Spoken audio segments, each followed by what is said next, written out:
Welcome to Naruto Makes Me Work Hard. My name is Jason. Thank you so much for joining in. You're listening to What If Naruto Was Anbu with nine-tomoe eyes. The moon rises behind him, an alarming, unnatural presence looming in the stratosphere. Darkness wanders over the horizon, bearing nothing but diamond lancets that drift in its wake. He wants to tear it apart. He wants to tear the whole sky apart, and find the parts of himself that he's lost in their remains. Movement behind him diverts his attention. A figure wavers in the distance, bathed in wintry moonlight, his lemon-colored hair the only determinable color in the grayscale world spread before him. He looks vaguely familiar, like a memory. He shifts closer, and Naruto sees that the boy is himself. A soundless wind howls around them. The boy's gaze swallows everything, distance, time, even Naruto himself. His mouth opens, but the silence drowns the words. Naruto would not have heard him anyway. All his attention is snared inside his eyes. He feels he could rest inside them forever, loitering there in the narrow rings, swimming slowly with the nine swirling tomoe, existing in a diminutive plane that rested in solace, and infinite and eternal sleep. The boy smiles at him, dispossessed of any legitimate vivacity, and he leans closer, as if to whisper a secret. Wake up. What in the hell? He breathed aloud, something like hysteria rising in his throat. Naruto's gaze lowered, fixated upon the black lines covering his stomach. The once unimaginable power of the seal now resembled vague organic shapes, faded into his skin and nothing but a husk of its former glory. He eyed it warily in the dim, warm lighting of his bathroom. Whatever had happened to it last night, it couldn't have been good. He threw his shirt back down, panting heavily and bracing himself against the counter. Was he hyperventilating? When he couldn't swallow down enough air, he decided, yeah, he fucking was. The blonde leaned down to splash his face with cold water, rubbing vigorously. When he chanced to glance in the mirror, he found an odd version of him staring back, hair a riot, face rapidly losing pallor. He had to calm down. Freaking the fuck out about it wasn't going to solve anything, not when the seal was obliterated and clearly not coming back, and what the hell was going to happen to him now? What could have possibly shattered it to pieces? His alarm violently ripped him out of his musings, the blaring ring startling him upright, where he banged the back of his head on the corner of a shelf. Naruto hissed in pain, hobbling over to slam a fist down on top of the machine, mercifully returning the room to silence. He took a few deep breaths, counting to 10. All right, he could do this. First things first, he had to, put on a shirt, and possibly the ensemble of clothes that went with it, and then find a way to make it to the bridge and, goddamn, was it already that late? Well, to make it to the bridge at least before Kakashi-sensei, and try not to rouse the suspicion of Sakura or Sasuke, and then... He felt his stomach curl into heavy knots, and he leaned over the table. Naruto winced, holding a hand to the broken seal on his stomach. Definitely not good. It hurt like something was gripping his stomach and pulling it around. The numbers on the clock sloughed away. When he returned his attention to it, he found himself shocked to see 15 minutes had already passed, and his alarm was ringing again. He slammed his fist down onto it violently, hoping to shut it up for the time being. He felt sick. Nauseous and disoriented, his stomach churning ominously and his head pounding like someone had ripped their way out of it. The world was harder and harder to grasp onto. The sunlight pouring from his window blurred in and out of focus. He felt numb. He felt like he couldn't breathe. 9:30, another 15 minutes. His alarm screeched again, and this time Naruto really did jump at the sound. He kicked it into his wall, scrambling for his clothes, and ultimately ended up jetting out his side window in nothing but his orange pants and a black shirt, unable, or perhaps just unwilling, to take the time to dig out his jacket. Hell! At this point it'd be a miracle if he even showed up minutes before Kakashi. He breathlessly skidded to a halt in front of the bridge, swallowing thickly when he realized that there were already 3 people wandering in the loose stitching of shadows beneath it. Naruto glowered. Kakashi was here before him. Naruto! You're late. I must say, Kakashi chuckled, cutting off Sakura before she could really get going. I hadn't known I was such a role model. No one laughed, but Kakashi continued sheepishly anyways. Care to tell us why, exactly, you're so late? Naruto sputtered, the hysteria rising again. The only thing to find its way out of him was the stupidest excuse he ever heard. I got lost on the road of life. Really? Kakashi rebuked, an odd glint in his eye as he's scratching his chin. I wonder why I didn't see you there. I was going the other direction. It isn't a two-way street, Naruto-kun. Oh, enough! Sakura screeched, pulling them apart. Sensei, can we just please train today? Please? Kakashi shrugged, as if he could possibly debate this. Well, it's why I'm here. Sakura cheered and Naruto could see Sasuke's expression, a really painful-looking mix between amusement and resignation. The sounds of his teammates and sensei muted in his ears, as if he'd submerged himself into the ocean, and suddenly all he could hear was the rushing water behind them, the rustle of the leaves, and all the diminutive noises between. The world blurred into a burning red railing and patterns of shifting shadows. Like this morning, and the many times as he raced over to his team's meeting point, his seal felt unnaturally cold and made his stomach decidedly queasy, a bit like it was stretching apart or grating open. It was an odd feeling, like he was an island and he was drifting into two. He saw the other side as he stood on the other, watching it float carelessly into a watery abyss. Naruto? Naruto? Naruto! He fell off his daze as Sakura stared at him, looking rather annoyed. Come on! Actually, they were all staring at him, each with their own expressions of varying concern. Naruto-kun, Kakashi began, and Naruto wanted to crawl out of that gaze. Are you alright? Hi. Naruto blinked, slowly, confusingly. He wanted to say he was fine. He wanted to train. Wanted to banter with Sasuke again. But what came out of his mouth was, I think I'm a bit sick. They stared with the most incredulous of faces. Naruto, sick? They were talking about Naruto, right? When everyone was struck down with the flu last year, he was still standing waving sheepishly at everyone else as they moaned in pain and fever. Naruto, who brushed off lung punctures as flesh wounds, and wouldn't notice a kunai lodged into his arm until they were halfway to Konoha. Naruto, who ran around half naked when it was freezing rain to buy ramen because he had realized he was out. Naruto. But Kakashi only nodded. Well, we can't have you trying to exert yourself and ending up in the hospital. Get some rest. Come back tomorrow and see if you're any better. Naruto nodded, turning away slowly as silence elapsed over the trio on the other side. A fog, heavy and thick, misted between them, and through the distance Naruto could make out the placating tones of Kakashi-sensei's voice. Well, in the meantime, Sakura and Sasuke, why don't you two train? Sasuke-kun. The other boy groaned, but Naruto was too far to see. Naruto returned to his empty apartment, a world washed away in gray, speckled sunlight paneling the monochrome landscape from where it seeped in between his mismatched shutters. He couldn't find his way back to the familiarity of the scene before him, the leaning towers of stacked instant ramen bowls, the clutter of his kitchen sink and the throw blanket he loved, curled up at the end of his couch. As he crossed the threshold to his room, his stomach churned alarmingly once more, sending him crashing to the floor. He caught himself on a knee, grimacing in pain and attempting to leverage himself with the side of his doorway. Something swelled within him and he closed his eyes, gripping the door frame tightly as he breathed in and out. Slowly, mechanically. When he opened his eyes again, the scene before him hadn't changed much. It wasn't until he reached his clock did he realize how wrong he was. What? He held it in his hands, staring down incredulous, and with growing trepidation. What the hell? That couldn't have been more than a few seconds. He hadn't been there that long. He hadn't been there for half the day. That was impossible. He would have felt that. He would have noticed time slipping away from him. Naruto shook his alarm clock as if it would help, as if there was simply just some digital malfunctioning and the neon lights that made numbers were just flickering in different directions. There was nothing wrong with him, nothing. He didn't keep spacing out for what seemed a few seconds that actually turned to be a few hours, minutes. Where was his head going? Maybe, he mumbled to himself, laying on his bed. Maybe it'll go away soon. The strange sensation overcame him again. He felt like half of him was pulled one way, and the other in the exact opposite direction. His mind and his stomach were drifting apart, as he lay still atop his mussed sheets. His eyes focused and unfocused onto the ceiling. The gray tiling burned to black, and there was a moon there. Was it a moon? He lay strewn against a rising bowl of dust. The world curled around him and tapered off like an unending wasteland. What? A man leans over him. His eyes are soft and alluring. Naruto is captivated by the moving rings. His face is familiar, even though Naruto can't pick out any discernible features to it, can't place a name to it, but it feels too much like home to be scared. He places a hand on Naruto's cheek, scorchingly cold, before he turns his hypnotic gaze upwards. Naruto follows him, his eyes catching onto the moon again. It's not the moon anymore. It's broken, shattered, like his seal, Naruto thinks, the only coherent thought he pulls together. His alarm tore him out of that world, dragging the memories away with it, and he lurched forward in surprise, tumbling head first over his bed and onto the floor. He hissed in pain, rubbing against the back of his head.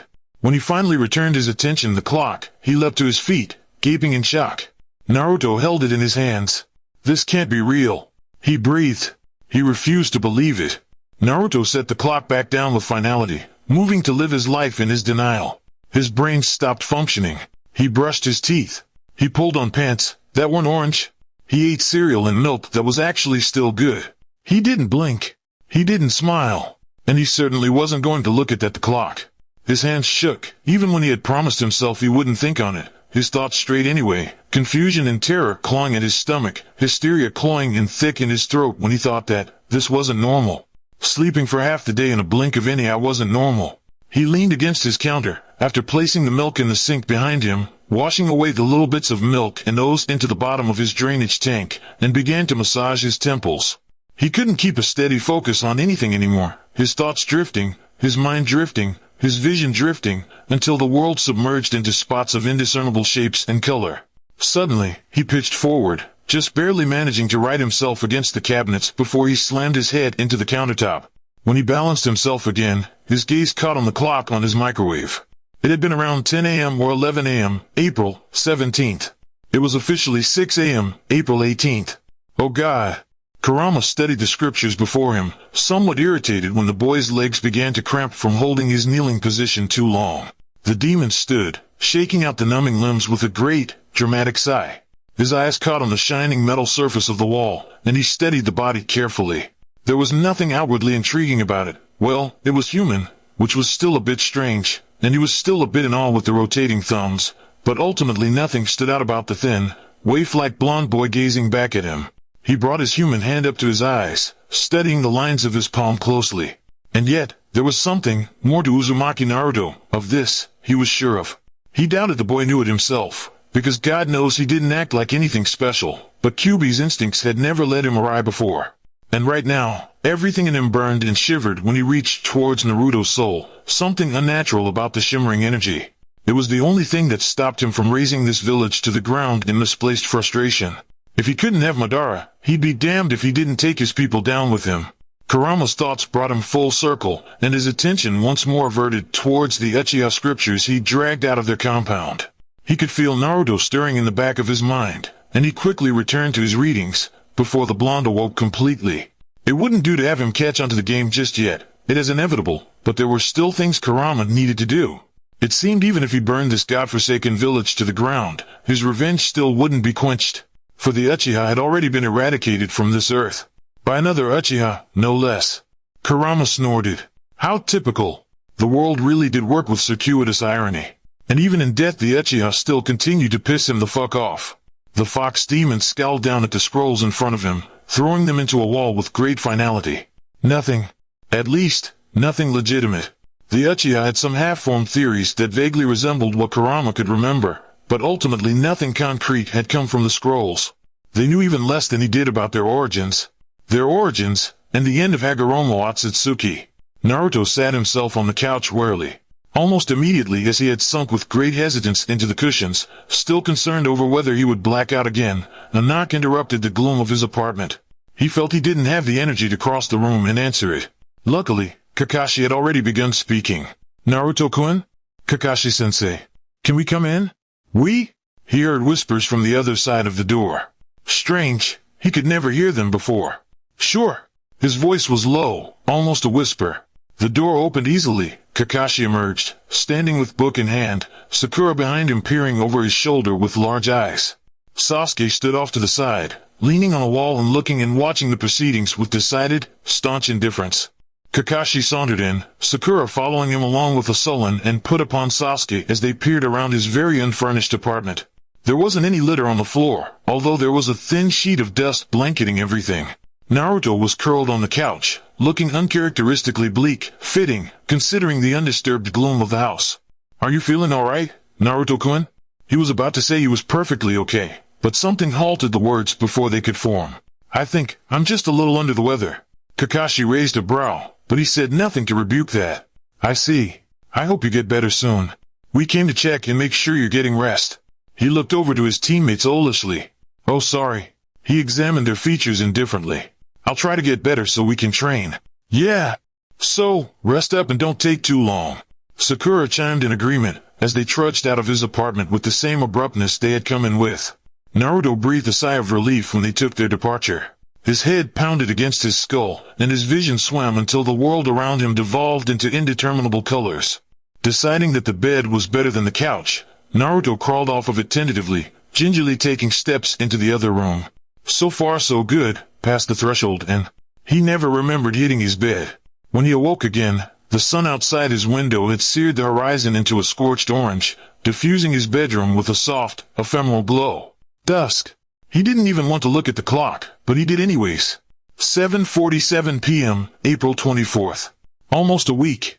He tried to calm himself down, through a still achingly tired mind, and a body that wouldn't comply. He coursed himself thorough breathing tactics that Kakashi had once suggested when trying to meditate, the exercises he did when trying to calm himself from the villagers' rage. None of it worked. His body was just so exhausted, that even getting the blood pounding in his ears and his heart pumping seemed to drain him. He ended up collapsing again on his bed, closing his eyes as his stomach turned in different directions. Naruto woke up in cold sweat.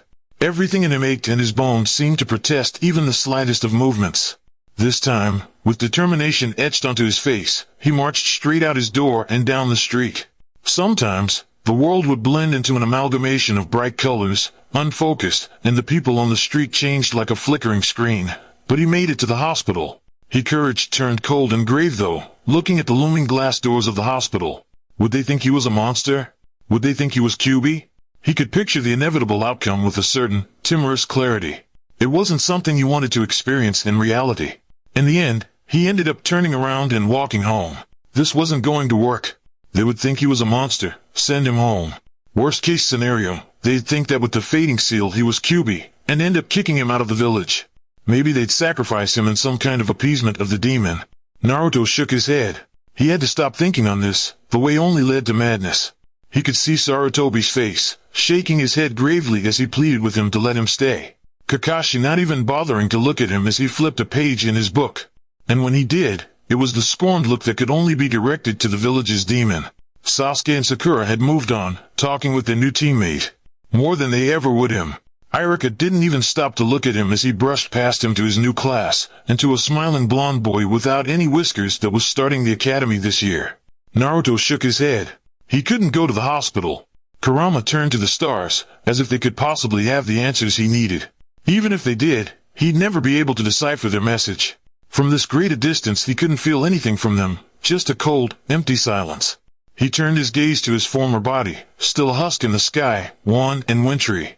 And then, to his body now, bruised and battered, but making considerable progress. Though it was strange, though it was human, he could still feel the world around him breathing. He could still feel the energy, could still recall the teachings of the great sage. He tried to imagine what that man would think, what he would say about the world that had sprung up in his absence. It was morning again, and still, parts of his day seemed to space into oblivion when he felt tugs at his stomach. After one tug, around 6 in the morning, which lasted well into the evening, he rushed to the bathroom to check the seal. It was almost completely gone.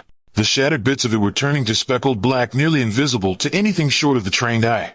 Its once intricate design had long since devolved into nothing but faded marks against his skin.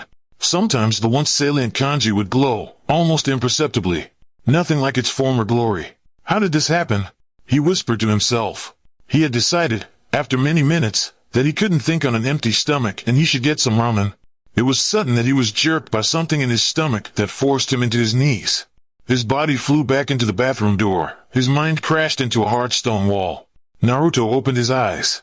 There were rusty bars the color of dried blood obscuring his vision of an unpleasant scene of pipes and sewage water. The drips echoed down the musty-scented hallways, covered in a thick, mephitic slime that almost looked sentient. Naruto grimaced, before diverting his attention the rest of the interior. It was odd. The hallway seemed different somehow, like his mindscape had been shifted. It wasn't the way it usually looked. Usually that one pipe was to the left and the other to the right and... Oh God! He was inside Kyuubi's cage. He blinked again and could see himself in his bathroom mirror, but when his head raised it wasn't him who looked back. Outwardly, nothing overtly significant had changed. It was still him. The downward slope of his nose, the shape of his eyes, and the crease between his brows, these were all familiar. But those eyes, the burning crimson that met his mirror's gaze was undoubtedly not his own. This was not him. Kyuubi. He breathed. The demon outside of his mindscape examined itself with an amused glint in its cat-like eyes. They were the most frightening things he'd ever seen. They flickered towards the mirror, and Naruto felt caught in the gaze, as if in it everything he had to hide was exposed. Kyuubi grinned, though there was nothing pleasant in the visage. Well, the demon drawled, almost absent-mindedly rolling a wrist in a strangely practiced motion. It seems we've switched. The words tumbled out of his mouth before he could catch them and shove them back in. What are you going to do? The russet gaze flickered back to the mirror. What should I do? Nothing. Naruto returned, swallowing thickly. The demon rolled his neck. Somehow the motion was indefinitely more graceful than Naruto could ever make it to be. I suppose I could start by killing off everything, and then I could go for a nice meal of human flesh, like that Sakura wench, and maybe call upon the other demons, possibly wreak havoc on the world as you know it. You can't. The blonde rattled the large bars. You can't. Really? The demon tilted Naruto's head to the side. His expression was unlike anything Naruto had ever seen on his own face, something deadly. There doesn't appear to be anything stopping me. And with that, the demon made a lunge for the window, only to be pulled back with a tug that erupted from its stomach. He growled, trying to move forward, but his body wouldn't comply with it. It was then that Naruto realized, with his hand outstretched outside of the blackened bars, they were too big. The bars were too big. They were meant to hold a towering demon that reached a few 100 feet tall, not a curiously short child that probably couldn't even reach 5 feet. Well, that was an exaggeration, but the distinction was only serving him well at present. Naruto charged through the bars and raced down the hallway, leaping into the dark abysses. He tumbled out into his body. I knew it! He cried, triumphant. It's my body, so get the hell away from. There was a tug on his stomach, much harder than the ones that sent him into a daze that lasted for minutes, something that grabbed at his soul and conscience and sent him reeling back into rusty bars and straight back into his mindscape, head swooning and eyes pricking with tears. Damn, that hurt. He looked again and Kyuubi was making a lunge for the window again. No you don't. Naruto crashed into a wall, an actual physical one, narrowly dodging a headfirst run in with his window. And, for maybe the next hour or so, Naruto wasn't sure. Because without his never-failing alarm clock, it was very difficult for him to be able to tell time with anything approaching accuracy. They continued this pattern of dominance without a very clear winner. Finally, Naruto came to the obvious conclusion that this couldn't go on. We can't keep doing this! He shouted into the dim quiet of his bedroom. He almost wondered what his neighbors would think, before shaking his head. Hell, they already hated him anyway. They can think he was insane too if they wanted. And do you have an easier suggestion? The demon drawled. Naruto scowled. Yeah, you could stop using my body for your own. Unlikely.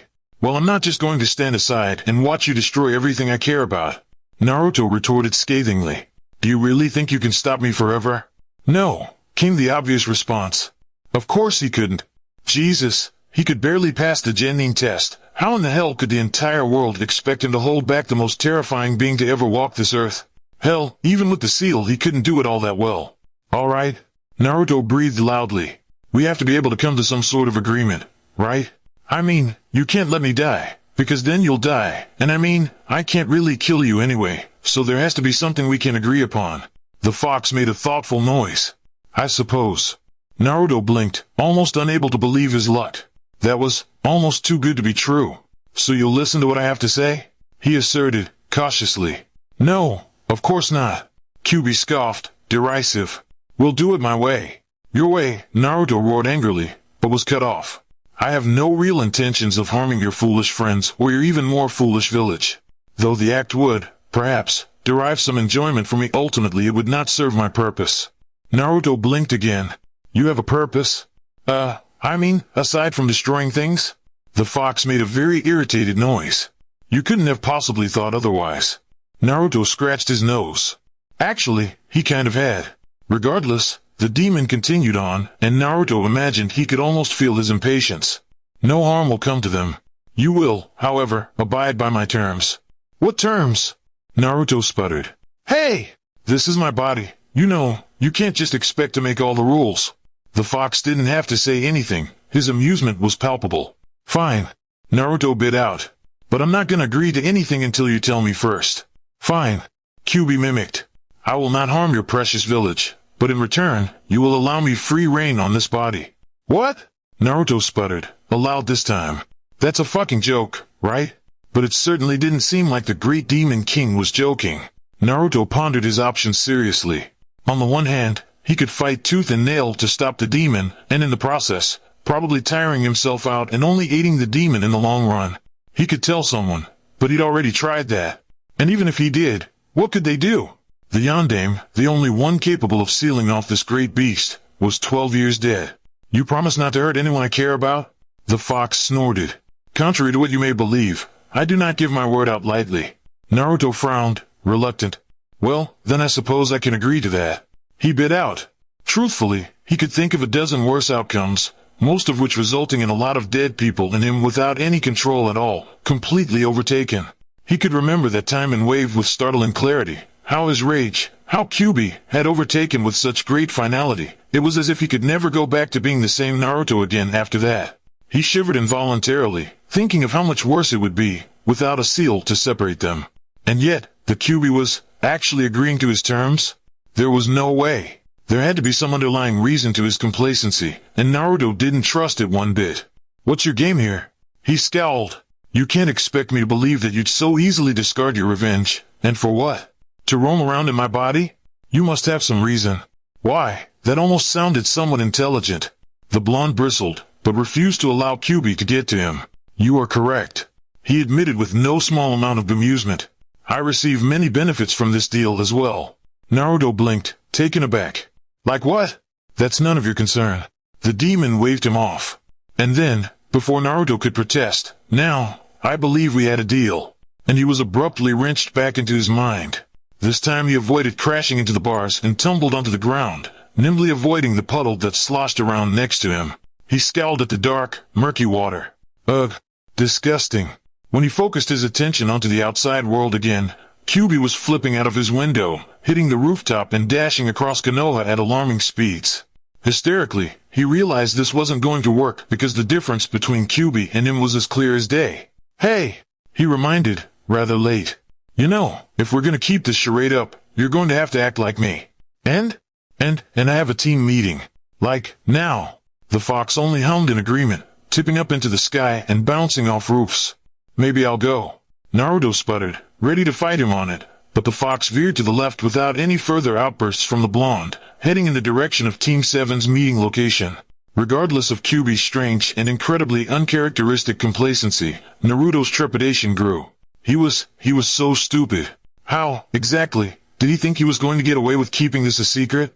It's not like he'd be able to keep this up indefinitely. Already his mind was conjuring terrible scenarios involving Kyuubi and his body, laughing menacingly as he merrily hacked away at the human race, a scandalized Team 7 behind him. How had he thought this would possibly work? His fears were confirmed when Kyuubi dropped soundlessly onto the red bridge, startling Sakura. The tangible difference between Kyuubi and Naruto truly came to a head when the fox demon only had the pink-haired girl warily, appraising her as if she was an entirely different species entirely. Meanwhile, Naruto would have already been gushing all over her. Naruto! She brightened. Are you feeling better? There was a long, terrifying moment in which Naruto thought Kyuubi wouldn't say anything at all. Sakura's smile faltered. Naruto almost kicked the demon out, and finally he replied, with great reluctance, yes. She blinked, taken aback by his curtness. Oh, was her startled response. Oh, well, that's good. She turned to Sasuke, laughing a little falsely. Right, Sasuke-kun? Kyuubi's reaction to Sasuke was not at all what Naruto had expected it to be. There was just so much rage that boiled inside him, this completely illogical, overwhelming hatred that curled in his stomach and raised his hackles, lying beneath it this strange, unnatural sort of possessiveness. He'd never thought of Sasuke like this. Sure, the guy was annoying on the best of days, but he'd never, oh, right, Kyuubi. But, what's the fox's problem with the bastard? Naruto wondered curiously. If anything, the demon had even less of reason to dislike Sasuke than he did. At least Kyuubi didn't have to associate with him on a daily basis. You foolish, foolish boy. The demon seethed. How wrong you are. Naruto reeled at that. What? He turned his attention back to Sasuke. But, what could Kyuubi possibly hate him for? If anything, it should be Naruto who hated Sasuke, what with spending most of his days in the constant presence of the other boy. Sasuke snorted in response. I guess, he drawled, bored. If the dobe is actually going to do anything noteworthy today. Naruto bristled, yelling even through Kyuubi's grip on his body, "Fuck that, I'll show you noteworthy." Naruto was just as shocked as Kyuubi at managing to simultaneously take control of his body, but he didn't waste the opportunity, bypassing the shocked fox and barreling fist first into the Uchiha. His blow didn't land, but it was enough to spur the fox into action. Sasuke caught his fist, throwing a leg out to connect with Naruto's stomach, but Kyuubi somehow flipped over him, dragging the Uchiha with him. The momentum slammed Sasuke into the floor. Kyuubi deftly caught himself with two pads of his fingers against the ground, vaulting upright. The Uchiha's face was more than worth letting Kyuubi take his body for the day, an expression of absolutely stunned, suspended disbelief. This didn't deter him for long. Sasuke shook himself out of his reverie, flipping upright and lunging into the offensive. Kyuubi dodged all his attacks with a nimbleness that Naruto couldn't have managed, and with a grace he definitely couldn't have managed. Kyuubi was playing with him, that was to be sure. Even Naruto was begrudgingly impressed by how easily Kyuubi moved around Sasuke's punches, which were too quick even for Naruto to quite catch, dexterous and agile, each step in Naruto's footwork a work of precision, as if the demon could keep in time with something Naruto couldn't hear or see. He must have grown bored of this, as finally the demon caught one of Sasuke's frustrated punches, and used the Uchiha's momentum to throw him into the water below. Sakura gasped as Sasuke plunged headfirst into the rapids, rushing over to the side to squint into the river below. "Naruto!" she scolded, turning around. "You guys couldn't have at least waited for Kakashi-sensei before you started fighting?" Kyuubi didn't deign her with a response, eyeing the water beneath them coolly. Naruto had to admit, that was pretty awesome. But he still held concern for his friend underwater. Kyuubi hadn't been gentle, and Naruto thought that he may have broken Sasuke's wrist in the interim of throwing him off the bridge. Finally, the Uchiha had fought his way to the surface, coughing and sputtering. He grappled onto land. Sakura bolted over to help, but he shoved away her assistance. "Dope!" he gasped for breath, sending Kyuubi a murderous look. "I'm going to kill you." Kyuubi tilted his head. "I'm going to eat you." "Kyuubi!" Sasuke blinked, looking as surprised as Naruto felt. That hadn't sounded like a threat to pound him into the ground at all. It sounded like Naruto actually wanted to tear him limb from limb and actually eat him. He shivered at the thought. He wasn't about to let the dope get to him. Meanwhile, Naruto wasn't sure whether Kyuubi was trying to be insulting or he was simply stating a fact. The Demon King didn't seem to understand the subtleties of human interaction. "What? He has it coming for him." Sasuke lunged at him, but Sakura stopped him with a deadlock. "Both of you, honestly." She turned to Naruto with a pinched expression. "Can't you two quit fighting, just for a second?" Kyuubi's eyes flashed in anger. He quite clearly did not take being reprimanded by a human very well. Naruto felt the rage boil inside him, quick to remind the demon, "You promised not to hurt them." "That I did." The demon bit out unwillingly. "This is your fault, Naruto. You apologize." "My fault?" Kyuubi growled, low in his throat. Sakura shrunk back. It was plainly a radically different tone than what Naruto normally used with her. "He goaded me. He shouldn't say things he doesn't have the capacity to back up." "Sure, but throwing him all the way into the river? And his arm?" Sakura looked somewhat affronted on the Uchiha's behalf. Kyuubi shrugged. "I could have killed him. It's his fault if he's that weak that he couldn't block it." That was low. Even Naruto winced at that. Sasuke broke out of Sakura's grip and darted towards Kyuubi again, having as much luck as he had the first time. True to his word, Kyuubi didn't harm Sasuke, per se. At the very least, he never physically engaged him first, but really, it didn't take much to goad Sasuke into taking the offensive. The fox used the Uchiha's momentum against him once more, sidestepping his lunge and grabbing him by the shoulder, and Naruto was struck again by how fluid the motion was. How easily Kyuubi used the boy's own moves against him, and pitched him once again right over the side of the bridge. "Naruto!" Sakura skidded to the side of the bridge, peering over. She turned back around, scathing, "What did I just say?" There was a poof, and a silver-haired sensei emerged from the cloud of smoke. "What are my little munchkins up to today?" Kakashi looked over the scene with a lazy eye. He surveyed the water over the side of the bridge, and called cheerily, "Gotten a little bit over your head, Sasuke-kun?" Sasuke's head finally emerged from the waves. In response, he spat out a goldfish.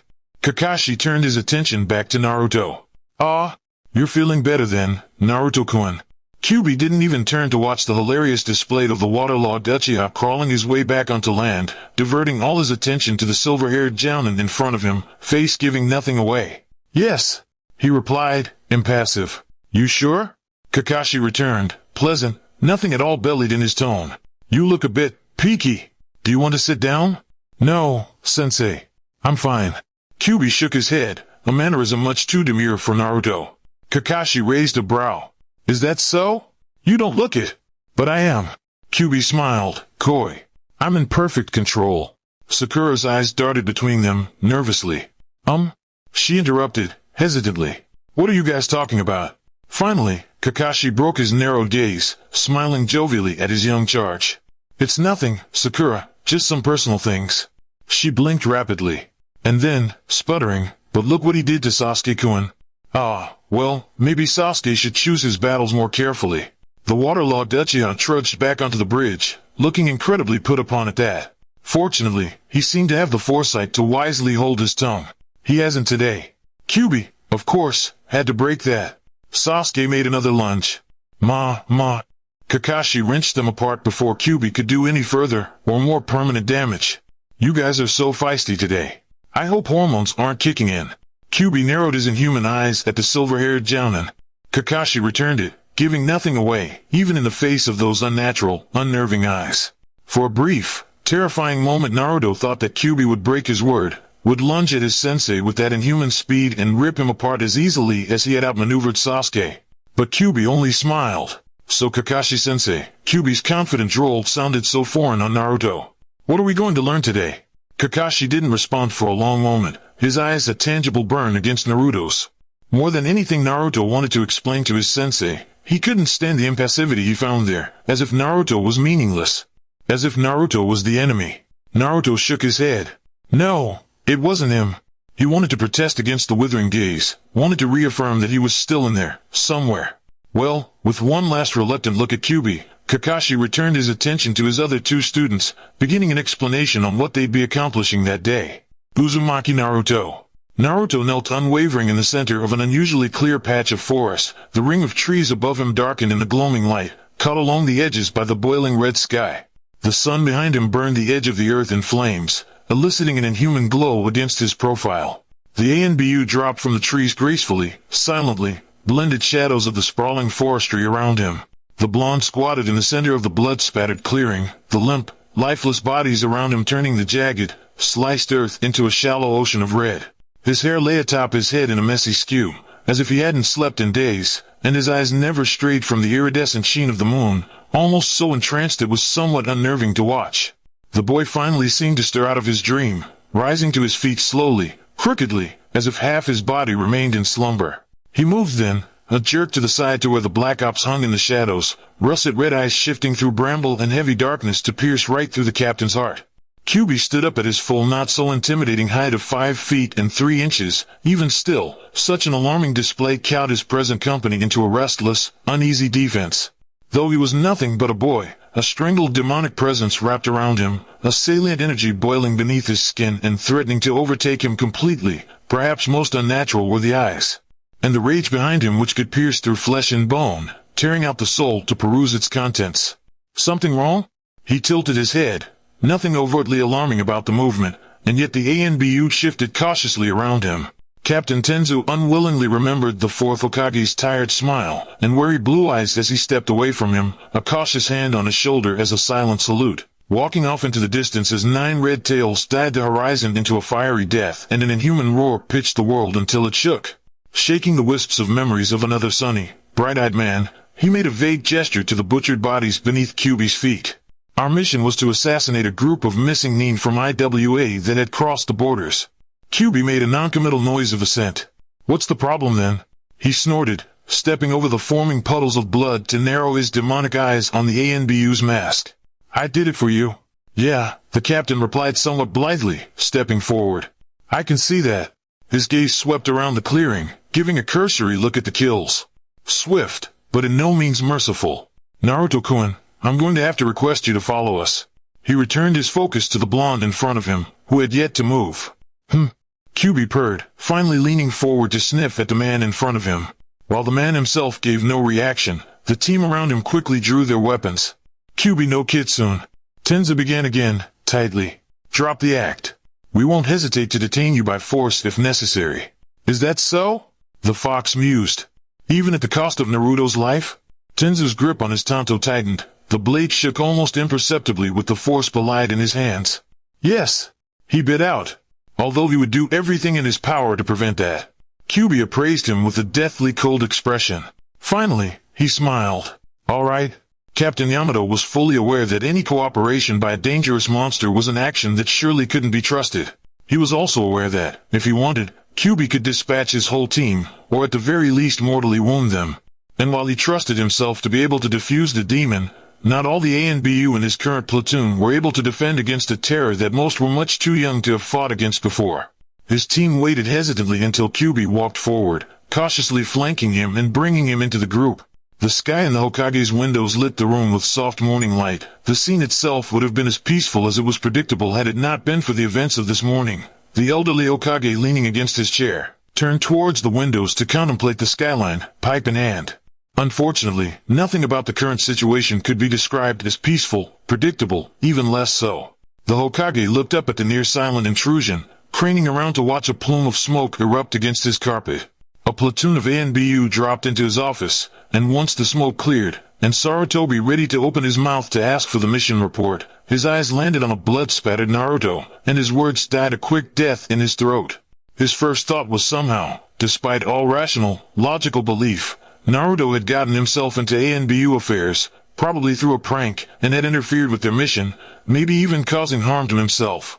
The hope washed away as his eyes drew to Naruto's indecipherable expression, a terrifying mask of indifference that he had never before seen on the blonde's face. What is going on? His voice rang clear and stern, and even his ANBU weren't immune to his tone, visibly reacting to his words in a ripple of movement. None of them seemed willing to answer, shifting uneasily on their feet in the face of their Hokage's controlled, quietly calamitous voice. Naruto-kun. Yamato began quietly. We believe he has been incapacitated. Hiruzen looked questioningly at the fox boy, realizing quickly with a snarl, Kyuubi. We don't know how it happened, sir. The ANBU captain began again. He gave a quick, apprehensive glance to the demon in question. But Kyuubi remained cooperative and docile at his side. It seems that young Naruto-kun is not in control at all. He shows no signs of even subconsciously being aware of this, and we believe Kyuubi has forcefully taken over the boy's mindscape and is now using his body. This might have been caused from a slight malfunction in the seal. Snorting loudly, Kyuubi interrupted the man in mid-report. First of all, I didn't forcefully do anything. Like you said, Naruto isn't in control. At all. Therefore, there was nothing to be forceful about. What have you done with Naruto? The Hokage rose to his feet. Do? Nothing. He's in here somewhere. Kyuubi tapped his head, smirking. And second, there was no malfunction in the seal. Before anyone could stop him, he lifted up the fabric of his shirt, showing the very scant remains of the once great seal. The fading seal pulsed with his heartbeat, but it was so faint that even then Sarutobi had to squint to make out the design. What? How? He whispered, confused gaze meeting Kyuubi's inscrutable red eyes. Maybe it wasn't waterproof? He shrugged jokingly. No one laughed. I don't know what happened. He feigned innocence, wanting to leave as soon as possible because Naruto's conscience was stirring. I woke up, free, and the seal was gone. Obviously that blonde mortal's work was nothing but child's play. The Hokage paled considerably. You know what this means, right? Kyuubi grinned, feral and wild. I'm in free control. That means that I can do whatever I want, and I suggest you don't stand in my way. Stand in your way? Echoed Sarutobi angrily. Even when you raise Konoha to the ground? You expect me to do this? Kyuubi opened his mouth to speak. He had no intention of telling them that he had no real motivation to do any of that. No, there were much more pressing matters to attend to than empty revenge. But Naruto beat him to it, dragging him out of control. Don't listen to him. Naruto panted to the shocked audience. Naruto? The Hokage walked around his desk, placing a wary hand on Naruto's back, leaning down with a concerned frown. What on earth is going on? Naruto caught his breath slowly, bright, burning blue eyes darting back and forth from the ground to his admired Hokage's face, hesitant. The seal, he faltered. I know, we saw the seal. The Hokage explained quietly. But, what I want to know is how it happened and why you didn't tell us. Naruto flushed, looking downcast. He never cried, not once in almost 7 years, but he felt tears pricking his eyes anyway as he thought on what was perhaps his most deepest fear, conjured from loneliness and years without any attention. I thought you would think I was the demon if I told you. Naruto gulped, hand quickly moving to cover his eyes. I thought that you'd hate me for not being strong enough to keep him away. That you'd hate me because I wasn't doing what I was made to do, to jail the Kyuubi. Sarutobi sighed heavily. Naruto, you weren't meant to jail the Kyuubi. You were meant to be just a normal boy. But the Yondaime gifted you to be a hero, even if Konoha hated you for it. The seal, disappearing is grave indeed, and I don't expect you to be able to fend off the demon yourself. Naruto only nodded numbly, eyes downcast. Naruto-kun, you must tell me how this happened. Naruto frowned, darting a quick look to the ANBU team still assembled behind him. Wordless, Sarutobi glanced up at them, and they disappeared as silently as they had entered. Naruto took a deep breath. Well, it started when my stomach started feeling weird. I wasn't sick or anything, but I felt like it's hard to explain. He struggled for words. I started losing track of time, like really losing track of time, more than normal, anyway. I'd lose days at a time and not remember what happened. And then I woke up and Kyuubi was there, moving my body, in my head and... The Sandaime laid a steadying hand on the boy's shoulder, when it became clear Naruto was having difficulty continuing his trail of thought. He took control? The Hokage filled in, quietly. Naruto nodded helplessly, taking a shuddering breath and refusing to let his emotions get the better of him. Sort of. He agreed. He said he wouldn't hurt anyone I cared for, or the village. Sandaime's disbelief was palpable on his face. Naruto. He started slowly, you cannot possibly believe. The turnabout was swift and controlled. In one moment a terrified, blue-eyed boy stood in front of him, and in the next a cold-blooded killer stood in his place. Sandaime-sama. A deadly smile grew against his lips. I have a proposition for you. Kyuubi. Hiruzen snarled, hand leaving the boy's shoulder. The fox did not acknowledge this, but his smile grew tenfold. Would you like to hear it? Did he have a choice? The man raised a brow slowly, but beneath his calm demeanor was a look of steel. Yes, I would. I'll join your ANBU. Not a question. It was clear that Kyuubi didn't expect to be deterred from this. Sarutobi narrowed his eyes. Why? What game was the fox playing at? And what would you gain from that? The Sandaime asked slowly, refusing to be fooled. Many things.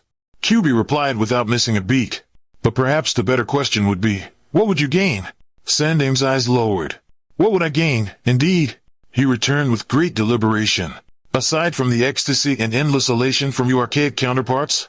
Kyuubi snorted, dryly. Hiruzen blinked in shock. Kyuubi waved him off.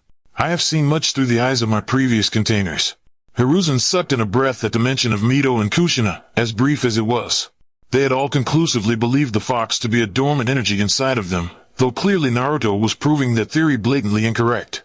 No, it appears the fox had been awake and calculating the entire time, and it was clear to see the unrest wreaked upon this village by its ineffectual leaders. Kyuubi cut him off, and then, languidly, no, I don't expect to find much adversary there. The Hokage scowled. If you expect me to bow to the whims of a demon simply because of this? Oh, but my Hokage-sama, the fox interrupted, beginning to pace the floor before the Hokage's desk. It's clear you are forgetting, perhaps the most ineffectual of them all. Danzo. He hissed. He above all else will fight you on your decision to repeal the demon vessel from ANBU. Kyuubi agreed. After all, is that not the true, great purpose of the nine-tailed Jinchuriki? Of all Jinchuriki? And then, before Hiruzen could respond, however, there is no need to involve them unduly in our dealings. In fact, such an association would be detrimental to my goals, of which you still haven't disclosed. Sarutobi pointed out. Ah, but Hokage-sama, in many ways our goals are similar. The fox refuted. I fail to see the similarities. Intoned the Hokage, flatly. We share a common enemy. And then, the fox clarified, just one, common enemy. His smile was a slow, vicious build. An enemy Konoha has been in constant threat of since, why, since before you were born, even. Any guesses? Sarutobi growled. No? Kyuubi tilted his head appraisingly. None at all? Come now, certainly you could take a gamble. There's a garishly large statue in his honor in the land of Hein no Kuni, after all. Madara Uchiha. The Sandaime replied, grave. His gaze sharpened. How? What do you know of him? He's alive, then? Wouldn't you like to know? The fox countered. And then, to the Hokage's look of rage, yes, he is. I'm sure you can infer some opportunities that the man utilized to sabotage his former allegiances. The Uchiha massacre, but of that, I already suspected some outside involvement. My release and subsequent resealing into the Uzumaki boy. Kyuubi added, much to the old man's shock. And, as the Sandaime's alarm grew, he will not stop there. Even now, he is planning something far greater than you could possibly conjecture. You cannot possibly believe I will agree to this. You have no choice. Kyubi returned. He cocked his head to the side, as if listening to something the Sandaime could not. But our young charge is reawakening. I advise you to instate me soon, before I decide to approach one of your colleagues. Sarutobi clenched the pipe in his hand tightly, cracking the wood. Of course, the fox had intentionally been caught by the ANBU team. Everything in him told Sarutobi not to trust that fox as far as he could throw him, yet he had to begrudgingly acknowledge that the demon had a fair point. And his news was startling, to say the least. For too long Hiruzen had suspected something amiss among not only the Uchiha massacre, but the deaths of Kushina and Minato as well. Both, he had tentatively placed on Danzo, but it seems even more than he was aware had been caused by unseen forces. The blond boy stood in front of him, blinking dazed blue eyes rapidly, sightless gaze transfixed on the floor. Finally, the boy snapped out of his daze, looking up at the Hokage. Sorry, he stuttered. I tried to keep him out. The Hokage shook his head. It's not your fault. You did nothing wrong. I'm actually very proud of you, sticking up to a demon like that. You know, I don't think even the Yondaime would have done such a thing. Oh. Naruto blinked. Wait. Really? Sarutobi smiled. Yes. But now, we must find a way to fix this. Well, Kyubi just seems to like killing people. Naruto mulled, thinking distractedly about what Kyubi did when he had his body. Or well, what he could remember, at any rate. Oftentimes he found the memories hard to pry out of his head. He likes the challenge. But lately, he's been upset that there's nothing challenging to kill. Oh, the Hokage thought, disparaging, how uncomplicated this would be if the Kyubi was but a simple beast with only bloodlust to drive him. The frighteningly intelligent, driven demon that had stood before him mere moments ago was anything but a simple beast. The Hokage feared that, for generations, the Kyubi had been severely underestimated. Naruto shuddered. I can tell he wants to go after the Jounin here in Konoha. He's itching for a fight. You think we should let him? The Hokage asked patiently. No! Naruto shouted quickly. But, maybe he could kill other people? Like, Iwanin or Kumonin or something. Sandaime smiled, but it was forced and creased at the edges, a fact that Naruto was unaware of as he watched the man's face. That's a very good idea, Naruto-kun. Now there's a special job description for what you're saying. It's called the Black Ops. Do you know what that is? The Sandaime looked up, knowing gaze piercing the thin air at the far side of the room. Immediately, a masked ANBU shifted out of the shadows. The blonde took a nervous sweep of the room, catching upon the ANBU in the corner. Like them, right? He guessed. I've seen them before a couple times. Yes, like them. Hiruzen smiled to the child. Now, I'll have to talk this over with my subordinates. At the thought of Utatane and Mitokado's gleeful face at such a notion, his ire lit once more. Of course, Danzo as well will be nothing short of ecstatic. He hardly doubted the council, who have been pushing for this idea for some time now, would raise against it. Curse that demon for so effectively utilizing this against him. But I'll work on getting this fixed for you, okay Naruto? Okay. The blonde echoed in a whisper, big china blue eyes and winter wheat coloring reminding him frighteningly of Minato. The Sandaime watched the horizon outside of the windows, the world lit with dawn. At any rate, I think you should go home and sleep. You have a team meeting at 8, right? Oh, that's right. I'd better go. Naruto grinned at the Hokage. Thanks for helping me out, old man. His voice turned soft and austere at the end. The Hokage only smiled. My job is to help my people, Naruto-kun. With that, Naruto leapt out the window, racing to his house as fast as Sarutobi could watch him. This boy, so pure and naive. That innocence was devolving rapidly, and no longer would Naruto be the innocent boy that he was now. Not with this new problem, not with Kyubi taking over his world, and certainly not with the solution they had come up with, that Kyubi had forced Sarutobi's hand in. Perhaps the fox hadn't been entirely deceiving, not with his ultimate goal of Madara's destruction, at any rate. From what Hiruzen could infer from history, the fox had more than enough personal reason to despise the Uchiha. But the Hokage doubted that this was the demon's ultimate goal. No, there had to be something else. But there was nothing to be done. Aside from his own council opposing him on any kind of decision to keep Naruto out of ANBU, he didn't hold any delusions on how easy it would be for Kyubi to simply approach another hidden village. Any of them would give the fox whatever he desired in return for his assistance. The fox's loyalty was a very dire question with no real answer. However, Naruto's was always faithful. Knowing the council, They'll see this as the perfect opportunity to get what they've always wanted, the perfect weapon to pierce at Konoha's most dangerous enemies. It was what they did with Minato, and surely, what they would do with his son. Both options would crumble Naruto's innocent perspective of the world, the one that Sarutobi had strove to protect, and leave him just like the other protégés of Konoha, the estranged children warped from their childhood, and turned into crazed, society-harming shinobi or dismissing nin. The choice was simple, however, have this power with him, or turned against him. And ultimately, it had already been made. Hokage-sama? Captain Tenza called aloud warily. I'm afraid this choice weighs much heavier on my mind than I let it appear to Naruto-kun. Hiruzen sighed. I don't understand. The Black Ops captain trailed off. You saw him, so afraid of what other people think, so afraid to be shunned from the attention that so very few people give him.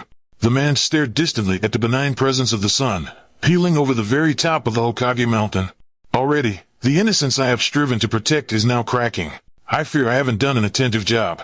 I fear with this new development, no longer will Naruto be the young boy I see now. Captain Tenzu remained quiet for some time. He's a sweet boy at a tender age.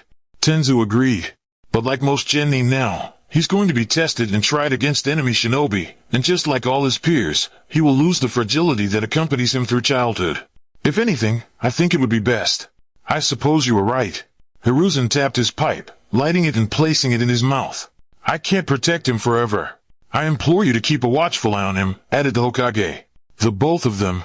Naruto stretched his arms above his head, both mind and body burning for sleep. He blinked blearily into the sky. Had he slept? He didn't think so. Almost subconsciously, he brought his hand up to a cut he'd found earlier that morning, grazing from his cheek to his ear. He hadn't the slightest idea how in the hell he'd gotten it, but he could only assume Kyuubi had something to do with it.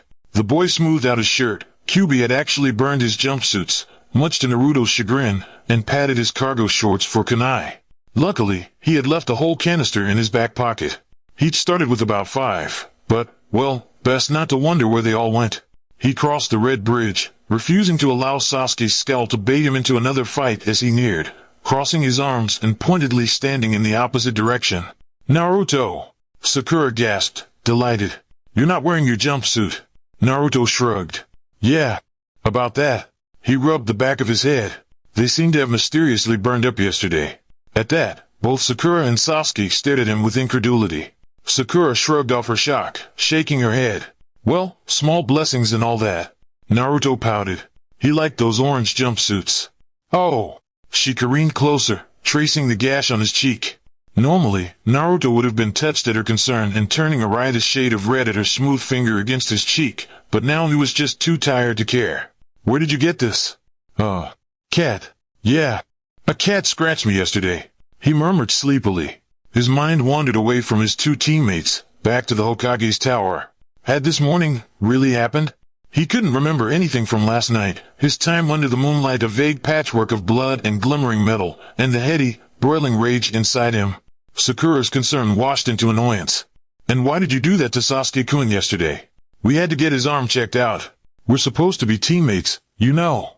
Naruto snorted. Ha. Perhaps that event will go down as the only good thing to be done by Kyuubi. Throwing Sasuke into a river. He deserved it. Sasuke growled. Just wait, Dobe. I'll kill you. Sasuke-kun. Sakura admonished. For a shinobi, she had a real aversion towards the word kill. What? Naruto wedged a finger into his ear unceremoniously. If Sasuke wants to believe that shit, let him. He couldn't get a scratch on me. Or, at least not with Kyuubi around to toss him into rivers. Sakura frowned at him, about to open her mouth when Kakashi poofed into existence above their heads. Morning, young ducklings, he called jovially, swinging from the rafters above them. Kakashi-sensei. Sakura postured, pointing up at him. I've been here for almost 3 hours. Where have you been? A woman was in dire need of soap this morning, and being such a kind neighbor I went to the grocery store. But a black cat crossed my path and I had to take a detour. But then there was construction and I had to turn around. Liar! To emphasize her point, she grabbed a rock from the ground and swung it at his head. Anticlimactically, he swung out of the way. At any rate, Kakashi dropped onto Earth right side up. We have a mission today. What kind? Naruto asked, feeling something like relief wash over him. Finally, something that had even an inkling of familiarity. Well, a local farmer broke his leg yesterday, and we're going to go water his crops for him. All 7 miles of them. Naruto's jaw dropped, Sakura flopped to the floor, and Sasuke hissed, "That's crap." The next 12 hours were excruciatingly painful, not only in length, but in exercising patience. Naruto used his Kage Bunshin to easily take care of the 2.5 miles of pumpkins and watermelons that he was assigned to. The real problem was watching Sakura complain about hers because she had no such tactic to speed up this process. Naruto had noticed somewhere between his 80-second watermelon he watered that Kyuubi had also neglected to mention that he had 2 cracked ribs and a possible torn tendon in his shoulder. From what, exactly, he had no idea. The woes of having a demonic alter ego. "Naruto," Sakura whined again. "Can you at least help me, now that you're done? You're doing a fine job yourself." Naruto grinned, from his throne on the largest watermelon in the entire patch. It was about the size of a table, round and verdant green, bust covered in jagged pink lines. He patted it fondly. He almost wanted to keep the thing, just as a consolation. She groaned. "Naruto." The boy leaned around, to see Sasuke darkly frowning at him. "Fight me." Sasuke was so predictable. "Why?" He peered at the boy, grinning. "You'll just lose, Sasuke team." Sasuke twitched. "That was a fluke." "Which?" Naruto smirked. "The first, or the second? Or maybe both?" The Uchiha charged at him, kunai ready. But instead, Naruto leapt out of the way with a speed he didn't possess before, Sasuke's kunai skewering the melon into a burst of sticky juice. Naruto landed slightly off-kilter, mainly because of his injured side, with a thrill of adrenaline rushing through his system. He'd never felt like that before. This strength, this power. Obviously Kyuubi had honed his body's senses and reflexes. It felt amazing. He'd never felt so in control, and so powerful. He felt as if it would take mere seconds to crush Sasuke. The feeling elicited vague memories that didn't feel like his, diving through throngs of shinobi, the glint of his sword as he took them apart piece by piece. He frowned, dodging Sasuke's second strike and shifting the boy's weight so that he went flying into a patch of leaves. What had Kyuubi been up to? He looked down at his hands, as if they might have the answer. They didn't, however. They did have calluses in places he'd never noticed before. Sasuke stood shakily to his feet quickly, breathing through his nostrils with harsh labored noises, like an angry humiliated beast. With a flurry of moves that Naruto hadn't seen before, he engaged the blonde in one of his weakest skills, taijutsu. Strangely, Naruto met all of his strikes with counters, blocking his kicks with ease and going on the offensive with strategically placed punches. Sasuke, more angered than ever with the dope so easily beating him, kicked the blonde with a chakra-enhanced kick, sending him flying near the river. Naruto grinned when he got up. He'd never felt this way, and was loving every minute. Was this what Kyuubi felt like when he fought? This rush, it was almost an addiction. "Why are you laughing, dope?" Sasuke mocked. "Did it hurt that much?" Actually, Naruto popped his joint back in place without a flinch. It didn't hurt at all. Growling in white-hot rage, the Uchiha slammed into him, sending both of them into the water. Toppling backwards, Naruto threw the Uchiha off of him. Naruto threw up his hands, bracing himself for the ice-cold water, but all he felt was the backsplash of Sasuke's fall. He blinked. Instead, he was floating on top of the water. Not falling in. Was he walking on water? Naruto grinned, laughing in both delight and awe. He had no idea how, exactly, his chakra control had gotten to such heights that he could walk on water, but he was pleased with the results. Kyuubi obviously was doing something to his body, and Naruto wasn't objecting to it at all. "Be thankful for it, too." The fox grumbled in response. "How you've managed to survive this long is beyond me." Naruto frowned. He hadn't even noticed that Kyuubi was awake. "Don't mock me. I mean, what kind of training?" "Training you've obviously never heard of. It's called chakra training." The Kyuubi sighed at his ignorance. "Ah, well he was right about that." "What's that?" The fox snorted. "Honing your senses and chakra control. That way you aren't as weak as you were." "I wasn't weak." Naruto protested. "You felt that rush, no?" Kyuubi returned. "The feeling of strength and power, knowing you could easily dominate your opponent." "Don't tell me you didn't like it." "I'd never felt anything like it before." Naruto admitted. "Because you were weak. Now that you're not, it feels so much better, doesn't it?" He supposed. He'd never felt anything like that. As Sasuke gasped for breath some ways down the stream, and Naruto stood to survey the damage. The Uchiha didn't look like he sustained any bad injuries, aside from assimilating the appearance of a wet rat. The dark-haired boy shook his hair out as he sputtered for greedily air, inhaling loudly. Naruto never realized just how much the Uchiha wasn't what he thought he'd be. Sasuke, for the entirety of Naruto's life, marked an unattainable notion of power, a symbolism of everything Naruto wanted to be: strong, well-liked, admired, and yet, at the same time, there he was, defeated by him.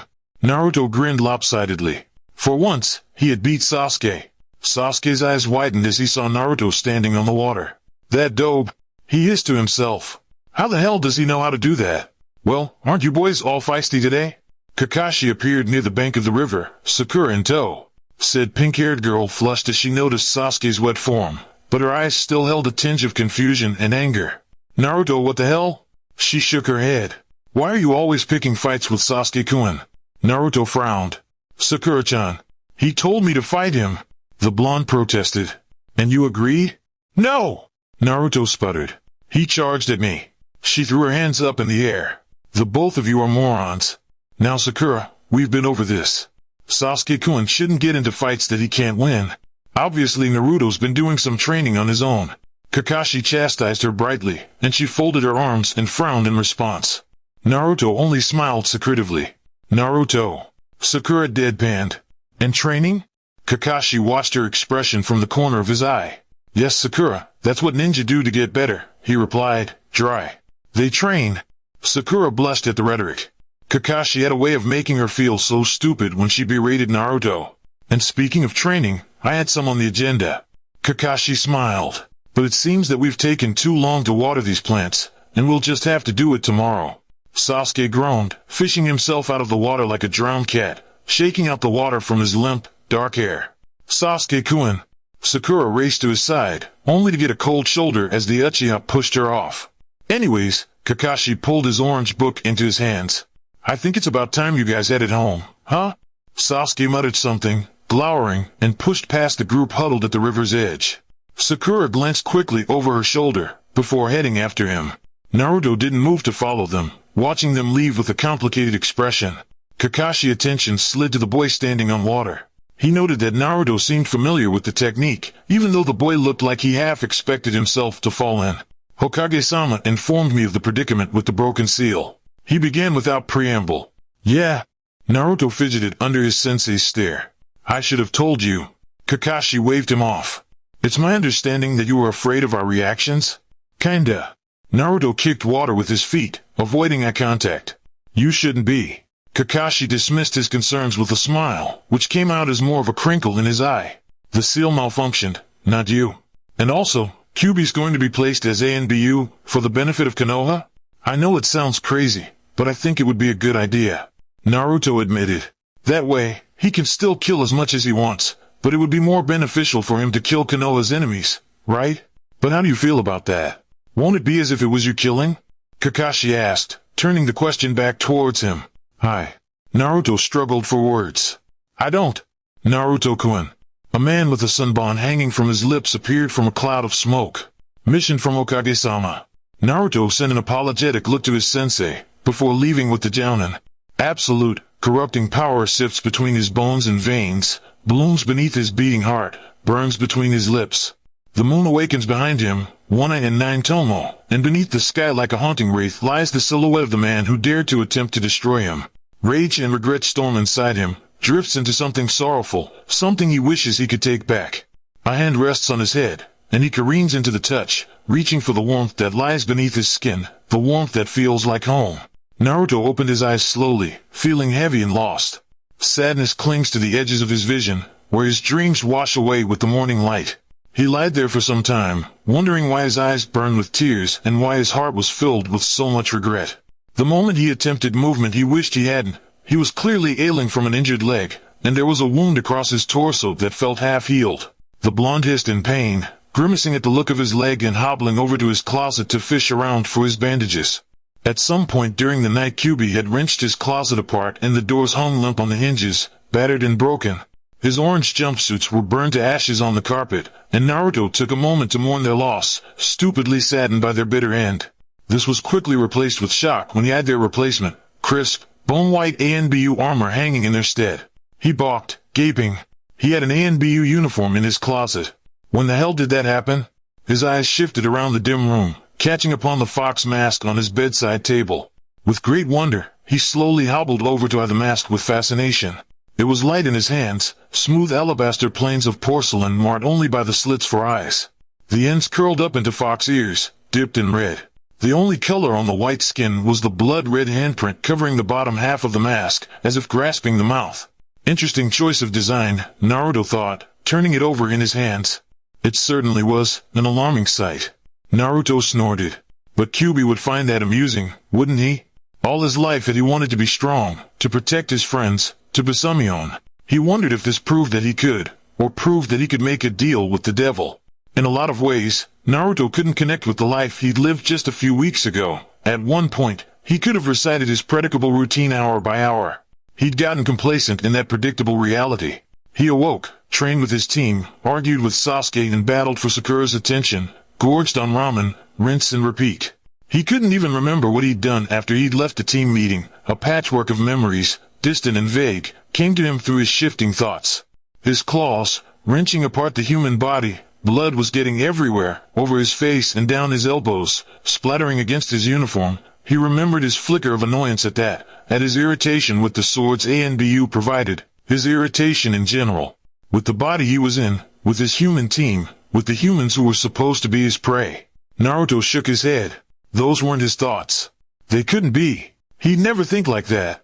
The blonde blinked out of his reverie, looking down at his leg. He was bleeding all over the carpet. The blonde scowled. That shit never came out.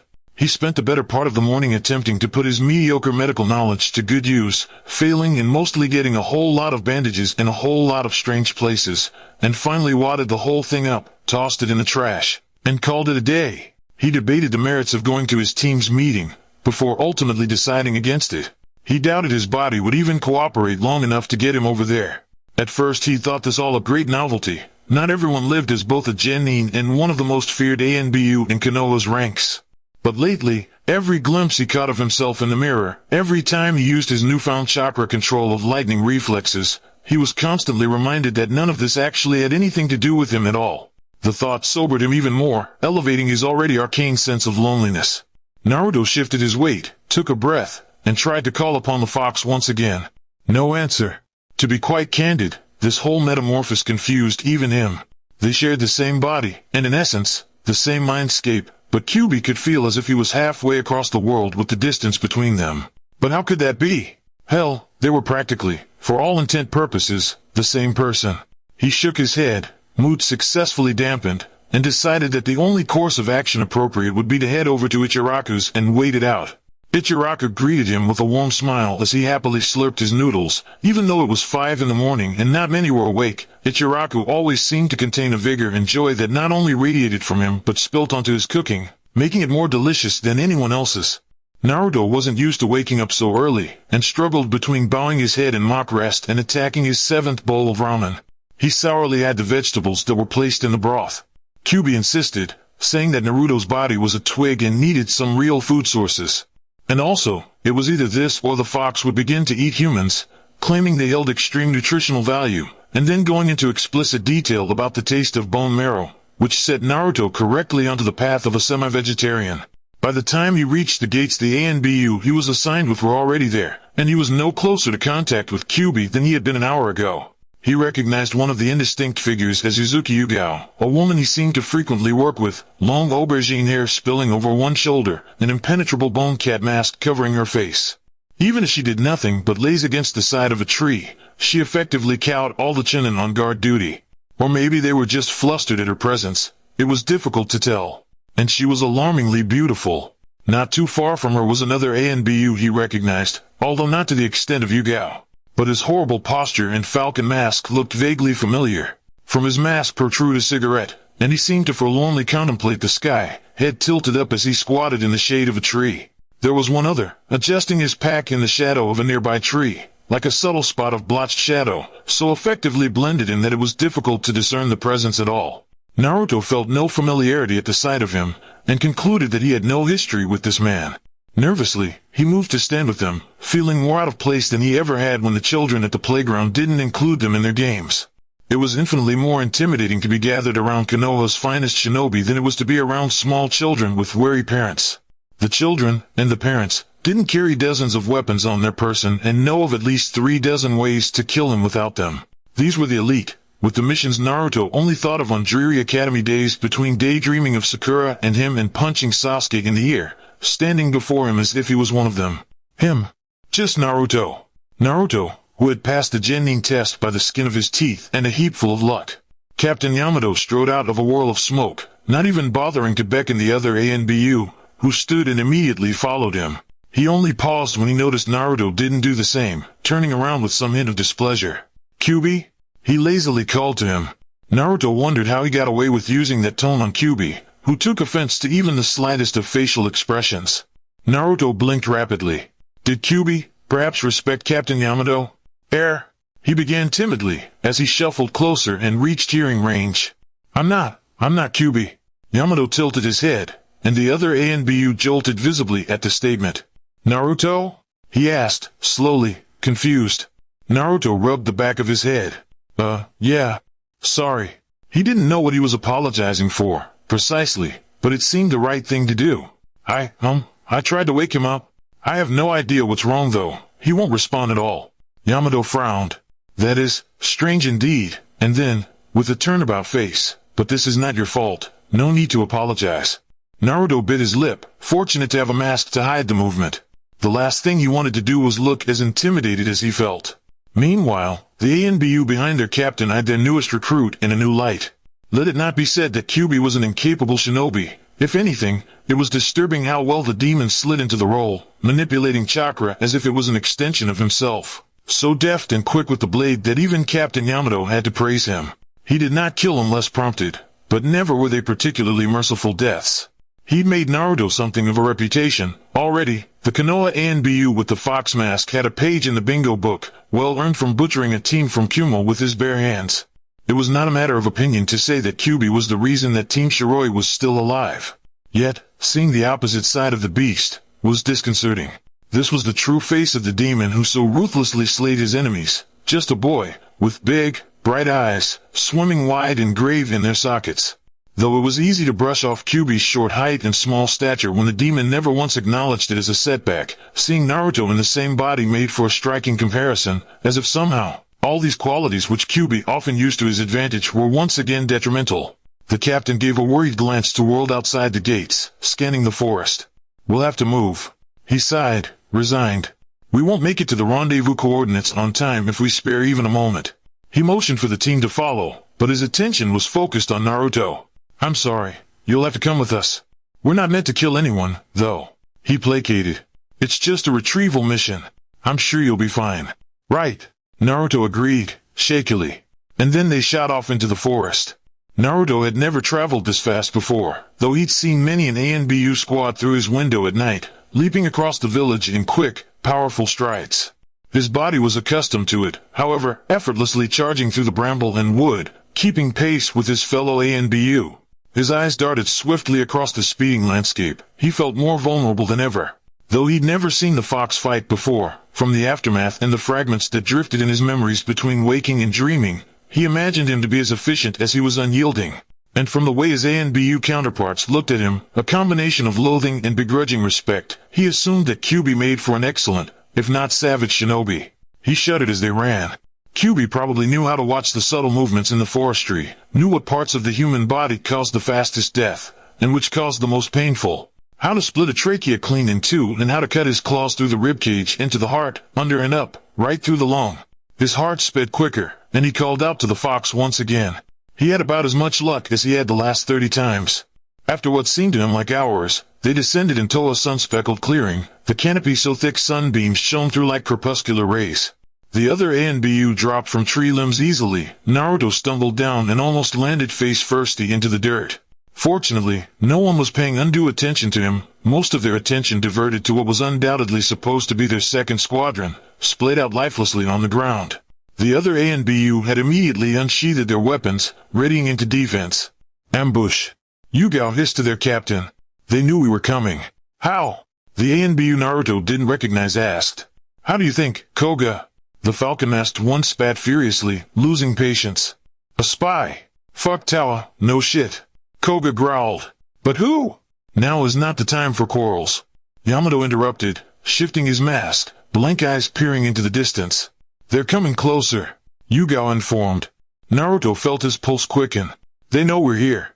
He closed his eyes, screaming inwardly as loud as he could to something along the lines of, "Wake up, you fucking fox, I'm about to die because I don't know jack shit of what I'm doing and we're all going to end up smudges of rotting skin on the forest floor if you don't wake your ass up and do something because they'll be here any minute. And I'm not ready for this, I can't do anything, I'm just a genin. Just a genin. Just a genin."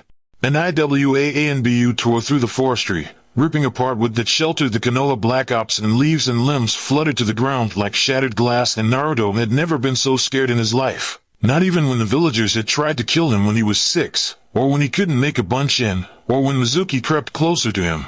His eyes opened, bloodshot and dark like the sunset when the sun burned bright enough to dye the stars claret red, the wrathful eyes from his dreams, where the world swam in black and the mountains were made from corpses and the human race was nothing but the speck on his giant paw, and he wrenched the sky open with his screams and broke the earth with his teeth. But the only thing he felt was relief, and everything went black. He gasped, and pulled himself out from the water his face was in. He wiped it off of his face hurriedly. The water felt slippery and heavy, as he rubbed it out of his eyes, and it became sticky in his hair. Naruto paused, opening his eyes. Not water, but blood. He grimaced, pulling himself out of the repugnant red puddle, and surveyed the area.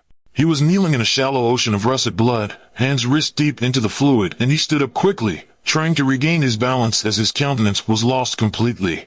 Towel lazed about some ways in front of him, shifting his gear, a few cuts but otherwise uninjured.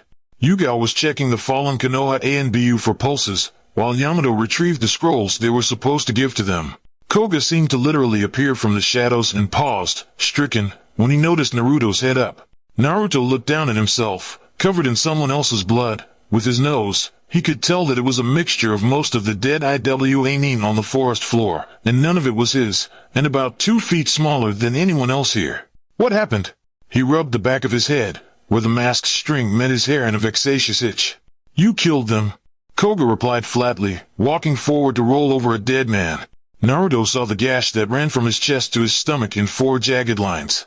Somehow, he recognized this pattern as a quick, but ultimately painful, death. Kyuubi killed them, Yugao corrected quietly. Tao scoffed. If only Kamachi saw this. She'd cry and send this boy back to his mama saying he was too innocent.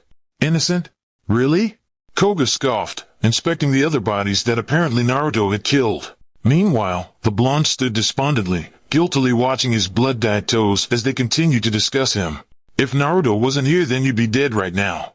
Yugao hissed at her moronic teammates, before hoisting her pack and following in suit with Captain Yamato, who had jumped onto a tree branch. Successfully cowed by their only female teammate, the 2 men stayed quiet as Naruto leapt up with a small smile, even if Yugao couldn't see it. Naruto lay on his back, the rough edges of the red bridge's side dug into his skin unpleasantly, and he wiggled about until he got more comfortable. He had one arm over his eyes, shielding them from the abundance of bright light on a cloudless morning. Luckily, it wasn't very hot, nor humid, and the river's ice-cold mountain water cooled the area around it considerably. Usually Naruto would leap onto the bridge with an inordinate amount of energy, boundless and uncontrollable, after a good night's sleep and a stomach full of ramen. Now, however, he hadn't even returned home, opting to stay the night on the bridge and catch some more hours of sleep by staying here instead of having to wake up from his apartment and drag his ass to the meeting place. While his relation with other ANBU was downright abysmal, he knew enough about ninja etiquette, or lack thereof, to know that it wasn't uncommon to spend a night in a tree or under a bush, especially after a hard mission or sleeping off a hangover. Today, or more closer to last night, Kyuubi had once again decimated enemy forces, as vicious as he was relentless. Perhaps the most strangest part was how much Naruto remembered of the event. Usually he could pick out bits and pieces, but otherwise the events existed as a hazy film behind his eyes. Naruto frowned, scrunching his brows and trying to recall more than a few brief moments at a time he could remember. He blanched. He could remember beheading someone, but he could also remember stilling his urge to raise the whole place to the ground. Naruto blinked rapidly. Kyuubi had been holding back? Why? But perhaps that made some amount of sense. It was true. Kyuubi was savage, feral, and often vindictive. But for the most part, all Naruto could see was a brutal pragmatism and an unrelenting efficiency. He killed when commanded, and stopped when commanded. He thought back onto what he could remember of last night. It almost seemed like he acknowledged Yamato. Certainly not as an equal, but perhaps he still regarded him with some kind of respect. Yamato had asked. Naruto remembered clearly. He'd said stop. and Kyubi had stopped. That had to mean something. Naruto? Sakura abruptly broke his reverie, standing so close it was as if her voice had gotten 8 times louder since he'd met her. Not so loud, he whimpered, adjusting himself to angle away from her, hoping she'd take it as a sign to leave him be. How long have you been here? She didn't. He groaned. Dunno. Were you here all night? No. Did you get here this morning? She continued. He, once again, groaned in what could have been considered an exasperated sigh, before turning to her. Sakura-chan, I'm real tired. Please let me sleep. Her brows furrowed, and it looked like she wasn't going to be merciful, but luckily, and Naruto had never once considered the Uchiha's pompous as a miracle, Sasuke plodded along sullenly and diverted Sakura's attention. Sasuke-kun. She smiled brightly, hopping towards him like a butterfly to a flower, twittering on about something Sasuke obviously wasn't paying attention to. Naruto dropped his head back down in relief. Kakashi, who entered the scene many hours later, was much more merciful than Naruto's pink-haired teammate and had proclaimed, sotto voce, that they were doing cooperative exercises which included a depressed Sasuke and an overjoyed Sakura meandering off into the woods for some tree walking and water walking, whilst Kakashi trained Naruto. But what that really meant was, Kakashi read his book and Naruto slept. By the time Naruto had even opened his eyes, the sun casted long shadows on the ground and boiled the sky into a temperamental red. Kakashi-sensei? He muttered weakly. While he received no reply, he did hear the flipping of a page and a squawk as Sakura fell into the water somewhere far downstream. Hard mission, huh? Naruto mumbled weakly in response. Tao said that Kyubi has becoming quite infamous. Kakashi mused aloud. Naruto frowned. I guess so. His voice came out softer than usual, more resigned. Kakashi tore his eye from his book, concerned. I think that maybe you should take some time off the roster. I don't think it's very healthy for someone your age. I wish I could. Naruto's eyes, and Kakashi felt a kick to the gut that sent him spiraling, because they were Minato's eyes, stared into a burning sky, the pale blues mirroring his glowing irises, as they sucked the sunlight in the way the moon reflects the sun. But I don't want to know who Kyubi will target if I do. What if he starts attacking Konoha Nin? Or worse, people I know in Konoha? Naruto bit his lip as he said this. He had fully presumed that, after gaining control of Naruto's body, the fox would rampage and pillage the village to its heart's content. Yet somehow, there was some sort of knowing bemusement to the fox, as if he found the entire idea of Naruto striking a deal with it as preposterous as it was amusing, and was only following the agreement on some level of entertainment for himself. Naruto had no doubt Kyubi could do what he liked regardless of what Naruto said or did about it. So why wasn't he? He didn't voice his concerns aloud, however. Kakashi sighed. His student was forced into a tough position that he should never have had to deal with. And anyways, Naruto smiled, even if it was bittersweet and looked like it caused him physical pain to do so. It could be worse. Everyone could be dead. But at the cost of his life, the fools that the Yondaime, that ninja every day, died to protect got to conveniently live their lives. Sometimes I wonder if perhaps that is what they deserve. Kakashi murmured, too low for Naruto to hear. Naruto, he smiled lightly, changing the conversation. Why don't you join us for some basic exercises? I'm sure you don't need it, but you should spend time with your teammates was omitted from the sentence, but Naruto understood either way. He nodded as he pushed himself off the bridge with a hand, landing on the jagged upstream waters that sloshed and growled like a babbling brook. Not so easy, Kakashi leaned over the bridge, book in his hand. While downstream near the lake were smoother waters, upstream was like walking on changing diagonal blocks of ice. Another torrent of waves barreled down into Naruto, icy and bone-freezing straight from the mountains, and he sputtered as it forced him backwards.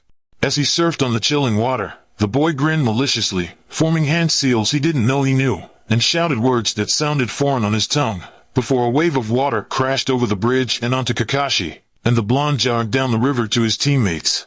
Sasuke and Sakura looked up forlornly to watch Naruto attempt to surf on a log, before the wave crashed into them too. Naruto! Sakura shrieked, as she pulled herself onto the rocky bank. In his retort, Sasuke spat out a water reed.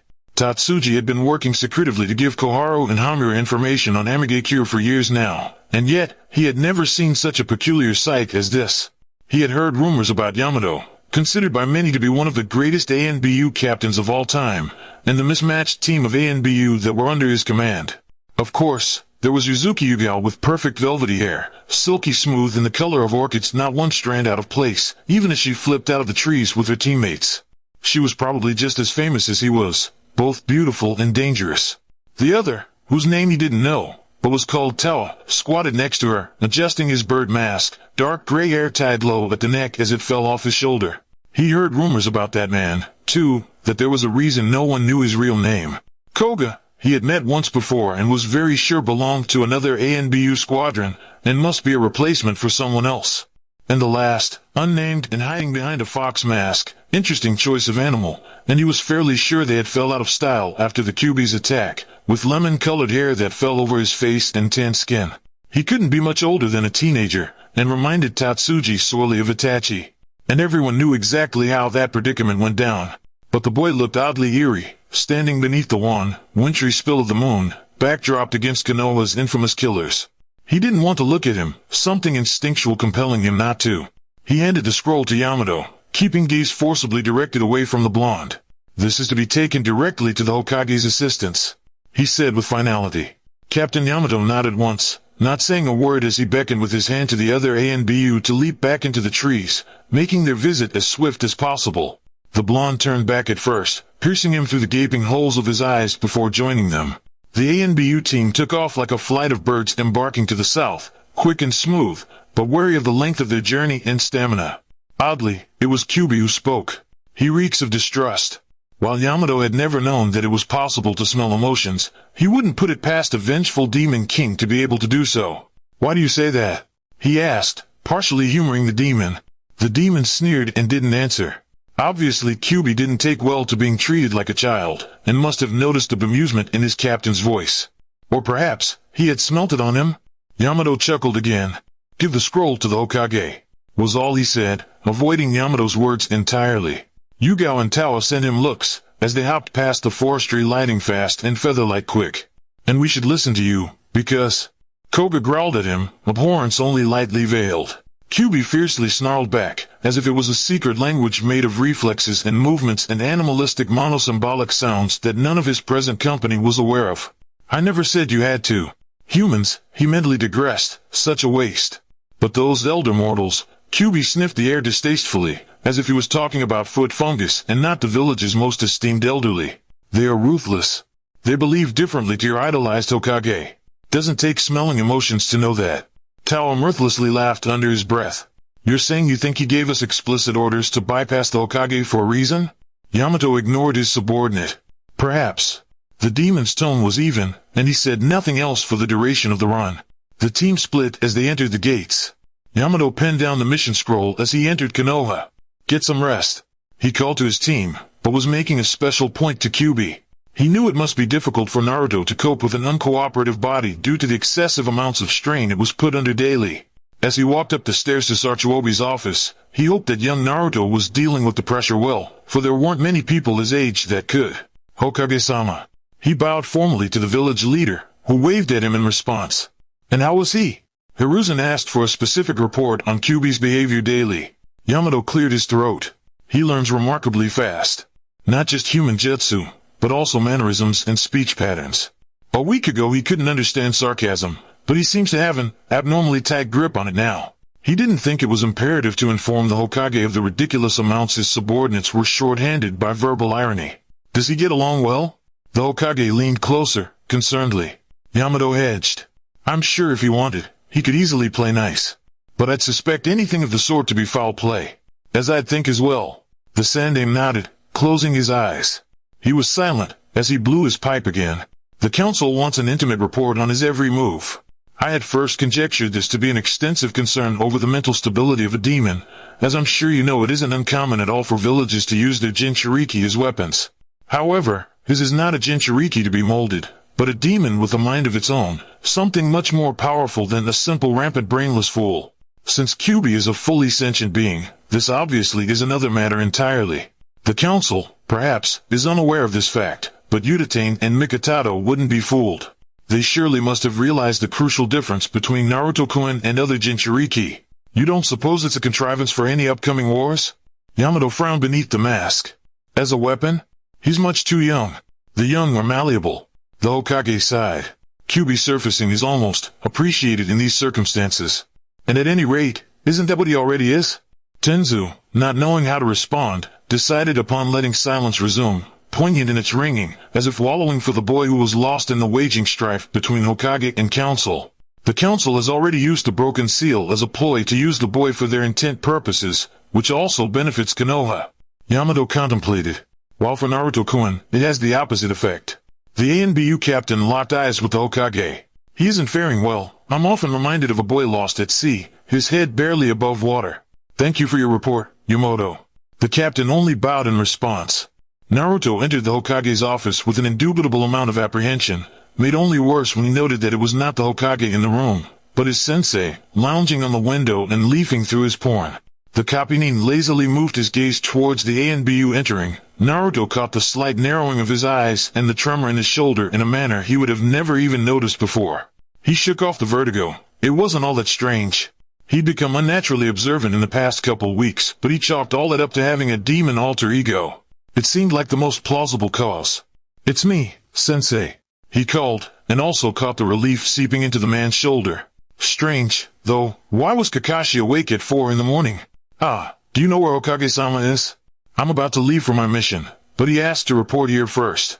He fidgeted slightly with the hem of his glove. Truthfully, he was hoping to get laywayed by the Hokage over something or other, if only to skip out on the mission. The fox was beyond communication. He attempted everything he knew to rouse the fox, meditation, breathing practices, even going into his mindscape and attempting to fish the fox out physically, but nothing had worked. Naruto swallowed. He didn't want a repeat of the last mission he'd gone on without Kyuubi awake, a very brief and lucky transformation, the only thing saving him from an inopportune death.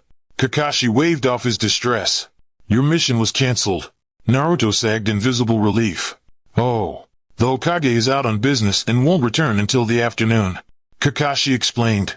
I'm here to fill you in on the latest information we've received. Naruto blinked, confused, before apprehension clouded his face. Tell me? Or tell? He swallowed. Kyuubi? You. Kakashi answered immediately. And there's something else I'd like to discuss with you, personally. Naruto straightened, rigid. This year, the Chunin exams are going to be held in Konoha. He intoned, blandly. Naruto wondered why, exactly, this information was so pertinent to him. And when Kyuubi was instated into ANBU, we obviously couldn't write his name down, so the official record states that Uzumaki Naruto is the most recent acquisition of Captain Yamato's Black Ops team. Naruto paused, still not following. Okay? Naruto, Kakashi sighed. You can't participate in the Chunin exams, is what I'm trying to say. Legally you're already ANBU rank. It'd be a moot point to have you compete, and many countries would see it as cheating. Oh. Naruto let out a breath. That's all? That's fine, sensei. To be honest, I really didn't want to compete in them anyway. There's more to it than that. Kakashi shook his head. The real crux of it is that Sasuke and Sakura will be joining the exams, but you can't. Naruto blinked rapidly. But wouldn't that be a disadvantage for them? All the other teams will have 3, right? Yes, that's the problem. You see, until the Chunin exams are over, you won't be able to be on the same team as them. We'll need to instate a new member who can participate in the exams with them. And we'll have to start now, because they'll need all the time they can get to assimilate as a team. Already they'll be at a disadvantage against teams who have worked together for so many years. Shock bloomed mutely against his ribcage. His mouth worked, but no sound came out. It wasn't the end of the world, he consoled himself. It wasn't like he had much time to spend with them anyway. And it would be really selfish of him to expect them to not take the exams. He knew how much getting stronger meant to Sasuke. And even though he might act like Sasuke was the most troublesome and tiring person he'd ever met, deep down he knew that Sasuke was the most important person to him. Between him and Sakura, hell, they practically made up all the people he cared about, period. He had a bond with them that he'd never had the chance to form with anyone else, something more than camaraderie, more than friendship. They were, in a lot of ways, the cornerstone of his universe. What he anchored to when he lost sight of himself, which was often these days. To have them taken away, out of reach once more. They'll get a replacement? He asked faintly. Yes. There's a lone genin who passed in very unconventional ways. Kakashi struggled to hedge around the total shit show that explaining route to Naruto would inevitably be. He'll be joining their team for the time being, just until the exams are over. A brief flicker of hope lit. So I'll be able to join them afterwards? Ah. Kakashi hated to ruin the small spark of hope he could see in the blonde. He knew how much Naruto's team meant to him, even when they showed such little affection towards him. He didn't claim to know anything about how deep the bond between Sasuke and Naruto was, though he was aware that it was much deeper than their interactions bellied. And Sakura, although she rarely expressed much maturity or much interest out of Sasuke, did truly care for the blonde. Had been asking about him a lot, actually, now that Naruto was away so often. There's a good chance you will. Kakashi hedged. What do you mean? The blonde questioned, something like panic coloring his voice. It's not a done deal? If Sasuke and Sakura don't pass, they may be transferred to other teams. Genin teams normally break up after the exams. Advancing to Chunin is based on individual merit, not on teams, so it's not uncommon for one to advance without the others. The remaining Genin are then resorted and tried for the next exam. Naruto digested this seriously, a morose expression on his face as his gaze averted to the ground. And Naruto, Kakashi pressed, austere. You have to consider your own future. Already you've proven to be a capable ANBU team member, but there are many other viable options. You may want to branch out, try new roles, even become captain of your own squad. For a brief moment, he thought on how incredulous it would be to even possibly contemplate usurping Yamato, before Kakashi's words caught up to him. Kyuubi? He snorted. And a team? I doubt that. Kyuubi isn't the only part of you qualified for ANBU, Naruto. Kakashi implied, seriously. You've grown immensely in these past weeks. Naruto plopped into one of the Hokage's chairs, moping. That's not because of anything I've done, he pointed out. Kakashi moved to lean against the side of the Hokage's desk, smiling slightly at the pouting blonde. You know, Naruto, this eye of mine wasn't always mine. It belonged to a dear friend. Sometimes I wonder if having this is the same as cheating. The Sharingan can copy anything it sees, essentially stealing others' hard work, and to top it all off, it wasn't even mine to begin with. Naruto, having never heard this story, looked up interestedly. Kakashi shook his head with a chuckle. But that's a pointless thought. That's what being a shinobi is all about. We have any method available to advance higher than the rest. Even if you feel you don't deserve this power you have, it is yours, and you shouldn't feel bad for having the upper hand from your peers. I guess, Naruto muttered, quiet. Think about it, alright? He patted the blonde's shoulder, moving to stand upright. At any rate, you should probably head out. We have a team meeting soon. Naruto eyed the clock on the wall skeptically. It was still hours before Kakashi normally showed up. Really? He deadpanned. And shouldn't you? Well, yes. Kakashi rubbed the back of his head. But I might get lost on the road of life on the way there. And before Naruto could berate him further, he flipped out of the open window. The river roared to life under the red bridge like a jubilant water sprite, occasionally spraying mists of mountain water as it crashed into rocks near the bridge. Naruto thought it all rather picturesque, the glitter of water in the soft morning sunlight, and the gleam of the red bridge, such a lovely, radiant color. Sakura thought the opposite, scowling when the humidity got into her hair and frizzled it up. She frowned thoughtfully at the water below. Last week's inordinate amount of rain was no doubt the cause of this. Thinking on last week's temperamental weather reminded her of how strange the week had been in general. With both Kakashi and Naruto's inconsistent attendance, it felt as if decades had gone since she'd last been to this bridge. Even Sasuke had started to skip meetings, opting to train alone, often leaving Sakura as the lone figure on the bridge. On these occasions Kakashi would finally make his appearance around 11, shake his head at the lack of teammates, and give Sakura a quick hour lesson before whisking away. Which was why, when she made out Naruto's flickering form in the distance, she greeted him with great relief. Naruto! She smiled, and then, the expression quickly morphed into an irritated frown. Where have you been? She shifted her weight impatiently as Naruto only stared dumbly at her. As if he had never seen her before, or something. Or as if he couldn't possibly believe that she was really here, in front of him. Naruto shook himself out of his reverie. You know, I've been busy. He edged, still caught up in the shock of seeing her once more. She was, well, Sakura always looked pretty, her soft pink hair just as picturesque as the rest of the scenery behind her, and a light of gold tucked around the slope of her cheeks, her eyes alight and sparkling. She looked worryless. Like Naruto had been, not even a few months ago. He could clearly remember a time when she symbolized everything he dreamed of in life, recognition of his peers, the ability to protect his friends, and her. He wanted to win her. She was the life he could no longer have. Naruto? She called again, a little worried. You're spacing out again. He blinked out of his thoughts. Sorry, Sakura-chan. I'm just thinking about a lot. I'll say. She put her hands on her waist, canting her hips slightly. She giggled. It must be very hard for you, thinking so much. Thanks, hey! He sputtered, and she laughed harder. She shook her head, her mirth disappearing. Really though, Naruto, what do you mean busy? Too busy to go to team meetings? You know, with you and Kakashi-sensei regularly missing them, Sasuke-kun usually stays home and trains alone. An uncomfortable guilt bloomed in his stomach. Sakura-chan. He started, hesitantly. I know. I'm really sorry. And, actually, I kind of have to tell you. The dobe is back, I see. Sasuke noted, dry, the clattering of his sandals against the wood marking his entrance. Sasuke. Naruto acknowledged, too tired to bother with their usual banter. His heart wasn't in it, not today. Naruto. He frowned. Naruto wondered if he even noticed the lack of rivalry between the two. Probably not. Naruto turned back to Sakura, even more disheartened than he had been before. He watched the tilt of her head mournfully, the slow slide of her hair as it fell from behind her ears. Everything in him wanted to stay. He opened his mouth, defeated, but once again he was interrupted. Oh, all the ducklings are here today. Kakashi smiled, strolling out of a cloud of smoke. The three genin eyed him varying expressions of disbelief, one with vague annoyance, one with unveiled annoyance, and one with exasperation for once more being interrupted. Naruto took a closer inspection of his sensei, noting that his usual garish orange book had been replaced with a mission scroll. The jounin tapped it on Naruto's head, before handing it to him. Guess it wasn't cancelled after all, huh? He smiled, wry. Naruto sighed, returning smile equally as sardonic. Guess so. He readied his resolve, and walked away from them. He could hear the confusion behind him, could almost imagine the scene in his head, Sakura's expression clouding, a scowl marring Sasuke's features, brows crowded angrily. Why does Naruto get all these missions? Sakura pouted, as he made it back onto solid ground. Aren't we a team?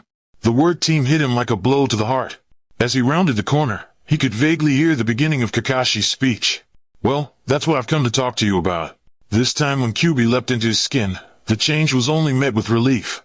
Naruto thought the new Team 7 didn't look nearly as good as it had when he had been on the team. Granted, he certainly made for a biased source. The dynamic did not appear to have changed much at all without his presence. Sasuke still looked broody and angry. Sakura remained a constant jovial presence. Kakashi was still late, and Sai was just unnerving.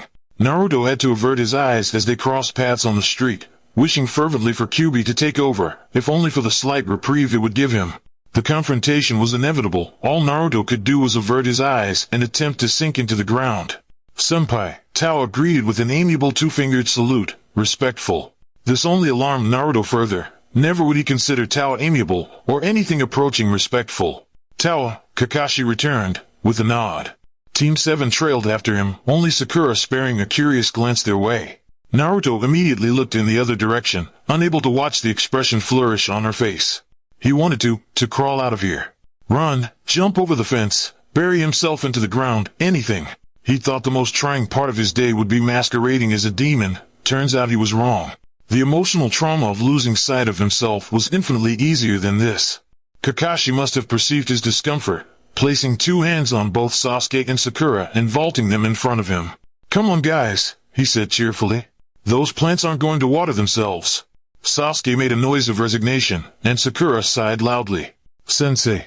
She harumphed, but her eyes strayed back to the ninja in black, heading in the other direction. She'd seen them before. Or, well, people like them. Dressed in black with bone-white armor, elaborate colored masks obscuring their features from sight. Though rationally she knew they were just like her, ninja, people, human, she couldn't logically process this. They could have been an entirely different race for how much she related to them.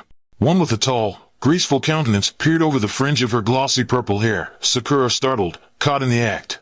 They looked intimidating. She turned away, shivering involuntarily. Do you know them, sensei? Naruto could make out Kakashi's distant, vague reply. Well, sort of. Koga shook his head, straightening and continuing forward with a renewed purpose. I don't trust them, he hissed. Any. Yugao scoffed. They're disbanded. She intoned, flat. Don't get so worked up over it, rookie. Koga glowered at her words, huffing and turning away. You don't really believe that bullshit for a moment, do you? Yugao turned to him, sharply. And what are you insinuating? She asked, slow and dangerous, her eyes making a quick sweep of the perimeter around them. Aside from tides of civilians, there was nothing much to see. Towa elbowed Koga sharply in the gut, and the other man grunted. Yugao's right. No need to get worked up over it. He echoed, and there was something deliberate to his words. Naruto blinked rapidly, feeling like he was missing a punchline somewhere in there. Was this a joke of some kind? Their captain burst into existence with a cloud of smoke. Yamato Taishu. She nodded respectfully, and they followed suit. Well, everyone but Towa, who picked his nose. He waved a hand. All Jounin have been called to a meeting, he said by way of greeting. Though since none of you have a Genin team, I don't suppose you have to go. But since we're not on a mission, it might be helpful to take the time and get an update from Hokage-sama. His eyes flickered to Naruto's masked face. And I think some of us would like to know the Chunin exam nominees from Konoha. Naruto stiffened at the implication, but said nothing. Towa sighed. What's it matter, anyways?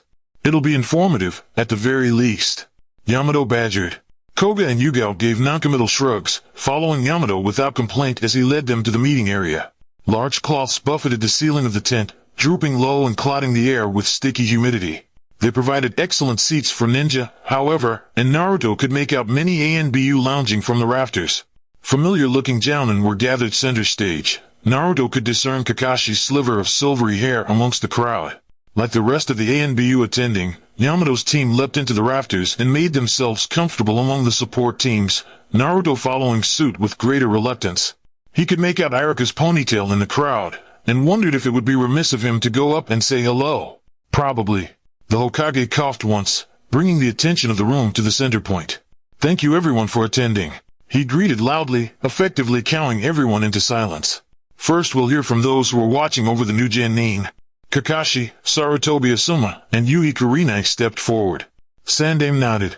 Kakashi, Asuma, Kurinai. Well? Are there any Genin you'd like to nominate for the exams? Team 7, Uchiha Sasuke, Sai, and Haruno Sakura, Irika sputtered the loudest, and torrent of confused murmurs besieged the crowd. Under the name of Hatake Kakashi, I nominate them to take the Chunin selection exam. Many were almost pleased by the missing name in Kakashi's infamous Team 7. Naruto couldn't help the disappointment he felt when he heard the positive murmuring of his absence. Team 8, Inazuka Kiba, Hyuga Inada, and Aburame Shino. Under the name of Yui Kurinai, the same as to my left. The Genjutsu mistress inclined her head. Team 10, Yamanaka Ino, Akimichi Chuji, and Nara Shikamaru, under the name of Sarutobi Asuma, the same as to my left. All of them, muttered the Hokage, so soft it seemed only Naruto could hear him. How rare. Irika pushed to the forefront. Hold on a second, he cried, and Naruto felt his heart leap to his throat. Hokage, please let me have a word. What is it, Irika? The Hokage asked calmly, turning toward him. I might be speaking out of line, he began quietly, shaking a bit. But most of those 9 were students of mine at the academy. Of course, they are all very talented, but it's too early to take the exam. He averted his eyes. Naruto felt himself freeze. They need more experience. I can't understand the teacher's reasoning. Naruto clenched his hands into the rough canopy beneath him. He felt Yugao and Yamato train their eyes onto him, and he bowed his head. Irika's heart was in the right place, but it was a moot point now. He only hoped Kakashi wouldn't say anything to his former teacher. I became Chunin when I was 6 years younger than Naruto. Kakashi reminded suavely. Naruto is different than you. Irika shouted back. Am I? Naruto mused softly to himself. Already was he an ANBU, whether it was him or Kyuubi, to the public, it was the same. They were the same. He was just as much of a killer as the fox who stole his body. His eyes slid shut. Unnoticed by the blonde, one of his fellow ANBU caught the motion, hair sliding over his face to obscure his eyes, the distressing grip of his shaking hands in the canopy. This was stupid, he thought miserably. He was stupid. Thinking on how much easier his life would have been if the seal had never broken was stupid. There was no point in reminiscing, on lament or regret. It wasn't about to change anything. The Jounin below dissipated, some erupting into clouds of smoke and leaves, others opting for the doors. Naruto wasn't sure how much time had passed, but the meeting was well beyond over. Yugao had been surreptitiously beckoned by the Hokage during the ceremony using ANBU code, and she had thought it best to wait until the crowd thinned before following. Towa and Koga had immediately left via Shunshin, while Naruto had leapt down, obviously disheartened by something, and meandered almost aimlessly to a billowing flap in the tent and lead himself out. When the last few mingling Jounin walked out, Yugao jumped from the shadowed confines above and bowed before the Hokage. You wish to see me? She asked respectfully. The Hokage nodded, taking a lungful of his pipe before replying. I see you are on conciliatory levels with Naruto-kun. her brows furrowed beneath her mask. While she was amicable with him, and not openly antagonizing him like Tawa and Koga did, she would not consider them even the slightest of acquaintances. They didn't have any foolish quarreling like the two moronic boys. In fact, their relationship was nothing but mutual understanding. And, she'd secretly admit to herself, she probably had more of a relationship with Kyubi than the demon's tenant. I suppose. She hedged, cordially. He leaned over his desk, and she saw the unquestionable unease in his tired eyes. He's having a lot of trouble in coping between his normal life and his ANBU life, according to my reports. Yugao didn't have to guess to know who reported daily to him. And I know there aren't many people he opens up to, unbeknown to the female Black Ops. Sarutobi's worry regarding Irika's brash words, whether unknowingly or not, and Naruto's reaction to them was near palpable. And even fewer with his new circumstances, let alone the fact that he's a Jinchuriki at all. Kakashi, I'm certain, is one of them. However, as you well know, he's quite busy with his own Genin team. And while Naruto has many friends his age, none of them are aware of Kyubi, or of his status as a Black Ops. And I doubt he's inclined to tell them, and he's been steering farther away from them as of late. Yugao nodded slightly, wondering when it would get to the part of the conversation relevant to her. So, I'm imploring you to become acquainted with him, at least for the next 2 days. The sandame finished. Yuzuki blinked, once twice, and then wondered if she heard right. As if catching her sudden stiff and surprised facial expression, his eyes softened. He needs a friend, Yugao. Sadly, there wasn't much she could say to that. She bowed wordlessly, and saw herself out. Of course, Hokage-sama. The trepidation she felt was well worth it to see the relief seep into the tired lines around the Hokage's eyes. Yugao fluffed her hair as she stepped out from the tent. Her blonde teammate and partial demon god plodded along sullenly a few paces in front of her. She could relate to his situation. She studied ANBU young as well and knew the strain that pressed against his sanity right now, how it twisted and warped his morals into something he couldn't relate to anymore. Naruto was young, but he presumably had his own set of morals. On more than one occasion in reports, she had read that never breaking promises and protecting his important people were traits he valued greatly. ANBU could easily break both of them, and she would be quite surprised if the job hadn't already. But, she had never been a Jinchuriki. The strain of being in such a unique situation that only 8 other people shared must be a towering burden indeed. One she couldn't comprehend. The thought tugged furiously at her heartstrings, and she quickened her pace to approach the boy. Naruto, she called softly. And behind the shifting mask she could see a relentless blue, the sky flickering behind the porcelain with the refracting light, and Yugao could clearly remember the same eyes on a young child as she crouched in the trees. Miffed that once more she was made to look after Konoha's resident Jinchuriki, her equally annoyed teammates playing cards on the academy rooftop. Mika smoothed out battered playing cards onto the coarse cement of the roof. One leg dangling, his rear cried aloud, floored at the royal flush. Beneath them, a young child with round fingers and defeated, limp, lemon-colored hair swung desolately beneath the tree Yugao crouched upon. While she certainly wasn't enthralled with this particular duty, one which most Black Ops under the Sandame's regime were painfully familiar with, she took it seriously, smoothing out orchid-tinted hair and eyes moving in time with the distant swish of the wooden plank, as the boy sullenly kicked his foot into the terse dirt. This was Uzumaki Naruto, she was aware. He was small, malnourished on an explicit diet of ramen, with eyes of defiance and fiery brimstone, but they were embittered as he watched the other academy students. They played unawares some paces away, tackling each other into the grass and shrieking in laughter. Above him, shrouded in the shadows of the tree's canopy, Yugao only sighed.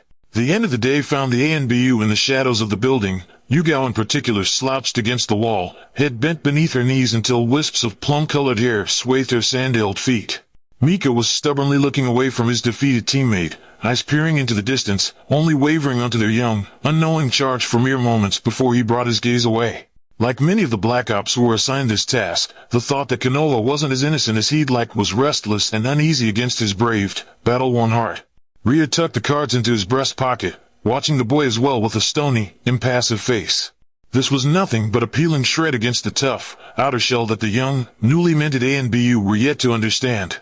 The many secrets of Konoha that the Sandame bore with heavy, weighted shoulders, ones that they would soon be tested against and ones that could perhaps waver their confidence, composure lost completely in the steadfast threads of Danzu's manipulations, between Hamura and Koharu's Machiavelli principles and the Sandame's weather-worn face.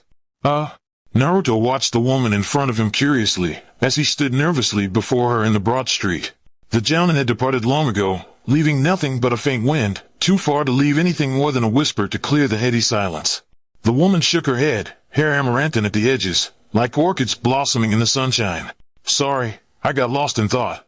She stood stiffly then, unsure what to say to the young, malleable child in front of her. Listen, Naruto-kun, I know what you witnessed back there was probably a lot to take in, and hard to hear. A little bit, yeah, he confessed sullenly, suddenly keenly gracious for the mask adorning his face. A bit unsure how to continue on, she fiddled with her hands, a horridly implacable habit she'd taken on some years ago, though she had never once used it in her many years of combat. Facing down a distraught young preteen seemed to make her lose her countenance completely, but your academy teacher is only saying that because he loves you, and obviously cares enough about your welfare to go against the Hokage, and your Jounin-sensei. It doesn't mean that he thinks any less of you, or that he will, once he realizes your rank now. At this, the young genin turned Anbu flinched back, as if recoiling from a physical hit. It only serves as an undeniable testimony to his love for you.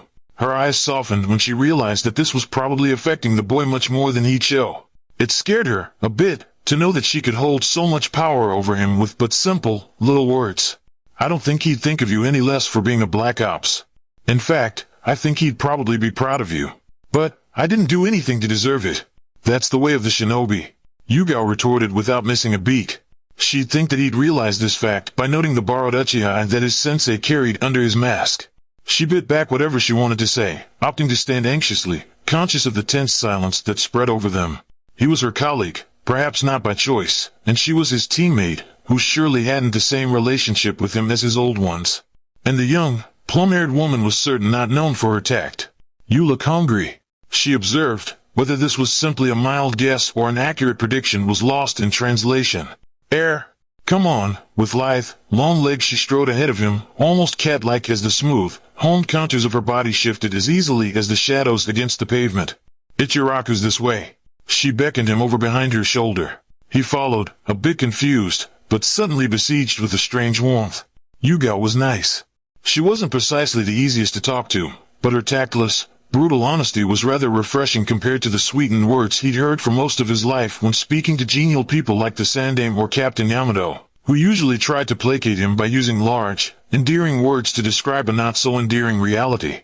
Instead, she'd tell it to him as straight as it was, sun setting to the west, rising in the east. She doesn't like you.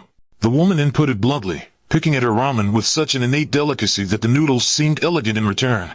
She'd asked on his teammates and he'd responded truthfully. Sasuke was a bastard and Sakura was the most beautiful, amazing girl in the world. And honestly, she sounds like a rather shallow girl, who shouldn't be a kunoichi at all. Sakura-chan's not that bad. Naruto defended lamely in the face of his wayward teammate. I mean, she sure does like Sasuke, and sometimes that's all she really sees. But she's a good person, really. Really. Yugao echoed flatly, not believing this in the slightest. Really. Naruto persisted. And I mean, I don't like Sasuke team very much, but... The boy trailed off, and behind ocean eyes was a fractured face, Sharingan wide open like blackfish in a crimson pond. My body just moved on its own, idiot, a shallow ocean of russet pooling at his feet and needles in his back. He's alright. The boy shrugged, finishing his trail of thought without an inkling to what he saw behind his iris. Yugao only cleverly held her tongue, watching his distinctly shaking hands from the corner of her eye.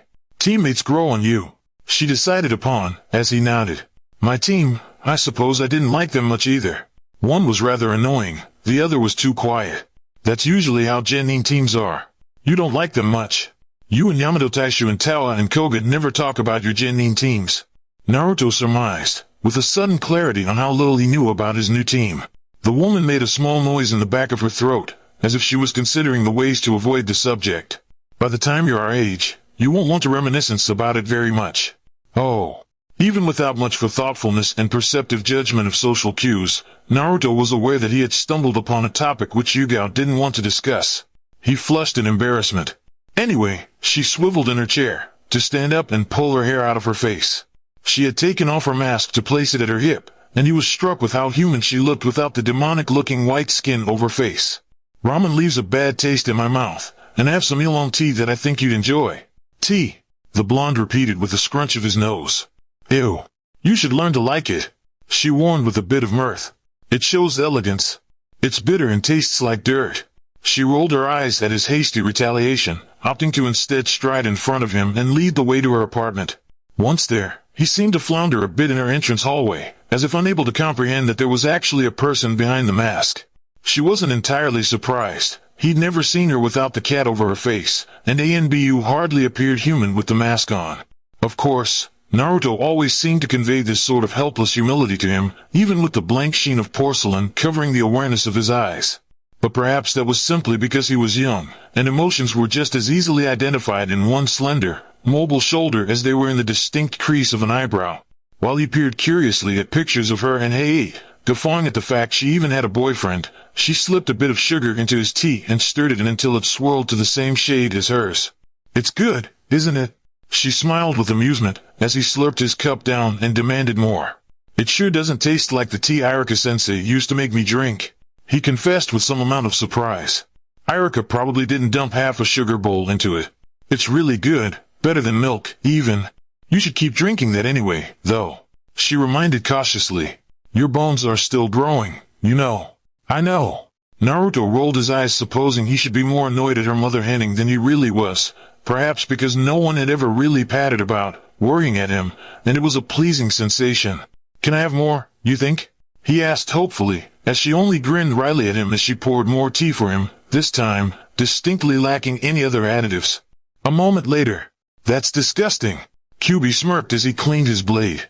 The river cooled the air around its bubbling surface by a startling drop in temperature, one the Anbu resting near took advantage of.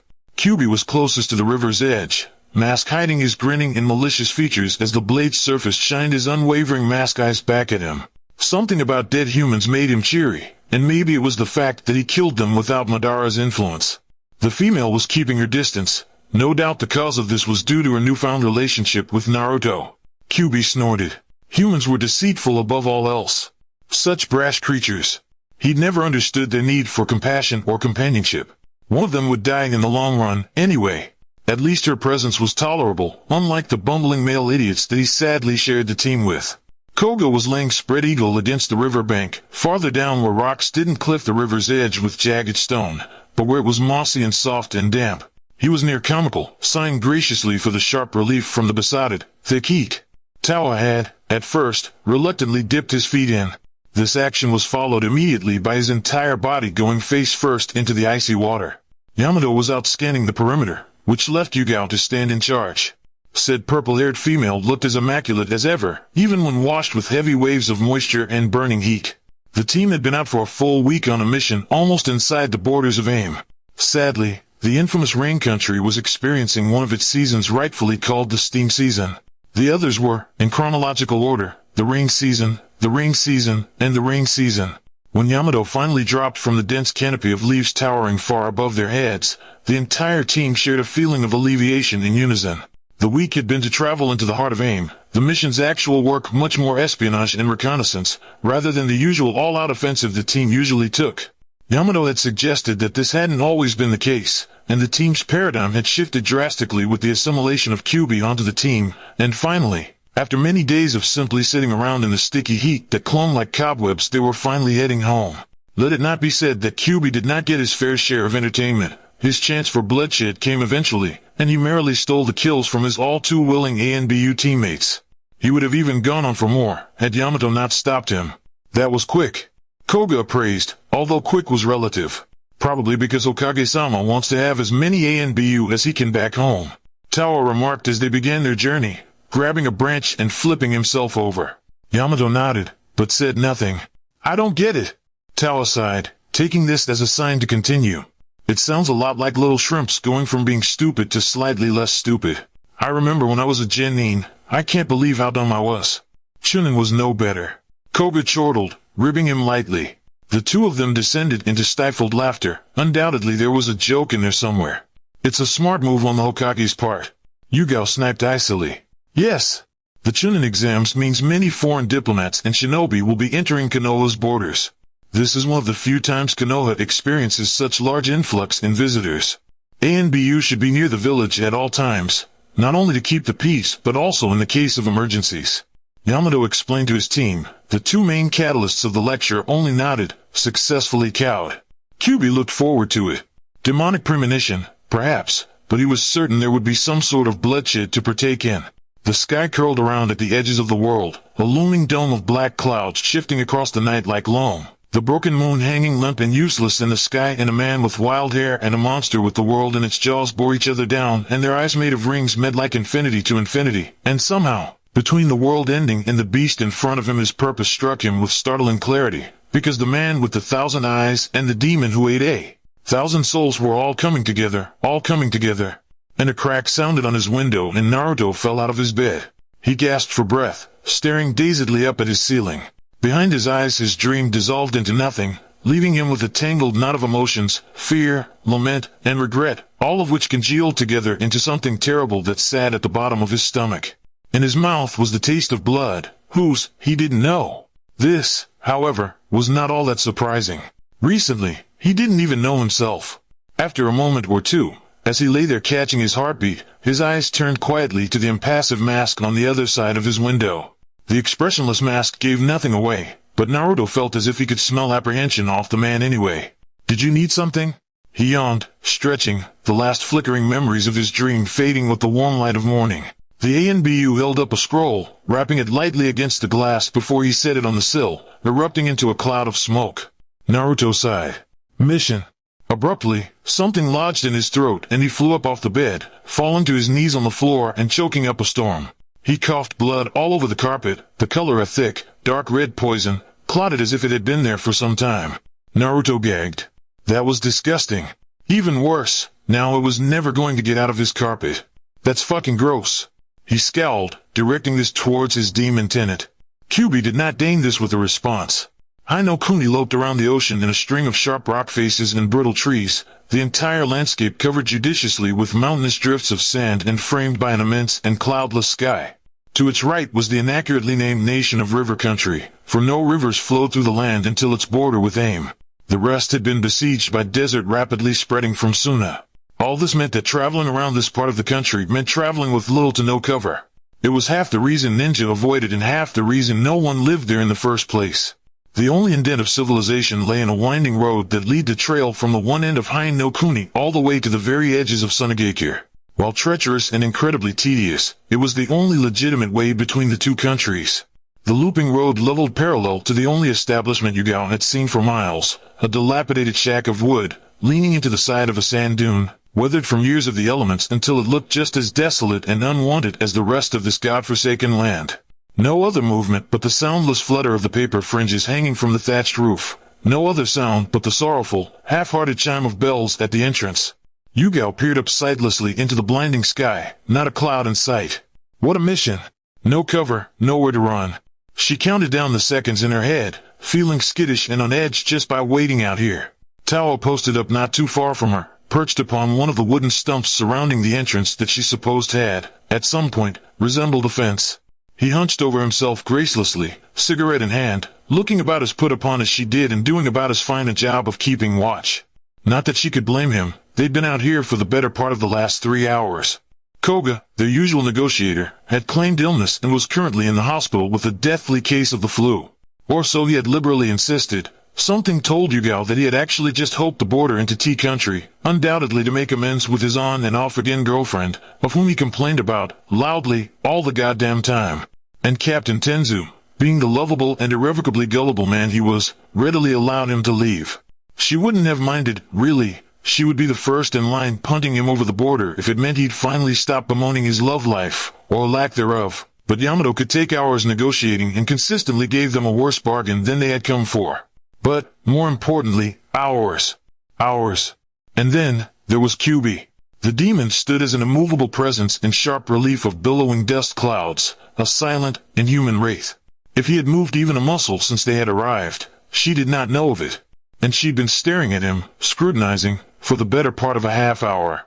Tao sighed loudly, stubbing out the end of his cigarette. How much longer is he gonna take? Her eyes slid over to her companion in exasperation. He, of all people, should be just as aware of Yamato's unfortunate tendencies as she was. After all, the two of them had been on Yamato's team since he had even had a team at all. That being said, clearly his question was a rhetoric, because he did not wait for an answer before lighting up another cigarette. But her gaze quickly averted back to the demon in front of her, unwilling, or perhaps unable, to allow him to sit in her peripheral for long. She was no great fan of allowing him to be anywhere but in her sights, though he had, quite frankly, given her no reason to be so distrusting. For all intent purposes, the fox had proved no legitimate threat to Konoha. Though it was clear he held them in no genuine regard, he had also never endangered them or jeopardized a mission. If anything, he was a crucial fixture in keeping missions alive. That the demon tolerated them at all was disconcerting. That he could even come this close to deferential even more so. She did not trust him in the slightest. But that being said, it was quite clear that whatever machinations the demon undoubtedly had for the future, the destruction of Konoha was not part of them. Or at least, not anytime soon. She wondered what he could be thinking, when he stood so still in the distance like that, when he fixated his inhuman eyes upon the moon, with such tangible longing, or when he turned over his hands, as if contemplating the lines of his palms. Yugao shivered. Sometimes, even he could appear human. The desert stilled again, the shifting wall of dust in the distance providing soundless movement. Yugao's thoughts strayed to home, as she wondered on Hay-8. She didn't envy him, chaperoning little Genin and having to begrudgingly rescue them when they lethally endangered themselves, which, considering they were Genin, would probably be fairly often. She envied herself even less, standing on guard en route back to Konoha, in the same position she had been for the last 3 hours, with only Tawa, Yamato, and a demon god for company. She sighed, scuffing her feet. Certainly neither were favorable positions, and invariably the moment Team Shiroi stepped back into Konoha they'd be assigned a position not unlike Hay-8's. Alas, this was the life of Anbu during Chunin exams. How unfortunate. In a brief, startling motion, Kyuubi's head whipped to the side. It startled her out of her reverie, and her attention snapped to the where his gaze fixated. She squinted into the tumbling dust and sand. Nothing. Nothing but an impenetrable wall of sand clouds and the muted whispers of dust against dust. She grunted. Yamato sure knew how to pick a rendezvous spot. No cover, no visibility, and nothing to hear unless you happen to have demonic senses. After a moment of deliberation, Yugao walked towards the demon, conscious to make her movements as obvious as possible. The last thing she wanted was to be accidentally gutted like a fish for sneaking up on him. But aside from the narrow slant of his eyes, he gave no indication that he was going to slide a knife into her stomach. His attention remained on some indeterminable point on the horizon, everything in him diverted onto something she couldn't see. She turned to him, puzzled. "How can you hear anything over the dust?" "I can't," came his enigmatic, toneless response. She frowned, wishing she could see some kind of emotion behind his mask, if only to get a read on what he was thinking. "Then, how do you know something's out there?" He made no move to answer, only staring pensively into the ether. When it became clear he would give no response, she returned her own gaze to the horizon line. Diffused whirls of dust clouded the sky like smoke. The pattern was strangely mesmerizing. Finally, after perhaps an eternity or two had drifted by, he replied at length, "I can sense it." Yugao tilted her head. "Sense what? Chakra?" No, she would have noticed too. Perhaps he could focus his chakra to the earth, like the Iwanin could. But in a desert, with constant shifting layers of earth, that was probably near impossible. He turned abruptly on his heel, waltzing into the hut and ignoring Tawa's squawk of protest. He did, however, spare the moment to topple Tawa into the sand when the Anbu moved to stop him. "What's his problem?" Tawa glowered crossly. Yugao only shrugged. "How would I know?" "Whatever it is," he began tempestuously. "He doesn't have to be such an ass about it." Yugao paid him no mind, attempting to listen in on the conversation inside. Whatever relationship the demon god had with her captain was curious. Though Kyuubi appeared to silently loathe the entire lot of them, he had been strangely yielding towards Yamato. She wasn't sure if that was simply because he could respect Yamato's prowess as a shinobi or because Yamato had done something to prove his worth, but she suspected the latter. Regardless, Kyuubi gone out of his way to warn Yamato once already, when he had no need to do so. "You're sure?" She could make out Yamato's voice, concerned. "Would you care to wait and find out?" Came Kyuubi's ominous response. It would appear that Yamato would not. The two abruptly exited the shop, much to the owner's vocal displeasure. Yugao could have thrown her hands up in relief when she saw the scroll in Kyuubi's hands as proof of their victory over sea civilians. Perhaps it would have been more effective to throw Kyuubi in there and have him batter the man into submission. It would have saved them a significant amount of time, at any rate. Tawa watched the exit with about as much relief as she did, but with infinitely more curiosity. "Not that I'm upset that we're leaving," he prefaced quickly, "but what's the rush for?" Nobody bothered to answer them, already making for the dunes some ways away. Yugao decided it best not to ask any more questions. If both Yamato and Kyubi were this concerned on keeping pace, then she would assume there to be a significant reason for it, and leapt into the air after them. She wondered if whatever Kyubi had warned about passed, for it was some time before anyone spoke again. But then the demon growled, and dropped out of the sky to crater soundlessly into the sand. The ANBU team abruptly stopped to follow suit, dropping down onto the dunes. A whirling cloud of smoke like dust passed them, and then small, blurred figures dotted the horizon. There was perhaps 3 or 4, 2 medium height, taller than Naruto, but certainly smaller than Yamato, Tawa, and Yugao, and one curiously short. Almost leveled with Naruto. Kyubi made no other discernible move besides a sniff to the air, almost in disdain. It was hard to make them out, as their small wraith-like forms were continuously buffeted out of sight by large columns of dust, but they appeared to be heading their way. As they began to walk closer, dark lines wavering in the movement of the dust, Yugao raised her katana dangerously. This is what I had hoped to avoid. Kyubi sighed, sounding more put upon than she'd ever heard him. Upon closer look, the figures were revealed to be Suna shinobi. Probably from their height and the looks of the 4-man team, they were a genin team. Yugao's sword faltered in its position. Kyubi's impassive form gave no indication that he had lowered his guard, or if he had any at all. Yamato studied them closely, before murmuring, "The Kazakage's children." Yugao blinked at him, before looking back to the children in front of them, none of which even looked remotely related. One was blonde, with a sour and contrary look on her pinched face. The other was a brunette under his dark cap, and had a look as if he had just seen 2 slugs having sex, with green spreading on his face. The last was emotionless, his hollow green eyes contrasting violently with his fiery red hair. Their presumed teacher shifted his weight in blatant nervousness. "Konoha ANBU," he greeted, voice high. Yamato nodded. "Yes. And I presume these are your students?" "Ah, yes." He nodded once, and then twice, quicker. "These are Tamari, Kenkoro, and Gaara. We're on our way to the Chunin exams." Yamato blinked owlishly at them, his mask tilting. "Now, these 2 I am familiar with. A diplomatic mission to Suna, Tamari, and Kenkoro? The Kazakage's children?" He peered over to the redhead, who, if possible, looked even more blank. "And this is?" "The Kazakage's 3rd son." The Suna Jounin coughed nondescriptly. Yamato's brows were raised, but he made no comment. As the captain had easily shifted into his diplomatic persona, he hadn't noticed the flicker of the redhead's eyes, as he met Kyubi's. The boy's shoulders tensed, and he quickly looked away, stone-faced and intense-eyed, a look of confusion passing through the green irises, accompanied by fear. Kyubi only smirked, stuffing his hands into his pockets. None of the party had noticed the display. "Where's the rest of the Kazakage's entourage?" Yamato asked benignly, and though his pleasant voice gave nothing away, Yugao could hear the steel beneath it. The Jounin stiffened, before looking around. "We had to make a slight detour." His voice was carefully flat, but the blonde girl's quick glance to her youngest brother was all the information Yamato needed. "I'd assumed they were nearing Konoha's borders by now." Yamato took that as the needed answer, ushering the rest of the team for their takeoff. "Ah. Well, I bid you safe travels, and hope to see you soon." The Konoha ANBU waved their leave, before disappearing into the dust without so much as a forgotten footprint left in the sand. When they reached Konoha's gates 6 hours and many miles later, the entire team was out of breath. Konoha's crisp spring air was a welcome relief from the dry and dense desert heat that seemed to weigh upon them. Yugao shook her hair out daintily, the layers falling smoothly into shiny tresses, as she swiftly walked in front of the group.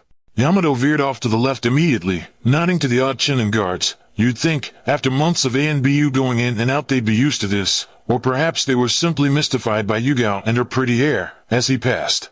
Tawa only grunted, much too tired for his typical unprofessional antics. Kyubi, however, had turned in the other direction, near the steps that lead into the city, and not too far from the lining of trees. "See, that's an ANBU team." Kakashi was lecturing. After passing the Chunin exams, which I'm certain you'll all do fine in, Kyubi caught a quick glance at Sakura's face, which seemed to lose its pallor. "You go on to the Jounin exams, or you can immediately take your ANBU exams." ANBU is a much more demanding class of shinobi, and are considered the true protectors of their villages, generally taking on the hardest of missions.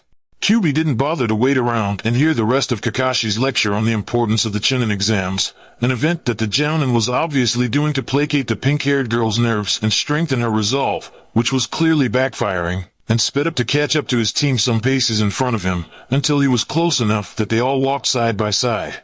"You may want to report to your Hokage," he drawled. "About those Sunanin." Tawa snorted. "Oh? And not about how you scared off one of our only contacts in river country, which Hokage-sama specifically asked you not to do. Why do you say that?" Tenza cut him off briskly, looking genuinely interested in QB's advice. "It's a bit strange, don't you think? That little red-headed boy, you didn't know he was the Kazekage's son? Isn't it strange to shield one child but not the rest from the public eye?" QB mused aloud, ambiguous as always. Before Yamato could ask any more, QB made a sharp and abrupt left turn into the heart of the city, and was immediately overtaken by the crowds of bustling people. Naruto pulled the mask out of his face and shook out his hair, which was still dusty from QB's earlier mission in river country. While Yamato had took his sweet time bartering with the seedy shopkeeper, QB had given him a crash course on the 8 other-tailed beasts. And though Naruto had been aware that QB couldn't be the only one, he'd never really understood much about them outside of the abstract.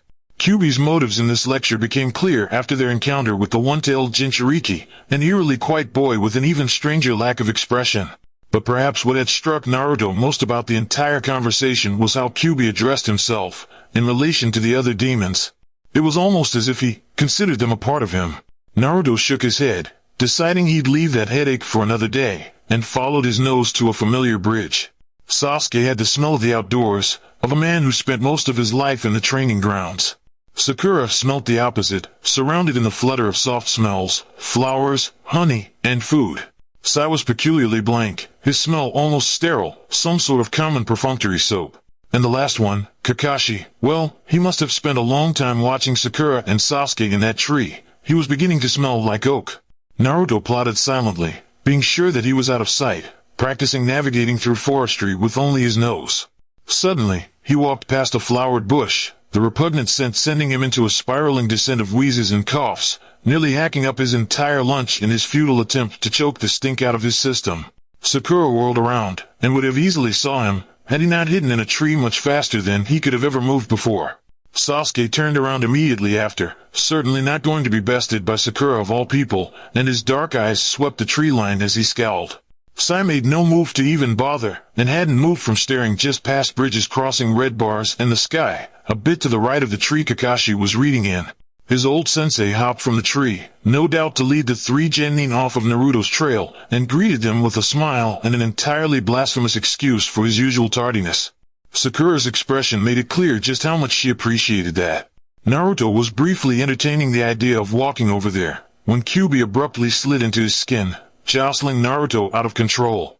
Naruto wondered why he was so surprised by this. After all, it would be remiss of him to renege on a deal that he had agreed to, but the thought reminded him of how little Kyuubi had been taking advantage of it. For the most part, the demon slept and allowed Naruto free rein for most of the day, and aside from missions, or when Naruto was asleep, didn't come out at all. The thought surprised him as much as it worried him. Kyuubi deftly maneuvered around fences and crowds, Anbu mask making everyone give him a wide, respectful berth. Naruto noticed that Kyuubi seemed to be following some sort of trail, and took note to sense the smells the next time Kyuubi breathed. Whatever the demon god was following, it smelled familiar.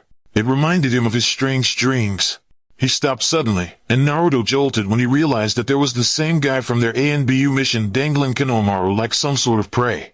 He would have wrestled the demon for control, if only to save Konohamaru, before Kyuubi ultimately did it for him. "Leave." Kyuubi snapped coldly, and the blonde and the boy looked successfully cowed, dropping the Hokage's grandson in a hurry and hustling backwards. The young boy scampered off, too scared to even thank him. Kyuubi immediately looked into the tree, where Gaara's light eyes stared back at him, unblinking and impassive. He also took note of the Uchiha, shrouded in the canopy of leaves. Whatever meeting Kakashi had held was obviously short. He probably just gave them the Chunin exam forms and left wordlessly, knowing Kakashi. But Naruto was more concerned by whatever Kyuubi was planning. Shikaku, the demon god, near purred, as if somehow allured. In his mind's eye a demon grew out of the ground. Raging in the sky, its one eye gleaming with thousands of rings and its tail spread round and ripping the world apart at its seams. Naruto cleared his head of the strange, flickering images. The boy stiffened, and a look of confusion filtered past his face, before the impassivity obscured it once more. "No." His voice was distant, trance-like, as if he truly wasn't denying it at all. Kyuubi turned to the Uchiha, amusement heavy in his voice. "And the Uchiha, Do you think you're sly, listening in? Kyubi seemed to ponder the young boy for a moment, as the young Uchiha clenched his jaw, looking away, dark hair covering his eyes in inky shadows. Perhaps some other time. The Demon King was muttering. In the future, yes. He tooted before shaking his head. But certainly not now. And then, louder. I suggest you leave. Don't you have somewhere to be? The Uchiha scowled, but knew better than to backtalk to an ANBU. Kyubi turned back to Gaara, who stared back. Eventually, the redhead averted his gaze, and Kyubi smirked triumphantly. No, you're not Shikaku. He tapped his chin thoughtfully, a very human movement that wasn't lost upon Naruto. You're just a human. Gaara seemed even more puzzled, if not downright confused. Kyubi turned away, but not for very long. Naruto's lashes flooded open, blue iris brighter than the sky in winter and shining like refracted sunlight. His gaze trailed to the moon, where it rested longingly for some time, the blonde's unwavering, unblinking stare disturbing and hypnotic. Finally, he pulled himself out, the eyes reverting to normal and Naruto blinking quickly, taken aback by the trance that had come over him. He rubbed his head and smoothed a hand over his hair, looking back up into the sky. The moon hung loosely, but it was full and heavy and weighed upon with stars. Mere moments ago Naruto felt like he never wanted to stop looking at it, but now, he only felt a vague sense of longing that he couldn't grasp, a torn and indecipherable feeling. Naruto chalked it up to being some strange Kyubi-centered reason, and decided to call it a night and get back to bed. He awoke several hours later and slipped on his ANBU mask, readying for the day. His limbs ached from traveling the distance between River Country and Konoha, protesting as he moved about and pulled his vest over his bare torso. It slid on perfectly, and he pushed his hands into his fingerless gloves, Konoha's emblem scratched onto the metal plate over his knuckles. When he looked at himself in the gleam of his window, the shutters had broken, and he hadn't bothered to buy new ones. He thought more and more how much this persona was Kyubi more than Naruto. It seemed strange, and he flexed his hand, just to make sure it was him and not the fox. He was having a hard time distinguishing nowadays. The ANBU outpost was a tall and imposing building, windowless and sprawling up the side of one of Konoha's largest trees. Contrary to the outside, which was composed of a mixture of wood planks and concrete, the inside looked sleek and was made entirely from steel, lending a certain sterile hostility to the whole compound. While the ANBU headquarters was a building of the many in Konoha's deepest streets, its other bases were spread across the city. This current one was located inside of a forest accurately named the Forest of Death, one of the training grounds used by ANBU and high-level jounin. Why they were using this particular man-eating plant-infested forest for a Chunin examination was beyond him. He knew enough about the world of ANBU to realize that the class difference between an ANBU and a genin was equivalent to a rock and the moon. The ANBU base was a little to the right of the tower in the heart of the forest, where the genin were supposed to enter by an allotted amount of time, and covered in a genjutsu that made it look like a highly poisonous vine that crawled up the tree, in hopes of dissuading anyone to come near it. Knowing ignorant genin, this was highly unlikely. Naruto wove his way around the base on instincts alone, trying to use his sense of smell to point out Yugao's floral scent. Not quite like Sakura's, darker and more natural. He ended up meeting Tenza first, the scent of wood nearly grafted onto his skin. While it was a bit overbearing, the smell wasn't entirely uncommon for Konoha ninja who perpetually spent their missions in the trees. The Hokage has already briefed myself and the other ANBU leaders whose teams are chaperoning this task. Tenza looked around, as Tawa abruptly appeared from a cloud of smoke, as did Koga. Yugao walked up languidly from behind him. So which one is it? Naruto asked curiously, more because of his friends than any legitimate curiosity over the exams themselves.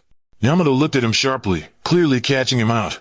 The first task doesn't require any ANBU supervision. It's located at the academy in one of the classrooms, and is a written test, unless ANBU captains wish to scout for potential members. At this, Koga snorted loudly, as if the idea was so ludicrous it didn't deign an actual response. Tawa mimicked the motion. Captain shot them an exasperated look before continuing. The second takes place here in the forest.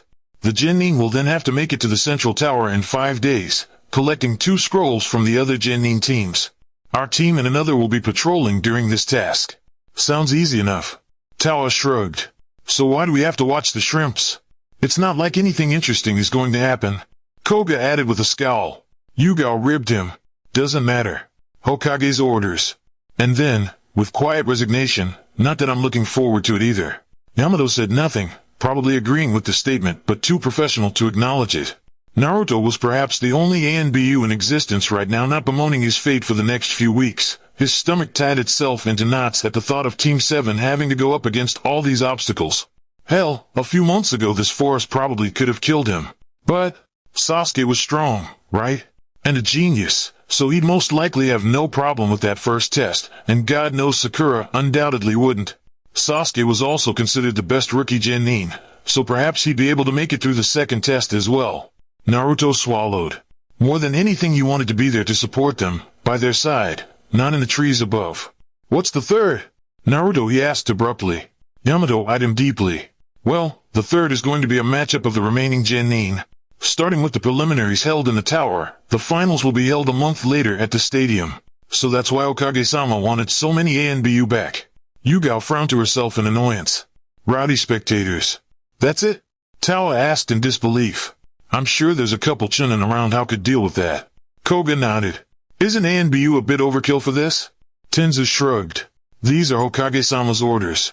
Either way, there are another couple platoons who are going to be guarding during the finals. I'd suspect that it will be a very light guard.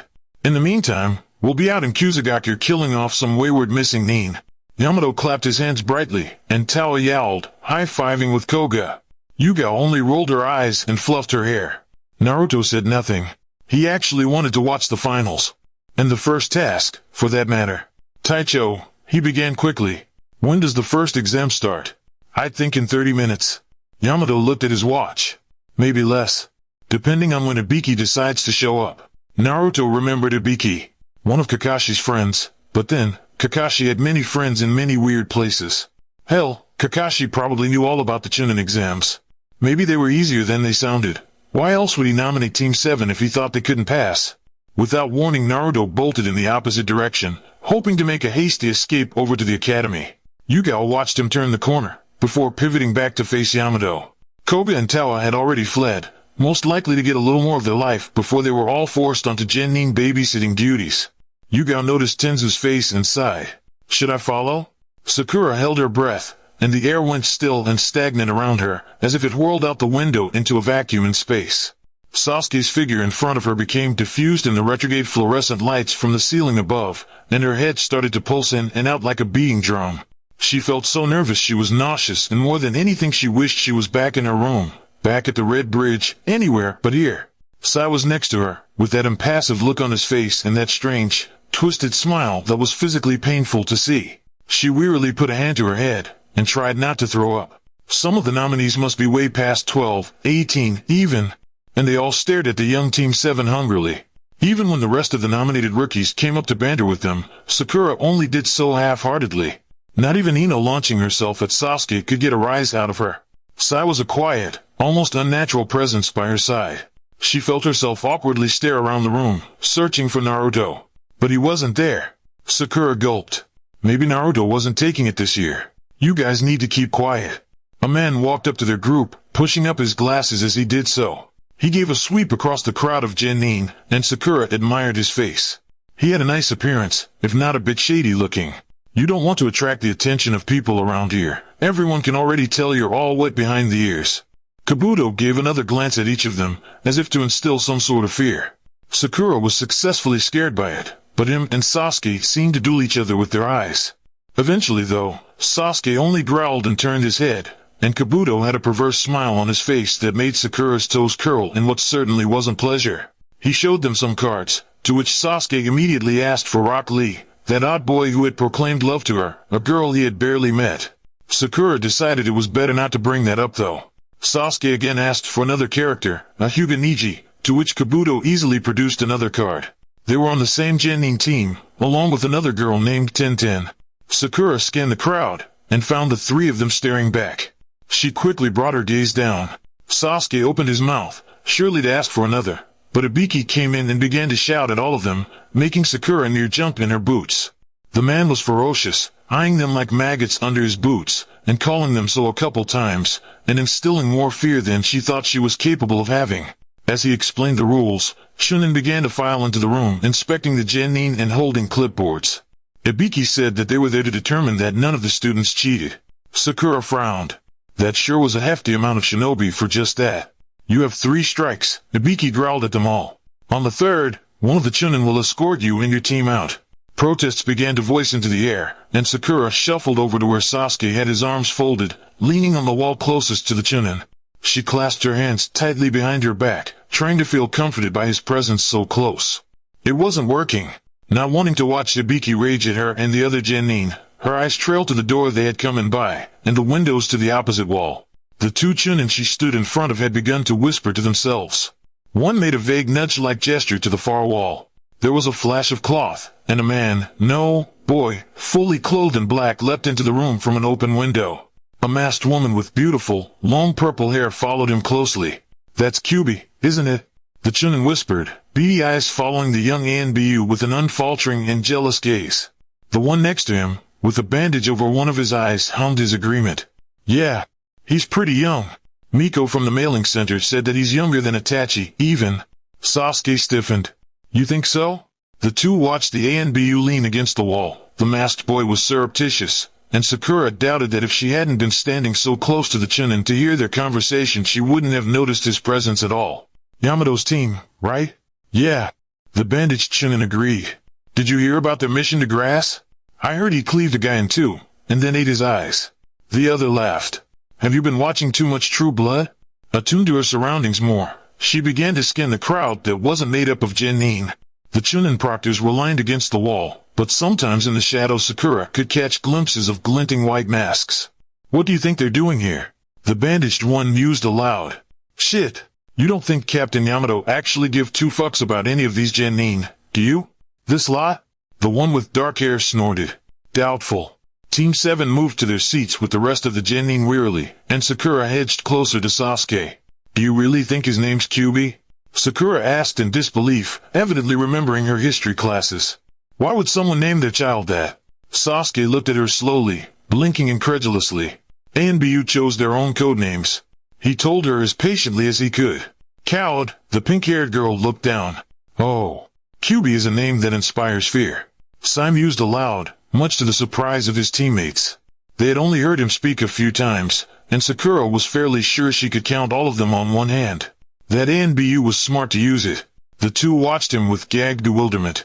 Or maybe it doesn't have much to do with smarts at all. He seemed to speak to himself, before he turned abruptly into his row.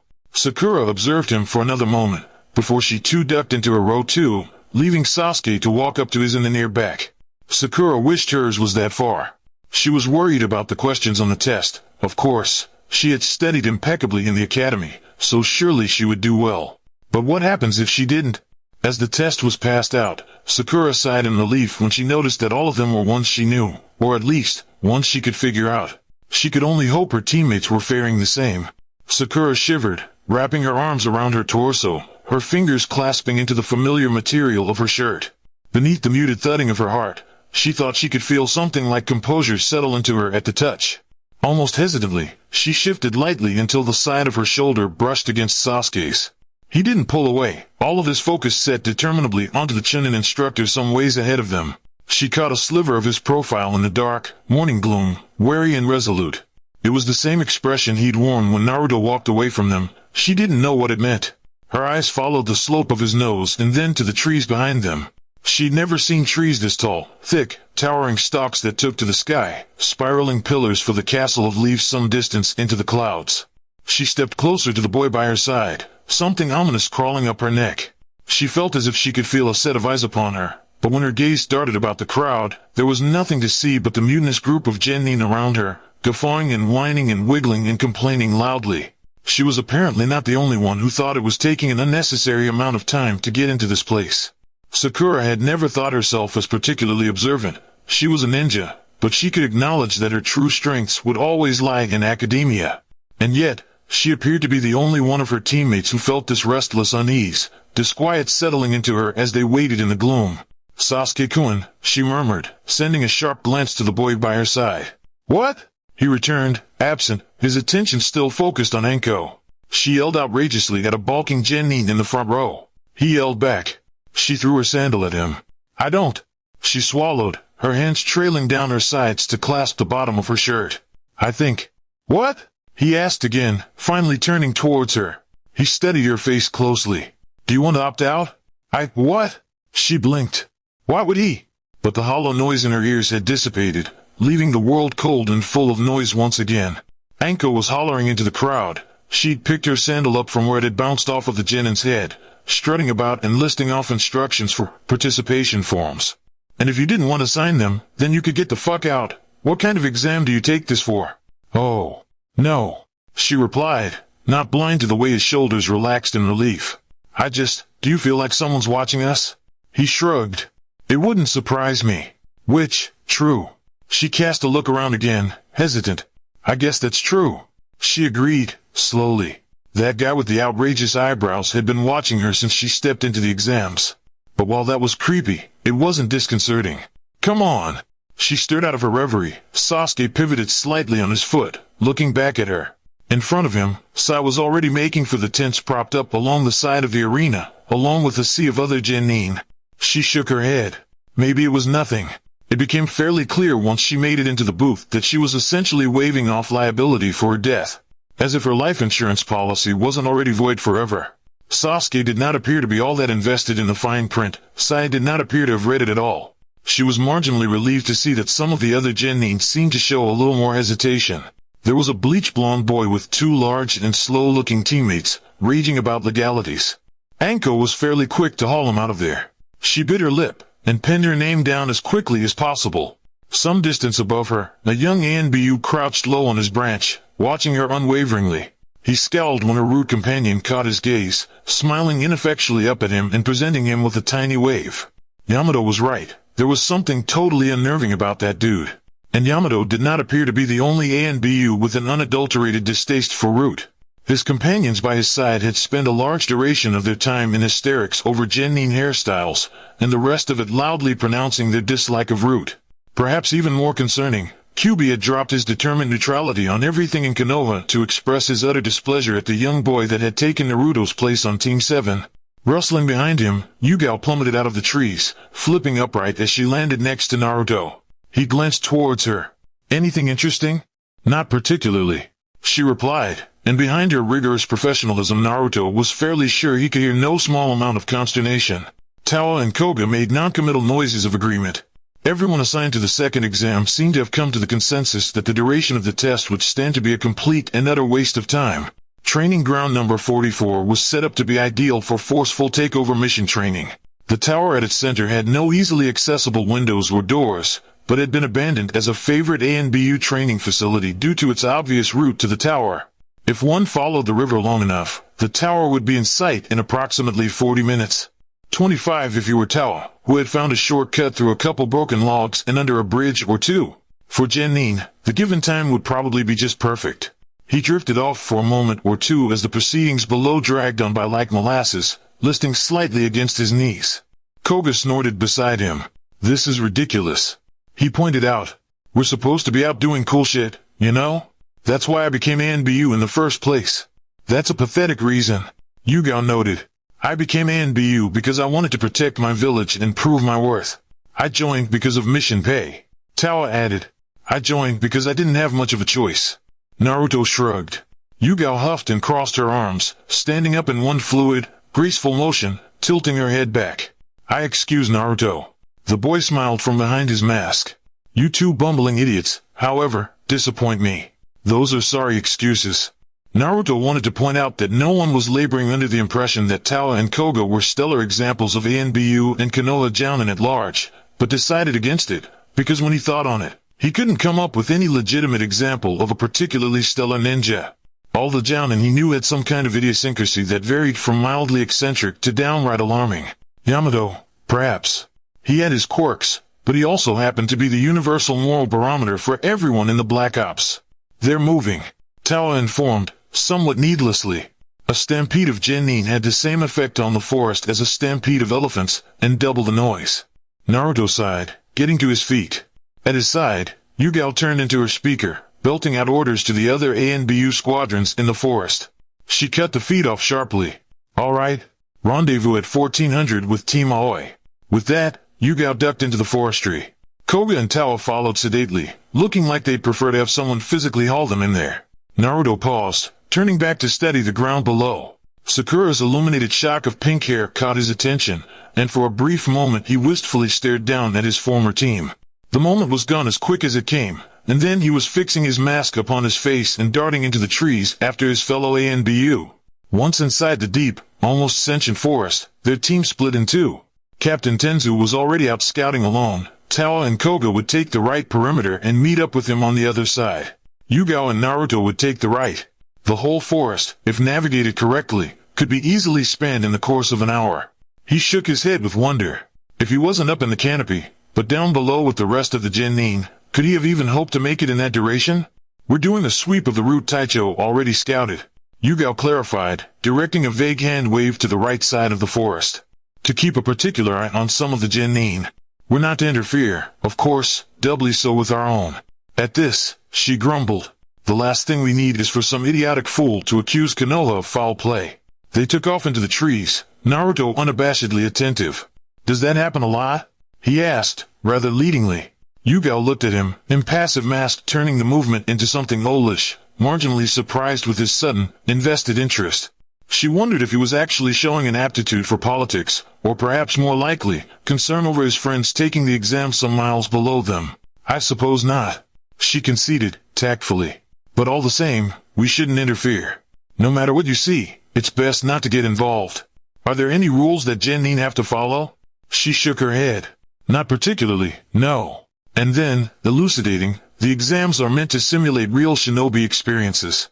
There certainly aren't any jurisdictions on missions, and exams are meant to replicate that unrestricted situation. That, in no small part, is why the only real rule that's enforced is complete acknowledgement of death or serious injury in the exam. His stomach twisted itself into knots at the very idea. Why are the Chunin exams so much harder than the other ones? He asked, despite himself. Well, it's not that they're harder, she reasoned, as they rounded a sharp corner. Beneath them, he was almost positive he heard Kiba curse inexplicably about a wild zombie plant chasing him down, but that the ninja who take them are simply more inexperienced. You were thinking of taking these exams once. What did you think they would be like? Naruto shrugged. In all frankness, he had never thought too much about the Chunin examinations. He had always figured he'd rise up the ranks and be Hokage, without sorting out the details. Obviously promotion was one of the needless details. However, seeing as though he had bypassed them altogether anyway, he supposed he wasn't so remiss to brush through them after all. I don't really know, he confessed. I always figured they'd be tough. I definitely didn't think it was such a big deal. She chuckled mirthfully. They're a main attraction. People come from all around the 5 countries to watch and participate. They certainly don't make such a show of the Jounin exams, or the ANBU, for that matter. This was common shinobi knowledge, of course. Naruto could be so clueless at times. 2 days in, and nothing of great significance happened below. They met up with Tenza some hours into the second day, and to the surprise of no one but Naruto they found the man lounging against the side of a cozy hut sprawling out of an enormous branch. Naruto had never seen trees so tall, nor had he ever seen a scene so arresting. The canopy unfurled around them endlessly, the sunshine a glorious, scorching white light, the black silhouette of birds as the flocks flittered in and out of the trees. But the foliage clung so densely, the light never made it to the ground. Beneath them the forest floor lay shrouded in clotting dark heat. The contrast did not go unnoticed by him. The very branch they landed was as wide as a street, Yamato's Mokuton hut squatting pleasantly along the width of it. Apparently Yamato's ability to arbitrarily create houses on missions was a bit of a legend in ANBU, another reason he was so highly sought out as a captain. And Naruto could see why. He'd rather stay in a log cabin than the forest floor any day. The two joined him for a brief moment of respite, bathing in the warm, filtered sunlight as if they hadn't felt it in ages. Well, not entirely inaccurate. Even a few feet below the light already began to thin. It'll become nothing short of a legend, I'm sure. Yugao praised, a light, lilting cheer coloring her voice as they stepped inside to survey the wooden furniture. I remember the hut you built near Kumo was, too. Ah, Yamato rubbed his chin. Good piece of work there. He threw them a winsome grin. Maybe they'll make this into the new ANBU headquarters for the forest. I hope not. This should be our secret. Naruto shouted, utterly charmed by the possibility of making a house with jutsu. Captain Yamato was simply amazing. Yamato doubled over in laughter, as Yugao berated him half-heartedly for inflating the man's already inflated ego. Sometime later, the two laboriously made to finish their second round of scouting, the process made significantly more difficult with both he and Yugao unwilling to leave the diffused warmth. It was with a laudable lack of enthusiasm that the two delved back into the forest, making for their route. Yugao's demeanor had loosened considerably after their rendezvous with their captain, probably in no small part due to the sunlight and hammock she'd commandeered in the hut. They stopped sporadically to guffaw over the incredibly awkward hairstyles of some of the genin below, and for the arbitrary and occasional lesson on cool plants. Yugao was certainly well versed in all the foliage native to the forest. Naruto noticed, not for the first time, that she was very well traveled. He wondered on the places she'd been to, all the things she'd seen. They paused again to take a closer look at the team from Sunagakure. Naruto leaned against the trunk of the large pine they dropped onto, as Yugao murmured quietly into her mouthpiece, reporting back with her observations. He remembered their encounter in the desert clearly, that strange frisson that had overcome him. Something embroiled and conflicted. Kyuubi stirred restlessly in his mind, and it sharply reminded Naruto that the fox had schemes of his own. "What are you so pleased about?" he asked, uneasy and litigious for no real reason he could discern. His skin was crawling, a wroth and violent energy singing the air around him. "Pleased?" Kyuubi echoed, almost absently. "No, there is nothing to be pleased about. Shikaku is the smallest part. I am not interested over his gunless Jinchuriki." Naruto frowned, rubbing lightly against the tattoo on his shoulder. The feeling would leave him, lingering beneath his skin. From this vantage, the branches gave way to the clearing below. The red-headed genin ripped apart his opponents, violent whips of sand cleaving through flesh and blood, the entirety of the forest floor bathed in red. Yugao stood rigid next to him, pausing almost unnoticeably in her report at the sight of it. Or, perhaps more likely the smell. "Then what has you so?" He paused. "Invested?" Kyuubi rarely showed any significant avidity for anything, and even rarer were things that caught his attention that boded well for Naruto. "I sense a powerful chakra in the air. Something of great significance will happen today, of this I am sure of." Like that wasn't ominous. Bewilderment flooded his face as confusion reeled inside him, festering at the bottom of his stomach as the wet feeling of dread slid down his back. "What do you mean by that?" Cube chuckled. "Wouldn't you like to know?" His amiable temperament soured with the demon's rather unyielding prophecy. What the hell was that supposed to mean? If anything, he felt even worse. He'd figured from the way his companions anguished loudly over the mission that it would be an enormous and tedious waste of time. Instead he'd found himself having a wondrous time with his team, relishing in the light camaraderie without the weight and worry of usual ANBU missions. Though they protested vocally and continuously, Naruto was fairly sure the rest of his team was feeling something of the same. He diverged his attention below. All good humor had fled him. The demon had been uncharacteristically reticent for the majority of the exams, and his brief resurfacing was a painful and stark reminder that Naruto shouldn't be off gallivanting in the trees at all. He should be down there, fighting for his promotion and possibly his life. He had a brief and scintillating moment in which he thought he'd actually belonged here at all. "Naruto? Sorry." He rubbed wearily at his forehead. "What were you saying?" "That redhead," she murmured. "We saw him in Suna, no?" "Yeah," he agreed, feeling hollow and out of sorts, equilibrium slipping through his fingers. "What was it? The smell? The proximity to another Jinchuriki?" He felt as if it had to be some sort of preconcerted scheme of the fox. Yugao muttered into her earpiece. She turned to Naruto once more. "Konoha should watch for that one." He nodded absently. His hackles raised abruptly, and he shot to his feet. He grabbed for Yugao. She turned, surprised. "Naruto." The redhead stirred amidst his shifting sand, head suddenly snapping up to a branch far above him. His sea-green eyes narrowed as he studied the empty branch. Mother had been growling about something above there, yet he saw nothing. "Nothing is there." He placated the demon to no avail, as it continued to whimper. Yugao gently removed herself from Naruto's grip, cursing silently to herself. That genin had almost gotten the drop on her. She scowled. She should have counted for the demon's home senses. She'd been on a team with Kyuubi long enough to remember that, surely. Her brow furrowed, as she peered below once more. The redhead had turned back around, sauntering forward with what appeared to be two very traumatized teammates. She didn't blame them. "We should move out," she observed. "Quiet regroup with Tawa and Koga before the sun sets." She pivoted slightly, taken aback when the forest behind her was devoid of her blonde companion. "Naruto?" she called to the darkness, puzzled. The saffron-haired boy in question was currently tearing through the forestry at an alarming rate, heedless of whatever unfortunate foliage found its way into his path. It had come to him unexpectedly, a scent lingering in the wind that filled him nostalgia. He knew this blood. He'd shed enough of it to remember it by smell alone, to remember who it belonged to. He raced off into the canopy, searching for its owner. Basted he may be, but Sasuke was a friend nonetheless. It had taken Yugao's kind coaxing, much to his embarrassment, for him to finally be able to admit this aloud. But it was true. The blood was getting closer, no longer a faint trail dwindling between the honey-scented flowers and mossy undertones of the forest, but so thick that even a human could be able to smell its vile stench. His pace quickened, as his heart thrummed in his chest, pounding against his ribcage, seemingly shattering against his lungs and veins and spreading its acidulous glass through his blood, cutting him even to his numbing fingertips. "Kyuubi!" Yugao caught him by the arm, wrenching him backwards. Her eyes were livid and bright beyond her mask. "Senpai, what do you think you're doing?" she hissed, cutting him off. "Trying to get yourself killed? Or spotted?" "No!" he gasped quickly. "I was just—" He motioned fervently towards the other direction. "My team, there. I'm aware." Yugao sighed, releasing him. "I don't need demonic senses to smell it from here." Naruto deliberated, feeling caught between a rock and a hard place.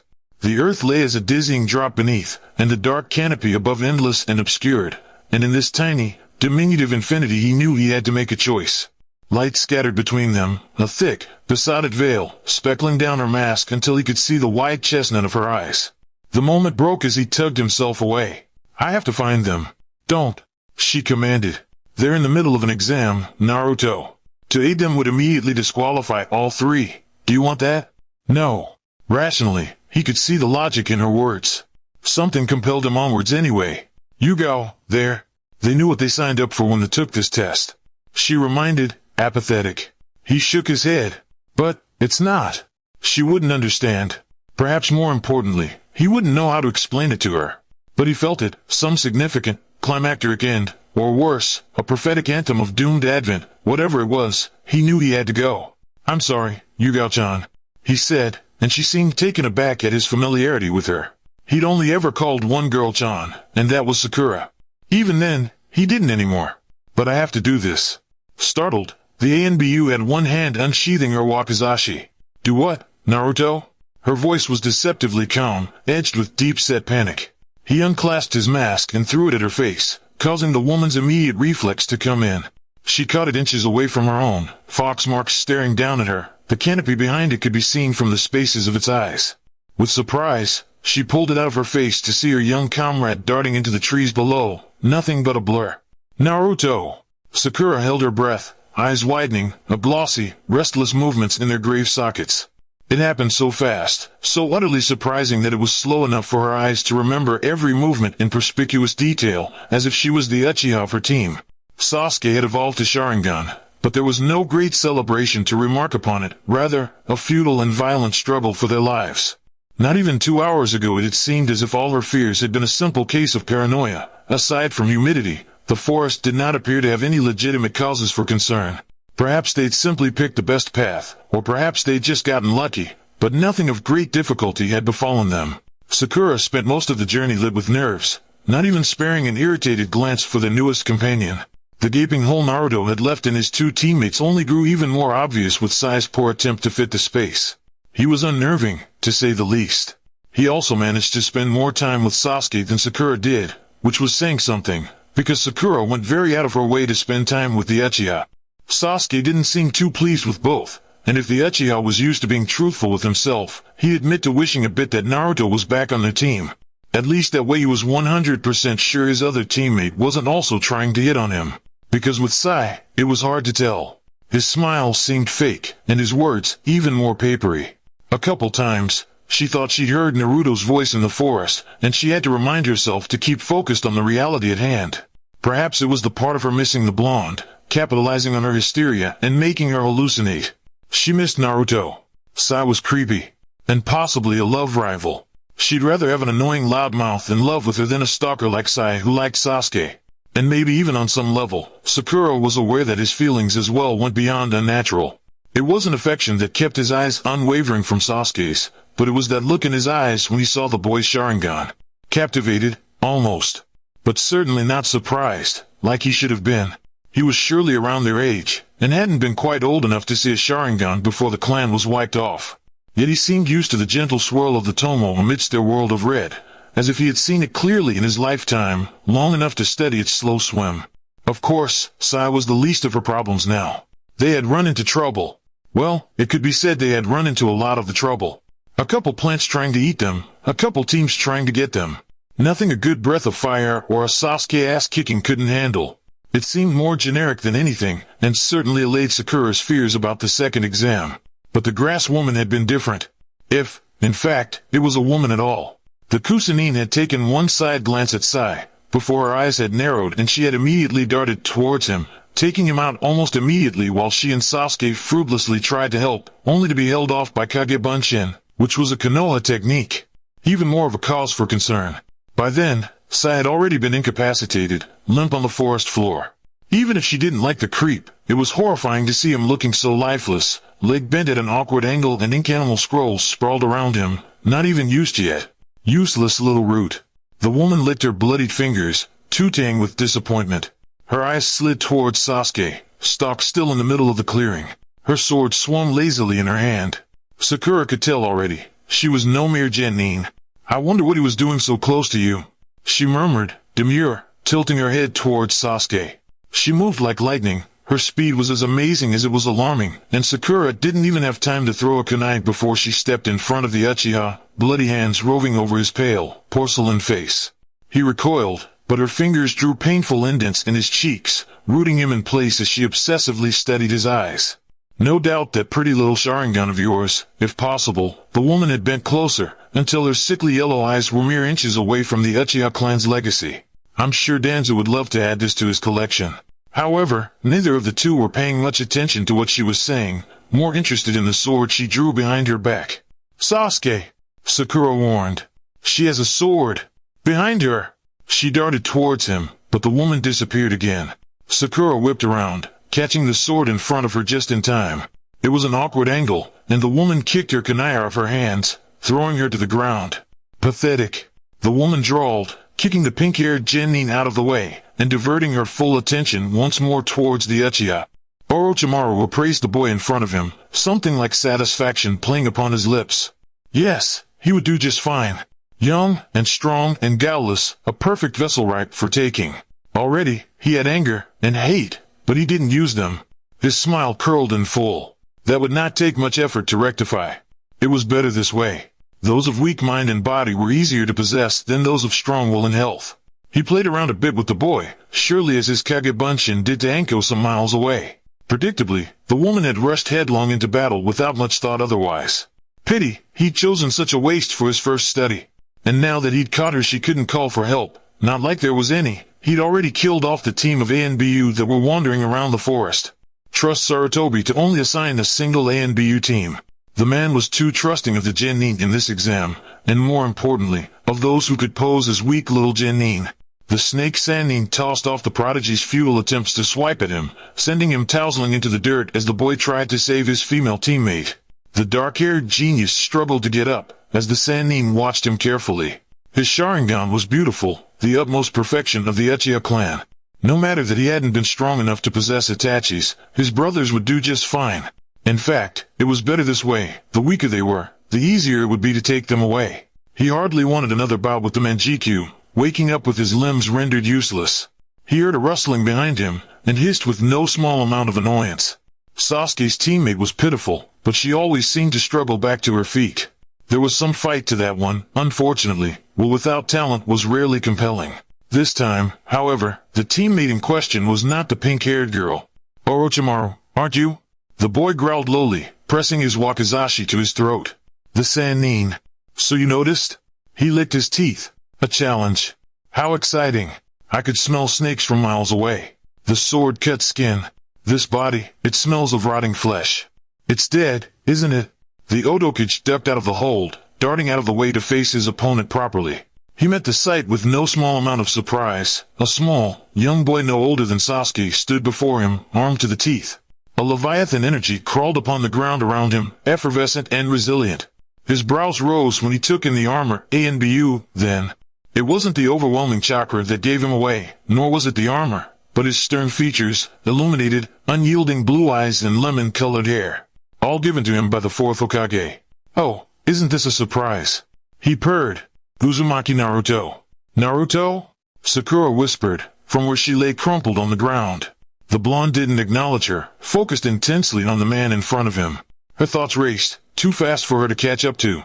Perhaps most noticeably, he divested himself of his orange jumpsuit in exchange for a sharp, impenetrable black uniform. His expression turned grave and resolute, features set decisively into a frown.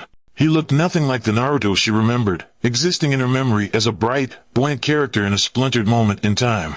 But nothing in the character before her struck her as familiar. He had wide, furious blue eyes, and an unwavering and indomitable composure. Nothing spoke overtly of the blonde she used to know. Everything she remembered lost within the quiet repose before her. Orochimaru tilted his head, giving him a quick, appeased, once-over. "You're not what I expected," he regarded, wrapping his fingers against the hilt of his sword. Naruto narrowed his eyes, studying the Sannin in turn. He privately admitted to himself that it might have been slightly remiss of him to barge in here with no backup, but in his defense he hadn't expected Team 7's opposition to be one of the 3 legendary warriors of Konoha. And he'd be damned if he let this guy walk over him to his team. He took a step around the snake, a slow and patient circle around his opponent. The gesture came naturally to him, something he'd seen his captain do time and again when engaged in a one-on-one. Something tells me that a Jounin, missing nin of Konoha, isn't supposed to be in the Chunin exams, much less in Kanagaku in general, and then, bluntly, "Why are you here?" It was no great surprise that the Sannin didn't answer him, giving nothing away, slowly running his tongue against his bottom lip. The gesture was unnerving. Naruto scowled, unmoving for but a moment, then he struck for the kill. He was no great master with the sword, however, and it was with significant difficulty that he fended the snake off. He held his own, though, even when it became clear that Orochimaru had stopped playing around, attacking him in earnest. Blade struck, darted away, and then struck again. Naruto matched him strike for strike, throwing in a couple well-timed kicks that connected solidly. It appeared Orochimaru was not all that accustomed to fighting against ingenuity. Fortunately, that was practically Naruto's best and only skill. Orochimaru snarled, wiping blood off his cheek from where Naruto had gotten a good hit to his nose. In retaliation, the Sannin came at him faster than he thought he would, diving towards him and catching the blonde in surprise. He ducked under Naruto's guard and drove his sword underneath the blonde's, sending it sailing into the air. It lodged itself into the trunk of a large pine some ways up, and Naruto cursed as he launched himself after it. Orochimaru followed, and Naruto pivoted in midair to parry his strike, as the two barreled into a match of taijutsu. The blonde landed a left hook to his face, and they sprung apart, dropping onto opposite trees, heaving loudly. Naruto grabbed for his sword, as Orochimaru climbed to his feet, horizontal on the surface of the tree, brushing his hair out of his face as he caught his breath. His attention turned to Sasuke, swiveling his head to fix his interest on the young Uchiha. All the hairs on the back of his neck rose at the look, and the grip on his kunai tightened furiously. "This is bad," the Uchiha thought, as he looked at his teammates and ex-teammate. Sai lay some distance away, unmoving. Sakura was opposite of him, struggling into a defensive position. Naruto had dislodged his sword, and dropped out of the canopy to Sasuke's side. He didn't know where the blonde had been for the past few weeks, or how he managed to change into this person Sasuke felt he'd never seen before. But he doubted that whatever he had learned, and wherever he'd gone, that it'd be enough to match the monster in front of them. Sasuke stood, holding out the scroll. "Take the scroll." He tried as hard as possible to keep his voice level. "Just take it and leave us." Sakura's breath hitched audibly. Naruto's eyes widened. "Sasuke, what the hell are you talking about?" He rounded on him, incredulous. "Why would you give the scroll to the enemy? They'd worked hard for it. The exams had not been kind to the team who hadn't had the chemistry from years of working together. Not to mention, finding another would be impossible this late in the exams. To forfeit." "I see." Orochimaru tooted. "Very smart of you, Sasuke-kun. The only way for prey to escape a predator is to give the predator a different meal." But Naruto had worked around high-profile criminals long enough to know the game Orochimaru was playing. He wasn't the kind of predator to be distracted with a scroll for an exam he didn't need to pass. He was the kind who had one prey in mind, and wouldn't stop until he had it. And something told Naruto that the scroll wasn't what he was after. But then why bother? Why was he in the exams at all? Who bothered Team 7 at all? If he truly wanted to, Naruto was sure he could have found a less obtrusive way of killing them off. Unless, that wasn't his intention at all. But then what did he? Orochimaru lunged for the Uchiha. Naruto intercepted, propelling them both into the bramble. In his absence, a Naruto clone dropped into existence, turning livid eyes towards Sasuke. "What the fuck is wrong with you?" he hissed, stalking forward. In the interim, the real Naruto flew out of the trees, soaring through the clearing. Orochimaru was quick to follow. The clash of swords began anew. The clone descended upon the Uchiha with an uncanny fury. Do you even understand the situation? Do you? Sasuke repeated, equally as angry. Naruto snatched the scroll out of his limp hands, throwing it violently into the trees, where it disappeared from sight. Sasuke sputtered. Naruto turned back to him. You'd forfeit the exams? He accused. Your dream? How are you supposed to get stronger if you can't even pass this exam, huh? That's not. His face clouded red, incensed. But isn't it? Naruto challenged. Don't let him get in your head, Sasuke. The ANBU began anew. What guarantee is there that he'll even let you leave if you give it to him? He looked successfully cowed at his words. Naruto would be a little more enthusiastic that he'd finally gotten the Uchiha to listen to him, for once, had they not been sort of fighting for their lives. Before the Uchiha could reply, the Naruto in front of him erupted in a cloud of smoke. The real Naruto skidded to a halt in the middle of the clearing. Orochimaru sprang after him. Naruto caught his strike with the flat side of his blade, using the Sannin's momentum to toss him off. He wiped hastily at his mouth, leaping back to gain some distance between himself and the sadistic missing nin. Orochimaru stood to his full height, head lolling slowly on his shoulders until the hair slid out of his eyes. He lowered his guard. He is correct, Sasuke-kun. He purred. Since I can. He drew one hand to his mouth, and in the next moment bit through his thumb. Simply kill you and take it. His hands flashed through hand signs. An explosion of smoke exploded into the clearing. Sasuke's eyes widened as he watched the large birth of a monstrous head part the sea of clouds, two sets of bright yellow eyes staring down upon him. One from the enormous snake, and one from the Sannin. He staggered back, unable to train his gaze away from the beast slowly uncoiling off the ground. It was massive. It dwarfed everything in the clearing, and when it leveled itself to its full height it could almost touch the tops of the trees. Orochimaru smiled upon them, indulgent and beatific. Go ahead and eat, my dear, he crooned. The snake veered its head towards Naruto, who was still climbing to his feet. He doesn't even have time to shout a warning at the blonde before it struck.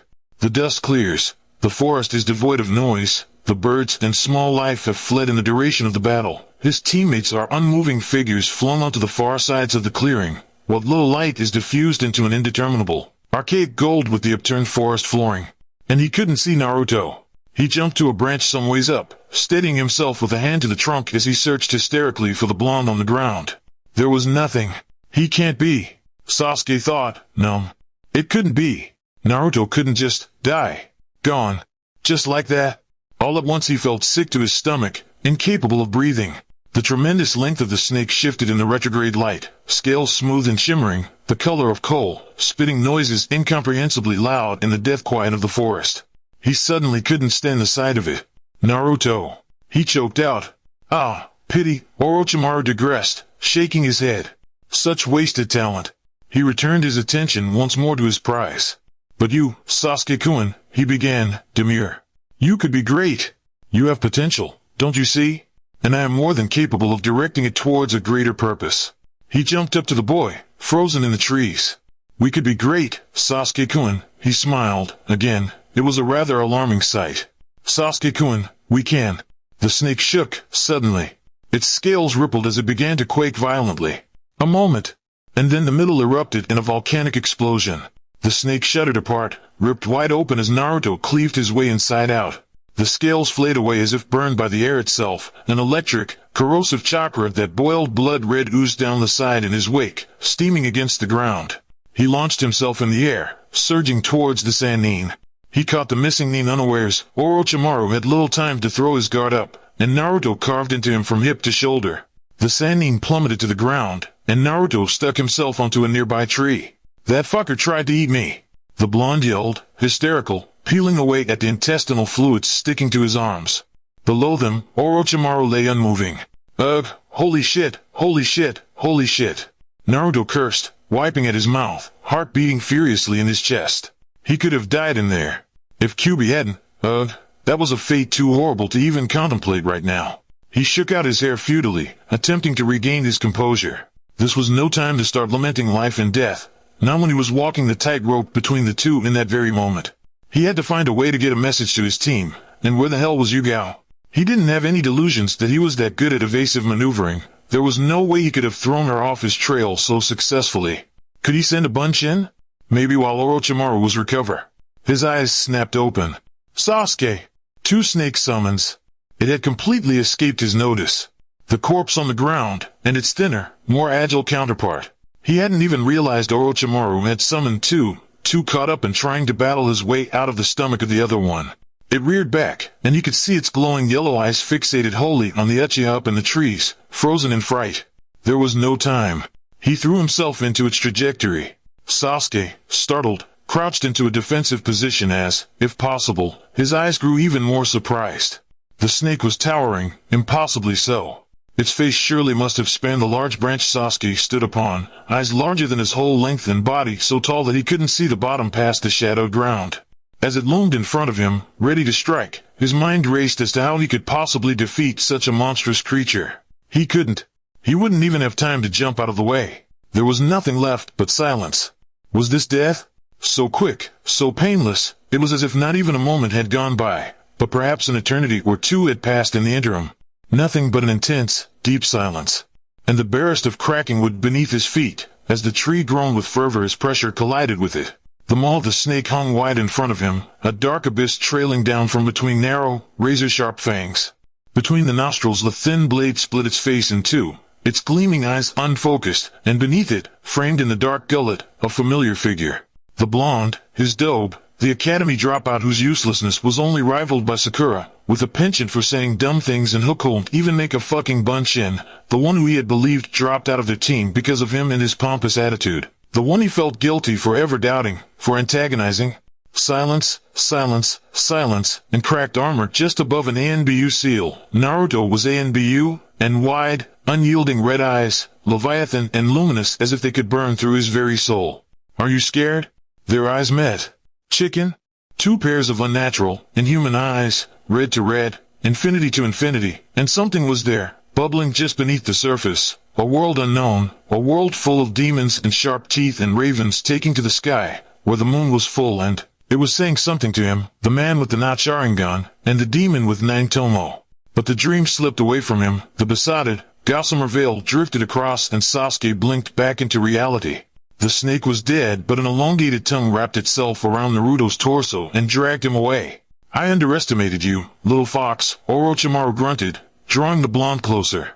The skin at his chest had peeled away, revealing a second skin below. He twisted in his grip, but Orochimaru had anticipated the danger of allowing him too much leeway and had clasped both his hands and feet. And fuck, he couldn't get a good angle to slice through the tongue. Naruto gritted his teeth. I will not make such a miscalculation again. He felt something ominous grip him, and he found his gaze falling to Orochimaru's hand. He could almost sense the chakra growing there, and an apprehension that felt foreign crawled into his skin. And then, loitering in the narrow channels of blood, a demon stirred to life. Naruto stopped struggling, and Orochimaru tugged him closer, close enough to see the blonde's eyes had dropped shut as he lay motionless. Was he scared? The thought brought him great pleasure. It's alright, Naruto-kun, he murmured, chakra growing in his hand. It'll only hurt for a little bit. He plunged it to the boy's stomach. Naruto's eyes snapped open. He struck, catching the Sannin by the wrist and twisting in his grip to roundhouse him in the face.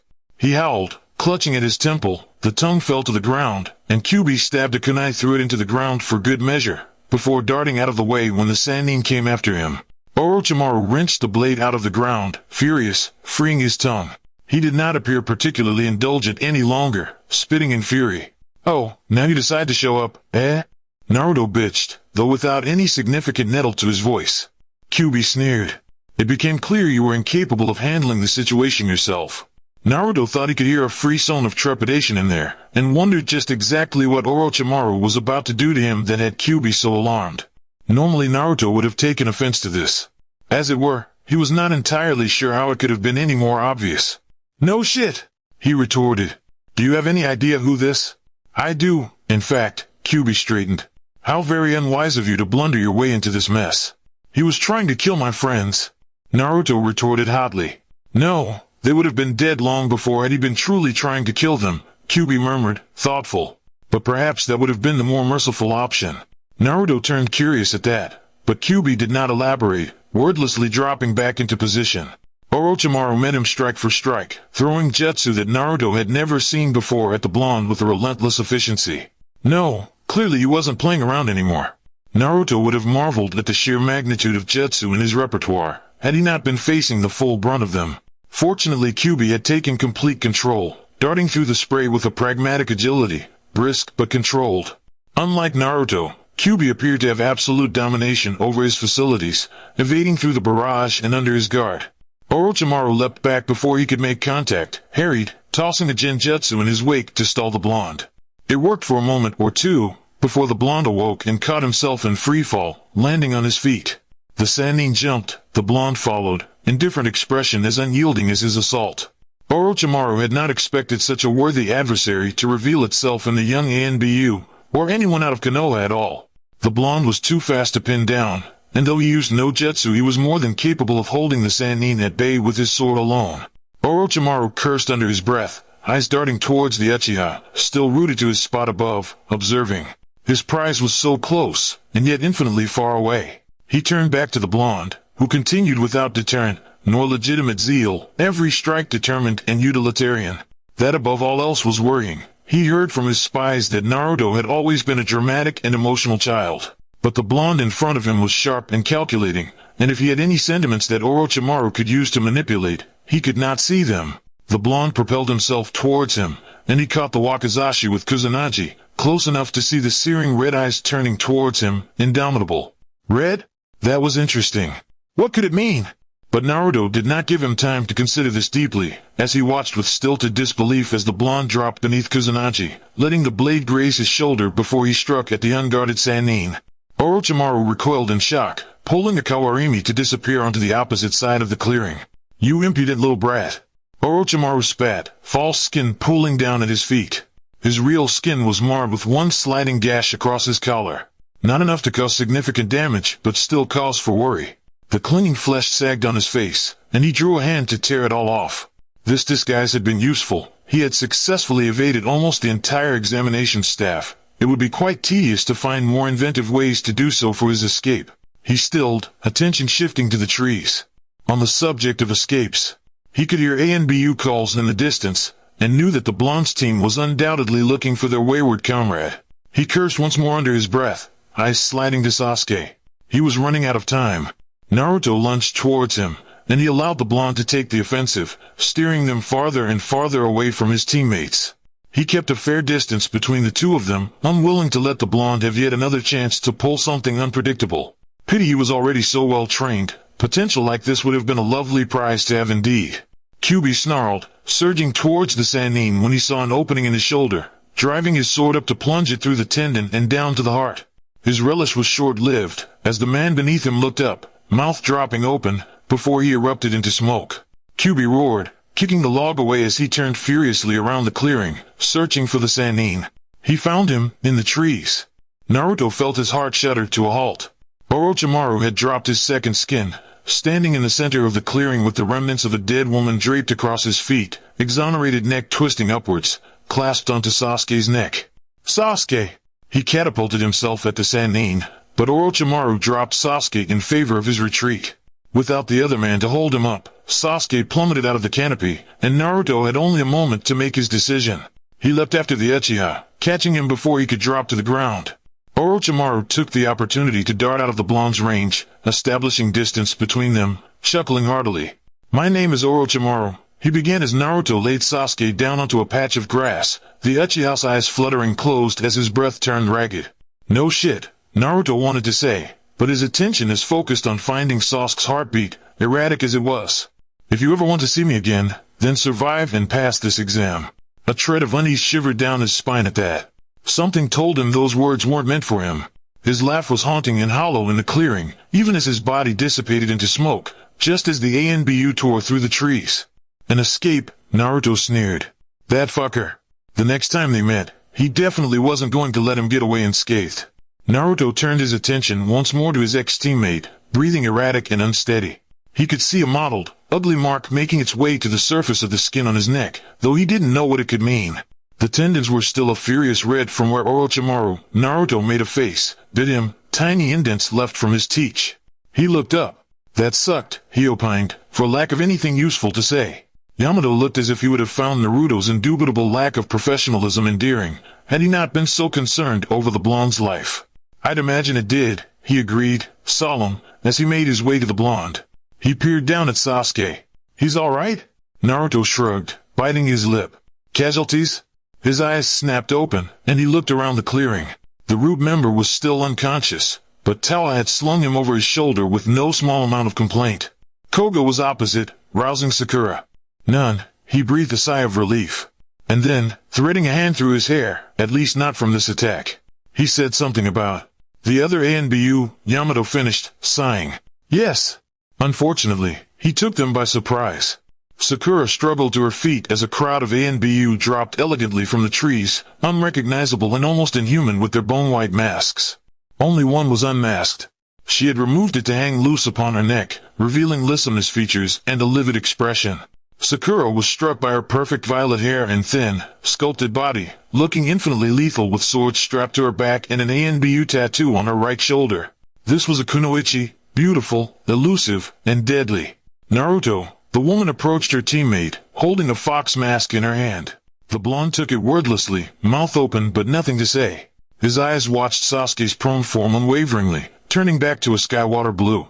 The ANBU team immediately revived Sai, who began to cough and sputter to life once more. Yuego, about before, I'm sorry, that was unprofessional. The blonde seemed to find his words in a hoarse whisper, eyes never leaving Sasuke. But you did good, Naruto, the Black Ops praised. That man was a wanted S-class criminal. You were only doing your job, and, as she looked back at Sakura and the broken Team 7, and protecting your friends. Some ANBU I am, the blonde spat furiously. Can't even protect my friends. You did what you could, the purple-haired woman argued, furious herself. She should have followed him. They both should have had communication systems. Those other ANBU in the first place should have called it in, or found a way to inform the rest of the security detail. This whole thing was one giant clusterfuck of a mess. She digressed. No point in rehashing the past, not when there was still half of the exams left to go. Tawa, she directed. Locate Mitarashi Anko, get her to the hospital. She motioned towards the unconscious Uchiha, and the debatably conscious root member. Make sure these two receive medical attention.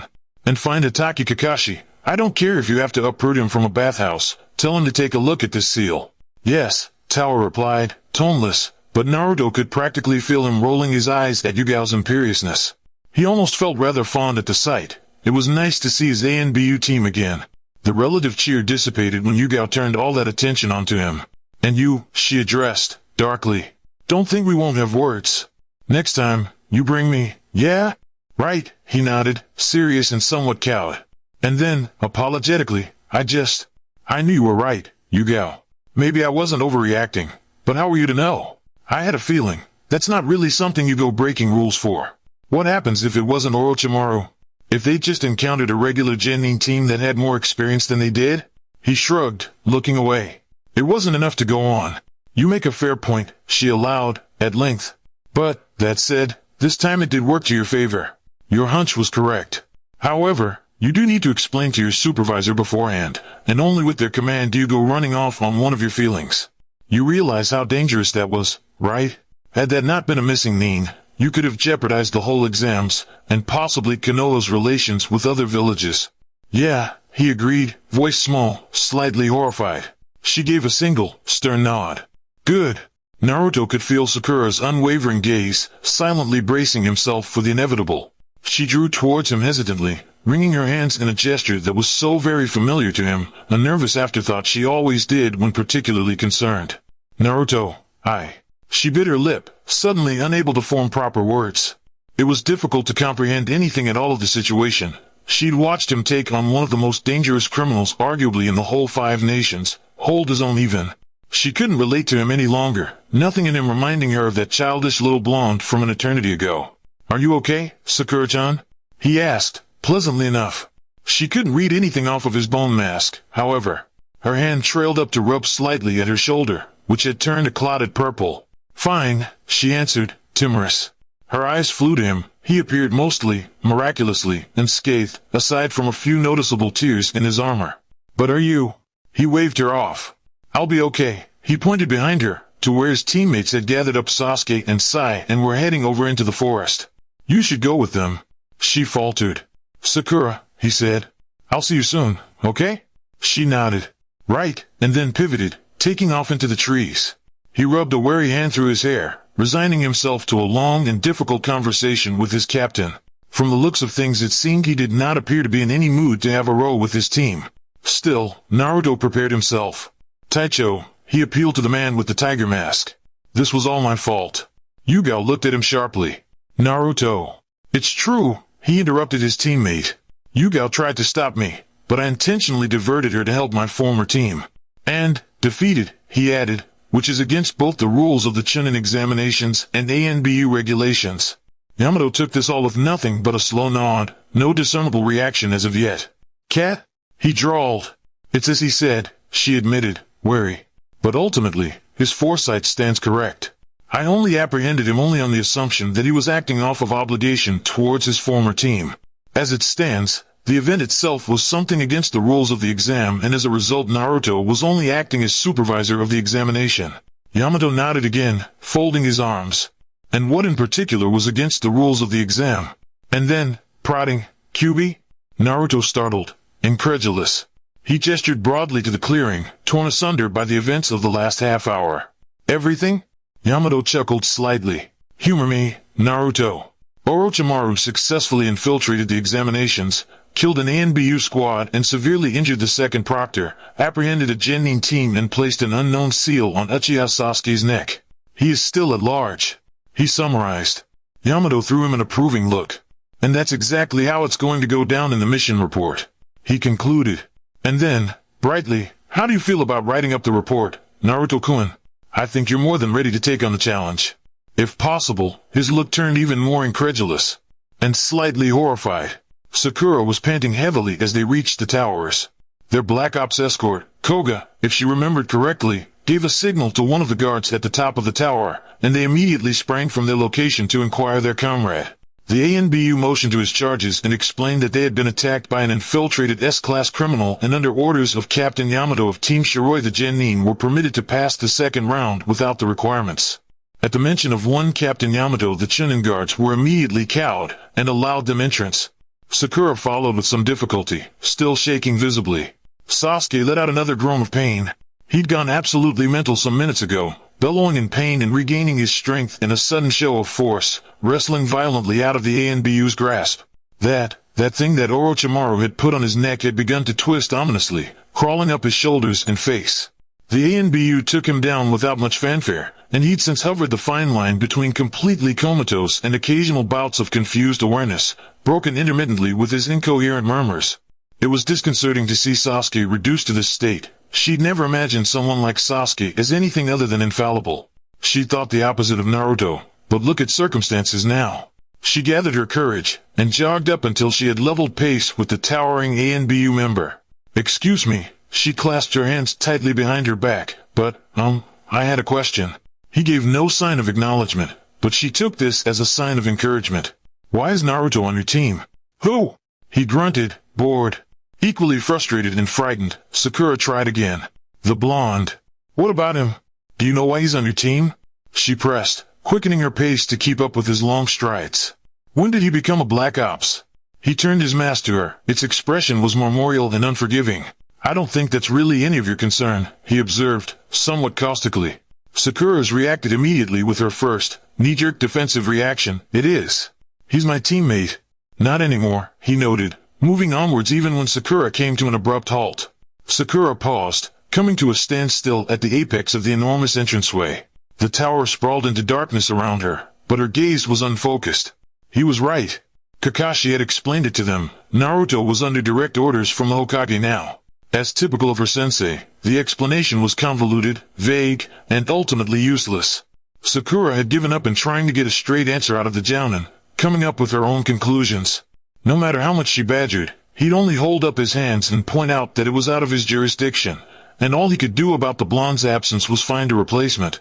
This was met with first her staunch annoyance, and then her serious concern. Perhaps there was no reason to be concerned, however. It was clear Naruto could hold his own. "Sakura-san?" Sai paused in his tracks, turning to her. She shook her head. "Right. Sorry." She caught up to their escort party. The moment Sasuke showed signs of waking, he was hauled off to Kakashi, and apparently by extension the Hokage, the entire tower abuzz with rumors. Or at least, The entire tower, aside from the actual participants of the exams, most of the genin were too tired or too uninformed to care. Sakura and Sai had no time to enjoy the relative respite, as the moment that Sasuke had been whisked off their sickly examinator, Height, ushered them into a large, concave room full of the rest of the participants.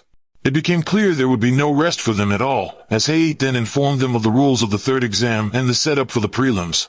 Sakura didn't actually listen to a word he said, completely incapable of pulling a coherent thought together at all. She still couldn't believe that it had been Orochimaru that they'd seen in the forest. She didn't even know the kind of bounty he had in the bingo book, but she knew it topped 7 figures. God, they could have died. No, they should have died. If Naruto hadn't shown up, who knows what fate could have fallen upon her. She sighed. How could these exams get any worse? The answer should have been obvious. Sasuke was spit up out of the bowels of the tower some moments later, mostly conscious but clearly in no small amount of pain. He refused to acknowledge her, much less explain what the hell happened to him. Sai wisely kept his distance. She could make out a shock of blonde hair up by the Hokage, but it was hard to say if that was Naruto or not. From this distance, it could have been anyone. That said, the blonde was noticeably the smallest figure on the podium, and standing there lined up against the burlish figures of the other Black Ops, it was a fair assumption to say it was her wayward teammate. This became clear when Sasuke's name was called for the first fight of the prelims, and the figure immediately darted off into the shadows. Are we right to let him go? Yugao wondered aloud, watching Naruto escape into the shadows, undoubtedly to interrogate his sensei. She watched him with no small amount of concern. Even Tawa, an oblivious individual by definition, had recognized his grief. Yamato watched the boy out of the corner of his eye, before sighing. Naruto was easy to read, even with his mask tightly covering his face. He was worried for his team, worried for Sasuke, and the boy's crazed obsession with power, rekindled and doubling in size and fervor with the awakening of his cursed seal, worried for Sakura, who looked ready to keel over. Yamato shrugged.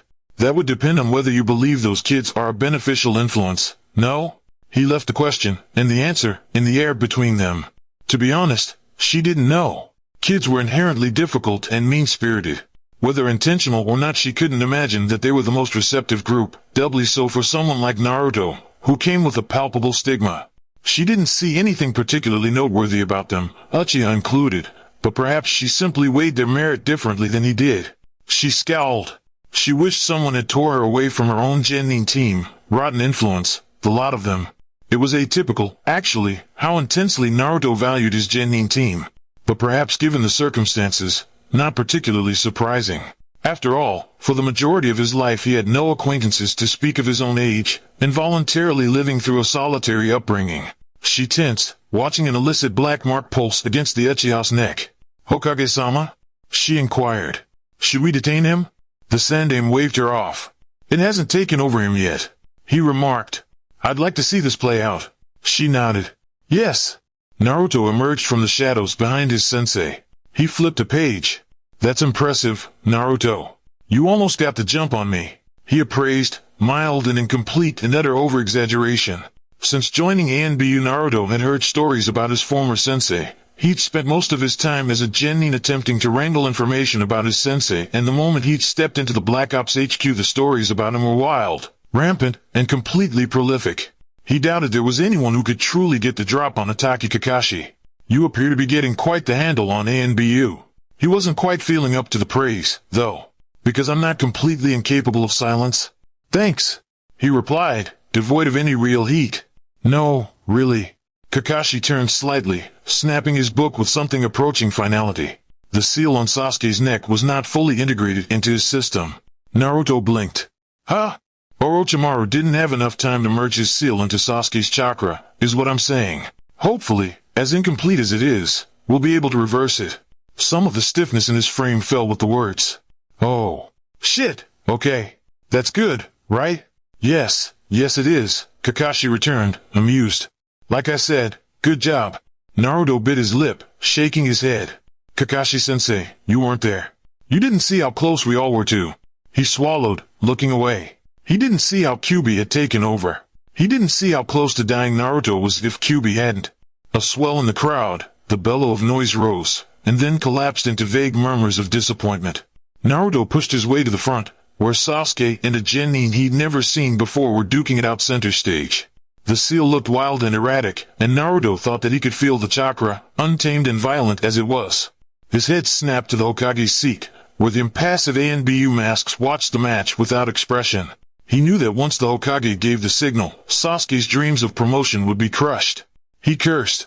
Even when they'd made it all this way. "Don't make me do this," he pleaded silently. But just as quickly as it had arisen, Sasuke crushed it backwards, ending his match with a rather impressive display of taijutsu, shamelessly stolen from Guy. Kakashi muttered by his side, amused and impressed nonetheless. Sasuke skidded limply across the flooring, and in the next moment the Jounin by his side had flickered down in the clearing, catching the Uchiha with his knee. Kakashi hoisted the Uchiha over his shoulder, tossing a vague salute to the Chunin proctor before he flickered back to Naruto's side. A deafening roar of applause took to the air, and from the din he heard two other genin called down for the next match. Kakashi pushed past him, making for the opposite corridor. "Sensei?" he started, but the words fell apart in his mouth when Kakashi looked over his shoulder towards him, motioning for silence. Naruto's brows furrowed, confused for a moment until he recalled Yugao's words in the forest. Something about asking Kakashi to take a look at the seal. His eyes widened. A sudden thought came to him then, and he shot off after the silver-haired Jounin. "Kakashi-sensei," he whispered, slightly alarmed. "Listen, about what you said about Sasuke's seal." It's incomplete?" "Yes.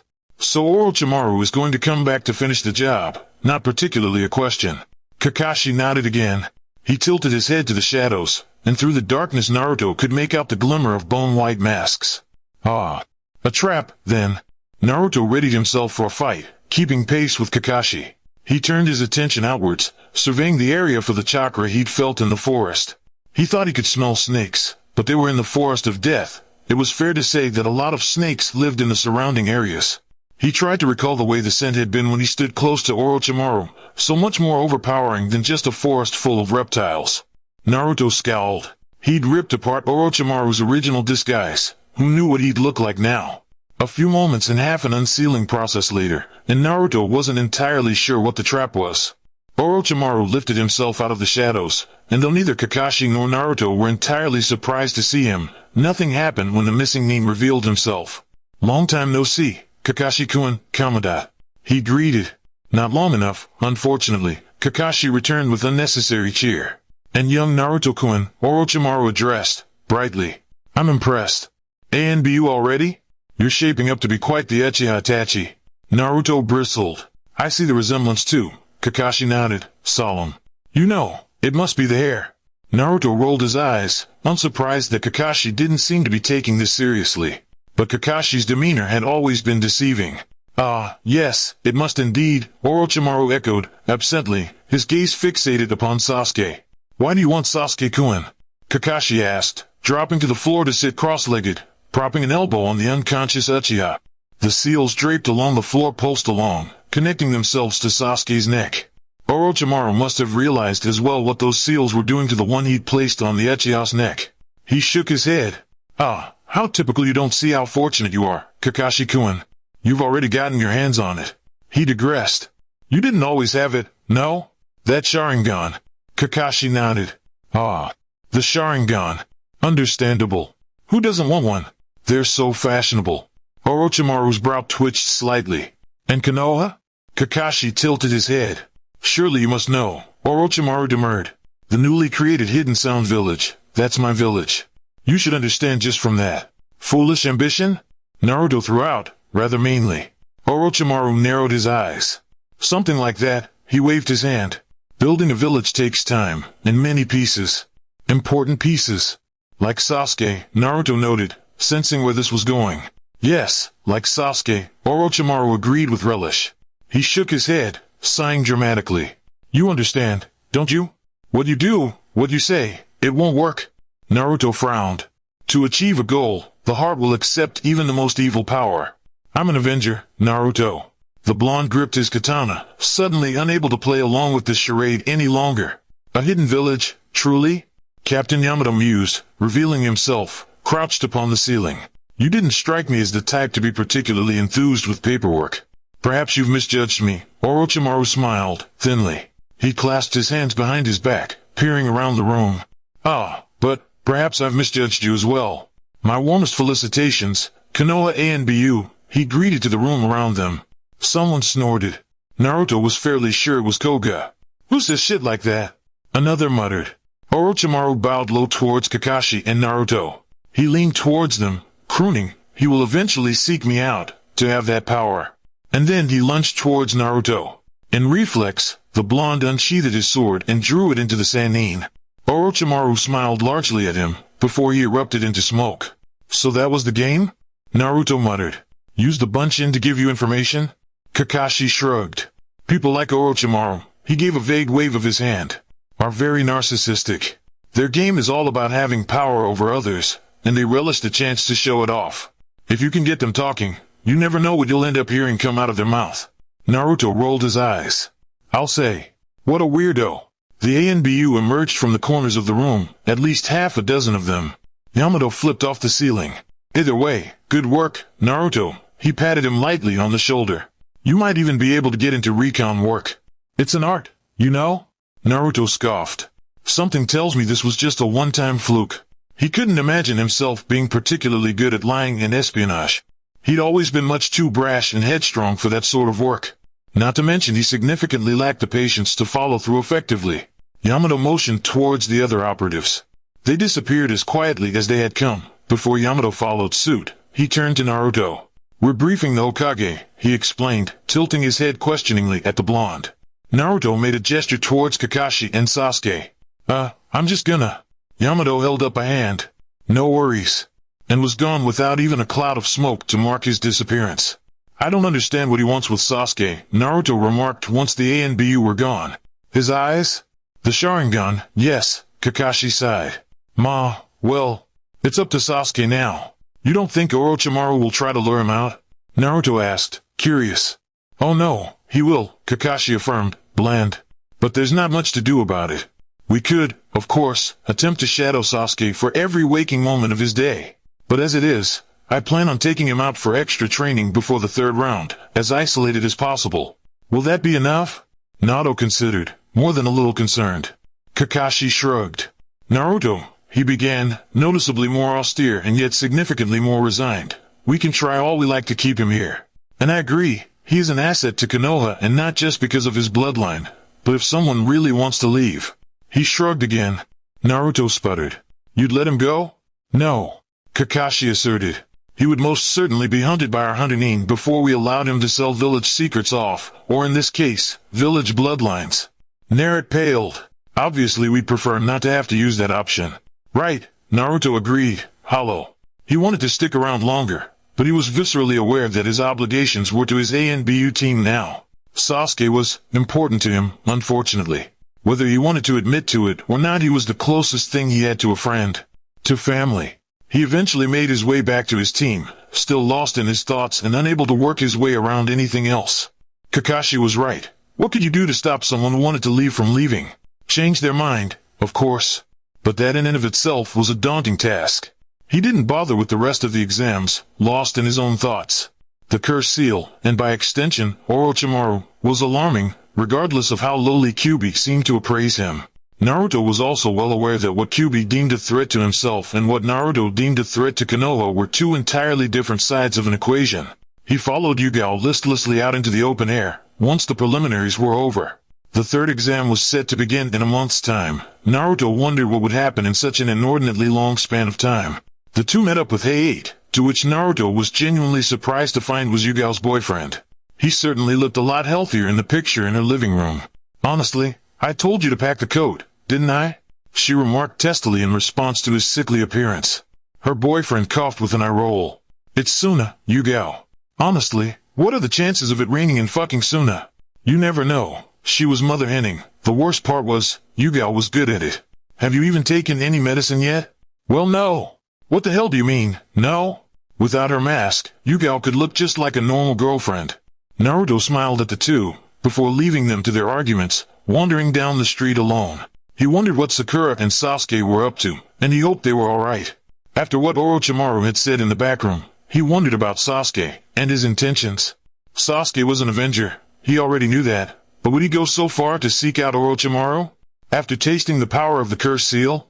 Naruto shook his head. Sasuke wouldn't. "What the hell? Miki-chan!" There's an old man spying here. What? Eek! Naruto barely had enough time before an old man leapt out from the bushes, hightailing it out of the bathhouse's manicured lawn and throwing the telescope at Naruto. Catch, kid! He winked, before jogging off. Naruto blinked, stunned. What? That was, until a horde of angry, scantily clothed large-breasted women trampled out of the bathhouse to skewer the blonde with the most scathing looks he'd ever see. That's him. A blushing buxom brunette was saying to her friend. I saw that telescope. That must be him. What the hell? Naruto cried in surprise as the amassed group of women charged at him. Get him, Miki-chan. He sprinted for dear life, tossing the stupid telescope and making for the trees. Kick him in the balls! The girl with the towel was crying out to her blonde friend. Naruto turned around with no small amount of disbelief to see the girl was gaining speed on him. Scowling, he jumped into the trees, leaving the girls without a trace of where he had gone to. That bastard, Naruto hissed to himself, sniffing the air for the old pervert's scent. I'll get him for that one.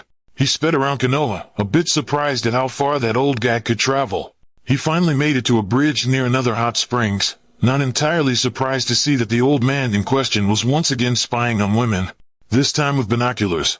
What the hell was that for, old man? He spat, dropping from the trees.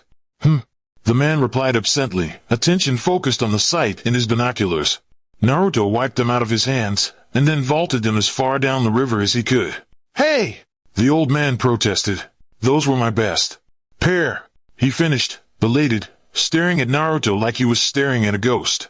Oh, it's you. Yeah, it's me, Naruto repeated, annoyed. Thanks for that, by the way. Quite welcome. He grinned, brightly. I couldn't let them get me. It'd ruin my work. I'm writing a novel. And then, with more theatrical flair than Naruto thought possible, he struck a pose and held up a very familiar orange book into the sun. My life's work.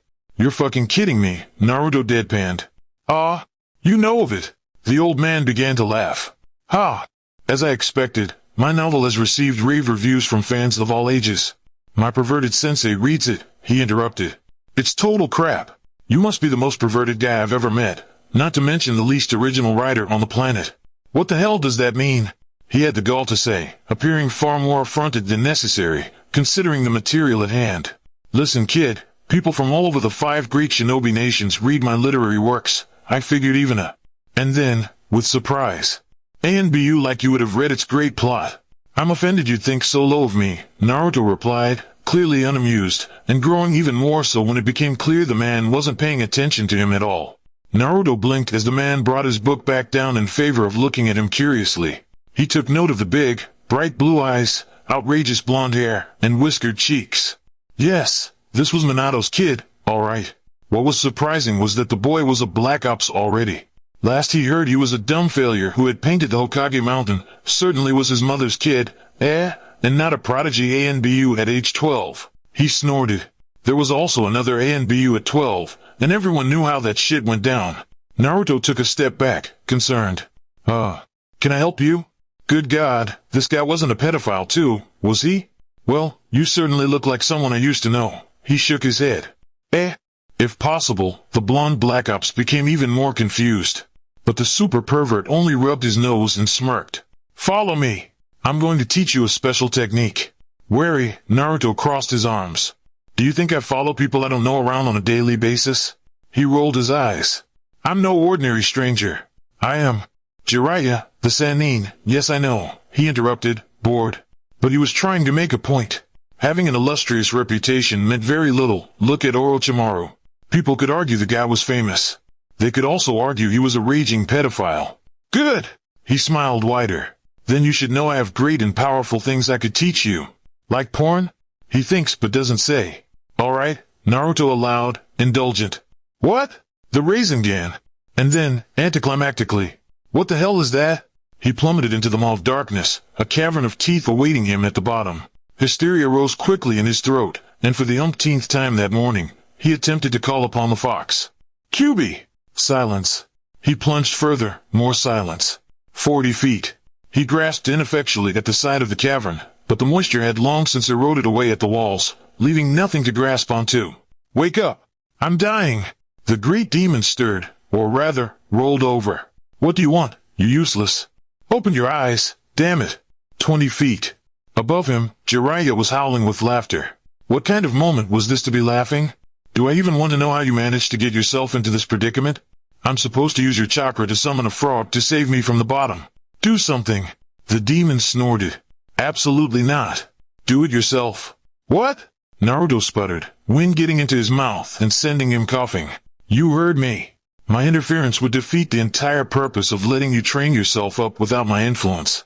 If you don't want to die, which I assume you don't, I highly suggest you deploy some sort of technique to stop your fall. How about holding onto the edge? Why are you so calm about this? Naruto asked in bewilderment. If I die, so do you. The demon said nothing to this, and Naruto tried to stop his fall by hanging onto the edge as the demon had suggested. However, his grip slipped almost immediately, and he couldn't hold on long enough to use chakra to steady himself. Above him, Jiraiya called out, "That won't work. The spikes are too wet." What kind of teacher is he? Naruto hissed, more to himself than anything, more concerned with his death nearing closer than the man's poor teaching skills. 10 feet, and then, some days prior, Naruto eyed the small creature warily. He pointed climactically at the small amphibian. It's a frog. Jiraiya made an indeterminable noise of approval, scrawling into the small book in his lap. At intermittent intervals, he would peer into the small telescope he'd propped in front of him, begin to giggle, and then write once more. Naruto was fairly sure he didn't want to know what was on the other side of that lens. The Sannin spared him a brief, bored glance. I'm pressed to say it's a tadpole still. Seriously? Naruto balked, before looking back down. Privately, he could admit that there was great merit to the sage's words. But hell if he had to try this all over again. It doesn't have a tail. He insisted, more for the principle of the thing than any legitimate defense. So? The old man snorted. You probably just summoned a malformed one. It's pathetic. Hey, he protested. It's not pathetic. It's a frog, okay? It's progress. Toad, Jiraiya corrected, with a grand and resigned capitulation. Silently he bemoaned his life. Why did he decide to give a toad summoning contract to a boy who couldn't even remember that they weren't actually frogs? Meanwhile, Naruto debated the merits of calling this whole thing off. As it were, Kyuubi had managed to train him from a mediocre but somewhat potentially talented genin into a reputable ANBU member in the span of a few weeks. Naruto suspected that there was possible voodoo magic, or maybe just intense training, going on there, but regardless the growth he experienced in such a short time frame was Ian's more than what he was learning now. Not for the first time since he took the Sannin up on his offer, he wondered why the hell he wasn't just allowing Kyuubi to work more black voodoo magic on him. You can't trust the fox, he reminded himself. That he had to remind himself at all was disturbing. Jiraiya had first allured him to the subject of training with illicit promises of ultra-cool jutsu and gravity-defying stunts of grandeur, and something that apparently combined both, called the Rasengan. The way Jiraiya explained it, it was a monstrous technique that summoned gale winds like Maelstrom. ANBU he may be, but Naruto was still a teenage boy. Offering him ultra-cool super-powered jutsu was like offering a crackhead a block of cocaine. He was practically bouncing on his toes. The fox had found great amusement in Naruto's overreactive imagination, hinting that he may have seen the move in combat himself. Of course, attempting to extract that kind of information from the fox, or any information at all, was a lesson in futility. Kyuubi did, however, remark that it was a rather dangerous technique, and may be worth putting up with the pervert to learn. Naruto's reproach was not wholly unfounded, but mitigated somewhat when the Sannin brought out a summoning scroll with great flourish, with not only his name, but the yandames as well. Naruto leapt at the chance to sign himself below Namake's Minato, much to Kyuubi's evident amusement. The demon refused to explain why that was so amusing to him, however. Typical. At any rate, that was the most substantial event that had happened all week, what with Naruto's clear inability to summon anything more significant than a sad tadpole. Naruto threw the thing a scowl. It peered back up at him, bored. Irritated, he desummoned the stupid thing to stare ineffectually at the place it had once existed. He wanted to blame someone else, or somehow make this whole mess into some convoluted existential crisis, but the fact of the matter was that Naruto was the only person who had put himself in this situation.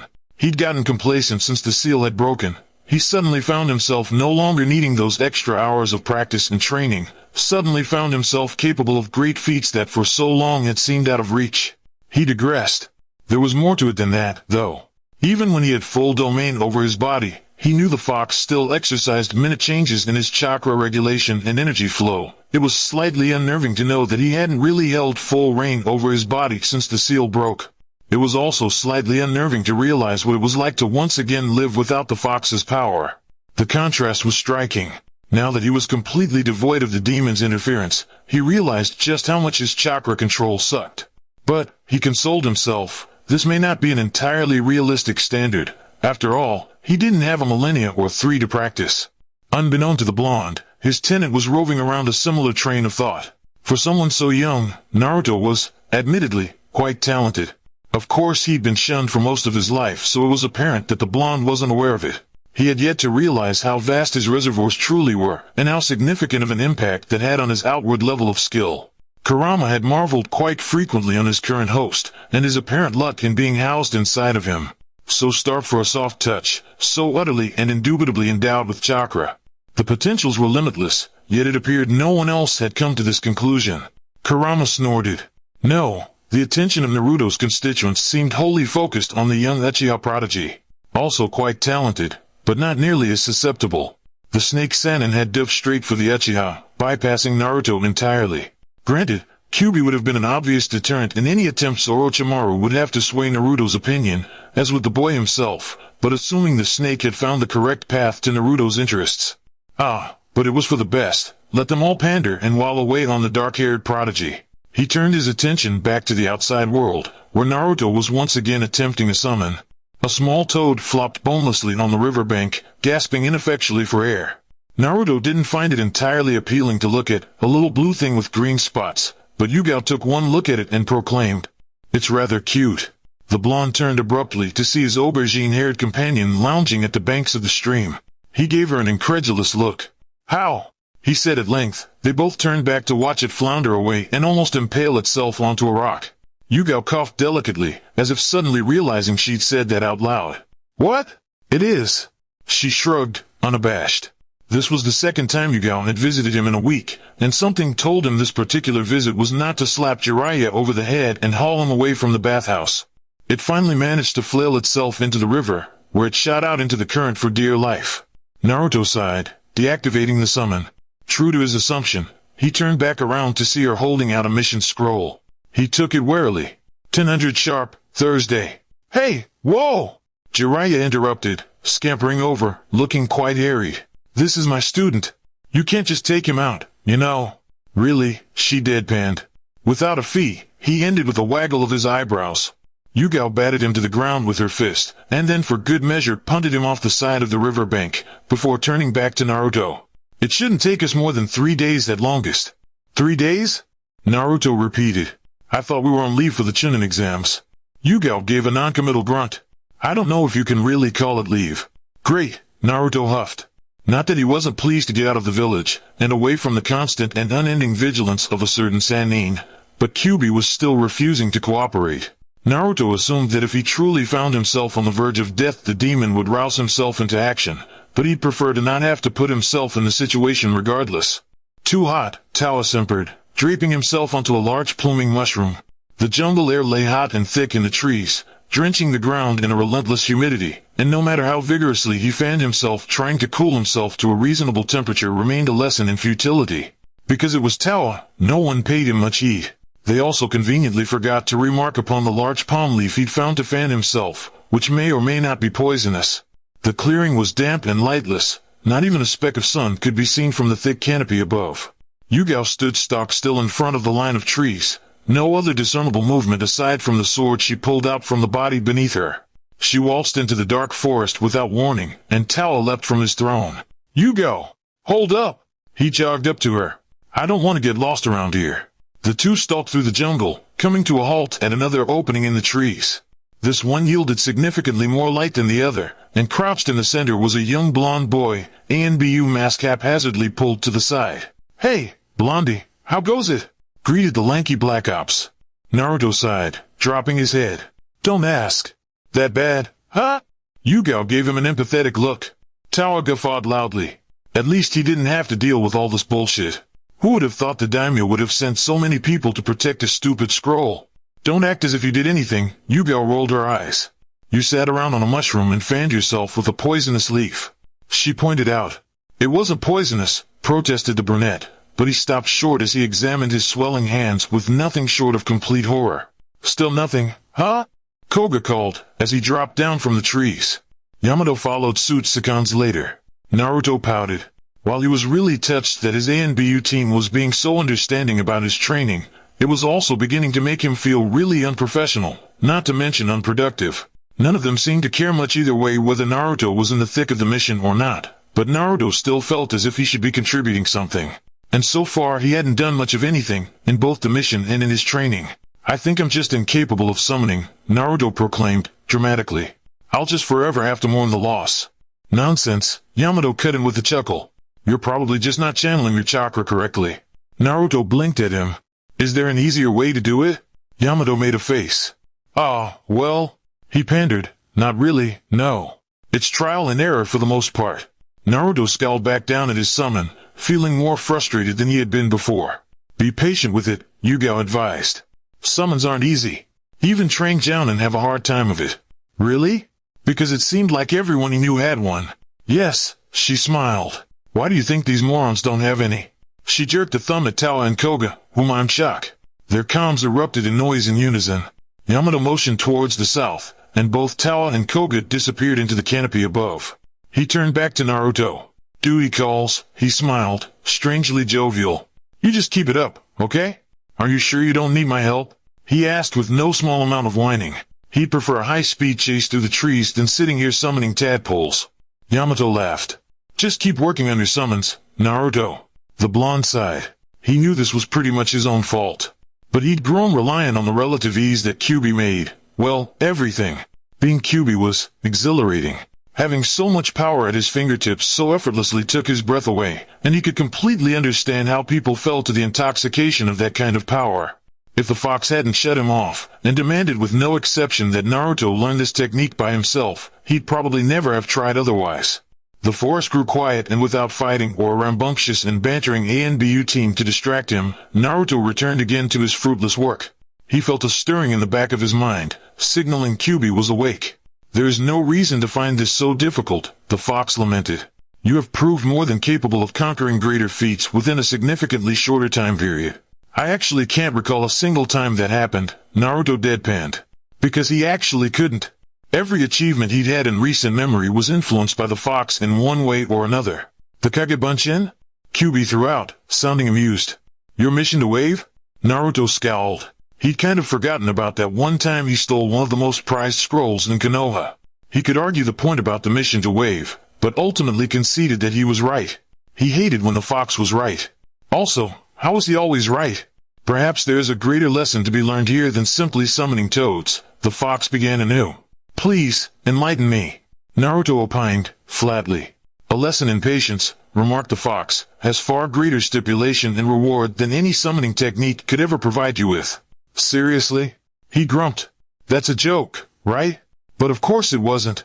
Not to mention, and it physically pained him to admit it, but he could even see the fox's point. A couple weeks ago, and even still a little bit now, he would have found the idea of comparing a lesson in making fire dragons come out of your mouth and a lesson in sitting around and being patient heinous and too laughable to contemplate. "There is no learning without failure," the fox chided, and Naruto almost thought he sounded gentle. But that couldn't be right. The fox only berated and insulted him in his entire existence. He'd never come to see Naruto as anything but a pest, let alone be nice to him. Yet there was no denying that he sounded less antagonistic than usual. "I bet you've never failed at anything in your life," he snorted. He couldn't imagine the demon being bad at anything. "If I hadn't, I would never have the strength I have now." Failure is a natural part of learning. If you've never encountered failure, you're doing something wrong. "So, what? Just keep trying the same thing?" The fox snorts. "No. If it's not working, try something else. It's a process, Naruto. To be honest, if you got it on your first try, this would have been a useless experience. This is certainly not above you, Naruto. Though challenging, you are more than capable of mastering this technique. As it is, you may perhaps come to learn something marginally useful. That is, of course, if you even manage to retain the knowledge in that insipid brain of yours." Hey! He scowled. Cynical and reproachful, that was more like it. He returned to his summon, but found he couldn't keep his concentration. He turned Kyuubi's words over and over again in his head, reluctantly agreeing with him. If he wasn't learning anything, why bother? But what bothered him even more than the fact that he actually found himself agreeing with the fox was that he was about to thank him. Naruto flushed, lost his concentration, and ended up summoning what looked more like a mephitic pancake than an amphibian. He cursed, and desummoned it with a wave of his hand. Why the hell would he thank the demon? Everything Kyuubi does is for his own interests, as he'd so helpfully reminded himself earlier. The fox didn't care for anything or anyone other than himself, and if it seemed like he did, it was ultimately to further his own gains. And he knew this, of course. So why was it so hard to make himself believe it? Naruto eyed his summon appraisingly. It wasn't terrible. It wasn't as cool or as interesting as a summon as, say, Kakashi's Nin dogs or something, but it had at least approached something that might even be considered acceptable. Useless, but acceptable. But on the subject of uses, what kind of use would he ever find in having toad summons? Kakashi's Nin dogs worked as trackers, fighters, and occasionally babysitters when Kakashi didn't feel like showing up to training. Yugao's boyfriend had raven summons that he used for scouting and recon. He had no idea what benefits toads gave him, aside from the fact that the fourth Hokage also had toad summons. He digressed. It hardly mattered. It was the principle of the thing. He'd realized sometime after his conversation with Kyuubi that he'd probably be getting more value out of the act of learning to summon than the actual summons themselves. "Oi," Naruto called, finding, to his annoyance, that Jiraiya was still crouching in the trees, spying on the bathhouse. Were all the Sannin kind of crazy? He wondered with growing concern on their last teammate. Who the hell knew what kind of crazy shit they got up to, if their teammates were anything to go by? "Hey, pervert!" he shouted, throwing a rock for good measure. Jiraiya ducked, as he had assumed he would, but the pebble soared through the air to land loudly in his actual target, the baths. The women inside shrieked angrily when they realized someone was across the fence being a creep, and promptly shuffled back inside. Jiraiya gaped. "How could you?" he accused, angrily. "I was getting great inspiration." "No, you were being obnoxious," Naruto drawled, rolling his eyes. "And gross. You know, it's really not okay to be spying on naked women all the time." "Nonsense, it's all for the sake of art." Jiraiya waved him off, jumping out of the tree. He made his way towards the blonde, gaping. "That's it? What?" Naruto reared back, defensively. "It's not even a real toad." "Hey," the toad protested blandly, looking less offended and more bored. "Sure it is." Naruto disagreed. "It even talks. It's a summon. Where's your ambition?" Jiraiya digressed, loudly and with way more theatrics than necessary. "Don't you want to summon a bigger one? Or even the boss himself?" "Not really," Naruto retorted woodenly. "I've wasted enough time as it is. I do have a team to get back to, you know. I can't keep shirking my job for your training forever." Jiraiya sighed. "Well, at least allow me a final test. To prove how much you've learned, if you will." The only thing Naruto really learned out of all of this was patience and acceptance, neither of which were things that could be tested. Jiraiya led him up a large, winding hill on the outskirts of the village. He grew more and more concerned the higher they climbed. Just what the hell was this final test? He'd assumed it'd be something as ridiculous and ambiguous as his summoning training. The wind scraped at his hair and the ends of his jacket, and he scowled at the figure in front of him, as if it was somehow the Sannin's fault that the weather chose to be temperamental today. "Okay," he proclaimed, stopping abruptly. "This is it." "This is what?" Naruto looked around. There was legitimately not a single thing in sight. They had made it to the edge of the ravine, an ominous and seemingly unending drop not far in front of them. The final test. "Right," Naruto agreed, slowly. "Obviously. You're to use your new summoning capabilities to save yourself," Jiraiya commanded. "And nothing else, you hear? Summoning only?" Naruto turned to him with a look of mild trepidation. "Save myself from what?" But then Jiraiya had bodily pushed him off the cliff, sending him spiraling into the abyss. His first and most illogical thought was, I guess there's a reason he's a Sannin after all. He hadn't even been able to see the old perv move, which said something, considering even without the fox his reflexes had grown tenfold. It quickly became apparent that he didn't have the time to debate the prowess of the Toad Sage when he barely had enough time to save himself. Stupidly, and against all reason, his first rational reaction was to call Kyuubi. But he'd been doing that since this morning, with little to no results. Had he the time to really deliberate on this, he would have been somewhat bothered by the fact that his first reaction was to call Kyuubi to save him. He should be more than capable of saving himself, damn it, but as it were the fox might be his only opportunity out of this. He tried the ledge, too wet. Even if he gathered enough chakra to stick to the watery surface, he still had to worry about his momentum. Did he know any jutsu to cushion the fall? Kyuubi probably knew dozens. Meanwhile, Jiraiya peered over the edge, more curious than he thought he would be. He was still a bit blindsided by the fact that Naruto was an ANBU already. On some occasions it was obvious to see why. He projected a maturity that Jiraiya hadn't expected, was incredibly talented with a sword, and clearly had the reflexes and facilities of a fully trained shinobi. But on the complete opposite side of the spectrum, it was clear he knew little to no jutsu, or if he did, never used them, and periodically exhibited the normal behavior he'd expect from someone his age. But more than anything, he looked lost. As he watched the blonde freefall down the cavern, he vowed to find his old sensei and see what he had to say. No doubt Sarutobi was fully aware that he was in the village, and even that he was training Naruto, so perhaps he'd actually be forthcoming with his answers. But with his old sensei, it was always difficult to tell. The bottom of the pit erupted in an enormous cloud of smoke. It soared up the walls and buffeted Jiraiya's face in a blast of wind. He staggered back, caught off guard. When he peered down again, it was with shock and awe. The enormous birth of Gamabunta lay squished in a small space, and the toad was loudly and intermittently complaining about the lack of room. Naruto ignored the complaining toad, sprawled on top of its head and gasping for breath. He wasn't actually exhausted, but it felt like his heart had been working overtime. Probably all the stress, at the rate his life was going, he might need to have a legitimate concern over death by cardiac arrest. It was with no small amount of mortification that he realized yes, Kyuubi did actually save him.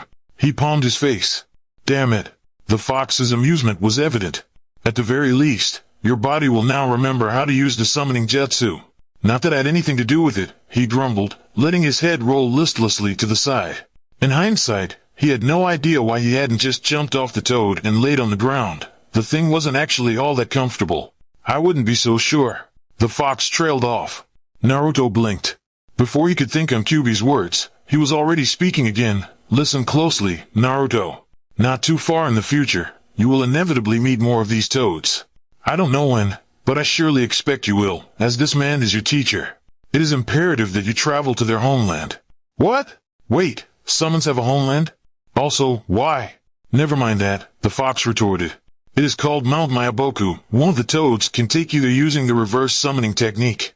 There's a reverse summoning technique? Naruto balked. But the fox had retreated one more, leaving Naruto alone. What's his problem? Naruto muttered crossly. As usual, nothing he was saying made sense. What are you talking about up there, brat? Bellowed the toad beneath him, much to Naruto's surprise.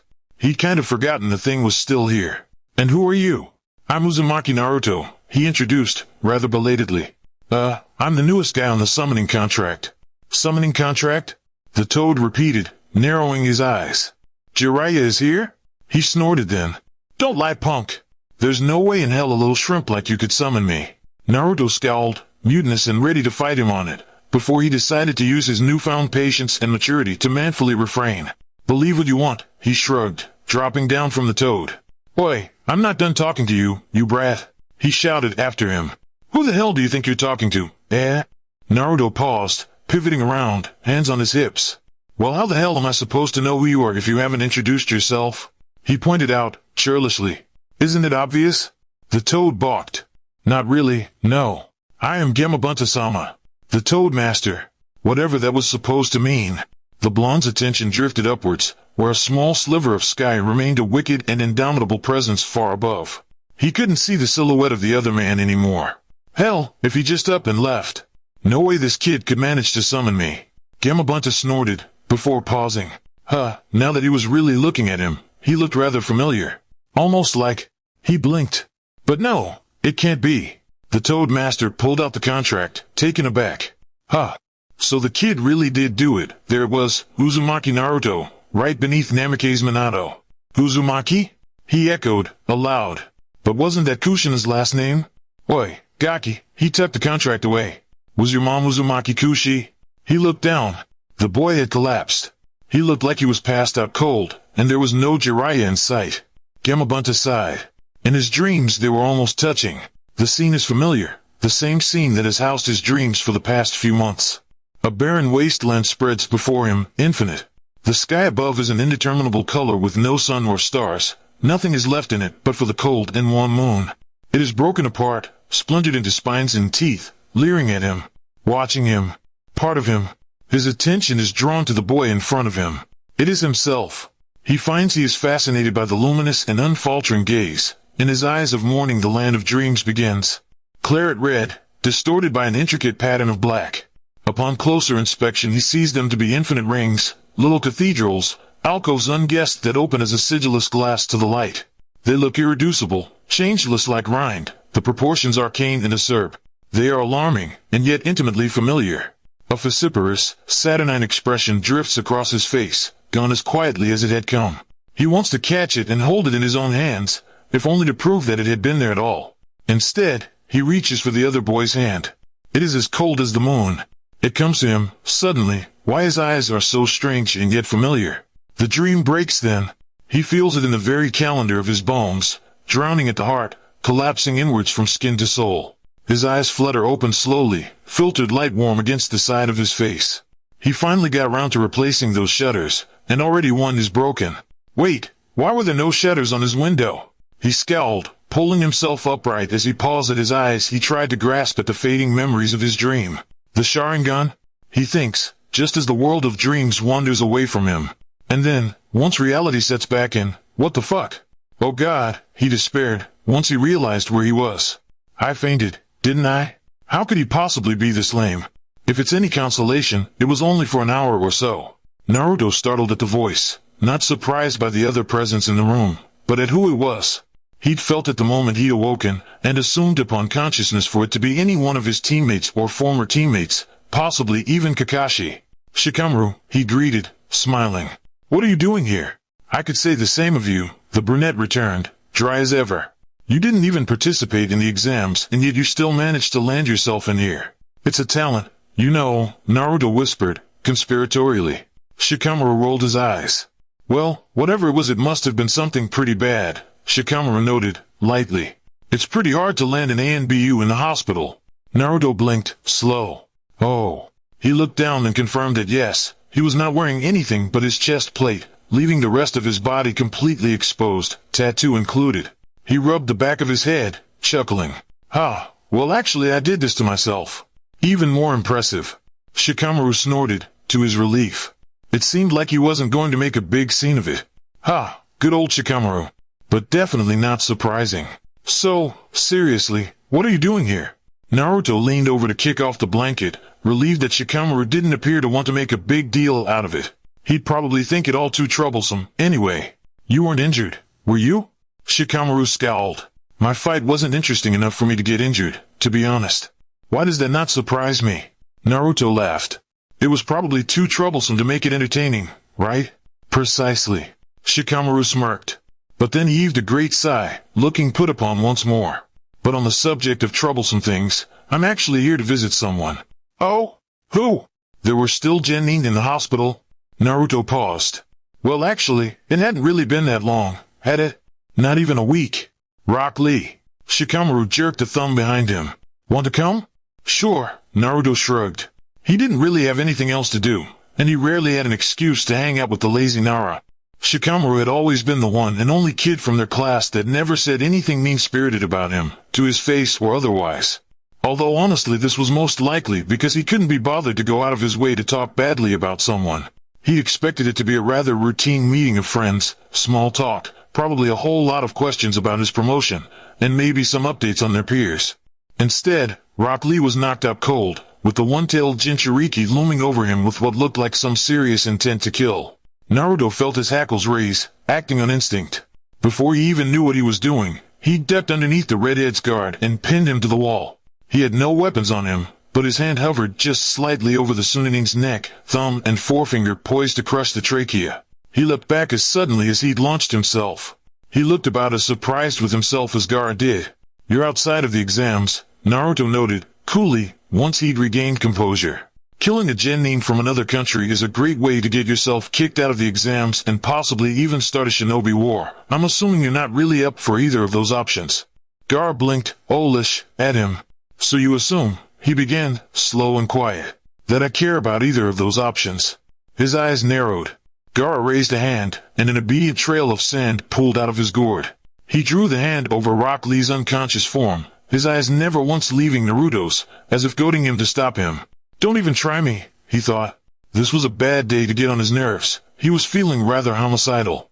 But the redhead didn't move further. In fact, it appeared he'd stopped moving at all. Even the sand had stopped swirling around him. "I've got him," Shikamaru revealed, voice low. Naruto caught a glimpse of him out of the corner of his eye. "Huh, so this must be the infamous Nara clan shadow jutsu." He scoffed. "And yet he's still so cocky." "Don't think for a second that we're the only ninja in here," Naruto bluffed. "This place is crawling with ANBU, most of which would probably leap at an excuse to kill you. You really want to take that chance?" Actually, he had no idea if that was true, but how the hell would Gaara know that? "Get in my way and I'll kill you," the redhead replied, bland, as if perhaps he was ruminating on the weather. Naruto scoffed. "I'd love to see you try." "Naruto," Shikamaru hissed. "Stop goading him! You don't understand. His strength is like a monster. You didn't see it in the Chunin exams, but I did, actually. I had the unfortunate pleasure of proctoring the second task." Naruto interrupted. "He's no monster. If anything, he's just a creepy kid who hides under people's beds." "What did I just say about provoking him?" Shikamaru grumbled, looking more and more alarmed by the second. Maybe it was an unfounded fear, as he doubted Naruto was promoted to ANBU for no reason, but he'd still prefer to not take the chance. Gaara didn't respond, aside from a slow, almost unnatural blink.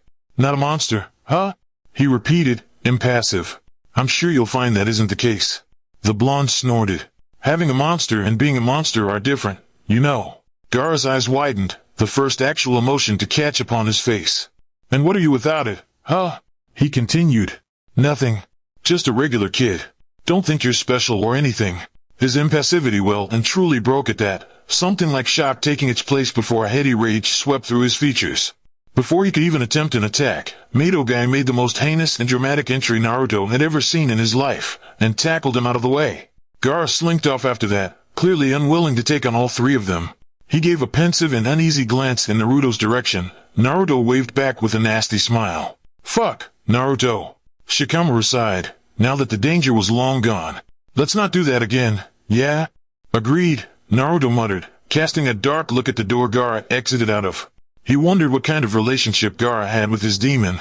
It appeared to be even more fucked up than Naruto's, which was saying something. There was no sign of Jiraiya, his team, or even Kakashi, which while unusual was not entirely surprising. It's not as if any of them were his keeper, or anything. He wasn't sure how long he'd been unconscious, but he managed to weasel out of a discouraging-looking nurse that Yamabunta had tossed him out on the front steps. Great. As if this could get any more embarrassing. He was actually a little thankful none of his team was here to see this. He doubted he'd ever be able to live it down.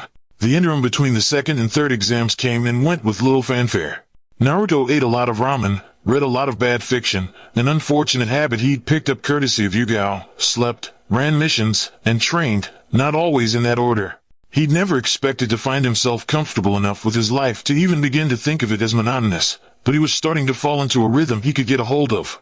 If possible, him and Kyuubi appeared to be on entirely different faces of the earth. Which was ridiculous. They shared the same body. How the hell was it possible to not have a single interaction with him during such a large stretch of time? No matter how improbable it sounded, it was true. Naruto saw neither hide nor tail of the fox. Obviously his ANBU team was seeing a lot of him, but there were even occasional missions where the fox didn't come out at all, leaving Naruto to have to work in his place. They said he didn't seem all that different, but Naruto wouldn't be able to confirm or deny that anyway. The fox was blocking him. And if that wasn't terrifying, Naruto didn't know the meaning of the word. What did the fox get up to when Naruto didn't have conscious awareness of him? Fuck him, Naruto scowled. Who needed him, anyway? He was perfectly capable of handling his life on his own, well, most of the time. Okay, actually something a lot less than most of the time. Something wrong? Yugao's voice startled him out of his thoughts, and he turned to see her entering the Hokage Tower from the front door, which was remarkable, because almost every ninja he knew had some strange fascination with coming in from random windows. Nothing, Naruto lied.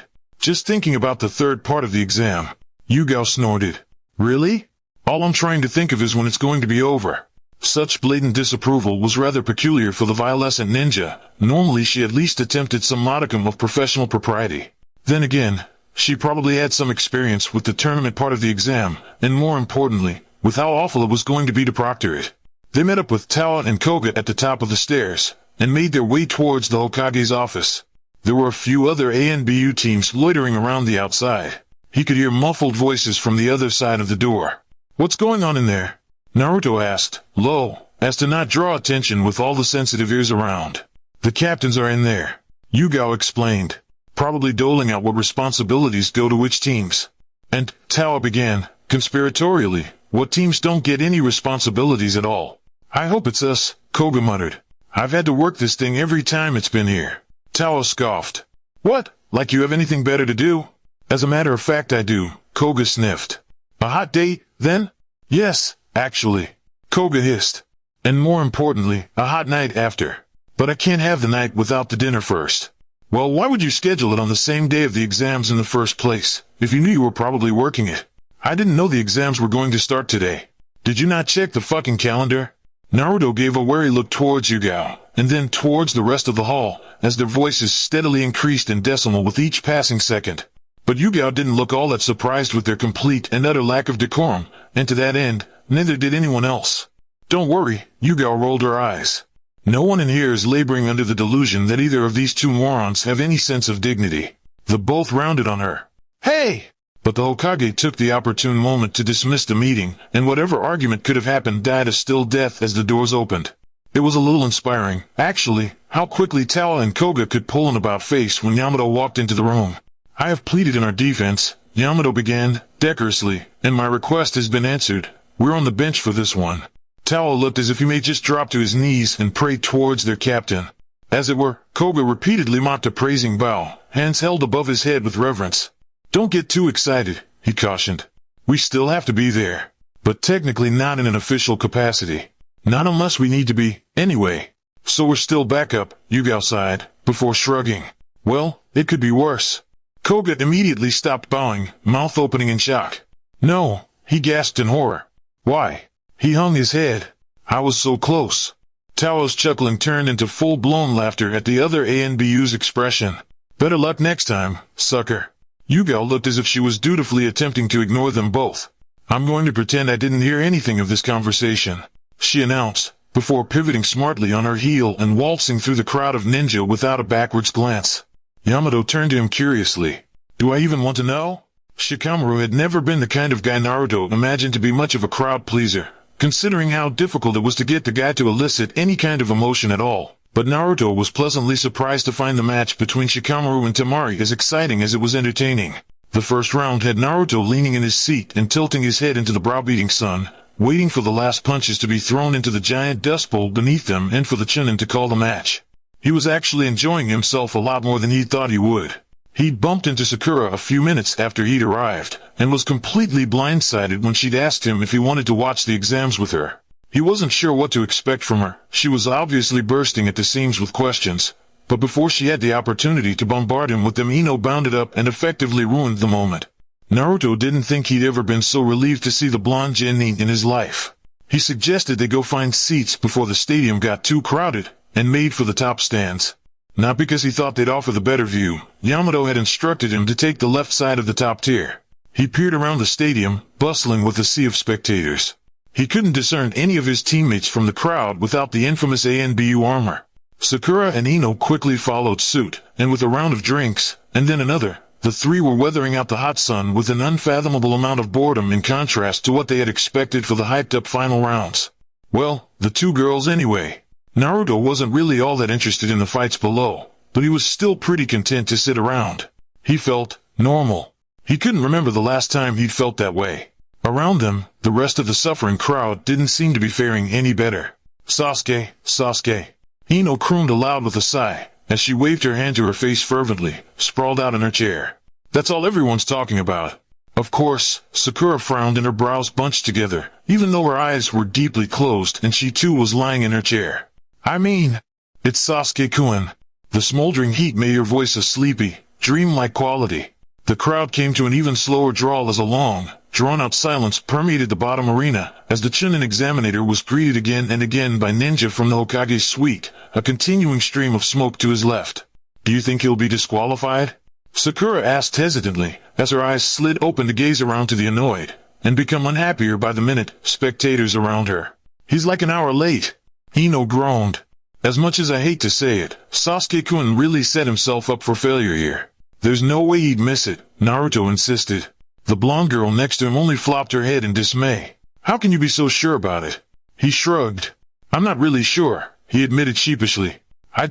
I have a feeling you'll be here. Sakura didn't say anything to this, and the three lapsed into silence as she pondered Naruto's insight. The two had always had a deeper connection than Sakura had with Uchiha. He and Naruto seemed to be the correct amount of stoicism and optimism in one complementary shade, and she couldn't understand how two people so mortally unlike could blend together into the perfect, almost brotherly, friends they were. Even now, as Naruto moved away from her and Sasuke wandered off as well, they still seemed to carry a thin, intangible line of thread that kept them tied together, like a bond of blood, that she couldn't quite understand. It was almost as if it had been there the whole time. Ino pushed herself out of her slouched position in a hurried rush, careening over her seat. Sasuke-kun. Sakura finished, already on her feet and leaning over the railing. Kakashi and Sasuke stood back to back, the Jounins leaf Shunshin carrying them from wherever they had been for so many tedious hours. Naruto sighed in relief. It seemed the Uchiha had made it after all. He grinned wryly at his best friend. He really couldn't fault him for the style. He must have picked up the tardiness from their classy teacher. Sorry we're late, Kakashi smiled, and Naruto almost wanted to laugh. For once, an outlandish line wasn't immediately spilling out of his mouth. Genma tilted his head back, chewing on a sunbon with a smirk on his face. Your name? Uchiha Sasuke. Is that Uchiha? Chuji sat up from his spot next to Ino, where he seemed to have slept off most of the waiting period. It's Sasuke-kun, another new voice interrupted from the side, and Sakura whirled around to see a rather abnormal bow-like haircut. Lee-san. Everyone's here to watch the Sasuke, huh? Naruto grinned to himself. Of course, getting the match to start still took some time. The Sanjin Shiriki was taking his sweet time, and being downwind from the Genin Naruto could smell the blood in his gourd.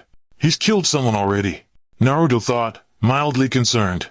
He wondered if he should warn his superiors. Knowing Yamato though, they probably already knew.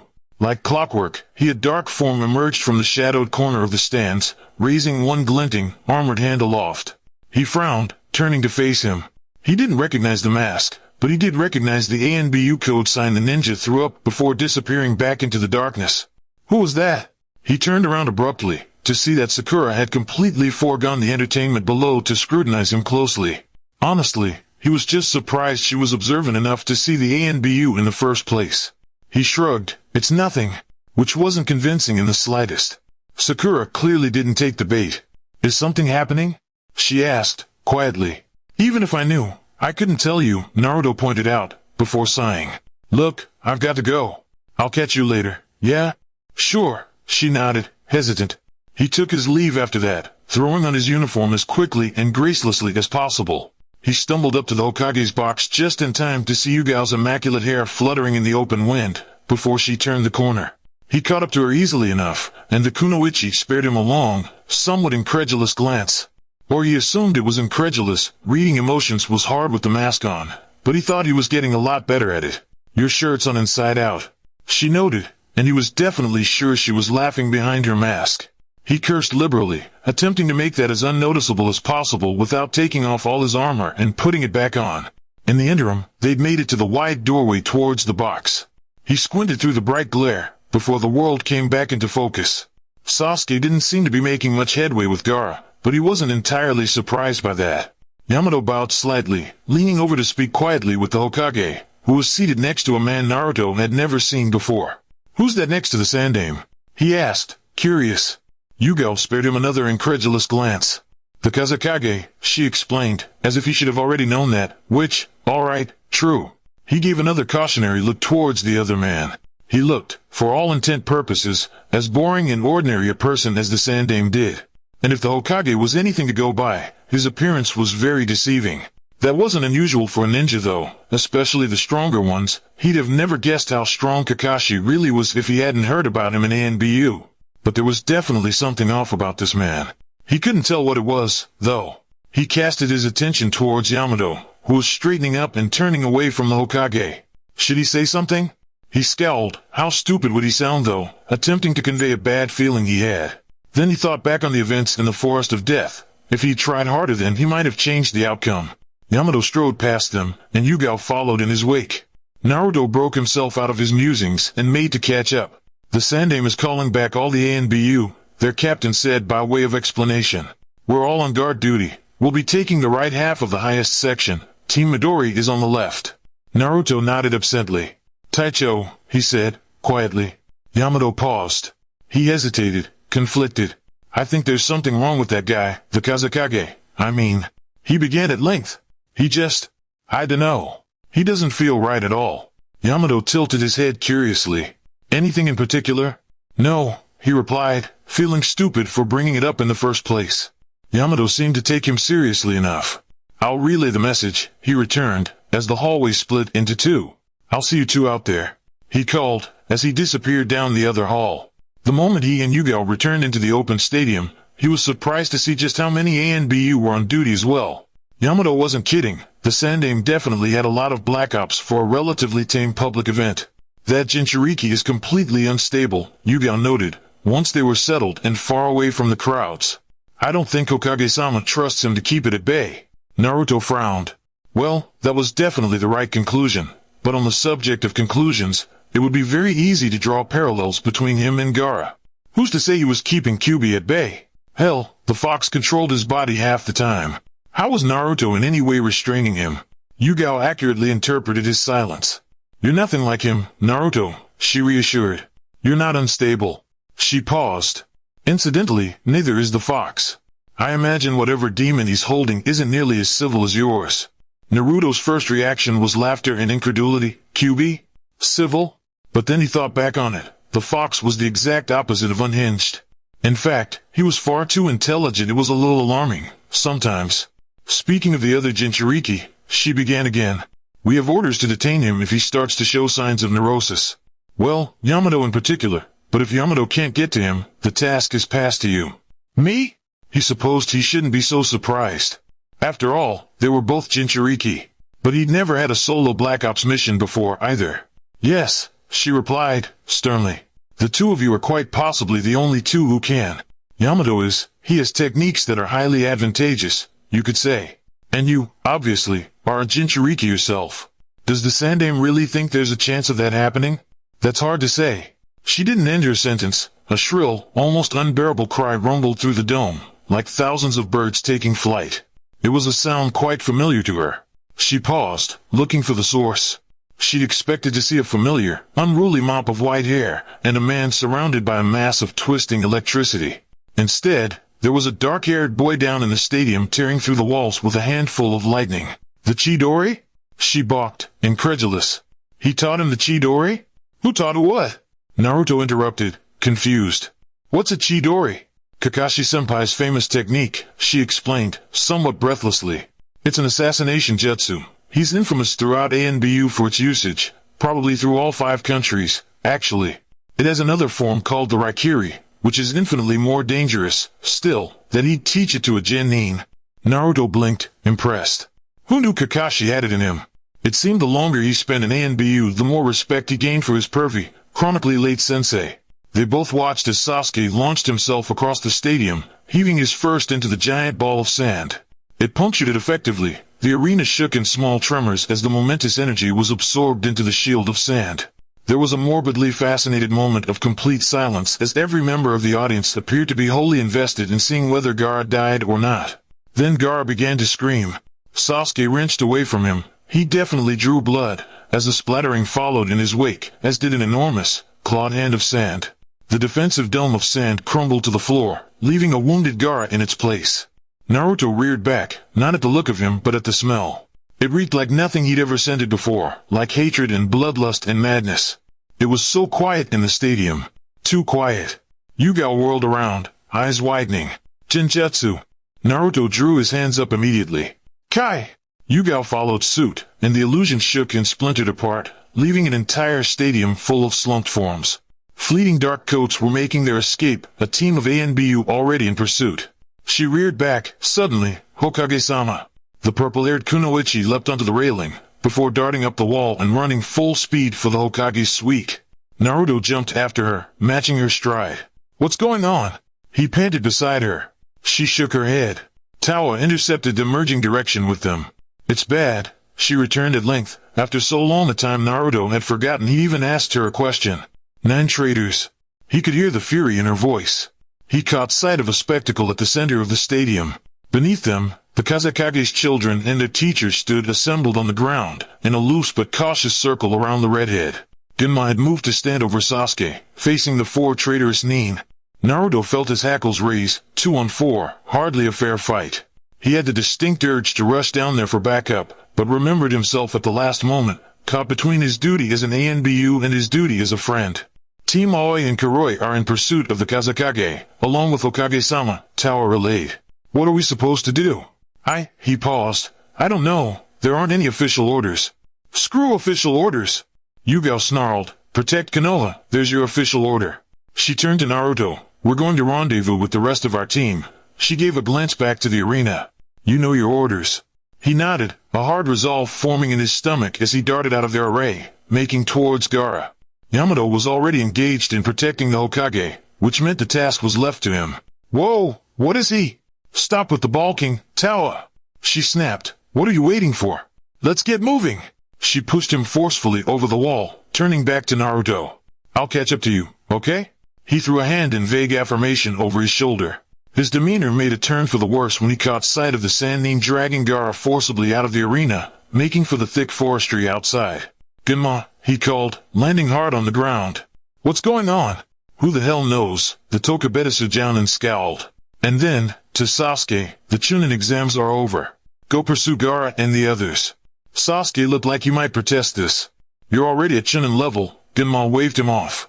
Go make yourself useful to the village. The proctor turned to him. What's the status in ANBU? Aoi and Kuroi are in pursuit of the Kazekage, he relayed, dutifully. Shiroi is assisting Hokage-sama. All other available teams are scrambled for defense. I'm on orders to apprehend Gaara, he added, casting a wary glance towards Sasuke, who was avidly and unabashedly listening in. You should go and assist Shiroi. Jinam nodded. Will do. He gave a salute before he took off in the direction of Naruto's teammates. Dope, Sasuke stood, hands in his pockets, typical. Naruto smiled at the insult. Team, he greeted, pivoting towards the wall. Let's go!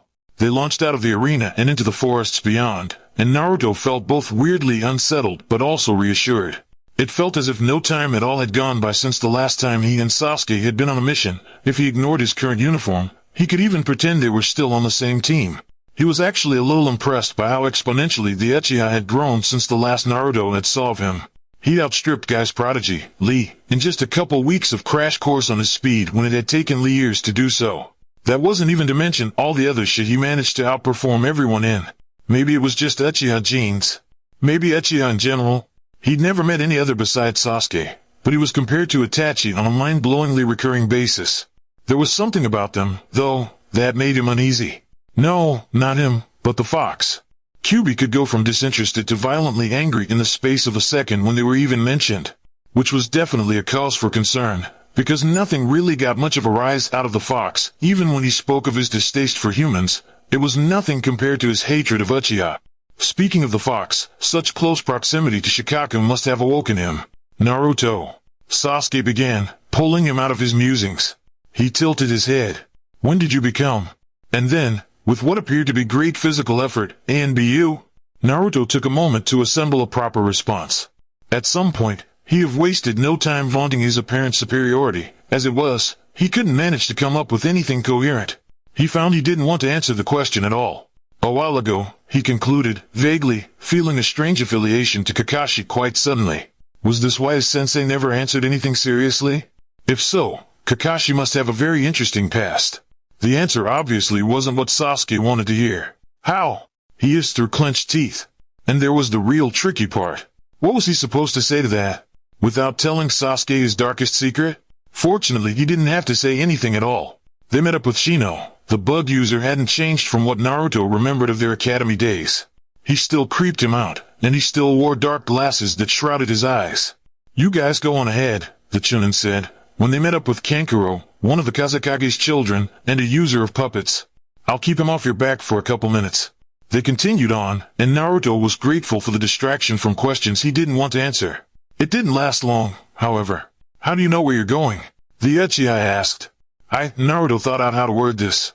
I can sense him, I guess. Another ambiguous answer. He suddenly had a horrifying image of him in the future, turning into Kakashi.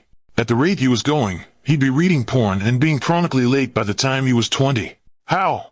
The Uchiha prodded. Sasuke had never really taken an interest in him before. They had been rivals, yes, still were to some degree. But Sasuke had always assumed that he was the better of the two. He had the Sharingan, he had the lineage, and he was the genius. Naruto, in comparison, had no family, no bloodline, and no intelligence to speak of, or at least, he hadn't. Naruto didn't say anything, and Sasuke became more angered at the lack of response. He used to know Naruto. Naruto was blonde like the sun and couldn't whisper. He had the most heinous and obnoxious smirk when he thought he did something awesome, and he wore too much orange to possibly be a ninja. He was obnoxious. He failed his Genin test 3 times. Almost did it again, but somehow he passed. He couldn't make a Bunshin, but he could make a Kage Bunshin. He was helpless and useless on missions, but he had incapacitated Haku. He was stupid and he was clumsy and he was the dead last of the academy, dead last of all the Genin. And he was a member of Yamato's Black Ops team. Sasuke had come to the sickening conclusion that he didn't know Naruto anymore. Naruto was out of his reach. Naruto had walked away that day, with hands in his pockets looking for all the world like he was trudging to his execution. He was wearing boring and unremarkable clothing, was Sasuke's first thought when he arrived at the bridge. Naruto looked marginally less dumb with a dark-fitted blue shirt and standard shinobi slacks, his headband around his neck. He looked sad, too, like he didn't understand himself anymore. But Sasuke wasn't going to say anything to him about that. Sakura was pestering him, but she moved on to him when he arrived. Naruto took the lack of attention with grace, lost in a quiet repose. And there was so much wrong with that sentence, nothing about Naruto could ever be considered graceful or quiet. Naruto walked away from them, and Sasuke was about to call out, "Where do you think you're going, dope? We haven't gotten to fight yet. We haven't sparred yet. You haven't proven yourself to me yet. I don't want to admit you're my equal yet." He didn't say any of those. Naruto walked away, hands in his pockets, and Kakashi moved into his line of vision, until he couldn't see the boy disappear down a corner. Why does Naruto get all these missions and we don't? Aren't we a team? Well, I've come here to talk to you about that. Even now, running together, miles and miles separated them, and Sasuke hated how even now the separation was palpable. He had someone he thought important to him before, he had a brother before. And they had sat side by side, an infinite distance always crowding in the silent spaces between them. "How, dope?" he repeated. "I don't know, okay?" The blonde suddenly burst, skidding to a halt and breathing heavily. "I don't know. I just can't." His fists were clenched at his sides. He looked unhinged. "Dope, I don't know anything anymore." The blonde looked away then. Sasuke wanted to say something. Anything. But a scream and the sound of a body crashing into dents would made them both freeze. The moment was lost as Naruto collected himself, as if manually assembling himself into a state of composure. "They're close," was all he said, before taking off into the darkness. They must have been a couple yards away, when Naruto's radio crackled. "Kitsune? Kitsune, can you hear me?" Naruto picked it up grimly. "Yeah, loud and clear. Rendezvous at location 74 with Team Akka. I'll be over in 10. "Understood." He put the radio back in its holster, turning to Sasuke. "Go on without me." Sasuke nodded, leaping off onto another branch before he was out of sight. Naruto frowned. Sasuke had grown, sure. But he didn't know what Gaara was capable of. What Gaara was. The blonde cursed silently. He should have said something. Sasuke could be walking into his death trap and Naruto should have said something. Have a little faith. The blonde froze at the guttural voice, a deep stirring in his mind. He's an Uchiha after all. They have an incorrigible ability to survive. Yugao's breath came out in short puffs, a numbness enveloping her, which she hadn't never felt before. Gekko hadn't contacted her in a number of days. This wasn't unusual in the shinobi world. He probably got a mission and forgot to tell her. That was what she had thought. To think he was dead. Killed in coordination with this invasion. Yamato had been sending her worried glances whenever he could, tearing down the enemies with his Mokutan Jutsu, until nearly all of their opponents had been wiped out. When this happened, they moved into another fray, Yugao hurtling herself head first into the fighting, feeling her blade in her hand, ringing with blood and bones and flesh, better than she could feel her own heart. A familiar sound. She looked up into the wicked sky, watching the stratosphere crowd with the silhouettes of electric birds as they took to the air, their cries louder than the quiet of the morning, and she turned around to see Kakashi's Raikiri erupt into the ground. "Kakashi-senpai," she said weakly in greeting. As a new ANBU placed on the rising platoon of the infamous Hatake Kakashi, Yugao had been thrust into the world of the Black Ops with what was considered an entirely young team. Captain Kakashi was young, no one ever knew how young, and infamous, with a reputation that far preceded his rather slight stature. Kakashi had been her everything back then, the suave and handsome team leader, his indomitable composure, impressive repertoire of jutsu, the secret technique he'd created all on his own, and a past which even to this day Yugao didn't really know anything about, all things that made him such a capable leader. Things that had all saved her life at one point or another. "Hey, kid." He rubbed her shoulder, and she resisted the urge to lean into it. Kakashi had always been a fantastic team leader, even to this day. He'd stopped the fighting, just for a moment to comfort her. "You doing okay?" "Fine," she answered stiffly. Kakashi's gaze lingered on her, before he dropped his hand.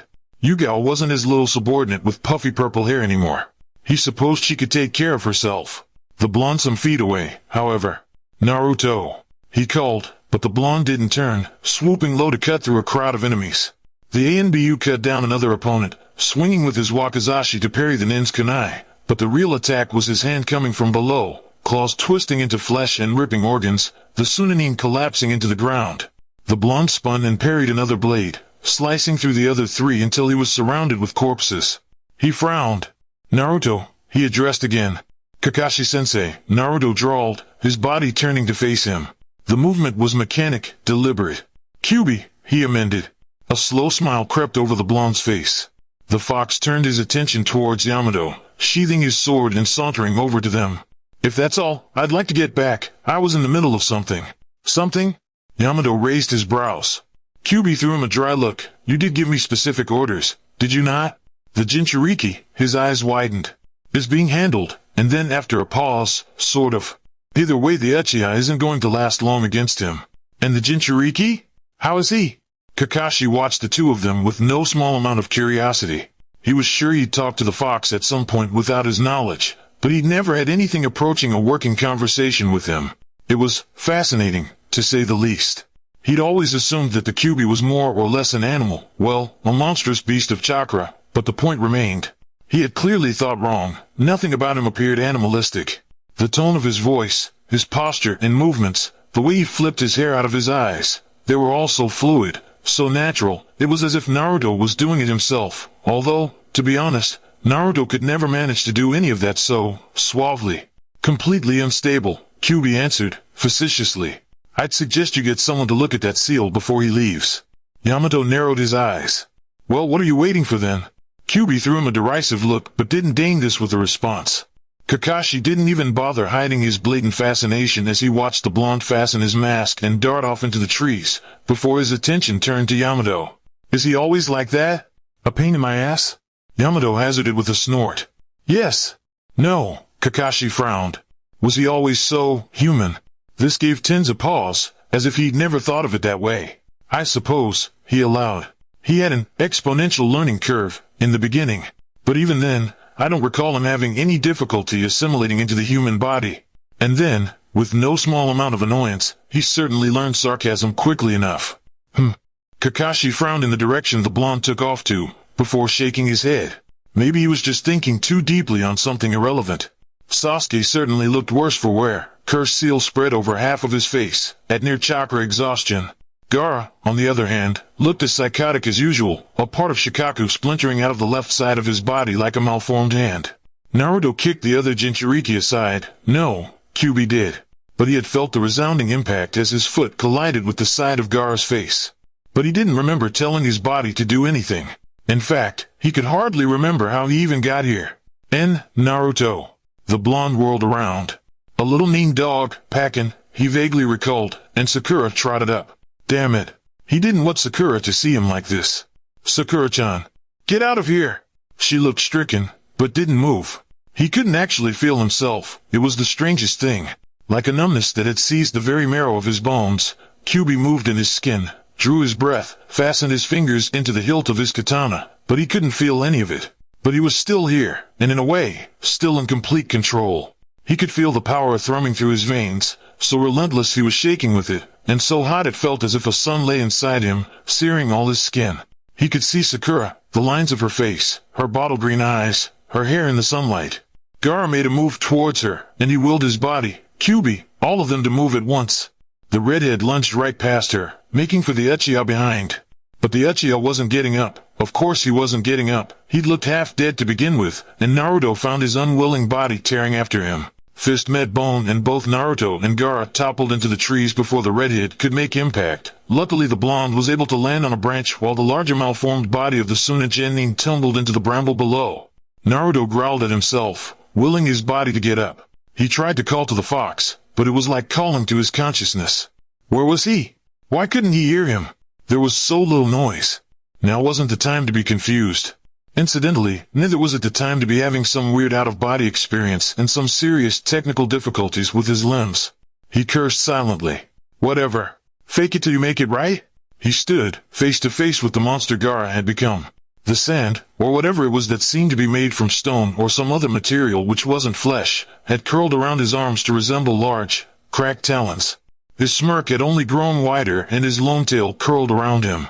The only part of him which even partially resembled his once human state were his sandaled feet. But mid-shin they turned into sand, just like the rest of his once humanoid body. Naruto felt bile rise to his throat.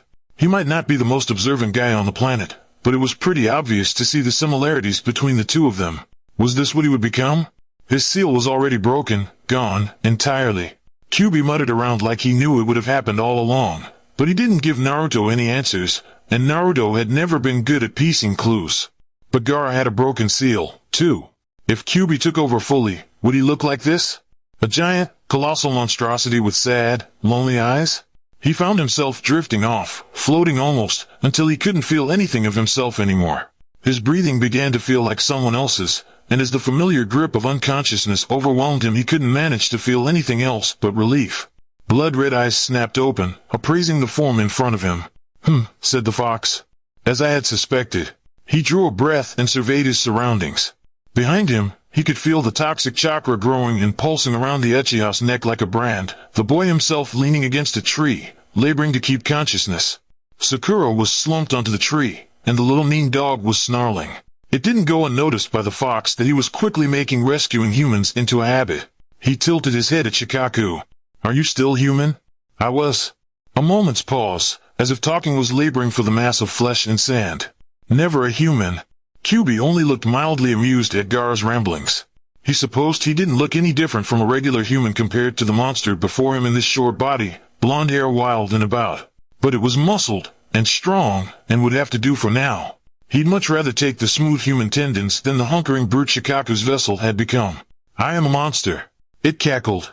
A thrust of sand shot out at the nine tails, who dodged it easily, still looking thoughtfully at what Shikaku had become. He had thought, if he could possibly lure the demon out, he could take what was his. It hurt, to be so close to another part of the Jubi, yet so far away. Without that man, he could never be whole again. But this wasn't Shikaku, no. This was just a little boy, dressed up in a monster's fur, playing demon. Shikaku surely was behind it, whispering words, spreading lies. But the essence, the shard of the Jubi was so marginal that Kyuubi could hardly feel it. No, he smiled, cold. You're just a human. A beat of deliberation, and then, you're useless to me. He aimed for the head, having already deduced that it was the weakest point in the armor. The sand shattered across the boy's face, cracking along the raccoon-like snout and features. With his other hand he drew an ungodly, molten heat, searing the demon into an immobilized shroud of glass. Shikaku, he murmured, staring into the eyes. They were diamond-shaped, and he could recall the days in his memory, before his imprisonment in the moon, when his Sharingan resembled something like that, and he could see its barest reflected in the demon's eyes. Can you remember being whole? The demon inside the boy shook at the prospect, one which he had forgotten long ago without the memory as Kyuubi had. He could remember only fragments. A man with spiraled eyes. The most powerful demon. The largest of the shattered parts. Shikaku roared, making to escape the boy. Kyuubi flipped back onto one of the trees, feeling a thrum of power he hadn't had in a long time. He had found a way to break Kushina and Minato's seal, yes. But it was meant to be broken. Naruto was meant to overpower him, to use the key to unlock Kyuubi. But Kyuubi had a different agenda. He needed Naruto, needed the boy until he could have his own body back. No, not as the fox. The fox was Madara's, and he would only be placed from Naruto into the Uchiha's hands.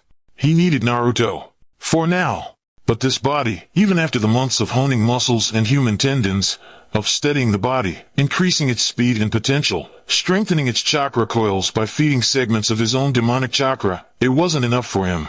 It would grow to be more useful, yes, But there was something that he needed the boy to do, to unlock. He was sure that Naruto could. He couldn't in his fox form, but in this human body, he knew, intrinsically, that he would be capable of it. Shikaku yowled, erupting into its final form and destroying the forestry in its wake. The towering beast resembled a monstrous raccoon, screeching into the open sky and shaking the ground with its power. Kyuubi could remember the moments in which he had been free as well, but under Madara's thumb he wasn't truly free. Not the way he had been, long ago. But his form in the fox couldn't placate him anymore, not when he remembered what it was like to have his true body back. "Kyuubi," it whispered lowly, with hateful reverence. The demon fox smiled. "Come out with me, Shikaku." He lured in a low and indulgent purr. "Don't you want to fight?" The raccoon roared, angered from years of imprisonment, ready to destroy anything it could. Kyuubi remembered a familiar rage, after escaping from Kushina, only to be met with Madara, damn Uchiha. He had grown stronger from that event, realized how little the freedom he had as the fox really was. It was just an illusion. He and Shikaku were so different now. The weakest of the parts, so shallow and ignorant, so easy to manipulate. "Aren't you angry?" The blonde stalked around the demon, which seemed to cry aloud in its agreement, looking like a cat stalking its prey, amused and excited. "Don't you hate them all? What they've done to you? Trapped you in that body?" Kyuubi doubted the demon was seeing anything now besides its rage, ready to attack anything, even the demon fox. "Good," he smiled. Naruto felt himself wake up to the inhuman wail coming from a monstrous demon that hadn't been there before. His eyes widened as he looked up into the wide, diamond-shaped eyes of Shikaku. "Kyuubi, what?" He didn't have any time to say more, as the great raccoon lashed out at him, and he crashed into branches, tumbling into the dirt. He groaned. "Fuck, that hurt." He thought Kyuubi was going to take care of it, but instead, he found Gaara even more demonic-looking than before, not to mention about 40 feet taller, and 1,000 times more angrier. All the demon fox seemed to have done was rile him up. "That's exactly what I've done. And now you'll— Wait, what?" Naruto stood up on shaky feet. Above him, Shikaku roared once more, the ground shaking at the sound. "We've come to another block, Naruto. One which I believe you can overcome. And what would that be? I need you to unlock something of mine." The demon began quietly. "Which I have lost over the years. I believe you may have the ability to recover it." "Yeah?" The blonde wiped blood from his chin. "And what's this ability you keep going on about? Why don't you have it anymore?" "That's neither here nor there," the demon answered vaguely. "If you can do this, I'll tame Shikaku for you." Naruto blinked. "And, can you save Gaara?" The boy was a Jinchuriki, like him. Naruto would be lying if he said he didn't see himself in those wide, lonely eyes. If Naruto hadn't had his important people, hadn't had Sasuke and Sakura, Iruka and Kakashi, would he have turned out like Gaara? "I suppose," was the answer, ambiguous as ever. "All right. What do I need to get back for you?" the blonde asked bitingly, before pausing. "Is it like a treasure or something?" Kyuubi chuckled. "No, nothing like that. Naruto." The blonde stilled at his name. "If you do this for me, I promise to never harm any of your friends." Naruto's breath hitched. "All of them? Even everyone in Konoha?" "Yes," the demon hissed. "Everyone in Konoha." "Okay," Naruto narrowed his eyes in determination. "I'll do it. What do you need me to do?" Kyuubi could have laughed at how easily everything fell into place. "I want you to unlock the Sharingan." Says Naruto, eloquently. "I feel the need to point out that, that would require me to be an Uchiha." And then, with a snort he added, "And contrary to popular belief, I am not actually Itachi 2.0. Or the Itachiban as Tawa so endearingly referred to him as the other day." Actually, though, Naruto found that one quite funny. Anyway, it was different when his teammates teased him. He knew they were just being lousy fucks because that was their way of showing affection. He could feel Kyuubi's exasperation. "Yes, I may have noticed that," was his acerbic response. "But that is utterly irrelevant." "Actually," Naruto interjected, "I'd like to make a case to the contrary. How exactly do you expect me to access a blood limit when I don't actually have the blood to begin with? You know that's kind of impossible, right?" "Ah, but that's where you're wrong," mused the demon fox. "You see, the Uchiha were not the original owners of that particular power. They stole the Sharingan just as conclusively as your teacher stole the Sharingan." Naruto blinked, brain not quite connecting the dots on that one. When his mind had finally rebooted itself, he found himself gaping in shock at the implications. Of course, Gaara took the inopportune moment to swipe his enormous tail in the blonde's direction. Naruto ducked out of the way, ignoring the redhead completely in favor of his own problems. "And just what exactly do you mean by that?" the blonde demanded.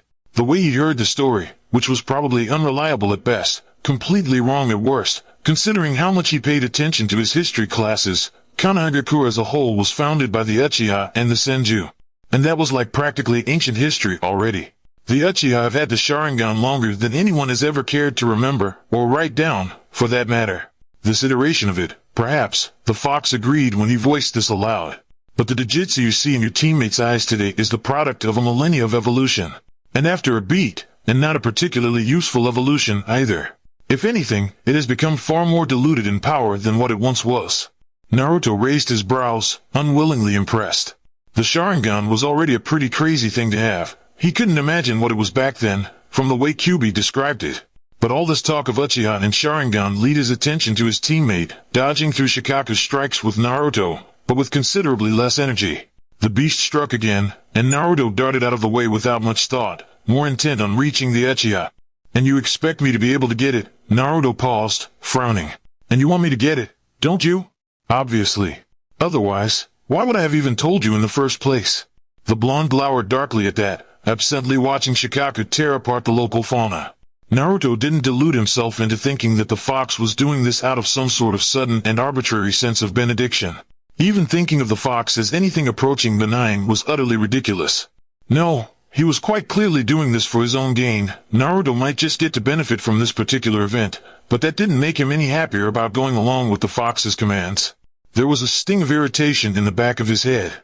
Are you truly contemplating ignoring this ability out of some misplaced stubbornness? He glowered further. Damn, well when he put it that way. Fine, he heaved a great, dramatic capitulation, rolling his eyes. I'll do it for you, but don't think for a second that I'll let you get away with this without an explanation. He could feel the Demon King's amusement in the back of his head, only souring his mood even more. They both knew that Naruto wasn't going to get an explanation unless Kyuubi deigned to give him one. He finally brought his attention to the raging demon in front of him. Unfortunately for Gaara, his personal problems were a fucking shit show. And when his personal life was a mess, his professional life was brutally efficient. This new form of Gaara's was far too large and burly to move with anything approaching coordination, and the demon knew it, too, roaring about in anger as it turned round and round in circles, searching for its prey. It found Naruto easily enough, if only because he wasn't trying all that hard to be stealthy, and lifted a great paw to swipe at him. The blonde jumped over the attack, using the raccoon's arm as a useful access route to its head, running up the length of it to get to its back. Shikaku yelled at this, attempting to claw Naruto off in a most ineffectual manner. The blonde snorted, bigger is not actually better. He'd learned that the hard way. Being big and flashy was normally just a huge waste of energy. Naruto scrutinized the expanse of its spine, searching for a weak point, searching for Gaara, actually. He had a sinking suspicion that the boy was the weak point in this enormous tank of a monster. But Naruto's best guess was that the boy was buried under layers and layers of sand, so, completely inaccessible.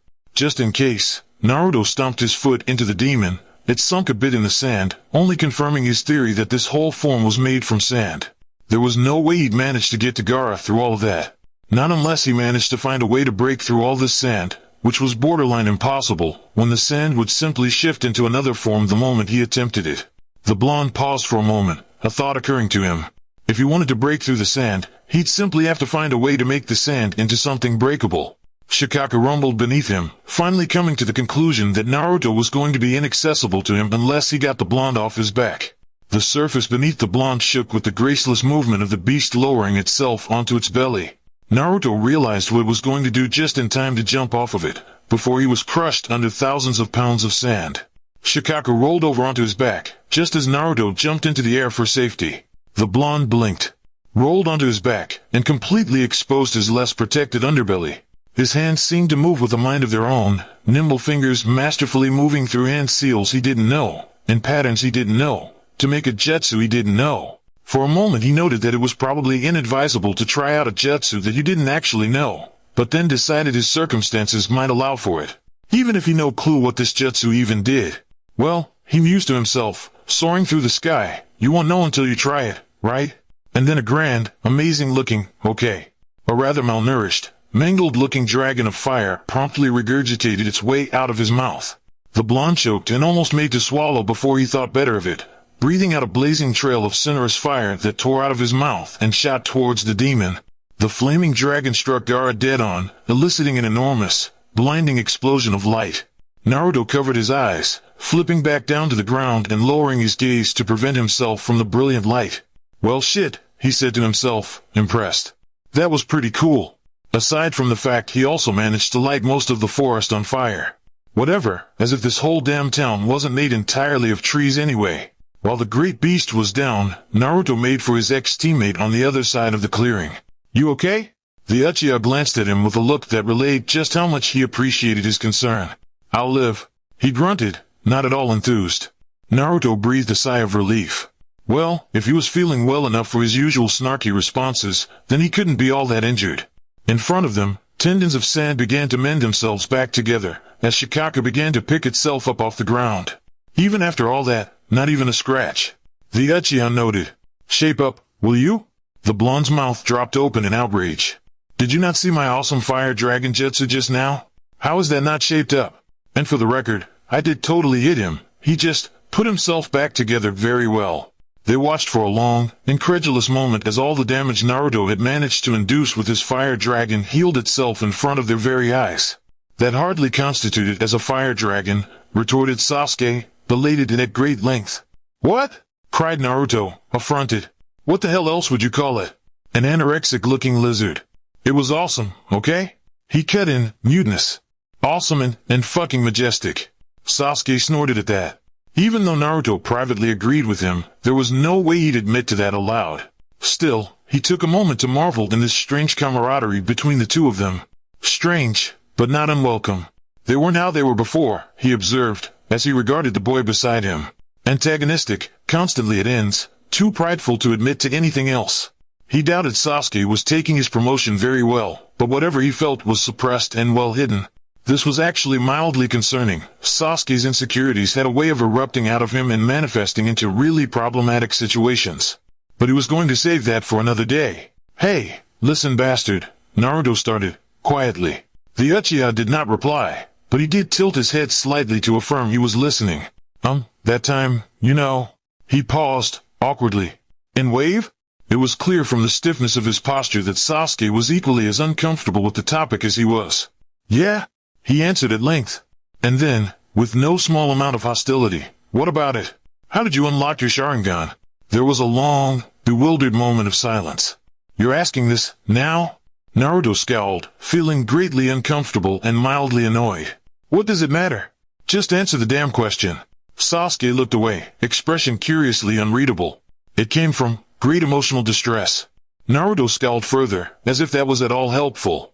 Could the boy be any more ambiguous? What the hell did that mean? What, exactly, constituted as great emotional distress? Naruto felt great emotional distress whenever Ichiraka ran out of chicken miso ramen. He didn't think he'd be manifesting a Sharingan because of it. Okay, he was exaggerating. But seriously, what did Sasuke mean by that? Like being angry? Or upset? But what could have affected Sasuke so greatly that his eyeballs physically changed form?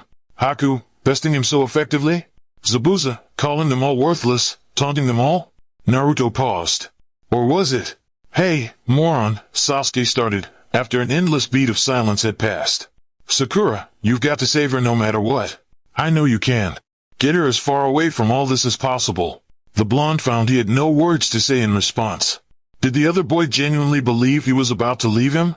Or that this situation was so dire that Sakura's life was really in danger? Granted, it probably was for him. He did not have the safety net of having a powerful, incredibly skilled alter ego to rescue him if he fucked up. He furrowed his brows, intent on finding a very tactful way of pointing out the fact that he was totally overreacting. Look, Sasuke. I already lost everything once before, Sasuke was saying, effectively derailing whatever thoughts Naruto had. I don't ever want to watch those dear to me die before my eyes again. Naruto floundered for something to say in response. Fortunately, he didn't need to get so worked up over it. Sasuke took that moment to leap away from him, directing Gaara's attention far away from where Sakura was. The blonde Black Ops ran an absent hand through his hair. I get it. He smiled wryly, to the cold, silent air. In Wave, Sasuke had saved Naruto. He had activated his Sharingan in the process of saving the blonde's life. He had been angry at Haku, at himself for not being strong enough, and at his death, which seemed imminent. Like strength, his Sharingan was awakened through his need to protect others. Naruto leapt off his branch, moving towards the tree line while Sasuke was distracting Shikaku. A miserable-looking Pakin stood guard beside Sakura's limp form, wagging his tail when Naruto approached. The Anbu appraised her form with a clerical eye, wishing he knew anything about healing or anatomy at all to be able to accurately survey her condition. "How is she?" he asked to the dog, uncharacteristically austere. Pakin pulled a face. "Not too sure. She's still breathing, though. Well, small blessings and all that." He crouched down, reaching to gently brush stray blossom-colored hair out of her face. There was one long, thin cut on her cheek, and a few similar ones on her arms, a deep gash from a hard collision with something, a dark, clotted bruise besieging most of her right arm, and her right wrist was bent at an abnormal angle. Pakin was right though, she was still breathing. He consciously reminded himself that none of these injuries were even approaching fatal, painful, but not lethal. But this did nothing to assuage the unending tide of emotions that swelled within him at the sight of her, something hard lodging in his throat. He was supposed to be protecting her. The blonde snuck a hand under her knees, and another around her torso, careful to move her arms as little as possible. He picked her up slowly, listening for any sounds of discomfort. Her head was a heavy weight against his chest, and she murmured slightly, but otherwise made no sound. A great crash erupted behind him, but he did not pay it any mind, slowly walking away from the clearing. He wished he could conjure up some kind of wooden cot, like he'd seen Yamato do in situations similar to this one, but unfortunately he had no Mokutan Jutsu in his repertoire. He placed her snugly between two overgrown roots, resting against the back of the tree. "Naruto?" she murmured, just as he disentangled himself from her, the low rim of lashes leaving nothing but a slip of fluorescent eyes beneath. "Hey," he whispered, smiling. "How are you feeling?" "Like I got run over," was her unhappy, mumbled response. It pulled a startled laugh out of the blonde. "Well, try not to move too much." And then, with a depreciating grin, "I'm afraid that's all the medical advice I can give you though. I don't actually know anything else." "Water, bandages," Sakura helpfully supplied, head lolling against the tree. "Soldier pill." Her eyes were closed, but a slow smile spread over her face. "That's basic medical care. Didn't you ever pay attention in class?" "Of course not," he returned, roguishly. She sighed. He caught Pakin trotting up to them in his peripheral, turning to the dog and intending to put him to good use. "Yo, you think you can go and find some water and a couple bandages? Do I look like a delivery dog to you?" retorted the dog, flatly. "Yes," was Naruto's equally flat response. Pakin sighed theatrically, before he erupted in a cloud of smoke, hopefully using that reverse summoning thing Kyuubi had been talking about to go somewhere and grab the stuff and come back.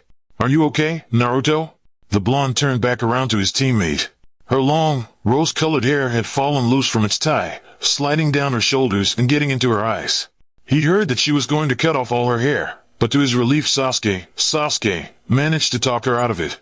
His opinion was that it was stupid to cut off her hair as some sort of misguided way of showing her maturity and dedication to her training. Secretly, Naruto thought this was all just a front and really he probably just really liked her hair. He chuckled. "Shouldn't I be asking you that?" he pointed out. Sakura's response was only a small smile. "And Sasuke?" "Alive, unfortunately," was his token reply. He crouched low, until he was eye level with her. "Don't worry about anything, okay? Everything's going to be fine." He wished he could convince himself of this as well. "But, Gaara is being taken care of right now." He stood at that, something decisive and cold in his tone that Sakura couldn't recognize. "I'll be back soon, okay?" It was starting to sound like Sasuke might be succumbing to exhaustion over there, and he'd taken enough time as it was. With that he darted back through the forest and into the clearing, intent on making good on his word. He burst through the tree line just in time to lodge a solid kick to Shikaku's snout, effectively knocking him off his course to eat Sasuke. "You have the worst timing."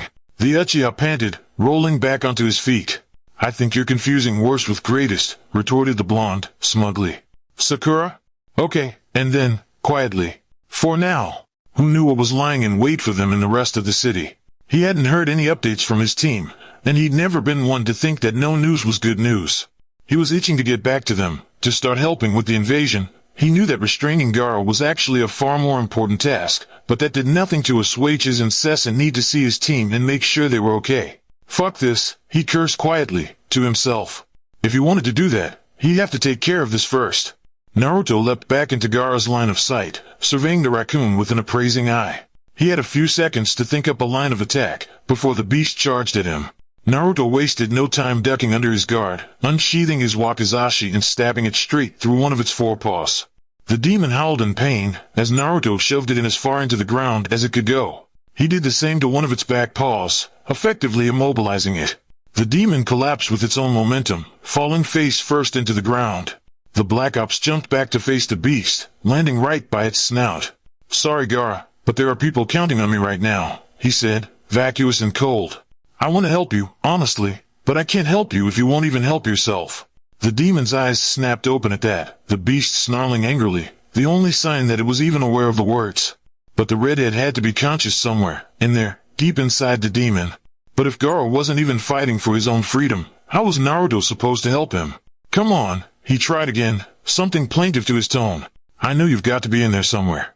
But it seemed to be in vain. The demon roared at him, struggling against the swords nailing him to the ground. He gave it another moment, until Shikaku finally dislodged one of the swords out of place, making to tear out the other one. The blonde didn't spare a second. He leapt onto its nose and stabbed it straight in the eye. Shikaku's shout was deafening, its scream of agony enough to shake the very earth itself. This did not deter Naruto from grabbing one of the dislodged swords and blinding its other eye. He'd been looking for a weak point in the demon's armor, and that was certainly the most obvious one. Shikaku might be able to regrow entire limbs, but he didn't think the demon would be able to recreate its eyes with sand. A long, high-pitched wail of pain followed, almost enough for Naruto to want to plug his ears. The great beast thrashed about, limbs thumping about as it snarled and screamed, clearly intent to seek retribution but incapable of doing anything else but flailing mindlessly. Naruto drew his hands up once again, fingers deftly working through hand seals at an alarming rate. This jutsu, at least, he'd actually seen Kyuubi preform a few times. He'd never used it himself, but it was clear his body remembered how to do it. He didn't know the name of this one either, and instead just threw the final hand seal onto the ground. The earth shook violently, before an enormous spear of rock splintered out of the ground and erupted through the foliage, impaling Shikaku right through. If he'd though the demon's howls unbearable before, then he didn't even have a word to describe what it sounded like now. The beast stopped its thrashing, stilling quite suddenly. And then it began to shudder apart.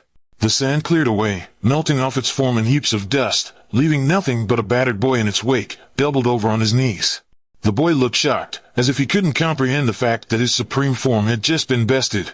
He simply looked down at himself, stunned into immobility. This did not last long. His head rose, wide eyes focusing in on Naruto.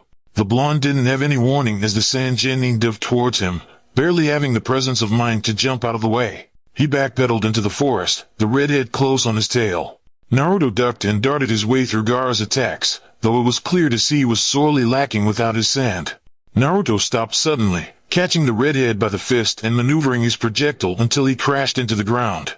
Gaara rolled through the dirt, righting himself to pierce Naruto with angry green eyes. Naruto's returning look was just as livid, cold, and indifferent. The redhead charged. Naruto slid out of the way with ease, allowing the genin to furiously throw punch after punch, unable to connect any of his hits as the blonde dodged through his strikes with a practiced dexterity. "You!" he growled hoarsely, disengaging from his taijutsu to distance himself from the blonde. "I'm going to kill you." "You could try." Naruto agreed, blandly. He made for Naruto again, but the blonde moved under his guard and threw him into the ground. The redhead grunted, pushing to start an offensive again, when the slight touch of metal brushed against his neck. He looked up to see a long, glistening line of light bleeding down the side of a sword, blinding, almost obscuring the Black Ops from view. "I understand you, you know," Naruto confessed, and there was perhaps something slightly softer to his tone. "Being alone, it eats at you, doesn't it? Being hated, shunned, ignored. I understand that pain." His eyes narrowed. "But that doesn't mean I'm going to let you walk all over my city, or hurt my friends." He drew close, feeling as if his very blood was boiling with his fury, his determination to protect his friends, and an unsettling, overwhelming urge to kill this boy for even attempting to harm them. "I don't care. Jinchuriki or not, you touch any of them, I won't spare you." Gaara looked up at him, conflicted, something wary and cautious held fast in his features. Who are you?" "Uzumaki Naruto," he replied. "The nine-tailed Jinchuriki." The redhead's eyes widened. Naruto's gaze snapped to the side, where rustling in the bramble drew his attention. Gaara was still staring up at him, unwaveringly. "Your eyes." The Suna Jinchuriki began, quiet, almost mesmerized. Naruto blinked, startled, turning back to look at him. His eyes widened, and he whipped out a kunai from his pocket. And there, in the shimmering reflection, he could see the bleeding red of his eyes, the intricate pattern of the Sharingan inlaid upon the crimson. The change caught him completely off guard. All he could feel was an overwhelming satisfaction, and then his whole body seized up. Too soon a genin leapt out of the forest, setting their sights on the surprising scene in front of them. It was very rare indeed to see Gaara bested by anyone, even Anbu. And yet he was quite clearly defeated, lying in the dirt, a short blonde pinning him there with his sword. The boy's look of indifference was disconcerting. The blonde tilted his head at them, a vacuous and facsimile smile playing upon his lips. He said nothing, however. He sheathed his sword in one fluid motion, pivoting away from them. "Keep a better eye on your teammate, would you?" he called to them, bored. "I might not have the patience to spare him next time." Temari gritted her teeth. "Why you?" But her anger died a still death when the blonde studied her over his shoulder. The look of cold disregard seemed to ride into her heart, catching each and every blood vessel in a seizing immobility. She shivered. It reminded her of, her eyes drifted to her younger brother, who scrutinized the blonde with a complicated expression. It reminded her of Gaara, of the darkness that gripped him so fiercely. The two dropped into the defensive when another figure caught them by surprise, darting out of the foliage with a remarkable grace. Temari scowled, moving to grab Gaara when she realized it was another Konoha Anbu. She couldn't imagine them getting out unscathed from a fight like this, especially not with Gaara so conclusively out of commission. He looked on the brink of exhaustion. That in and of itself was deeply disturbing. She had thought Gaara unbeatable. Her gaze turned towards the blonde again. What was he? "If you value your lives," the blonde called over his shoulder, offhand, "I'd suggest a timely retreat." She growled low at that, hating how patronizing his tone was, but incapable of doing anything about it. She wouldn't dare chance a fight with someone so formidable.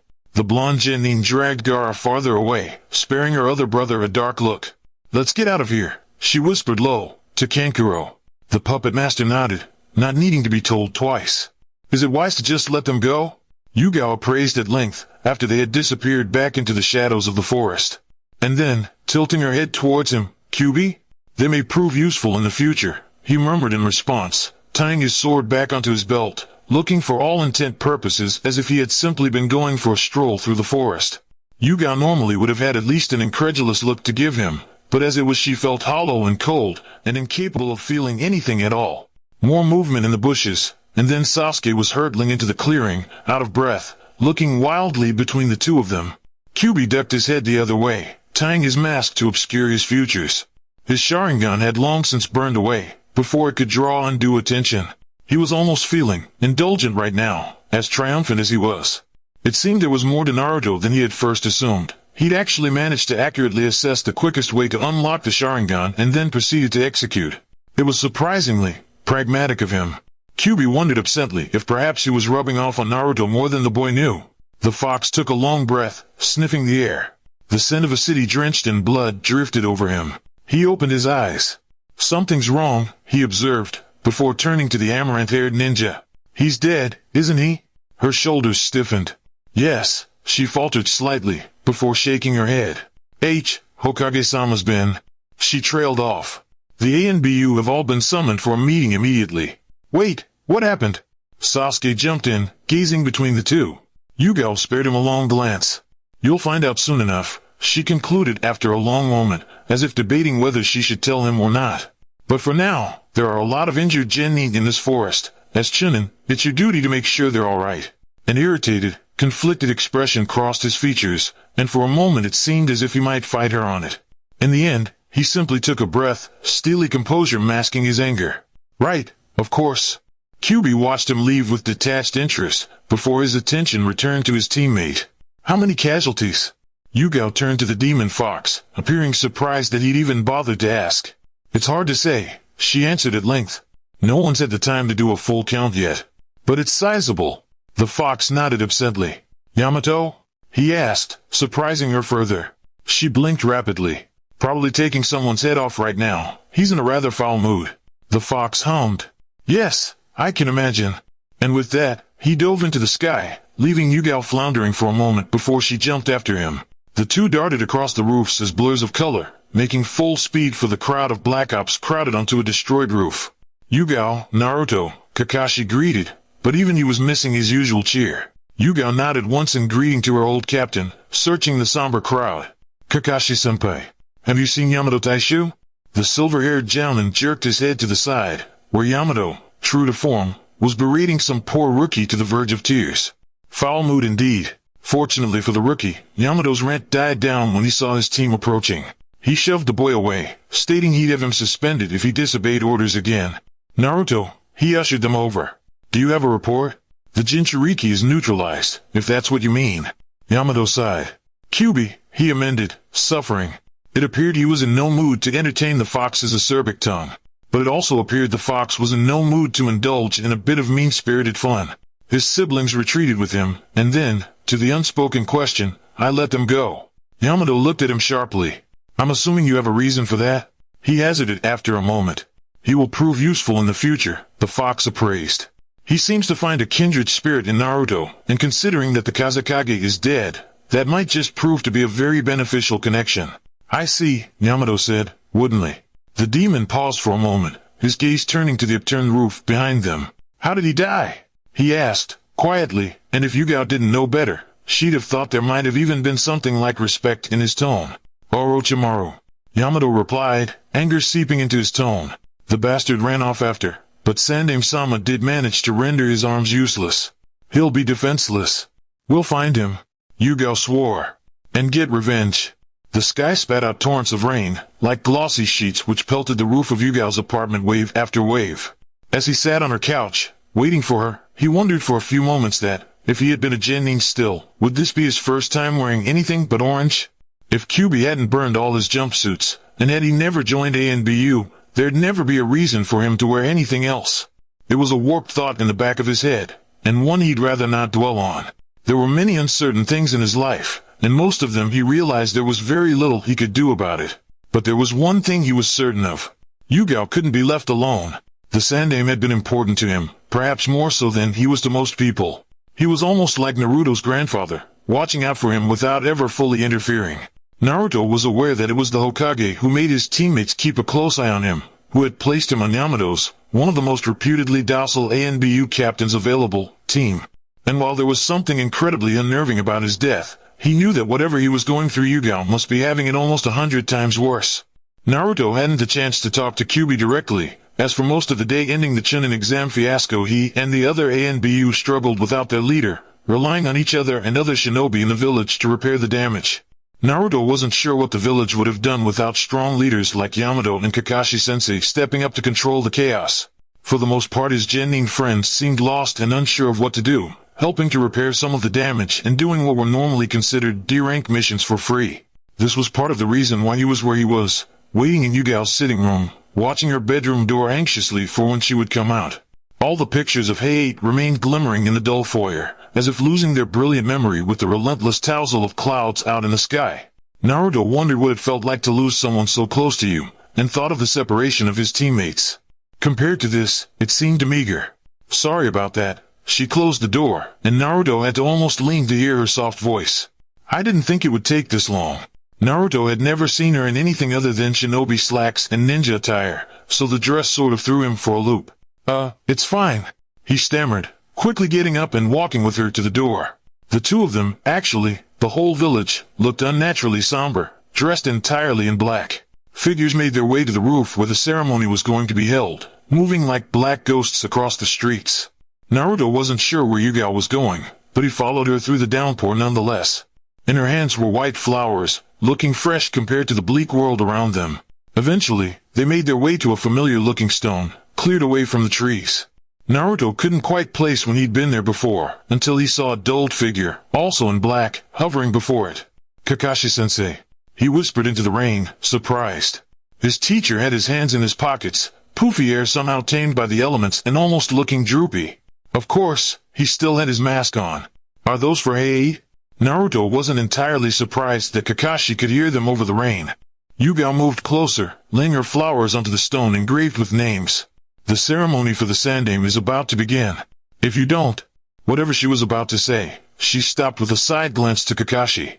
Naruto could guess it had something to do with his notorious reputation for being an all-around slacker. Kakashi-senpai, she started anew. You're here for Obito-san, right? You're always late for examinations. Is it because of some special cause? Naruto had never heard of this before. He had always just sort of assumed Kakashi was late because he was a lazy ass. I actually was always very early. The man looked down. But I didn't know what to say when I got there. I used to be foolish, and did meaningless things all the time. He pushed his hands deeper into his pockets, suddenly reverting back to his usual slouched posture. Ma, and how are you, Naruto-kun? The blonde started. Good, I guess. Kakashi's expression when he turned around looked no different than it had ever been, but Naruto wondered if it had changed before, when he had been speaking. You seem to be healing fast, he remarked, taking a look at all the bandages over Naruto's face. You didn't see me before, said the blonde flatly. A day ago he clearly looked like he'd been mauled by a couple attack dogs and tomahawked it in the back. He didn't look very different today either. The three made their way to the Sandame's funeral, which was a solemn affair, quiet aside from the pelting rain which scoured the vigilant watchers. The Sandame's coffin was open, drenched, and empty, aside from a picture of his smiling face. Even the many bouquets of flowers looked like dulled blotches of color. Naruto had a certain understanding of death, vaguely, in the back of his head. Killing people was one thing, a normal thing, as the job description of shinobi comes and goes. The death of a loved one, of someone close, was something that shook Naruto more than he liked. Many people died in the invasion, Heiei, Yugao's boyfriend, dozens of Anbu, of Chunin, and even civilians, including the beloved leader of the Leaf. Naruto wasn't sure what to feel.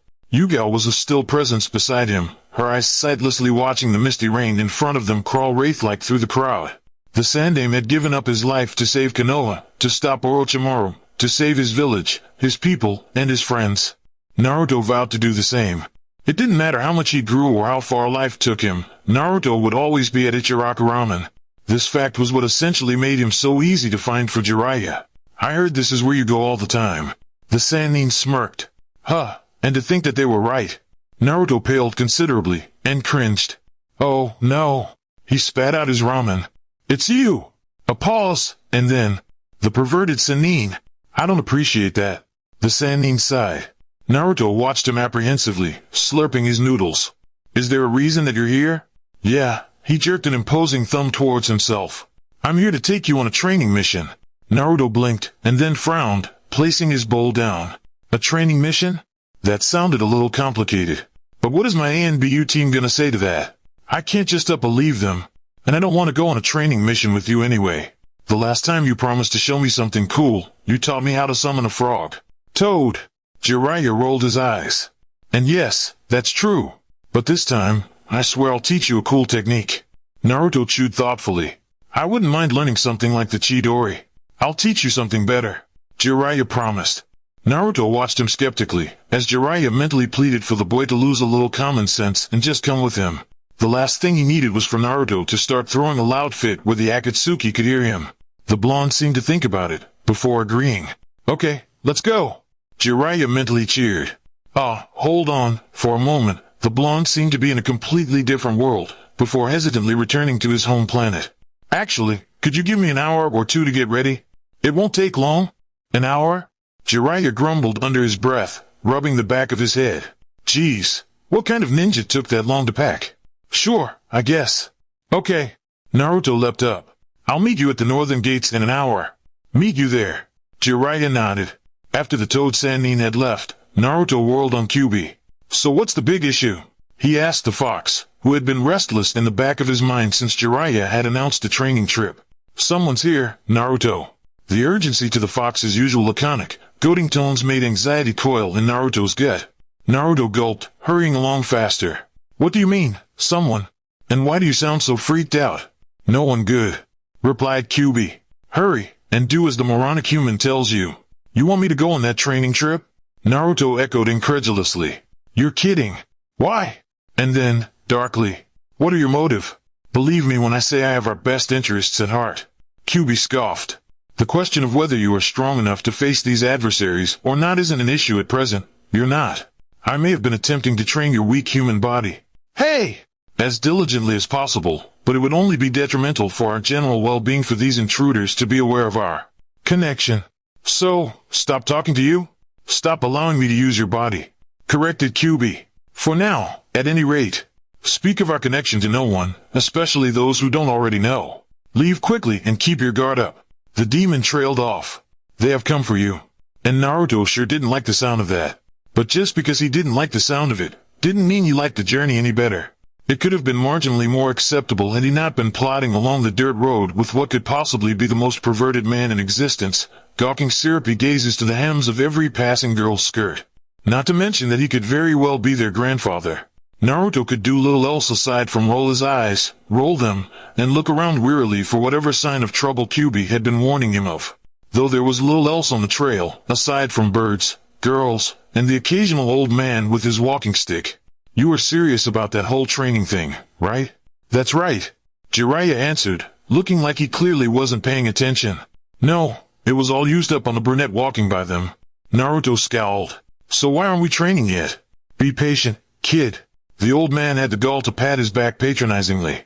Wait till we get to the city. Trust me, I've got only good things coming for you. Yeah, Naruto thought, irritably, the last time I trusted you, you threw me off a 50-foot cliff. Fat chance of that. What was even more concerning, aside from Jiraiya and his questionable ways, was the echoing silence that was usually replaced by Kyuubi's snide, ill-meaning remarks. Naruto couldn't remember the last time he had spent almost 30 minutes without any sort of berating, mean-spirited comment. Finally, it ended up being too much for the blonde, all the worrying, and all the anxiety. Hey, come on perverted Sennin, let's get started with the training. Jiraiya huffed. What did I say about patience? Anyway, don't get too fired up. We still need to gather information about Tsunade. There's really not much of a point in training before we do so. Naruto blinked. Gather information? He repeated, slowly. Who was Tsunade? He hadn't even realized that the craggy, rocky scenery had given way to an enormous cavern in the stone, roped around with metal railings and the walls chiseled with long staircases into the bustling city in the canyon. This is the town, said the Sannin, with a wide wave. Naruto gave an appreciative nod. It wasn't anything as great as Suna, the twinkling town that stood unwaveringly in the desert, but had he not been so well traveled already he may have been completely taken aback by this city's beauty. Jiraiya led him down the winding stairs and into the ebbing sea of flowing crowds. This will be a break before training starts, Jiraiya began with a chuckle and a smile. Until the festival is over. He added. All right. Naruto nodded. Jiraiya had only confirmed his suspicions. The old man probably didn't have anything to teach him at all. He was just using this ruse as a ploy to lure Naruto willingly out of the city without any questions. But who had set Jiraiya up to take him? Was the Sandaime aware? Catch you later, then. Naruto called, before abruptly darting off. As he wiggled around through the crowd, he sneaked a peek behind him.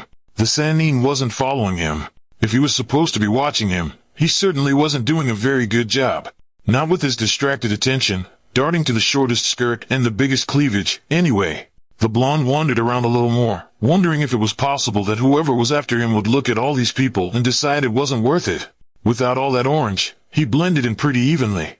Maybe not, then. I wouldn't count on that. Naruto's eyes widened, before quickly narrowing in surprise.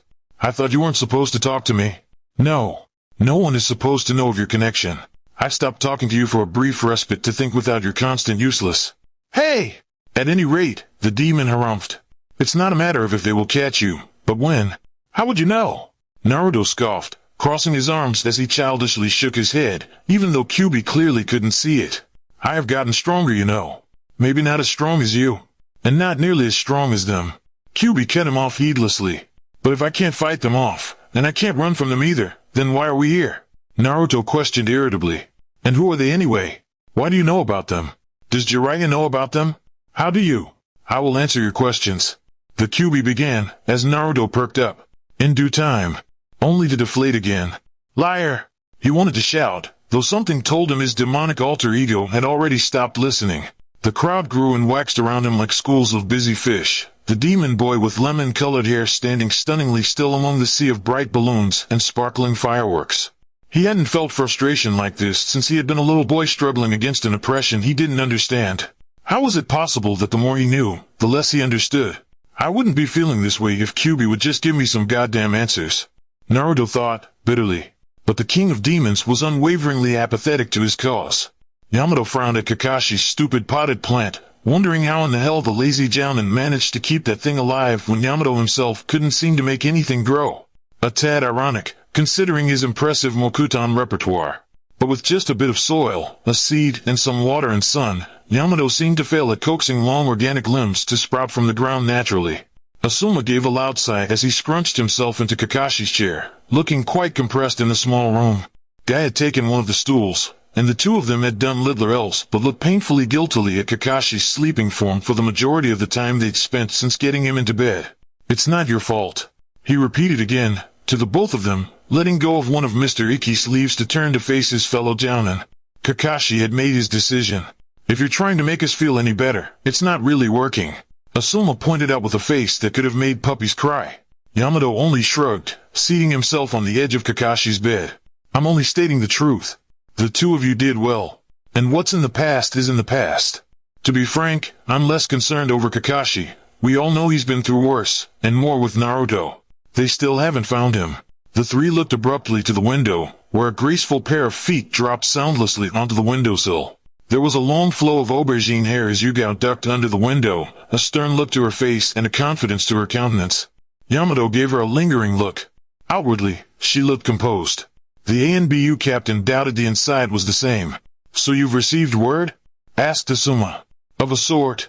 It appears Jiraiya seems to have taken him out of the village for a unspecified training mission.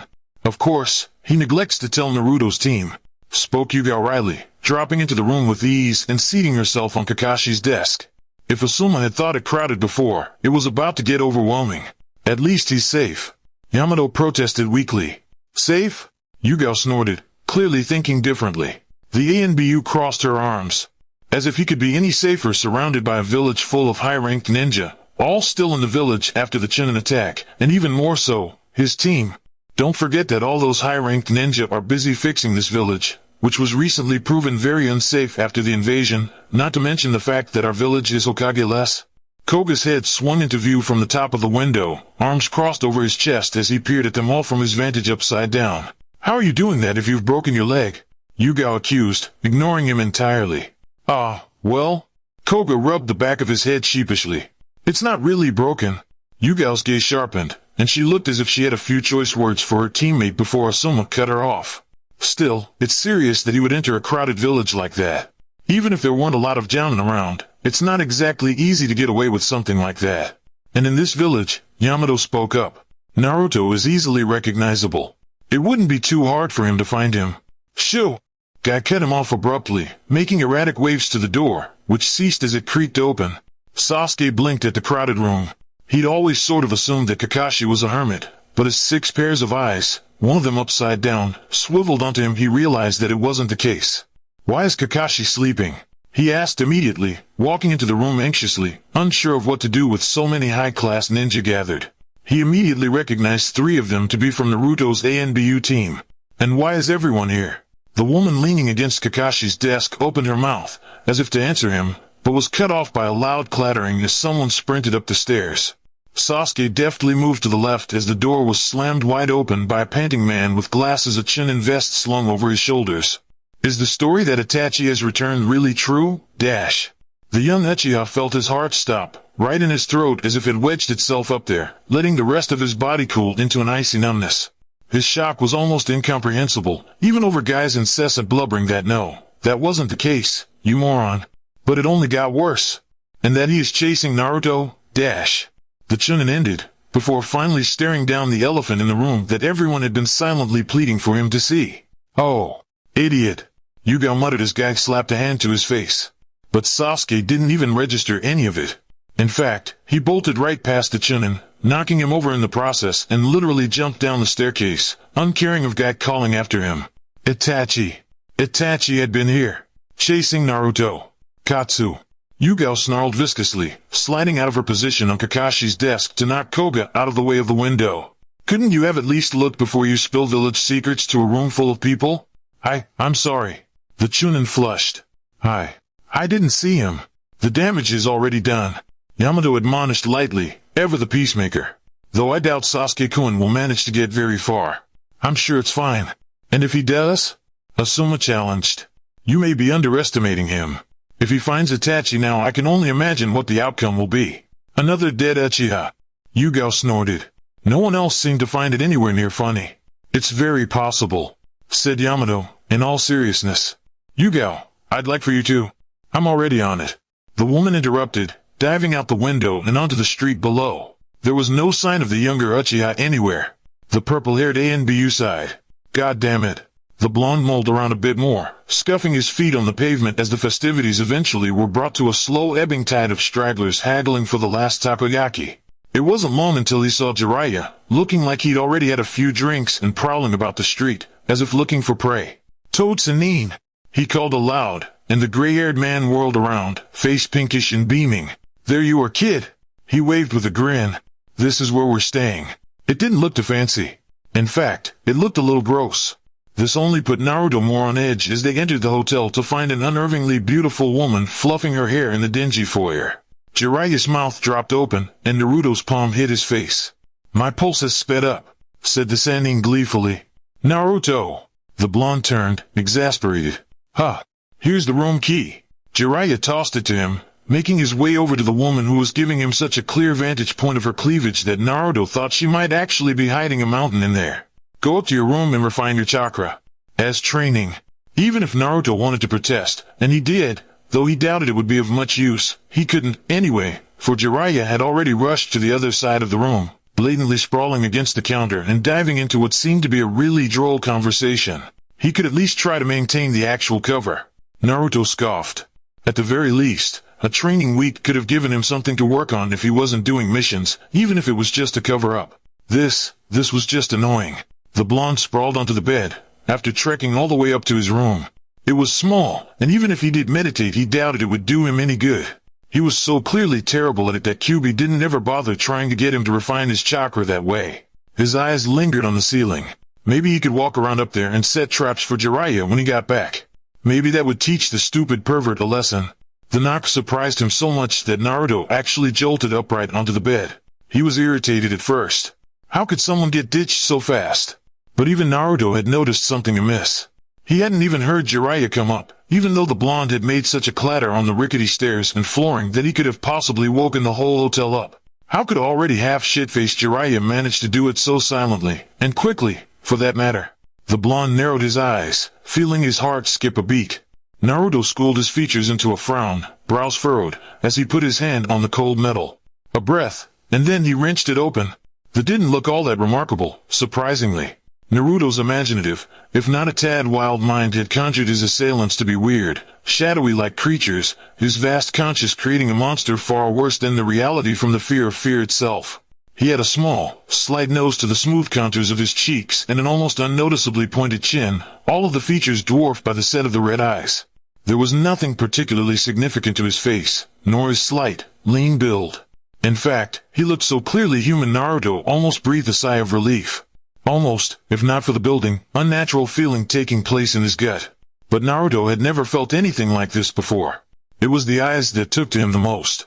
The Sharingan eyes. He had enough time to recognize the swirling Tomo and think of Sasuke, before he was abruptly pulled out of his own head. Could this kid really be the Kyuubi? His partner guffawed, the door opening to reveal there were two of them. Itachi's eyes lingered on the sunny mop of blonde hair. Surprisingly, the Uchiha noted the lack of recognition in the boy's impassive features. Actually, there wasn't an expression at all. Naruto-kun. The man in the cloak murmured. We would like you to come with us. Even more surprising, the blonde exited his room quietly, standing with them in the hallway and looking up with unnerving blue eyes. Itachi-san. The fish-featured man turned to his partner. It's time we get started. We don't need him running around. We should cut off a leg.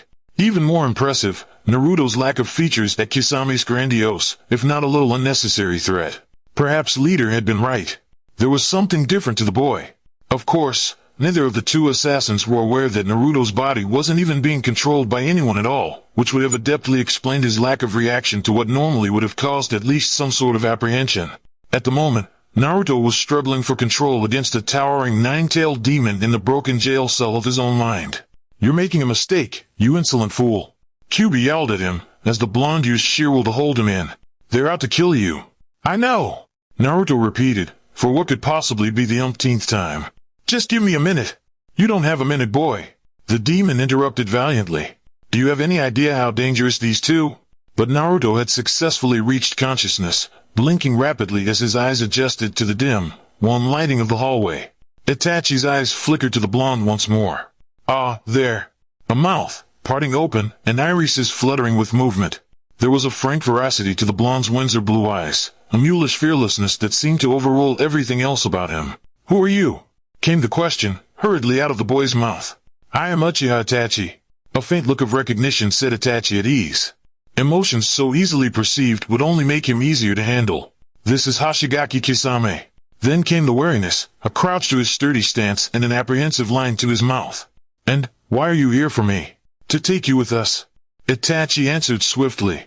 "Well, no shit," Naruto wanted to point out to him. "I could have told you that."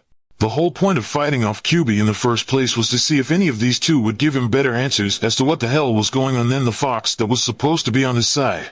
Though, admittedly, Naruto was smarter than to think that the demon really had his best interests at heart. But regardless, it looked like these two weren't forfeiting any answers. "But why?" Naruto stressed, clearly frustrated. "Because of the demon?" "Yes." "What's so special about him?" Naruto narrowed his eyes. "What do you want with him?" "His power." Kisame snorted. Itachi gave him a sidelong look. "What's so great about it?" "That's none of your concern." The Uchiha's voice was low and soft, but Naruto wasn't in the least fooled by his calming demeanor. Out of the two of them, the blonde would bet money that he was the stronger, more cunning of the pair. "What are you going to do with me? Where are we going to go? When can I?" "Look, Leader-sama can answer all your questions when you—" "Leader-sama?" Naruto cut off. "So there's more of you?" And then, to himself, "So there's more of them. And, with dread, and they're organized. The worst kind." Itachi gave his partner a sharp, sidelong glance. Kisame seemed to realize his mistake, letting Naruto's question drift unanswered in the stale air of the stone shaft. Itachi would privately admit to himself he was more than a little astonished by the boy's lack of fear. If anything, he almost looked annoyed. Not to mention the relentless questioning. Such a fair amount of curiosity was almost the exact opposite of the reports they'd received of a stubborn, easily fooled blonde genin. "There's something he wants with Kyuubi, something for his power," the blonde murmured, more to himself than to his companions. A thought clicked together in his brain, as he thought of Gaara, another Jinchuriki. "And the other demons," the boy whispered, looking between the two of them with frightening clarity. "You're collecting the demons." Itachi's face was a facade of stone, but Kisame had what could have been surprise to his features. Surprised that the blonde had managed to figure it out. Naruto could have figured more to his stunning revelations, had Kyuubi not taken the break in his willpower to wrench Naruto out of his consciousness, leaving the demon to deal with the two Akatsuki members. Neither of the two had much warning, just an instant in which Naruto's expression seemed to still, until it masked into indifference once more.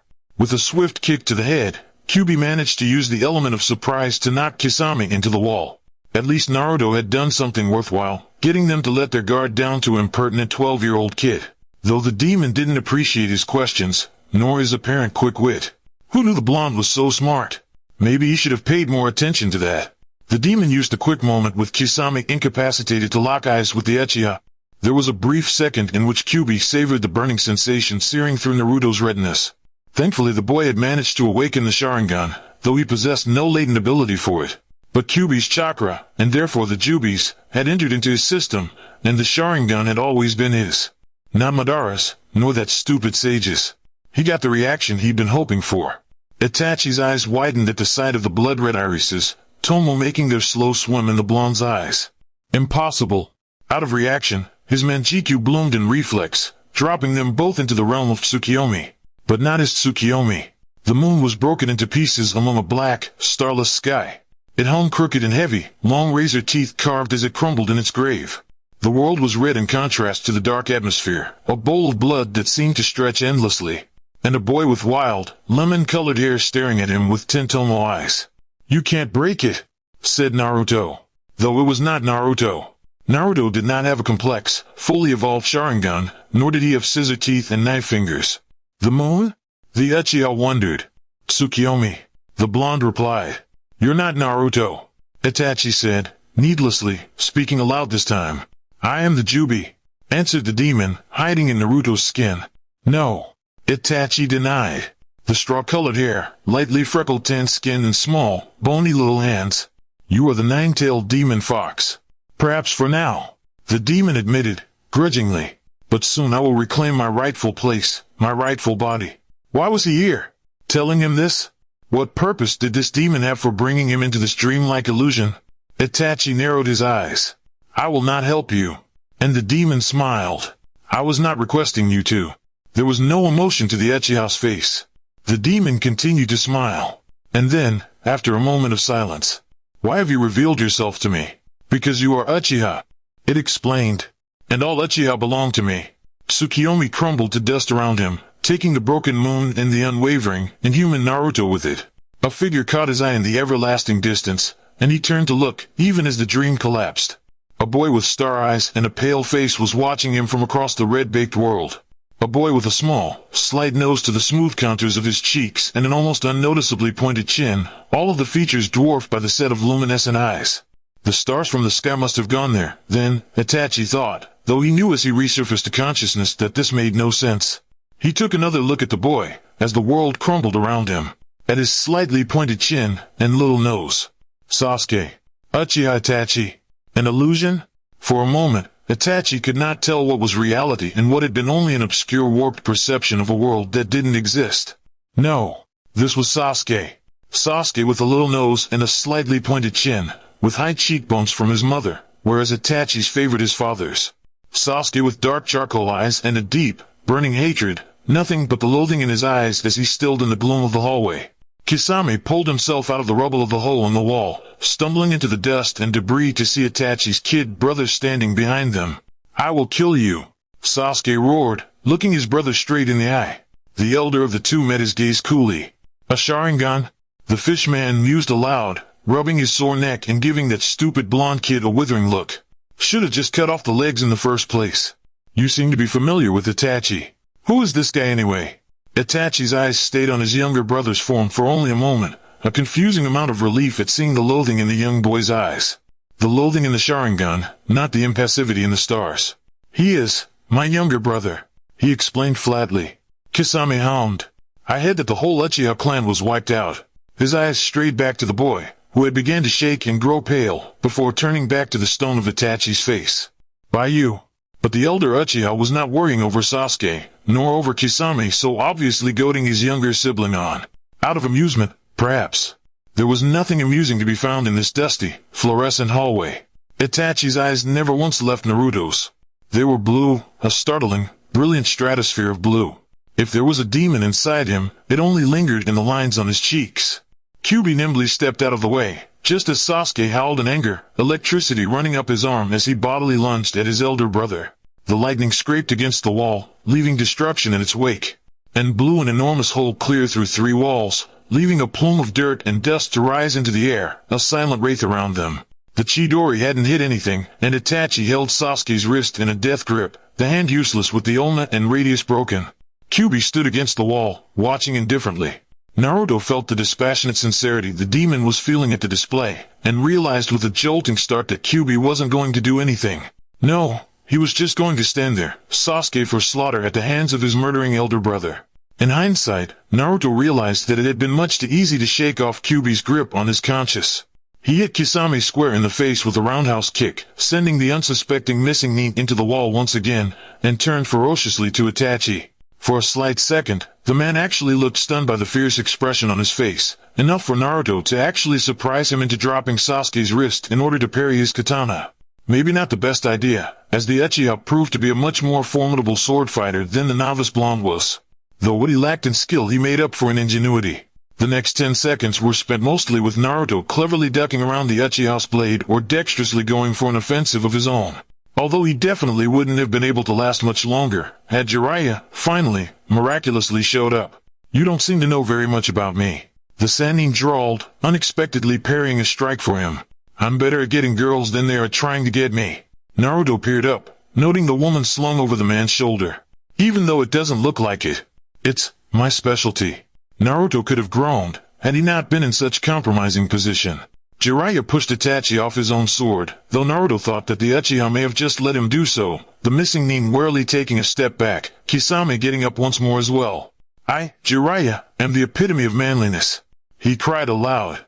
Naruto wondered who exactly he was convincing. I will fall for no woman's feminine wiles. When you're someone like me, you only have to flash that sexiness and women fall to your feet.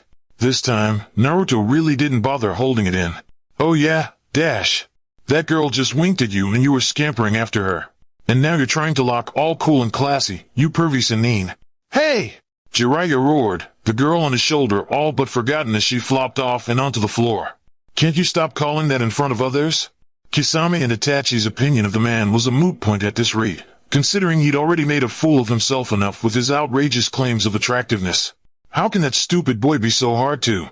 Naruto blinked as Yugao's form came out of the dust from the hole in the wall. Yugao! He cried, looking up at her. She looked down. So you're safe, she surmised, before turning to the two missing nin. Picking on a 12-year-old. The woman snorted, unsheathing her wakizashi. Some big bad guys you are. But what are you doing here? He titled his head up at her, curiously. The woman with orchid-colored hair only jerked to Sasuke, opposite them in the hallway and kneeling with his wrist in his hand. I was meant to keep an eye on him. And then, with a frustrating look. But I lost him in the crowd. You won't get Naruto. Jiraiya was saying to the two Akatsuki members. Yugao and Naruto stilled their conversation, looking curiously at the Sannin. Itachi's face was expressionless, but his gaze was unnerving and hadn't left Naruto once. Frustratingly, Naruto wondered what Kyuubi had done in the few minutes he'd taken control. Why not? Because you two will die by my hands. Jiraiya explained, seriously. Naruto wondered how in the hell the two of them were actually taking this guy seriously. He certainly hadn't made the best impression, and yet the two of them were warily standing back. Don't do it! The words brought Naruto out of his reverie. Sasuke had clambered to his feet, looking angrier than previously and out for blood. Whose blood? No one really had to guess. This guy. He stood then. Is mine. Naruto said nothing at all, only blinking, mouth open in surprise. He'd never seen such emotion in the boy, ever. Nothing but this intense hatred for his brother. And Itachi did nothing at all, his Sharingan still piercing the blonde's blue eyes. Their gaze met, accidentally, and Naruto couldn't pull them away, even as the man replied, I have absolutely no interest in you right now.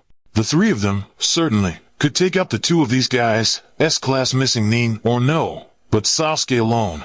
Naruto, the blonde, looked away from Itachi to his younger brother, startled. I told you don't do it. The blonde blinked, recognition in his eyes as he noted the feral rasp to Sasuke's voice. The seal crawling up his arm in a burning pattern. This fight is mine. Before anyone could move, Itachi was standing in front of his younger brother, his dark black cloak covering the boy from view. He could have been a ghost, standing so still. Come on, dash! But before Sasuke could even move, Itachi abruptly brought his fist into Sasuke's stomach, pinning him into the wall and breaking through plaster and stone. Sasuke choked. Kisame too died.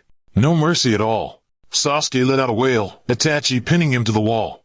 Itachi, I advise you against using your ice so many times in a single day, said the fish amiably, and Itachi dropped Sasuke to the floor.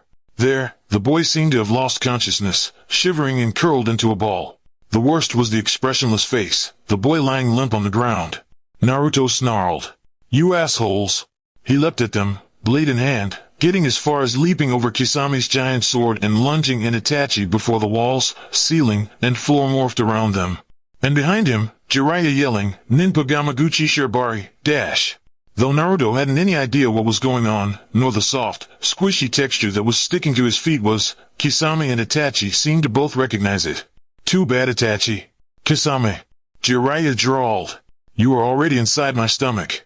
Black magic to summon the esophagus of the giant toad from Mayoki Mountain Rock-In. You wanted criminals, hope you enjoy being food to Iwaguma. Wah. Naruto struggled, attempting to release his feet. Why was it attacking him too, dash? What the hell is this? It's just Jiraiya-sama's jutsu. Yugao called out to him, looking the epitome of calm as she stood on the surface, her feet sinking into the gummy surface. Don't worry! Don't worry! Naruto repeated glumly in his head. Yeah, right. This stupid floor was sucking his chakra, he could feel it. Kisame! Itachi barked sharply. Come! The man broke out of the sticky floor, following Itachi, who had managed to do the same. The two broke into a run, turning the corner. Naruto looked to Jiraiya, but the man wasn't following them. Instead, he clasped his hands to the ground. No one leaves my awareness. Jiraiya smirked. But his arrogant expression was wiped clean off his face as a rumble shook the entire hallway, now turned giant toad's stomach. What the dash?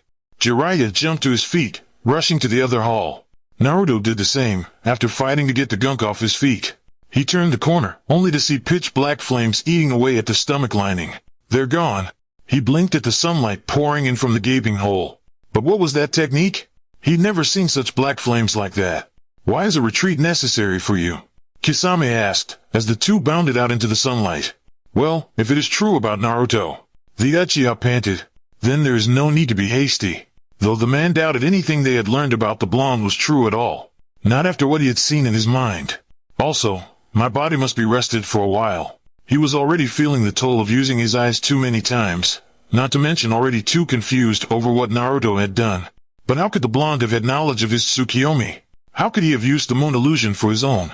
Having a Sharingan, a fully evolved Eternal Manjitsu Sharingan like that. It shouldn't have even been possible. And yet in the room, in the world outside of illusion, the blonde seemed human, rash, stubborn, eager to help his friend. Exactly what the scrolls had said about him. As it is, the Uchiha continued on, regardless of the turmoil he was feeling. We shouldn't use Tsukiyomi until it becomes Amaterasu. This isn't ordinary fire. Naruto pointed out, eyeing the flames close up. I'd say it's almost black. Don't get any closer. Naruto pulled away, reluctantly. Jiraiya whipped out a scroll, looking like he was going to seal the fire into it, and Naruto backed off. He turned around, to where Yugao was hoisting Sasuke onto her shoulder.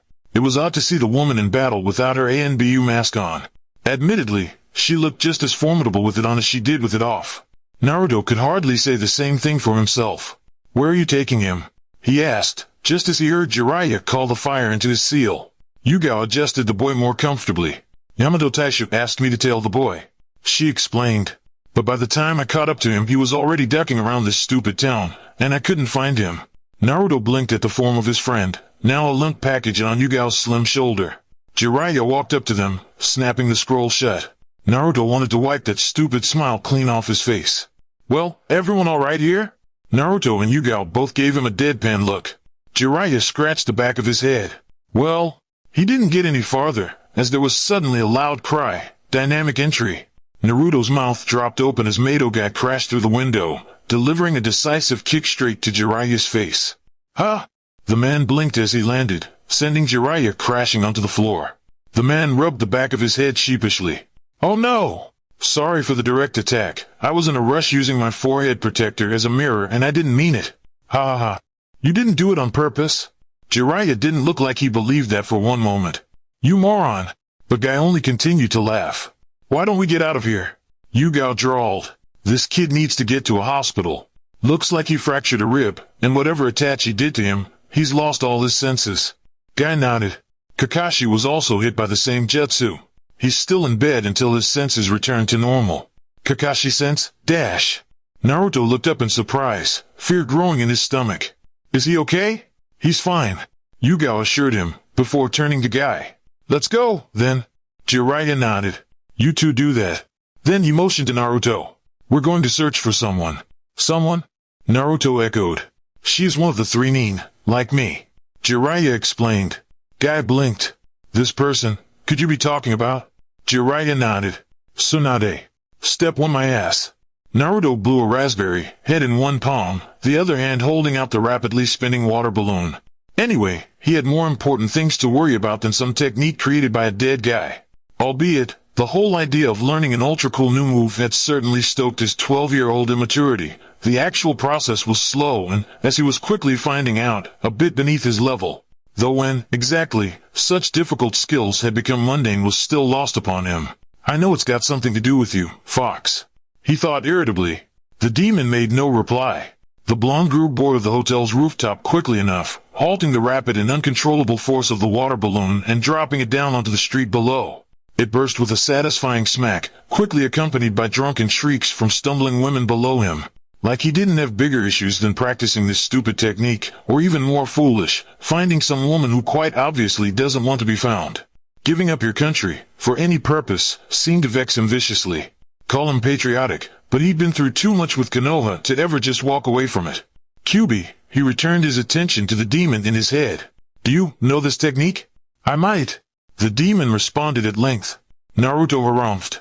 The damn fox never told him anything, and he was starting to think it rather counterproductive, or at least, more than usual. He'd been thinking it was counterproductive for some time now, but no matter how much he attempted to canoodle the fox into seeing it his way, the demon never budged on it. They were supposed to be a team. Kinda. At the very least, they both had the same end goal of keeping Naruto alive. You never tell me anything. He scowled fiercely into the sunset. As usual, the demon had nothing to say in response. Naruto bit his lip, angrily glaring into the indeterminable horizon. This high, the world seemed to stretch on forever, a vast crawling blanket slithering up into the sky. He felt stupid, and naive, and foolish. Because he had actually started to like the fox, was the thing. And there was no reason to, because clearly the fox didn't like him. But it was just, they were kind of one and the same, right? They shared the same body, the same mind. And sometimes, when Naruto dreamed, he could feel this immense, drowning sorrow, and know it wasn't his own. The blonde sighed. This was his fault, to be sure. What was he even doing, thinking that a great demon king could feel anything for him, that a great demon king could feel anything, at all? But he could feel, of this Naruto was sure. How else could he have such sad dreams? The sky was falling.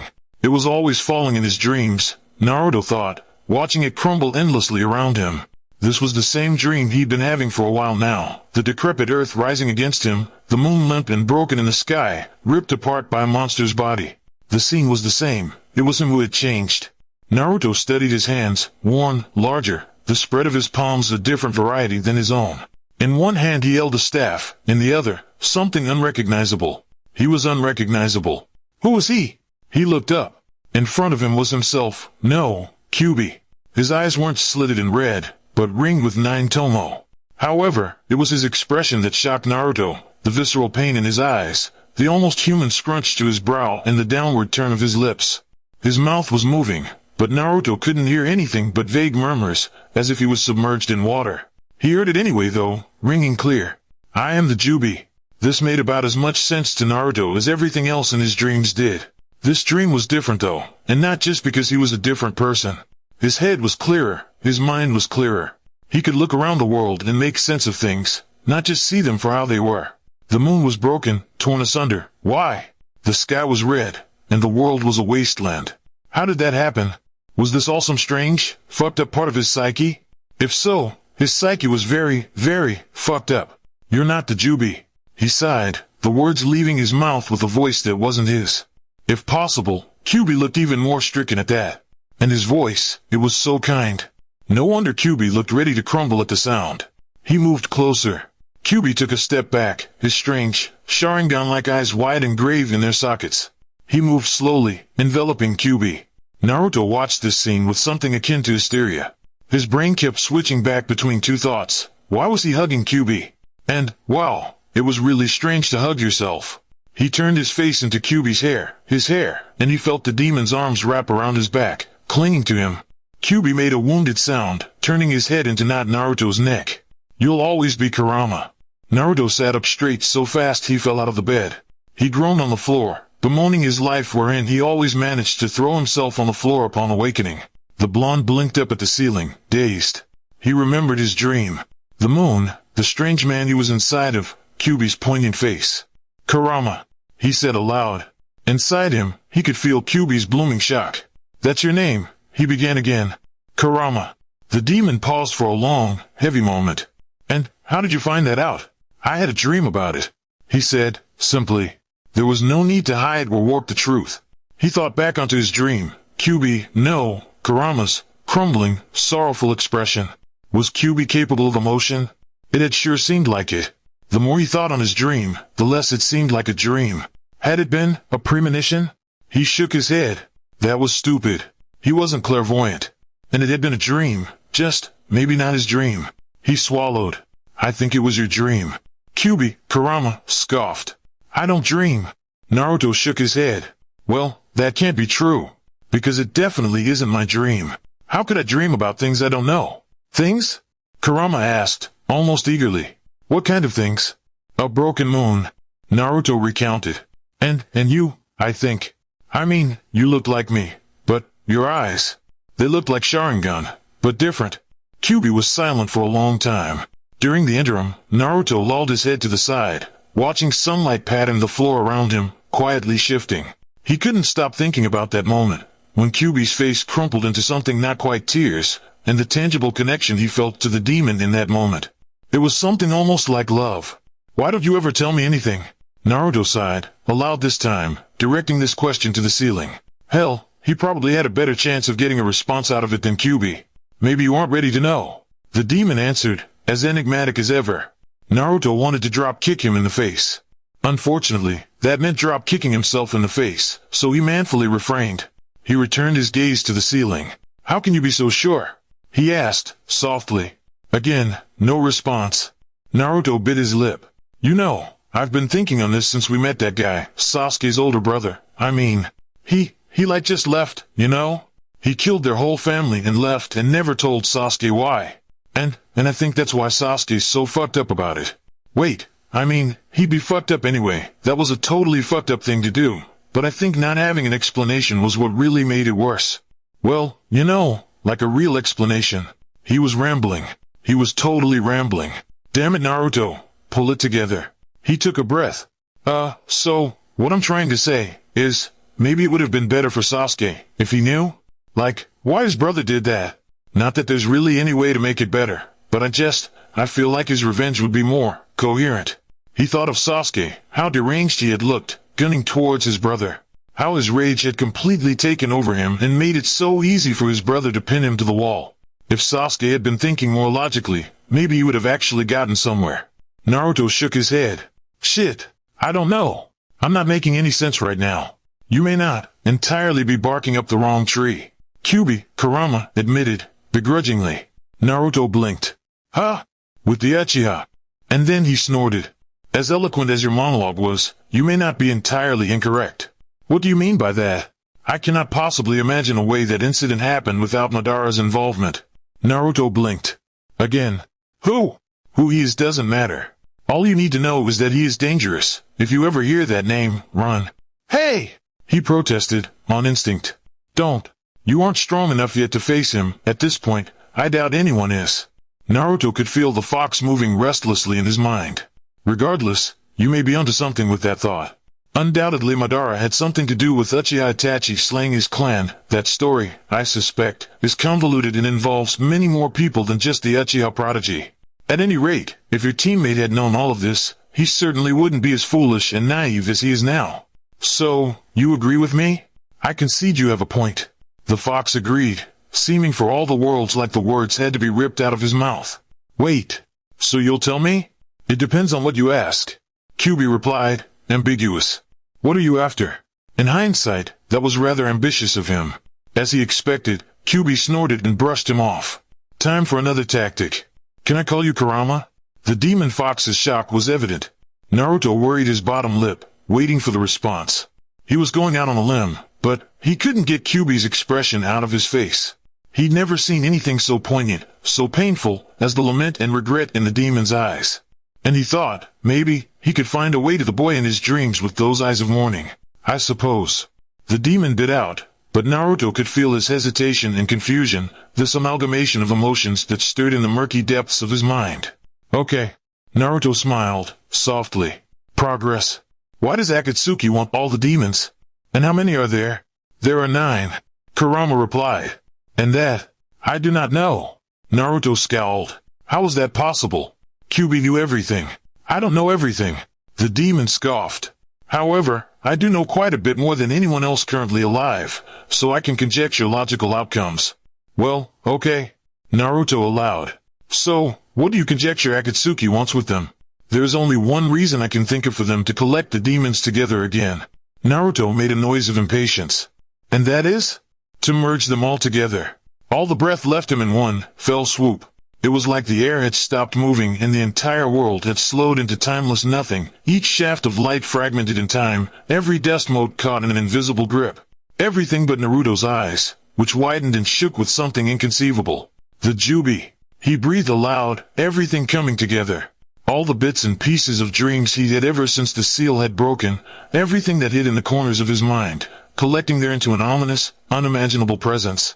You were the Jubi, right? He asked to the room, although he already knew the answer.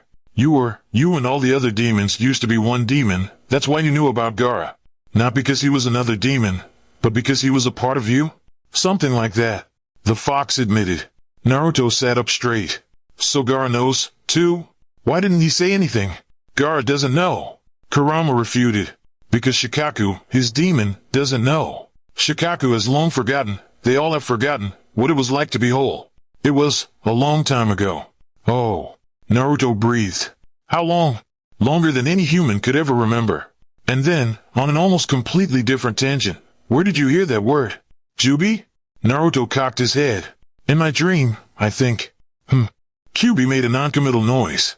And the Sharingan? Naruto pressed. What the hell is that about? Kurama sighed. That is quite the tale. Naruto pursed his lips. Well, he began, hesitating. I'd like to hear it, if you'll tell me. Maybe, this whole not yelling thing and trying to be understanding might actually have its merits. Up until now, he and his demon had always been antagonistic and rather hostile towards each other, clearly to the detriment of them both. It felt a lot better to hold an actual conversation with the fox. Kurama, if possible, seemed even more put upon. Fine. The abridged version is this. The Sharingan has always been mine. Huh? As I said, I am old. Older than you could ever imagine. I come from a time long before shinobi even walked this earth. Naruto gazed up at the ceiling, mouth open, stunned. Wow.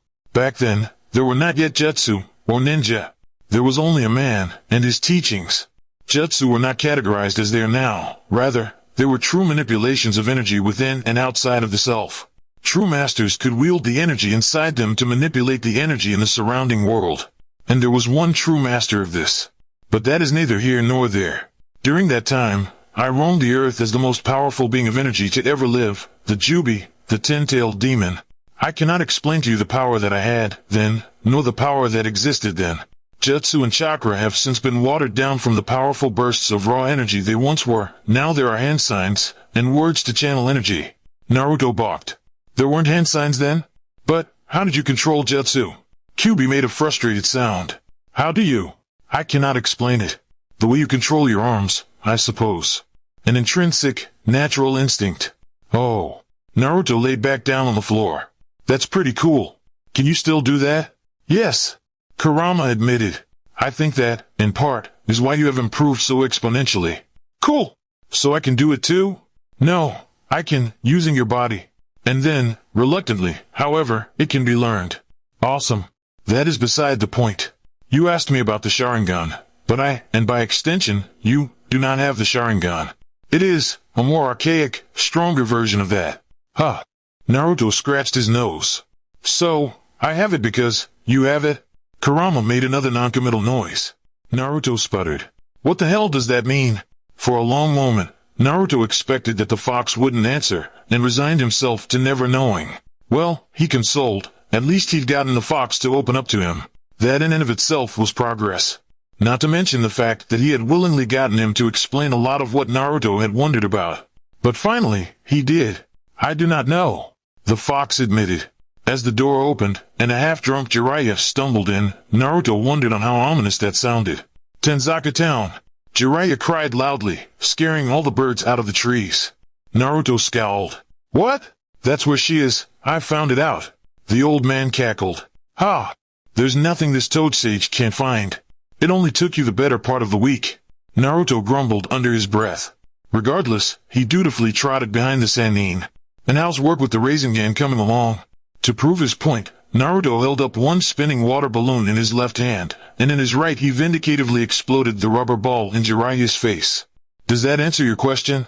The old man blinked rapidly in the face of all the drifting flecks of rubber. Huh. He surmised. You mastered that fairly quickly.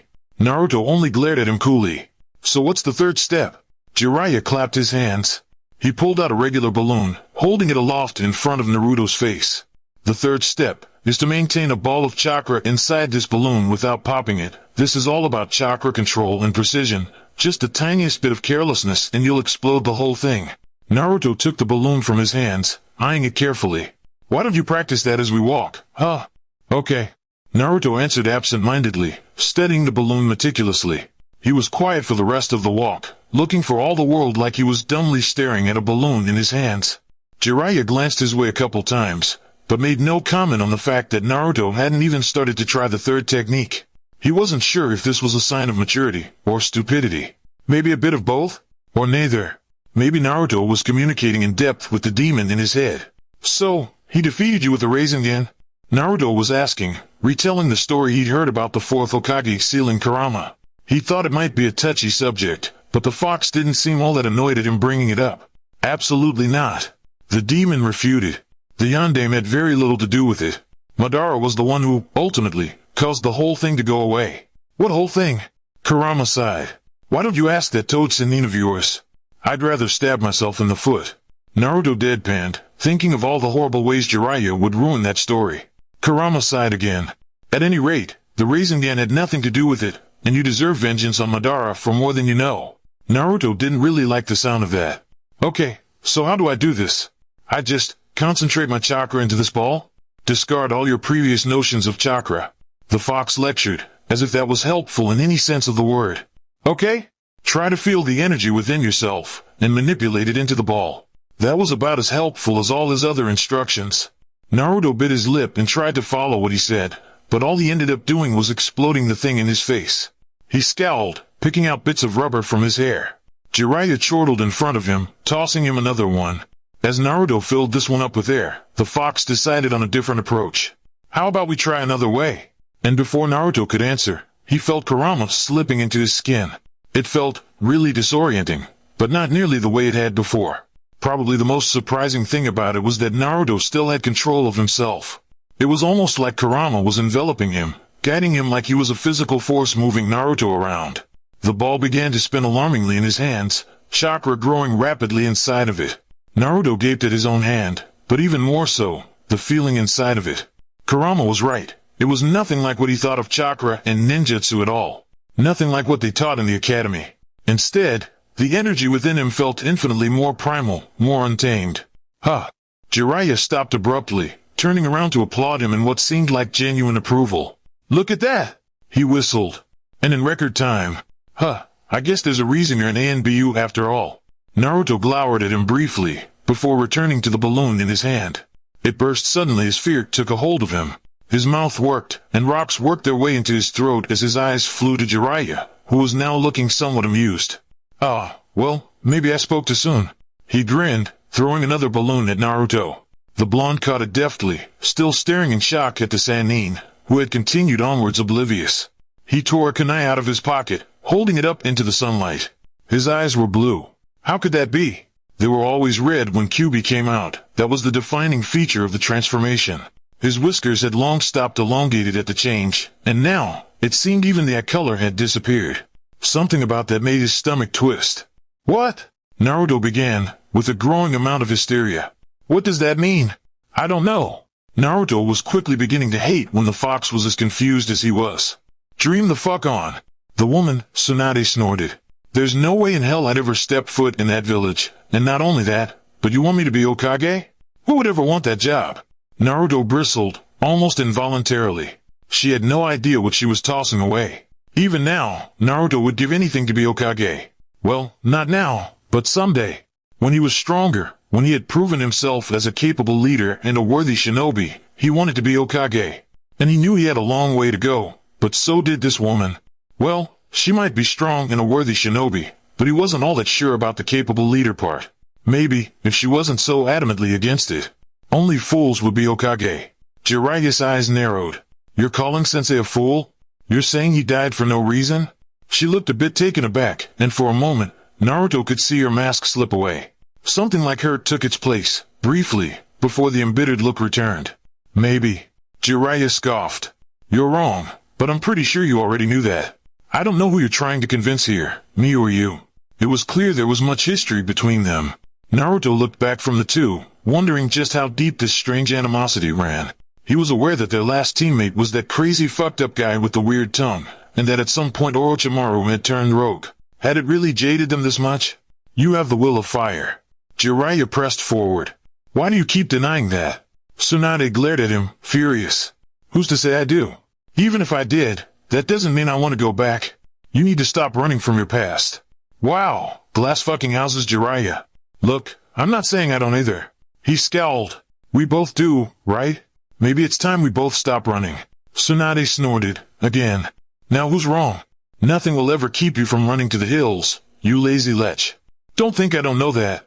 Jiraiya shrugged. Maybe I want to stop running. Tsunade looked at him curiously at that. The blonde turned a cool eye to Naruto. And what say you, little blondie? Naruto didn't bother getting irritated at that. Naruto shrugged, choosing his next words carefully. I think, now more than ever, Konoha will need all the help it can get, including a strong Hokage with the best intentions of the village. He chanced to glance at the blonde woman in front of him. If that's not you, I don't think you should take the position, he said, austere. Her brow scrunched, almost as if she took offense to his words. Well, he wouldn't take them back, it was true. He leaned forward. Look, no one ever tells me anything, but from what I can tell, a lot of people have it out for Konoha, and right now, it's like we're at the eye of the storm and we're just waiting for the real shit show to happen. All the people who have it out for us, your sadistic ex-teammate, the Akatsuki, Madara, he thinks but doesn't say, the other hidden villages. And right now we're at our weakest. I think we need you. He ended, and then swallowed and took a chance, and I think you don't want to see Konoha fall. You seem to project that you don't care about Konoha, but every time Jiraiya's brought it up you look away. Tsunade didn't refute or deny, only surmised him coolly. Finally, she turned to Jiraiya. Where the hell did you pick this one up? He grinned, cheeky. Plucked him out of ANBU. She turned back to him, appraising him in a new light. Wow. Another Uchiha attach, huh? I resent that. Naruto sighed, but they both overlooked him. Jiraiya swung an arm around him. This is Naruto. He grinned, like there was a joke in there somewhere. Uzumaki Naruto. Uzumaki? Now she was really appraising him in a new light. He looked between the two of them, wondering what that was about. Help Tsunade. Naruto barked out. His sensei sputtered. Naruto, what? I'll handle Orochimaru. You can't possibly think you can. Jiraiya reasoned, incredulous. Like you can? Naruto gestured to him, clearly still drugged to the gills. He shook his head. She needs your help, I have this. Something in his tone must have changed Jiraiya's tune, or maybe he really was that drugged, because he nodded solemnly, and with one last lingering look at Orochimaru, ducked off to help his teammate. Naruto breathed a sigh of relief. He didn't want to reveal anything to Jiraiya. Something told him it wouldn't necessarily be in his best interests to reveal the true extent of his connection to Kyuubi just yet. He returned his attention to the snake in front of him. Ah, Naruto-kun, Orochimaru greeted. So we meet again. We got cut off last time. Naruto grinned. Don't expect me to go so easy on you. Oh? The man raised a brow and gestured to his limp arms. Even on a cripple like me? Where's your sense of honor? Naruto snorted, amused. You're really going to ask me that? You? Orochimaru tooted. Naruto doubted that Orochimaru was really as helpless as he projected. He wouldn't have come out all this way, and stuck around, if he was. The snake was conniving, and wouldn't mind a retreat if it meant another day to live. Anyway, who the hell was this guy to lecture him about honor? Fucking hypocrite. He shook his head. Either way, he refused to let Orochimaru go this time. He curled his fist, feeling all of his power, his and Kurama's, slowly working its way through his body, a shaking, burning anticipation. Yeah, not this time. Naruto crouched, and Orochimaru mimicked the motion. He saw the glimmer of Kusanagi in the morning sunlight, and struck. Orochimaru was no skimp with a blade, but neither was he. His equilibrium was a bit thrown from his new synchronicity with Kyuubi, but ultimately the melding of their consciousness only worked to his favor. After all this time inhabiting the same body, the same mind, the transition between the two of them was fluid and didn't break his concentration. Half of the movements were his, ducking around the Sannin's blade, parrying a strike with the flat side of his wakizashi, and the other half was Kyuubi's, maneuvering himself into position to strike accurately, tossing in kunai and senbon into the fray to keep Orochimaru off balance. They sprang apart, skidding to a halt on opposite sides of the clearing. Naruto could hear the vague sounds of a battle some ways away, but he focused his attention back to the matter on hand. Orochimaru whirled through hand signs, and Naruto felt his eyes automatically begin to burn with a feeling he was starting to associate with the Sharingan manifesting. It felt wrong in a lot of ways, but also natural. But he knew Kyuubi was in control, because this awareness of chakra was definitely not his own. Kurama hadn't been joking when he said he was old, ancient, really, because his thoughts melded with Naruto's and he had a really strange approach to understanding ninjutsu. Instead of remembering hand signs and categorizing jutsu by element, he seemed to feel the flow of the energy and decipher what kind of jutsu would become of it. Like this, Naruto could see chakra as its most basic form, energy. He leapt out of the way as a large funnel of earth barreled towards him, wondering if it was because of Kyuubi's archaic knowledge of energy and chakra, or his eyes that had allowed him to foresee the attack so easily. and he could smell the frustration off of Orochimaru's skin, even more repugnant than the man's smell normally, even if he couldn't see it in his expression. His body moved of its own accord, or maybe just on Kurama's accord. He leapt into the sky and a jet of fire spewed unannounced from his mouth. Halfway through its crash course into the ground, it veered towards the snake Sannin and took on a life of its own, a mouth forming out of the burning embers and a shape taking form. The Sannin leapt out of the way, clearly not expecting Kurama to manipulate the dragon to swing back around and come for him again.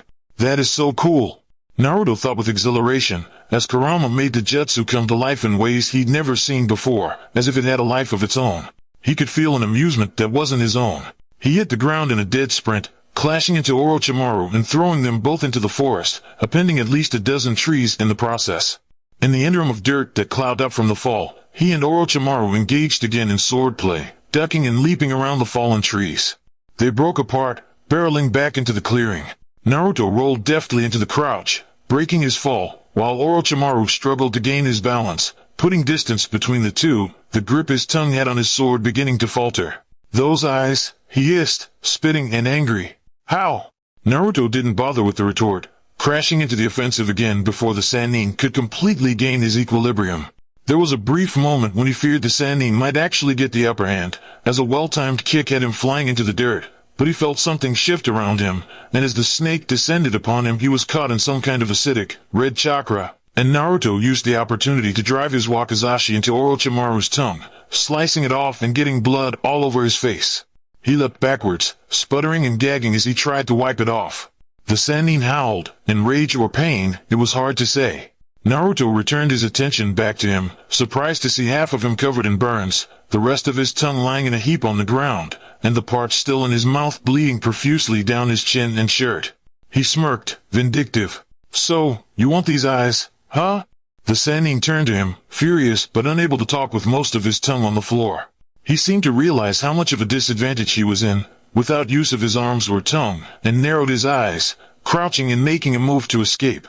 Naruto wouldn't give him the chance so easily, moving with him and blocking his path. He struck with his sword again, Orochimaru blocking it with the metallic bottom of his sandal, flipping backwards and leaping out of the way of Naruto's next strike. You know, the first step in getting new eyes. He chased the snake out of the clearing, spraying kunai in his wake. He wasn't a Sannin for nothing though, and the snake nimbly dodged through the storm of metal. But in his weakened state Naruto easily overtook him, crashing into the Sannin and in the process sending them both into the bramble. The two struggled as they smashed through the trees, and even without hands the Sannin managed to get a couple good hits on him. But by the time they'd burst out of the trees and into another clearing, Naruto had already taken the upper hand, grabbing Orochimaru by the neck, the other hand raising his kunai. You have to take out the old ones, and drove it into his left eye. The two tumbled out of the air, rolling through the dirt in front of the four other participants of the battle. Orochimaru roared in pain, ramming his knee into Naruto's stomach, and the blonde flipped off of him, skidding to a halt next to Tsunade. The snake got to his feet, blinking furiously at them with one eye, before he motioned to Kabuto, who threw smoke bombs at them. In the ensuing plume of smoke, both managed to disappear. Hell! Naruto cursed, using a futon jutsu to clear up the smoke, only to find them long gone. Or at least, he thought it was a futon jutsu. He assumed that would be the modern-day equivalent. I'm impressed, Naruto. Jiraiya blinked. That was rather vindictive of you. Naruto turned to him, grinning outrageously, Sharingan long gone. You telling me he didn't deserve it?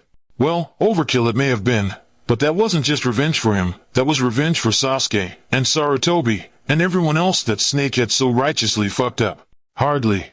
Tsunade grunted, dusting herself off. What were you saying about eyes? Naruto shrugged nonchalantly. Oh, just goading him. Kurama snorted. She took one look at him, covered in dirt and grime and blood, and probably a lot of Orochimaru's blood, and went pale. Naruto turned to her curiously, and if possible, she went even more green, catching sight of his face splattered in blood. He wiped absent-mindedly at it. Yeah, he doubted it was a pretty sight, but hell, he was the one covered in it. If anyone should be disgusted, it was him. What's wrong? He asked, when even after that she looked halfway into a dead faint. I'm afraid of blood, she admitted. Naruto turned to her, incredulous. Aren't you the best medic nin of all time? That's an overstatement. She scoffed, but didn't really answer the question. Naruto shook his head. How in the hell did that happen? Well, don't worry about healing me. He pointed to his arm, which had already healed. I don't require much, I'll say. Tsunade looked appreciatively at the unscarred skin. And then, to him, I may have underestimated you, kid. I think you're more than I had given you credit for. Naruto opened his mouth, before closing it quickly. Wait, was that a compliment? Or a vague insult? Thanks. You've got guts, and talent, and a level head. She continued on. You know, I had heard stories of you. Most of them made you out to be a moron. Naruto almost protested, before thinking better of it. He shrugged. Yeah, fair enough. That would have been a fairly accurate assessment a few months ago. And there aren't many people who can take Orochimaru on like that, even when he can't use both arms. She looked approvingly at him, before sliding her hair out of the way and producing a necklace from beneath her shirt. I want you to have this. She held it up to him, even as both Jiraiya and Shizen sputtered in shock. He took it, but not without great reproach. What is it? It's my necklace. And then, so matter-of-factly he almost face-planted into the ground. Everyone I've tried to give it to has died the next day. What? I don't think you will, though, she stated, confidently. And just this once, I want to believe. Naruto scratched the back of his head. Thanks, I think. With that, she turned back to Jiraiya. I'll come back, she announced, much to his delight. And then, holding up a hand, but it has nothing to do with you, moron. That being said, I'm holding you to your promise. I'm not running away anymore. And neither are you. He nodded, seriously. Naruto looked up at her curiously, tying the necklace around his neck. So you'll be the fifth Hokage? She turned to him, just as austere as Jiraiya. Yes. Oh, good. Naruto sighed in relief. Because we could really use you. And also, a lot of people need your medical help. Naruto had never seen Sasuke look so peaceful. Even stranger, he couldn't stop thinking about how similar he and Itachi were. They had the same nose, the same chin, the same cut to the cheekbones, but of course they would. Naruto shook his head. They were brothers. Brothers by blood. Not brothers the way Naruto thought of them. But maybe it was better to not be related by blood. Naruto-kun. The blonde turned himself away from the boy in the bed, and towards his porn-reading sensei lounging in the open window. Kakashi-sensei. His smile didn't quite reach his eyes. You're up and running already. Kakashi rolled his shoulders. Ma, Tsunade is as good as everyone says, I guess. His one eye roved over towards Naruto. Naruto wasn't fooled by the indifference he saw in them. So, I heard you did quite a number on Orochimaru. Naruto shrugged. He deserved it. That he did. The Kapinin agreed. Either way, that was good work. And in the sound invasion, defeating Gaara. Naruto scratched his cheek, wondering why he felt so pleasantly warm at that. You've grown a lot, Naruto. Thanks, he smiled, a little helplessly, fiddling with the edge of Sasuke's blanket. His smile dimmed a bit. How are they doing? He gestured to Sasuke. You know, Sasuke and Sakura. Kakashi sighed, snapping his book shut. As well as you can imagine. He removed himself from his sprawl, sitting upright against the windowsill. Sakura is a bit unmotivated, after all that's happened. And Sasuke. He trailed off, glancing at the unmoving figure, still and as pale as the sheets around him. I'm sure this incident won't bode well. Naruto's fist involuntarily clenched into the sheets, crumpling them almost until he could feel the fabric give out. His eyes sightlessly trailed over towards Sasuke's bedside table. Predictably, it was filled with flowers from Ino's flower shop, 2 large bouquets, probably from both the blonde and Sakura. There was his card, that he had sent through the post and asked Kakashi to put there. He was faintly surprised to see another card in Yugao's lacy, prim script. It's not fair, he said, strangely frustrated and feeling weaker and more forlorn than he had in a long time. Kakashi sighed. It isn't.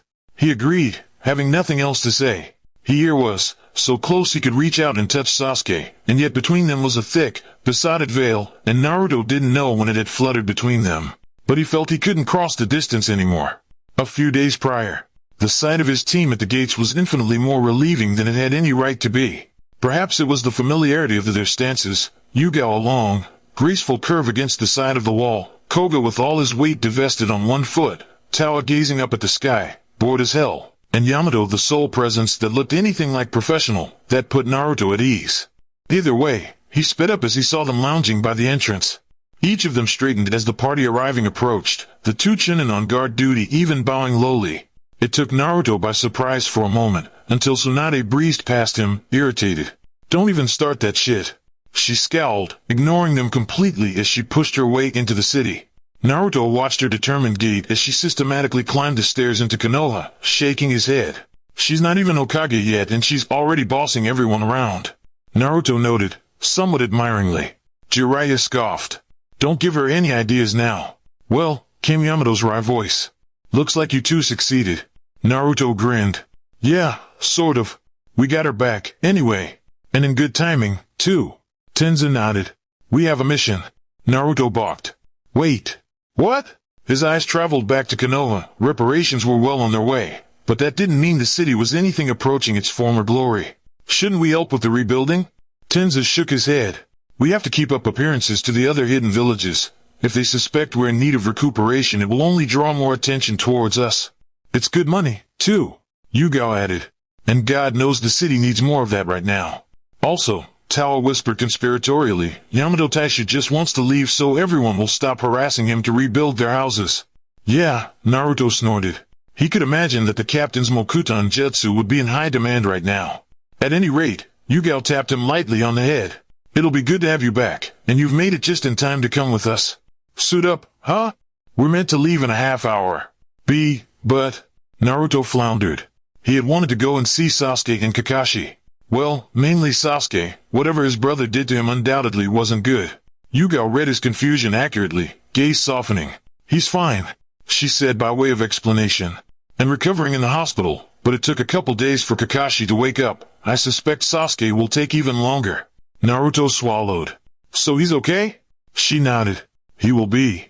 And then, gently, this isn't going to take long. It's a fairly routine assassination. We should be back long before he wakes up. Naruto wondered when words like assassination and routine started finding themselves together in the same sentence, and perhaps even more alarming, when they had stopped sounding so unnatural. He turned to Jiraiya, but the old man only shrugged. Well, he began, slowly. Let me get my stuff then. The routine mission was made even easier by the recent assimilation between Naruto and Kyuubi. Seeing the demon fight through his body had given him a whole new level of appreciation for just how much Kyuubi really knew about chakra. He had, at this point, attempted to explain it multiple times, but hadn't really gotten far in actually getting Naruto to digest the information. The blonde had a hunch that he'd never truly understand it, not in any legitimate manner. Not in any way Kyuubi did. He didn't take this to heart, though. One of them had centuries of experience, and it wasn't him. But there was a startlingly clear jump in his abilities from before. Everything from his footwork to his swordplay had grown tenfold. It didn't take long until Naruto felled most of the enemy Nin, feeling alarmingly indifferent as he stood among their remains.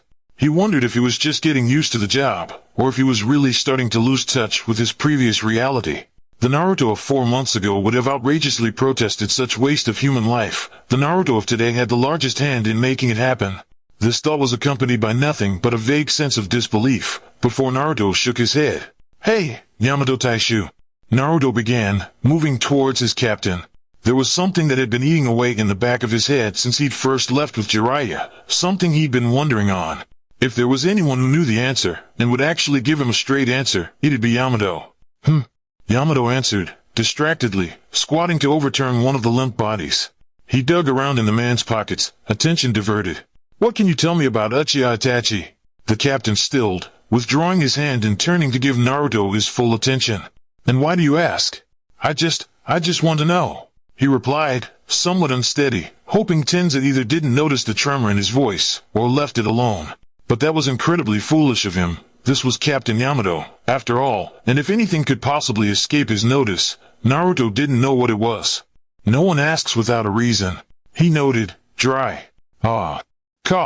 Naruto scratched the back of his head. Okay, yeah, fair point. He conceded. But, I was just thinking about that one time. That one time when he murdered his whole family? Yamato finished with a snort. Naruto smiled, sheepish. Yeah. That time. It's just, he was really smart, right? Like a genius? Rose through the ranks at a young age. Joined ANBU at a young age. That doesn't sound familiar? Yamato noted, sardonic, pointing to the blonde. Well, yeah, Naruto agreed. He could see the similarities very clearly on his own, and could really do without everyone he met making a comment on it. I guess that's kind of my point. Everyone thought he was amazing, but he really wasn't that amazing.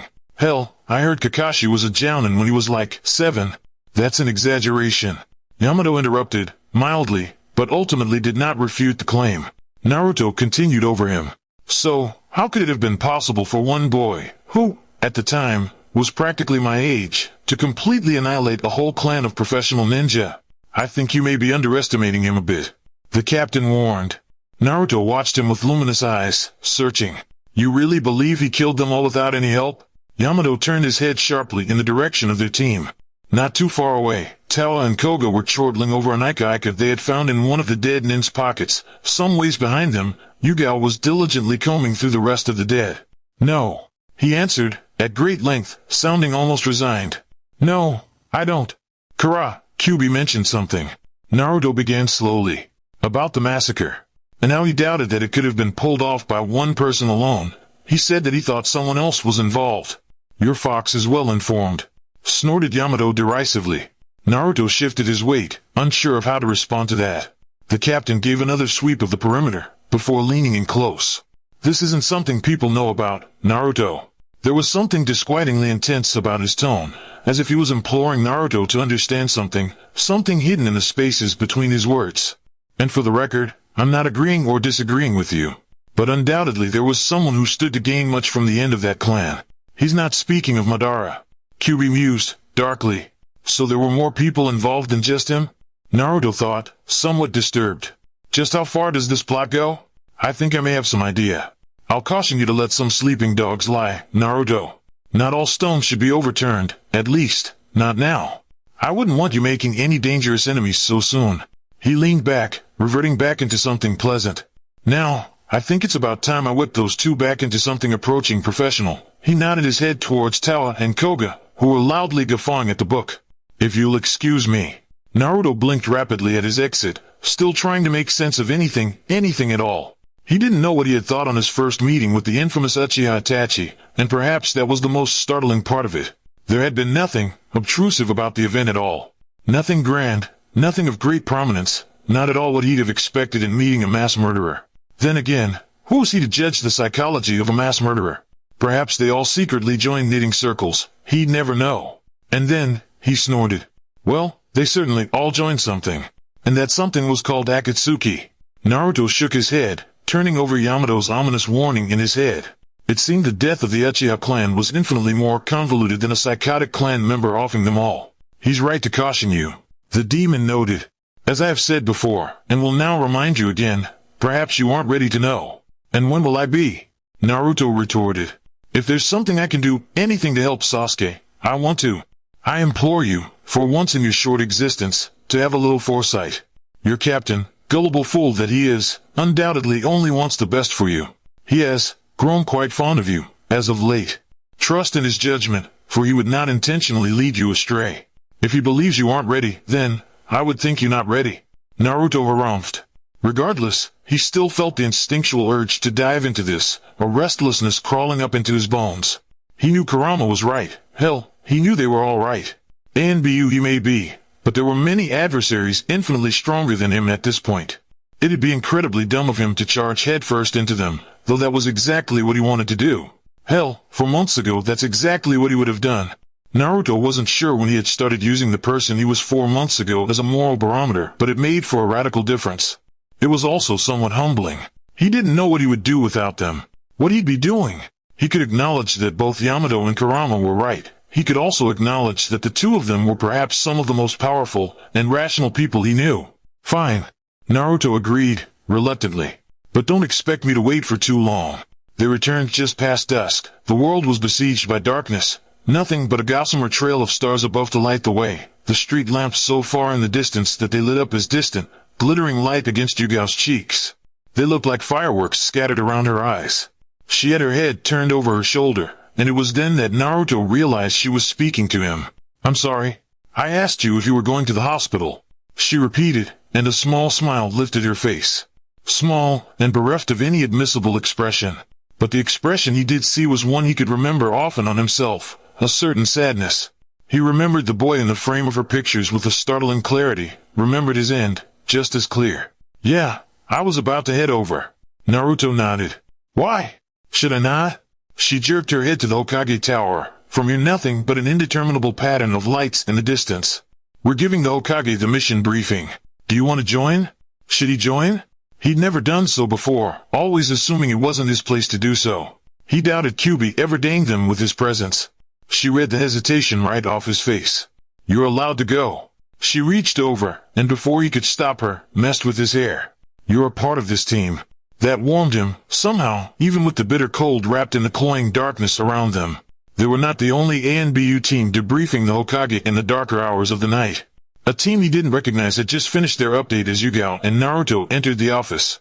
Naruto wasn't all that surprised to find Jiraiya lounging halfway out the window, a very recognizable orange book in hand, pipe in the other. He gave him a slight nod as he entered, but otherwise diverted his attention to the Hokage. Tsunade didn't look as strange in that chair as Naruto had expected her to be. Perhaps that was because she was already scowling down at the ANBU in front of her, had lopsided and temper rising. So he's transferred? We believe so. An ANBU with a rabbit mask replied. We found the carcass along the border. It appears to be uninhabited for some time. Tsunade narrowed his eyes, before turning to Jiraiya. Do you think this will deter his interest in the Uchiha? Doubtful. Jiraiya snorted. But he may be less inclined to move so quickly now. Intel suggests that he'll have to wait another 3 years before shedding this costume and setting up house in the Uchiha. Tsunade sneered. Well, he could have been more tactful about it, but the fact remained that inevitably it was Sasuke that Orochimaru wanted for his next body. Naruto growled. The Sannin would be losing himself both eyes this time if he even dared to try. Well, at any rate, we should thank Naruto for this. Jiraiya nudged his head in Naruto's direction. Orochimaru had to take a body after the number he did on him. Oh? Yamato turned around. Is that right? Jiraiya chuckled.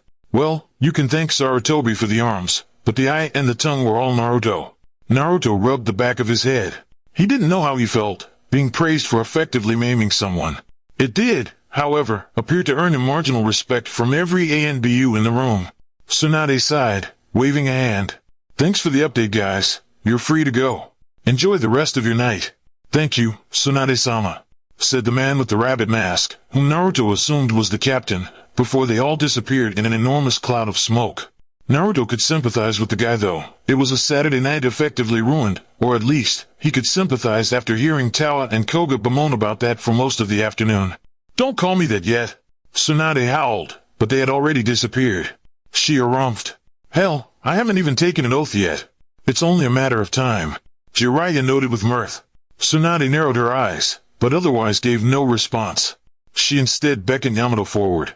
The targets were assassinated cleanly, he reported, completely monotonous. There appeared to be no evidence of affiliations with Kumo or IWA. Otogekure? Yamato shook his head. Nothing. Tsunade hummed appreciatively, before sighing. All right. Thank you for the update, Yamato Taishu. Of course. The man gave a small nod, the bottom of his feet already beginning to smoke as he did so. In a moment, he and all the rest of Naruto's team had disappeared. Naruto pouted.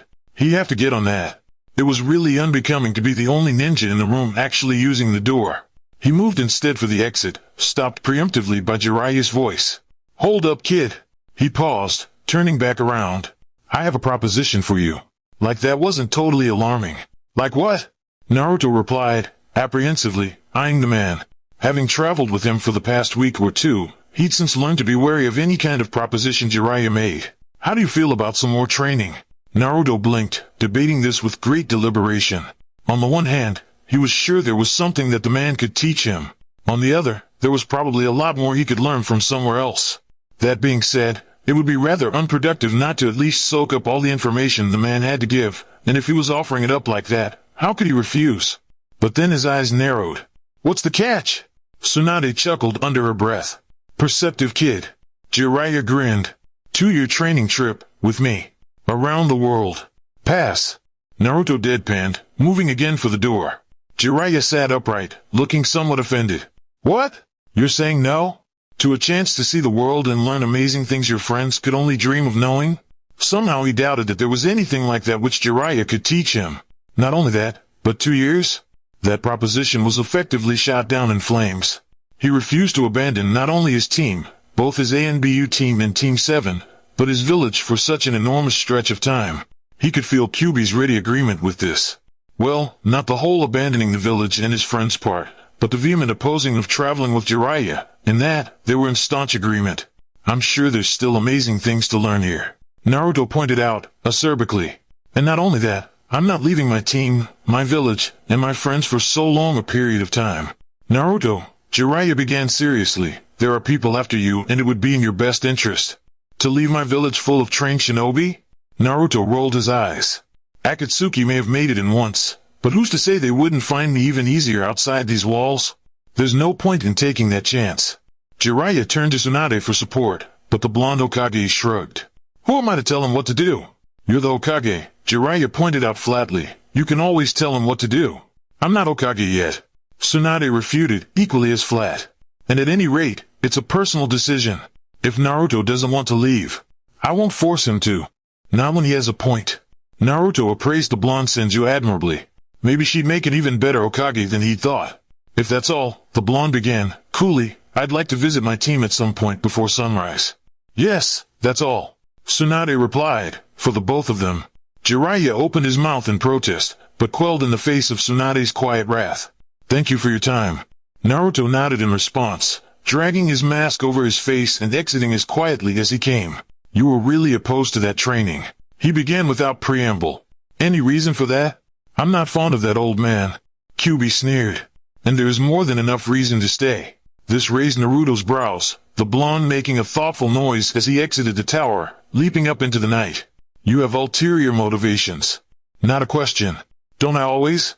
Naruto flew over the rooftops, scowling. I thought you were going to tell me about those. Not when you do not need to know. Naruto skidded to a halt, the abrupt motion sending a small avalanche of tiles toppling over the side of the roof.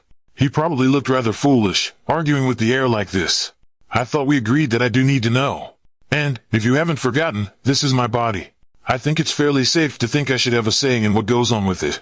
I acquiesced that you had a point. I did not agree explicitly. And, before Naruto could protest, that being said, if I feel it would be wiser for you to know, then I'll tell you. Was that supposed to be reassuring? Naruto snorted. Only Kyuubi would find that even slightly reassuring. He'd been staring at Sasuke for so long that, frankly, it was starting to get a bit creepy.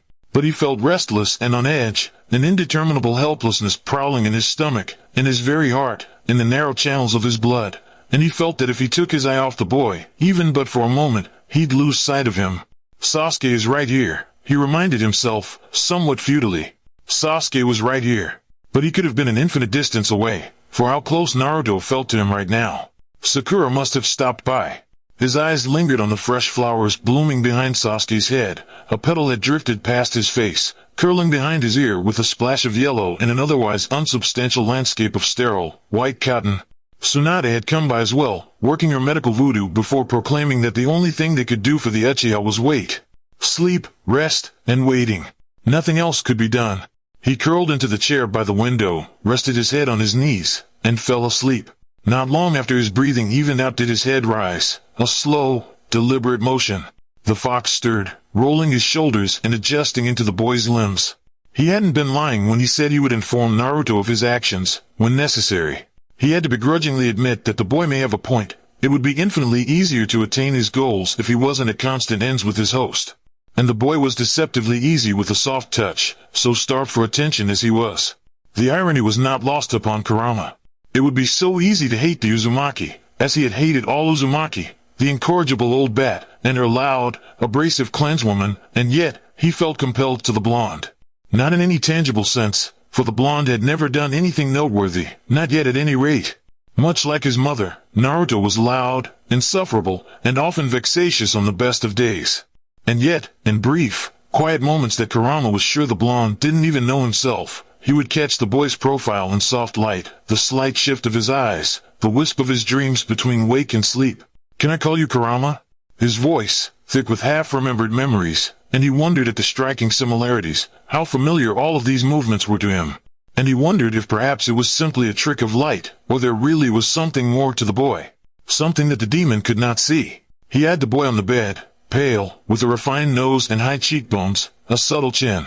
If anything, it was this boy who should seem familiar. Kyuubi sneered. He spared the Uchiha one last glance, before lifting out of the open window and into the moonlight. Sunlight flitted over his face, a brief, warm hand. His eyes opened slowly to a sea of blankets. He'd fallen asleep in Sasuke's hospital room. The early morning painted the room with romantic affection, the soft diffusion of light dousing the room in an ephemeral warmth. A line of gold ran down the curve of Sasuke's face. The other half was tossed ominously in shadow. Naruto stirred, rolling his neck with a yawn. His back ached like hell. He probably shouldn't have slept hunched over the bed like that. It'd take ages to crack his back into place. The blonde moved to stand, yelped, and immediately struggled to grasp artlessly for the object that had fallen out of his lap before it clattered noisily to the ground. Fortunately, he caught it inches before the tile, finally taking the time to look at what it actually was. His mouth dropped open. There was a sword in his lap. And not the usual Anbu sword. Or at least, if it was, he had most definitely stolen it off some high-ranking officer. It was, undoubtedly, the most beautiful work of metal work he ever seen. That being said, Naruto had no appreciation for swords whatsoever, so really that meant very little. But even he, a novice with the blade, could see the sword for the work of art it was. He was almost a little concerned with touching it. Whose was it? And how in the hell did he come to claim its ownership? The answer was obvious. Kyuubi, he greeted, sarcastically. Thanks for taking my body while I was sleeping. Did you have fun? I had a productive night, if that's what you mean, replied the fox, unabashedly unapologetic. Typical. Naruto sighed. Part of him wanted to flip over Sasuke's bed, kick over the bedside table and light the whole room on fire in frustration. The other decided he simply didn't have the energy for it. Care to enlighten me? I took the time to track down something that once belonged to me. Naruto blinked, then looked down at the sword in his hands. Once belonged to him? Then he balked. Just how old was this thing? Infinitely older than you. Kurama snorted. So take great care not to drop it. You already almost managed that once. Hey! Naruto protested, weirdly offended. I didn't realize it was so valuable. Also, I didn't even realize it was there. Want a guy, would you? This is exactly what I'm talking about. If you had told me you were going sword hunting, I would have been aware enough not to almost drop it. The fox did not deign this with a response, snorting. Naruto returned his attention to the sword and had, flipping it over in his hands. It was almost weightless. The handle was made of some material he'd never seen before, glowing opalescent in the morning light. It looked almost ethereal. Certainly a radical change from the Anbu issue swords he was used to. Is there any particular reason why? There were an infinitely large number of more pressing questions he should ask the fox, and yet, stupidly, this was the one that came out of his mouth. I mean, why now? That is a very powerful sword. The fox noted. Right, I got that. Kurama sighed. And you have very powerful enemies. Naruto, are you sensing a theme here? If you expect to accomplish your goals, however vapid and insignificant they may be, becoming Hokage, protecting your friends, or whatever it is that you place a foolish amount of value in, you can't expect to be able to reach them without power.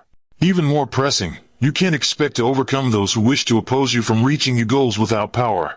You're talking about Akatsuki. Naruto pointed out, grim. And by extension, Madara. Kyuubi agreed. And I don't doubt that there will be more domestic adversaries in your way. He wasn't wrong.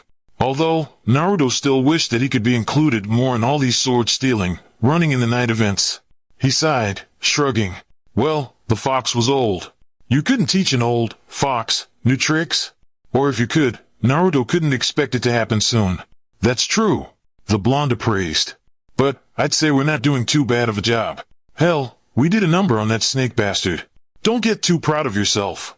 Kurama warned. Had the snake made use of both his arms, the fight may not have turned so easily in our favor. Naruto blinked. You said it yourself before, he's weak and a coward. Yes. Kyuubi agreed. He is all of those. His sword, however, is not. His sword? Naruto blinked rapidly, trying to remember anything significant about it. Aside from the fact it was wrapped in a disturbingly long tongue, he couldn't remember much else. What about it? What about it? The fox caught himself before he could truly work into anger, sighing. Kusanagi is one of the most sacred, ancient swords. That you fail to even recognize this speaks to how far the world has descended from its former teachings. It's famous, then? Immeasurably powerful as well. Kyuubi added. Fortunately, it does not appear that the snake is aware of his sword's infamous history. I, however, won't make that same mistake. Naruto peered down at the sword in his hands. To him, it didn't look all that different than any other sword. Not that Naruto had much appreciation for them. There were things handed out like candy at the Anbu headquarters, They came in many sizes and shapes, and, sort of like ramen, everyone had a favorite. He could feel Kyuubi's outrage in the comparison of swords to ramen. So this sword is famous and immeasurably powerful, too, I take it? Perhaps more so. The fox intoned, darkly. What is it? It is called the Aim no Habakiri, though I'm sure, as the world has changed, so has its name. Naruto didn't want to point this out, but he figured if he was thinking it then everyone else was going to as well, and what's so special about it? It kind of looks like a normal sword. The fox took hold of his body with a sudden conclusiveness, the motion so fluent, so effortless, that Naruto couldn't even feel the shift as Kyuubi moved his hands to the sword's hilt, and abruptly unsheathed the metal blade. In Naruto's hands, it hadn't done much of anything. But in Kurama's, from the hilt to the tip the seam between the metal began to glow an unnatural red, and the air around it began to waver, almost imperceptibly, with an ungodly heat. Naruto watched with disembodied shock as Kyuubi lazily drew the sword to the flowers by Sasuke's bedside. Though the metal did not touch them, each and every flower dissolved in the wrath of an unknown force, eaten away into nothing but ash. The glass lip of the vase melted and bubbled over, warping into something unrecognizable. Naruto took hold of his body again, jerking the sword away from the bedside table, with a force so violent that he accidentally banged it against his chair, sending the whole thing up in flames. The blonde squawked, fortunately having the foresight to sheath the blade this time before moving around the room. Kyuubi besieged him once more, using a water jutsu to douse the whole thing. Naruto caught his breath, watching with abject horror as half of the now soaking chair fell to the ground in ash, the rest of it still smoldering with dark, besotted smoke. It was then that Sakura took the inopportune moment to open the door. She took one look at Naruto, and one look at the chair, and then another at Sasuke's bedside table, and then calmly turned back to him. Naruto, she began slowly, but Naruto knew that beneath that deceptive calm was boiling rage. What are you doing? Naruto grasped at the air, attempting to come up with something, anything, fire jutsu. I was trying out this little fire trick. I thought it might cheer Sasuke up, even though he couldn't see it, and it kind of, got out of hand? It was a testament to his previous stupidity that Sakura took this excuse at face value, shaking her head. Don't let the nurses see that. She intoned ominously. They'll have your head. Right. Naruto agreed, nodding rapidly and beginning to shove everything into the trash can. The chair came apart in his hands, and he shoved all of the remains into the bin, along with most of Sasuke's flowers. Great idea, Sakura. You always have the best ideas. The kunoichi frowned at him, watching his hasty cleanup with a diligent eye. He chuckled, nervously. Sorry about that. And as nonchalantly as possible, he tucked the ancient sword into his belt, hoping that, like him, Sakura came to the conclusion that it looked like any other sword, and wasn't like a flaming sword of hell that could burn through air itself. She did, so small blessings and all that. Well, you probably shouldn't try that again. And then, shaking her head. Honestly, you could have burned Sasuke, too. Like he needs any more injuries. He rubbed the back of his head, cowed. Oh, point taken. She sighed then, taking a long sweep around the room. Something sorrowful clung to her face, and Naruto didn't like the look of it. He hasn't woken up, then. Naruto turned back to the boy in the bed. No. He agreed, softly. It's been days. She leaned against the doorway. I know Tsunade-sama said all we could do was wait, but... Naruto swallowed. To be honest, he had been thinking along the same lines. It was unnerving to see Sasuke so still against the sheets. The Sasuke in his head was always in movement, stewing in a quiet storm of rage. To see him so devoid of any emotion at all was concerning. Kyuubi snorted. It's Sasuke we're talking about. Naruto reasoned. He's a bastard, but he wouldn't give in so easily. Sakura let out a wary breath. I guess you're right. She agreed, though everything in her face remained skeptical. She looked away, briefly, down the hall. She turned back, biting her lip. I was going to visit Lee-san and Shikamaru-san too. Naruto smiled, though it clung to his mouth like a false skin. I'll tell you if he wakes. She looked infinitely relieved. Thanks, Naruto. And then, with a brief hesitation, she darted to give him a quick hug, before darting back. Not too long ago, this would have made him irrationally happy. Now, it only surprised him briefly before he returned to the matter that had been at hand before she had interrupted them. He drew the sword out of his belt, holding it up into the light. It glittered, almost omnisciently. He tried to mimic what Kyuubi had done, manipulating his chakra into the metal. It felt different than how he normally channeled chakra. More fluid. When he channeled his chakra into water, walls, or trees, it sort of felt like he was using his chakra to push against them. This felt infinitely stranger, as if he was becoming a part of the energy of the blade. It worked, the metal heating up in his grasp. Fortunately, the sheath still covered it, and half the room didn't burn down in the process. Aim no abakiri, huh? He gave it a few practice swishes, making sure to keep it tightly sealed within the sheath. The last thing he needed was to not only burn down the room, but the hospital as well. And this was your sword? No. The response gave him pause. Wait, but didn't you just say? It belonged to the most powerful shinobi to walk this earth. Though, considering I may perhaps be the only one to even remember him, I suppose the ownership passes to me. Kyubi refuted, and then, thoughtfully, you wield it well. This, if possible, was even stranger. Was Kyubi actually handing him a compliment? Thanks, he replied, wary. He looked back down. Most powerful shinobi to walk the earth, huh? He grinned. Sounded good enough to him. He may have had ulterior motives in retrieving the sword of Hagoromo so soon, but this did not disrepute the fact that he was ultimately doing Naruto a favor as well. The blonde could only benefit from having one of the most powerful weapons to exist. He doubted that many of them had survived the weather of time. But seeing Kusanagi once more had reminded him that the great sword of Susanoo most likely had passed down through the Uchiha line, and it wouldn't be too difficult to discern its location. As he had suspected, buried beneath the many tossed artifacts under the Uchiha compound was, indeed, the great and feared sword of the storm god, looking for all the world as an ancient heirloom carelessly fallen into disuse, and nothing like the archaic weapon it truly was. No, its location was not particularly surprising. However, Naruto's affinity for the blade was. Kyubi shook his head. Perhaps it wasn't. After all, like opposite sides of a coin, he and Naruto were essentially the same. The demon unsheathed the blade, swinging it in the air as a lethal arch of glinting light. He held it up to the moon, the sight eliciting great satisfaction. Yes, it would be infinitely beneficial for Naruto, and also infinitely beneficial for him. The blonde demon shook his head, sheathing the sword once more, and moving to leap soundlessly over the village wall. The demon moved through the shadows, his path erratic and seemingly purposeless. The darkness clung to the forest as a thick, besotted veil, no light aside from the flickers of moonlight and the inhuman glow of his Sharingan eyes. The journey was cut off abruptly as he deftly moved out of the projectile of a kunai, dropping down onto the ground. A figure emerged from the shadows. Nothing but speckles of light against his face, and the red glow of his eyes was discernible through the darkness. Kyubi smiled, as if tied by an unknown force. He could always tell when one of them were close. He had not been lying when he had said that all Uchiha belonged to him. Naruto-kun. The figure spoke, voice giving away nothing. Kurama inclined his head. Uchiha Itachi. Perhaps it was unwise to seek me out? The Uchiha noted, bereft of any legitimate vivacity. You couldn't have expected a confrontation to result favorably. And yet, you're not all that surprised to see me, are you? The Uchiha stepped forward, soft panels of moonlight illuminating parts of his face, the slope of his cheek, the smooth plane of his forehead, his red Sharingan eyes, that quickly morphed into a more dangerous evolution. The reaction was instantaneous. The Sharingan in his own eyes changed as well, spiraling outward into nine-tomoe. The Manjikyu. The elder Uchiha intoned, more inflection to his voice than usual.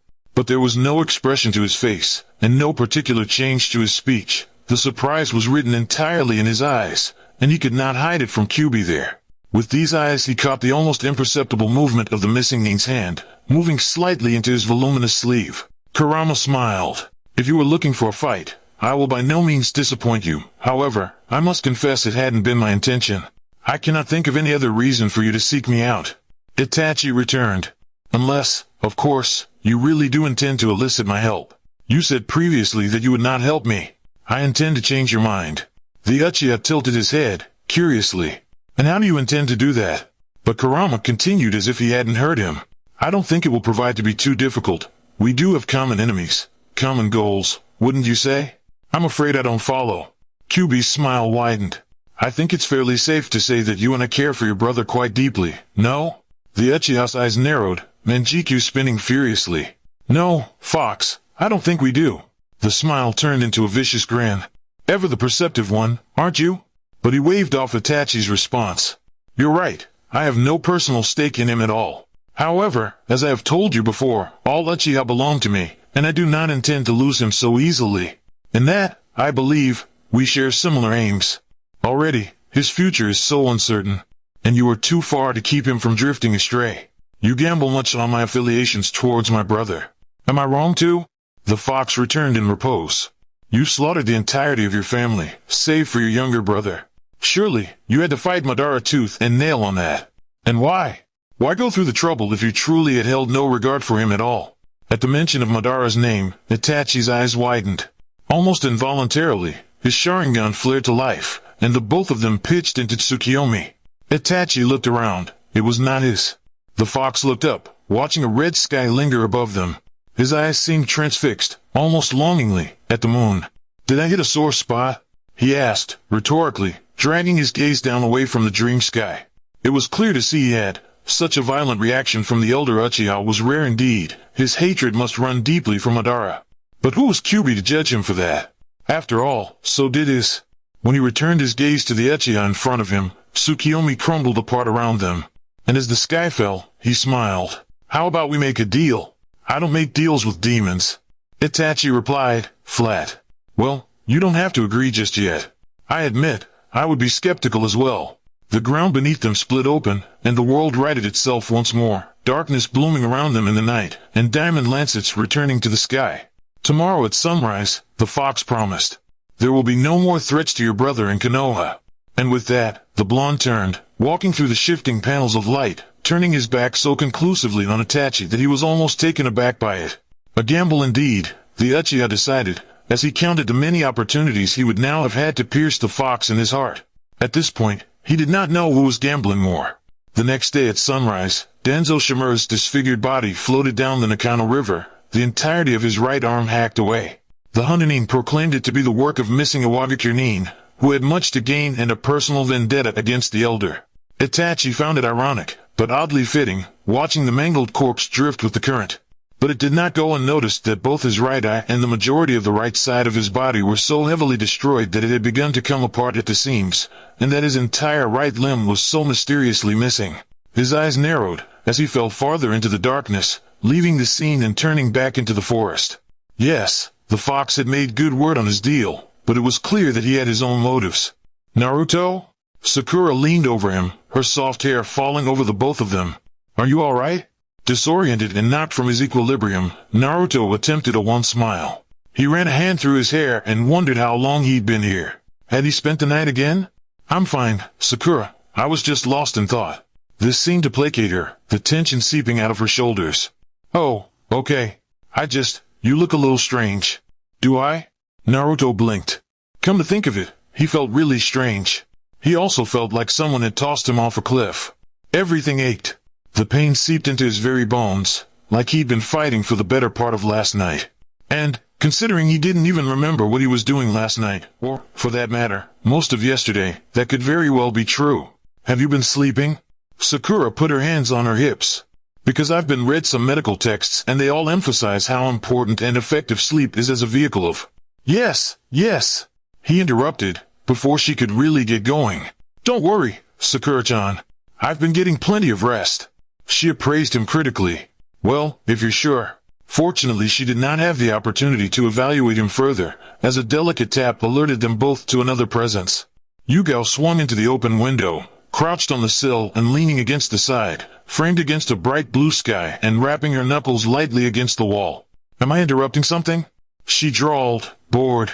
Sakura flushed bright red. No! Not at all, Anbu-san. She gave a captious look Naruto's way. I figured you might be here. Naruto blinked. Your house appears to have been empty for some time, judging by the dust and rancid smell, she said by way of explanation. Naruto blanched. Yeah, about that. She shook her head with a look of fond exasperation. No, it's fine. I think it's best for my sanity to not know what I walked into. Naruto belatedly noticed a sliver of parchment curled in her hand. Mission. He sighed. Should I get ready? She gave him a brief smile.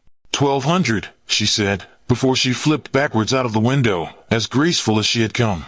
Sakura looked a bit terrified at the acrobatics, but Naruto was sure Yugao undoubtedly landed on her feet, and probably made all the boys in a 4-mile radius swoon as she did so. He turned to his pink-haired ex-teammate.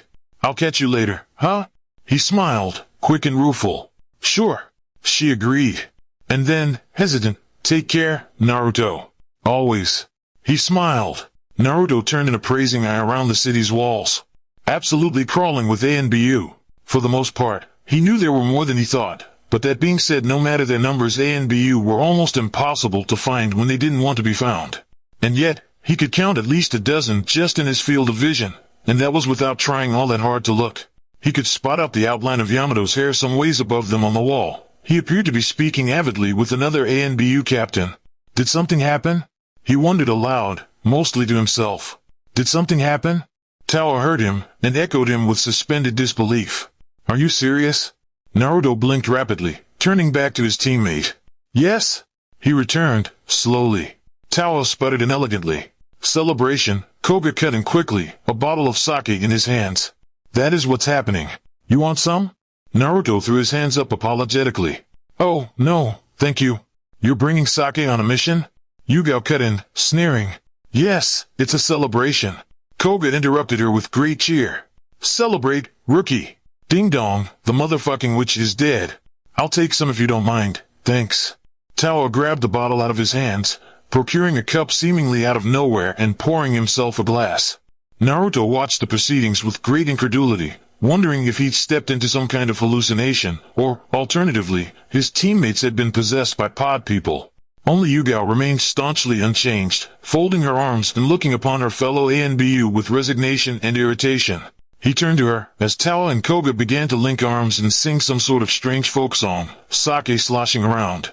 Their jovial attitude increased tenfold as another ANBU team leapt above them, greeting the sight with a lot of cheery yelling that Towa and Koga returned. One even dropped from the air to give them some ecstatic high fives, before returning leaping away. Do I even want to know? Naruto asked at length. A very disliked man died. Yugao huffed by way of explanation. Though I was no great fan of him either, I always believe it dishonorable to be rejoicing at the butchering of another human. She aimed that last part scathingly at their two teammates. Towa and Koga only saluted their cups together, cheering. Disliked? Naruto blinked. That's putting it mildly. Yugao seceded, somewhat begrudgingly. Especially in our line of work. If she was really attempting to clear this up for him, she was doing a poor job of it. Naruto wasn't anywhere close to making sense of this than he was 5 minutes ago. That better not be what I think it is, Yamato intoned mildly, dropping down from where he'd been discussing something up on the wall with another ANBU captain. Naruto had never seen so many ANBU in one place, well, one that wasn't headquarters. But there were black speckles dotting the walls and leaping over the sprawling cityscape, and it seemed everywhere he looked there were a few out conversing. What the hell happened last night? Both Towa and Koga looked successfully cowed, downing the rest of their cups before they attempted to covertly toss them away, attempted and missed by a mile. Yamato looked nonplussed. Sorry, Taicho. Neither of the two looked all that apologetic. Just, big day and all. I'll say. Yamato snorted. He held up their mission scroll. We're off for a brief stint around the Kumo border. The daimyo's shitting out diamonds to get these bandits out of the way. Bandits? Yugao repeated, blinking, unfurling her own scroll. That's it? They must be incredibly skilled, if the daimyo's willing to pay this much for it. Actually, I think his mistress lives in that town. Yamato returned, dry. But, well, who are we to get in the way of that? Naruto, who was still feeling particularly lost and confused, scowled indecently. That's great and all, but will someone tell me what the hell is going on in our own town? Yamato turned to him. Danzo Shimura is dead. He deadpanned, as if that meant anything to Naruto. His brows furrowed. Who? Danzo Shimura is, or was, at Yugao's amendment. Towa and Koga high-fived, one of the advisors of the Hokage. She took a breath. He was also responsible for the inauguration of the ANBU segment, Root, or NE. I'd wager that most of Konoha has no real opinion on him, but here in ANBU he's very, very unpopular. He disrupted a lot of policies the Hokage put in place and often undermined Hokage-sama's position. It was incredibly vexing for some time. Long story short, Towa added, everyone here is pretty happy to see him gone. Yamato nodded. An emergency meeting has been called at Hokage Tower. Well, it's an intermission right now, which is why so many of the Black Ops are out. The Hundanin found his body floating in the Nakano River this morning, Koga elaborated, with a truly alarming amount of enthusiasm. Completely butchered. I heard they had to identify him by his dental records. Towa quipped. No way. Koga marveled. Oh, enough. Yugao huffed. We've got a mission. Let's get on that, huh? Couldn't have said it better myself. Yamato smiled. It shouldn't take us more than a few days, but I'd like to wrap this up quick. I may not be celebrating at the thought of his death. He shot a narrowed look to his two subordinates. But I do want to see how the proceedings play out. He clapped his hands. So, are we all ready? Nothing about this day sat well with Naruto. He had a sinking feeling something was amiss since he had awoken earlier today in a pile of his own drool, once again passed out with his head pillowed in his arms, leaning against Sasuke's bed. The Uchiha continued to sleep like the dead. He hadn't even moved. The doctors said nothing physically was wrong with him, but that kind of mental trauma would take a while to heal. Naruto supposed it was best that he had this mission to occupy his thoughts from both the Uchiha and whatever the hell was going on with himself. Naruto looked up to catch Yamato glances back at him. The captain returned his gaze forward the moment Naruto lifted his eyes. He frowned. The mission went off without a hitch. That was to say, it made for a handful of incredibly painful hours of doing mostly nothing. Yugao and Yamato scouted for about 2 hours, which meant Naruto, Koga, and Tao were left to entertain themselves for the duration, and it was only after the reconnaissance was finished and plans were approved that Naruto saw anything approaching action. For bandits, he mused they had their strengths. They were bandits, however. And they were the highest-ranked ANBU team in Konoha. Suffice to say, the mission itself took a diminutive amount of time in comparison to how long it took for them to travel there to do it in the first place. Even more surprising, Kurama didn't even attempt the pretense of being involved. Naruto attempted multiple, half-hearted attempts to wake him up, to no avail. Though the blonde was infinitely more confident in his abilities, he wasn't anywhere near comfortable with performing at ANBU level without any input from the fox. Fortunately, his worries were in vain. Most of the hard work, planning, had already been squared away by Yamato and Yugao, and all that was left was to execute. That, apparently, he was quite good at. Naruto frowned as he rubbed absently at his elbow, the bruise already well on its way to healing back up, the only injury he'd sustained during the fight. Koga had complained viciously and intermittently about his sprained thumb, but everyone ignored that on principle. And anyway, considering those were the only 2 outstanding injuries for what was classified as an A rank, there was no real reason to complain. Yugao had said as much to their whining comrade, but in much more politically incorrect terms. Yamato halted them about halfway back to Konoha, with about another half-day's worth of travel, as the sun had long since set. We'll make camp here, he decided, surveying the blanket of trees above them. Tawa snorted, and Koga made a suspicious remark about Yamato having ulterior motives. Namely, not wanting to be roped into forever using his Mokutan Jutsu for repairs and being dragged away for more missions. Their captain studiously did not remark upon this. He did, however, make them a treehouse among the branches, which shut up Naruto's wayward teammates fairly quickly. After Yugao had spelled up a genjutsu around the whole thing, the team settled in for the night in their temporary lodgings. Aside from a few bugs that got unsettled around by the jutsu, the place was rather cozy. Naruto was almost ready to drift off the moment they got comfortable. He'd been strangely tired the entire day, when Yamato slid in place next to him. His captain didn't say much, though, whittling away at some sort of wooden trinket. Naruto watched curiously for a few moments. He'd noticed Yamato enjoyed making them during downtime, but he'd never gotten a close look at it. This one looked like a demented version of one of Kakashi's dogs. The blonde lost interest soon thereafter, lulled into sleep by his aching tendons. He felt like he'd fought an army and then some, and all he'd done today was bat away at a couple of rogue bandits. "How are you, Naruto-kun?" Tenza murmured, just as he was about to drift off. "Huh?" He sputtered awake, rubbing the sleep out of his eyes as he tried to make sense of Yamato's words. "Oh, I'm good, thanks. And you?" "Fine," was the response. "Not too tired?" Naruto peered at him under his lashes, wondering what this was about. Yamato had yet to look up from his strange dog contraption, but Naruto had long since learned that where his captain's eyes were and where his attention was were two entirely separate things. "I'm alright," he answered, evasively. "And Kyuubi?" "Okay." Naruto blinked rapidly. This was starting to get strange. And leading. What was he going for here, with all these pointed questions? It was clear that Yamato was aware of something, that perhaps Naruto was not. "I wouldn't know," he answered, honestly. "Haven't felt anything from him all day. I'd say he was dead, but that's clearly impossible. He must be sleeping." Yamato finally gave up the pretense at working on his figurine, which, at this point he had ruined from strange dog into avant-garde abstract art. "Do you remember anything from last night?" Naruto blinked again, slow. "No?" Yamato's eyes narrowed, and he looked up from his work to study their team. Yugao was out on the porch taking first watch, and Tawa and Koga were on the roof, smoking pipes and attempting to talk quietly. For the most part, aside from attuned ears, they were incredibly alone. Finally, his eyes slid to Naruto. "Kyuubi approached me last night." At this, Naruto really grew confused, tensing almost involuntarily. "Okay?" he drawled, slowly. "For what?" "That's what I would like to know." Yamato returned, ominous. He asked more questions, along the lines of what we had discussed earlier. Discussed? Oh. On Itachi? Naruto frowned. That was strange. And rather arbitrary. "What for? Why?" Naruto asked. Yamato shook his head. "I was hoping you might hold some answers to that." "I don't know anything," Naruto confessed. "I can't remember anything from last night." Yamato's brows rose. "Nothing at all?" He leaned closer, lowering his voice. Naruto nodded. "Nothing. I woke up in the same place though. I didn't feel any different, well, not really." "How do you mean?" Naruto rubbed the back of his head.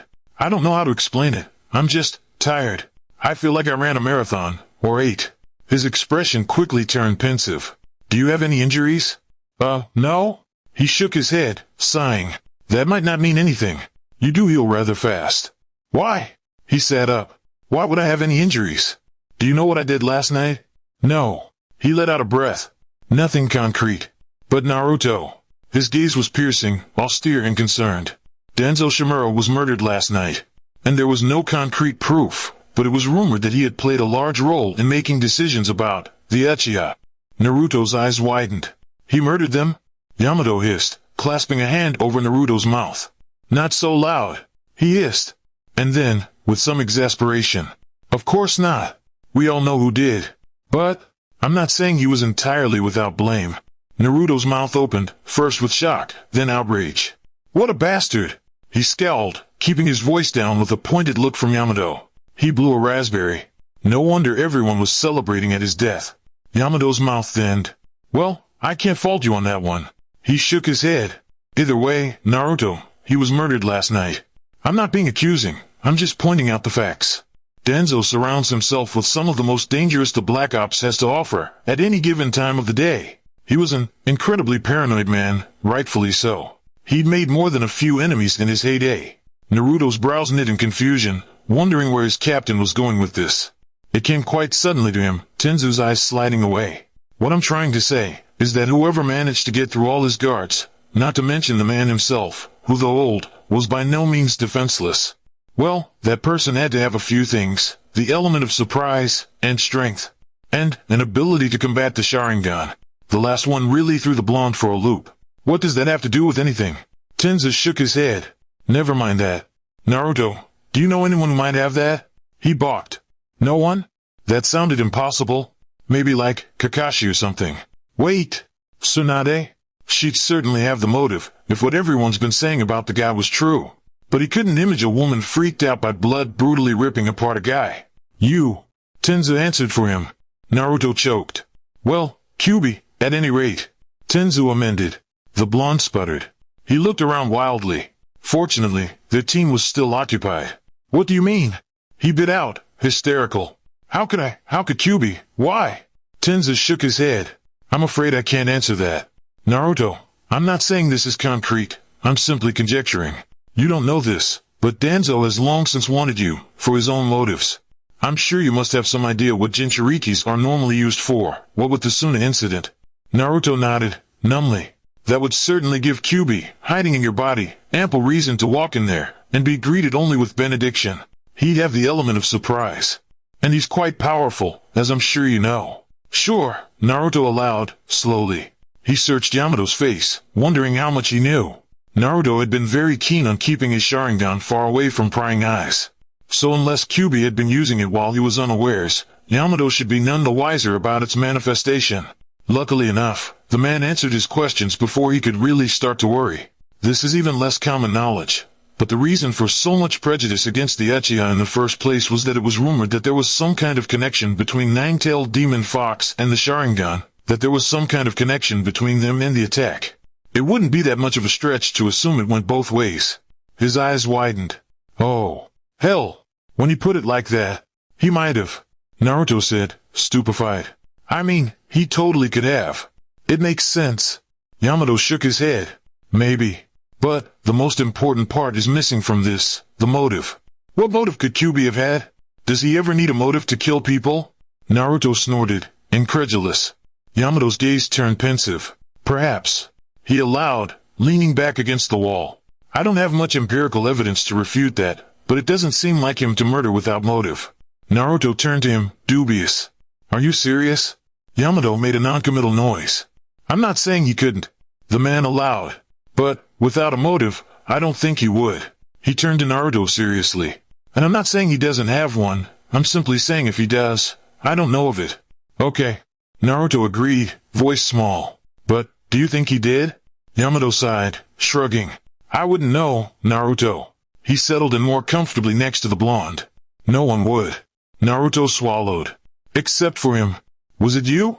He accused, once they'd made it back to the village. The first thing Naruto had done after he split from his team was seat himself in front of Ichiraku and order 5 simultaneous bowls of ramen. They bitched and moaned about having to once more attend the Hokage's emergency meetings, and Naruto was only too glad to hightail it out of there before he could be roped in two. It appeared that the only people who held Danzo Shimura's death with any significant regard, aside from blatant celebration, were the Hokage's advisors and some of the council members. The ANBU didn't seem capable of containing their imminent joy at his demise. Afterwards, he sat there for the better part of an hour and systematically ingested their contents, waiting patiently until the fox stirred. When he did, about halfway into Naruto's third, the blonde immediately ambushed him. The fox made a harumphing noise. Was it me who what? Killed him! Naruto scowled. That guy. That everyone's talking about. That has the whole village holed up in meetings. Or at least, it seemed like that. Or maybe the people Naruto associated with were staring to also be the people who would be held up in meetings like that. Naruto wasn't sure how he felt about that. What guy? Kurama snorted. How am I to know who you speak of, Naruto? Furthermore, what reason would I have to murder a man I do not know? What reason do you have for doing any of the shit you do? Naruto returned, pointedly. Don't try to play me. I know you have your own agenda, that you conveniently forget to tell me of at the most inopportune of times. I don't know what you're talking about. The fox replied, coolly. Naruto, has it ever crossed your mind just why you find that once difficult tasks have become second nature to you? Naruto blinked. Like what? Oh, things you undoubtedly no longer pay attention to. The fox mused. Water walking? Any form of chakra control, at all? Performing jutsu that you don't even know?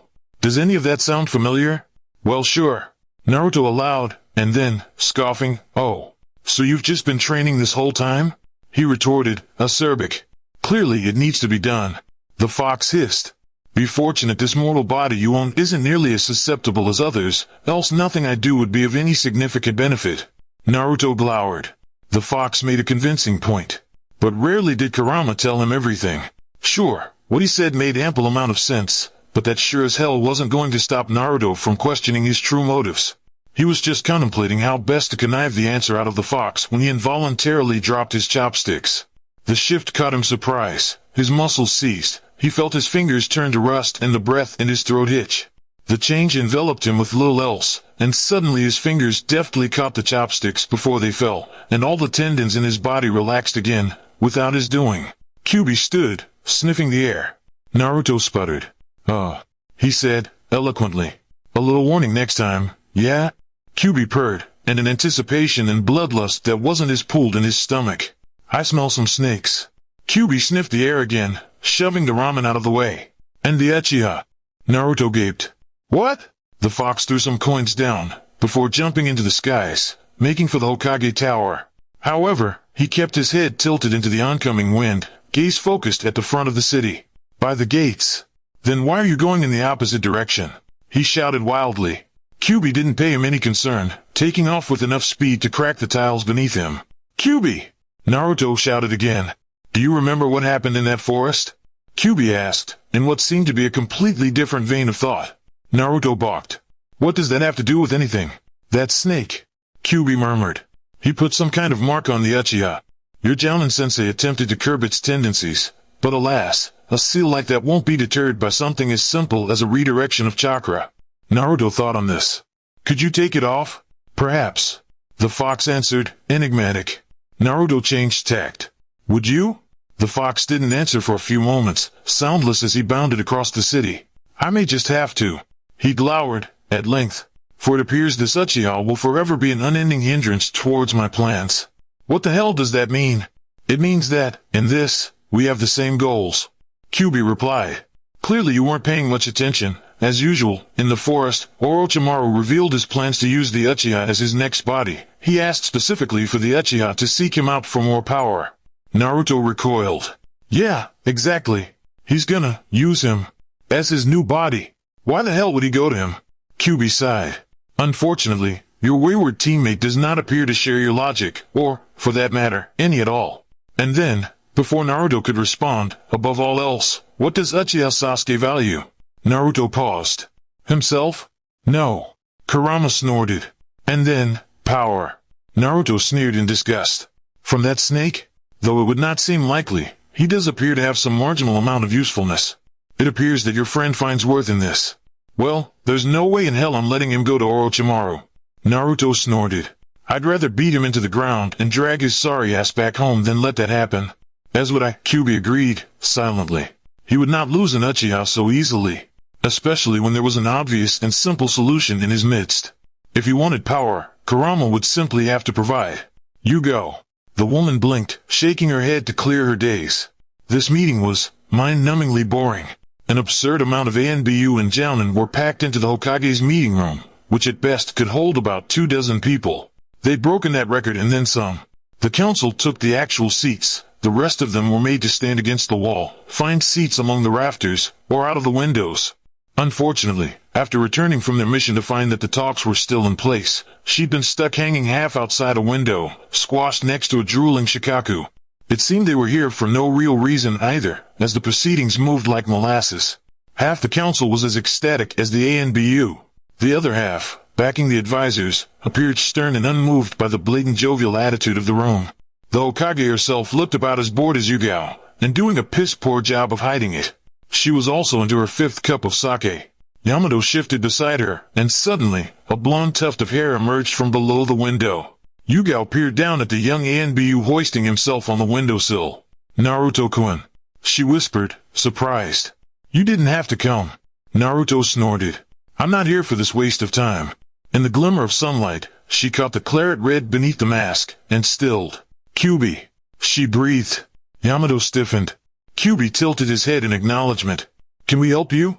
Yamato asked, mild. Yes, the demon replied, smiling. Yes, you may. Yugao snorted. Yamato remained staunchly indifferent. Kyubi propped himself on his elbows, jerking a thumb behind him. I am in need of assistance. Really? Yugao replied, coolly, raising a brow. Yes. Kyubi agreed. Preferably with those bumbling fools, as well. In fact, the more the merrier. Invite your friends. Yugao scoffed, crossing her arms. For what, fox? The fox turned to her, rousing his mask from his face to grin wickedly. Why, to hunt some snakes.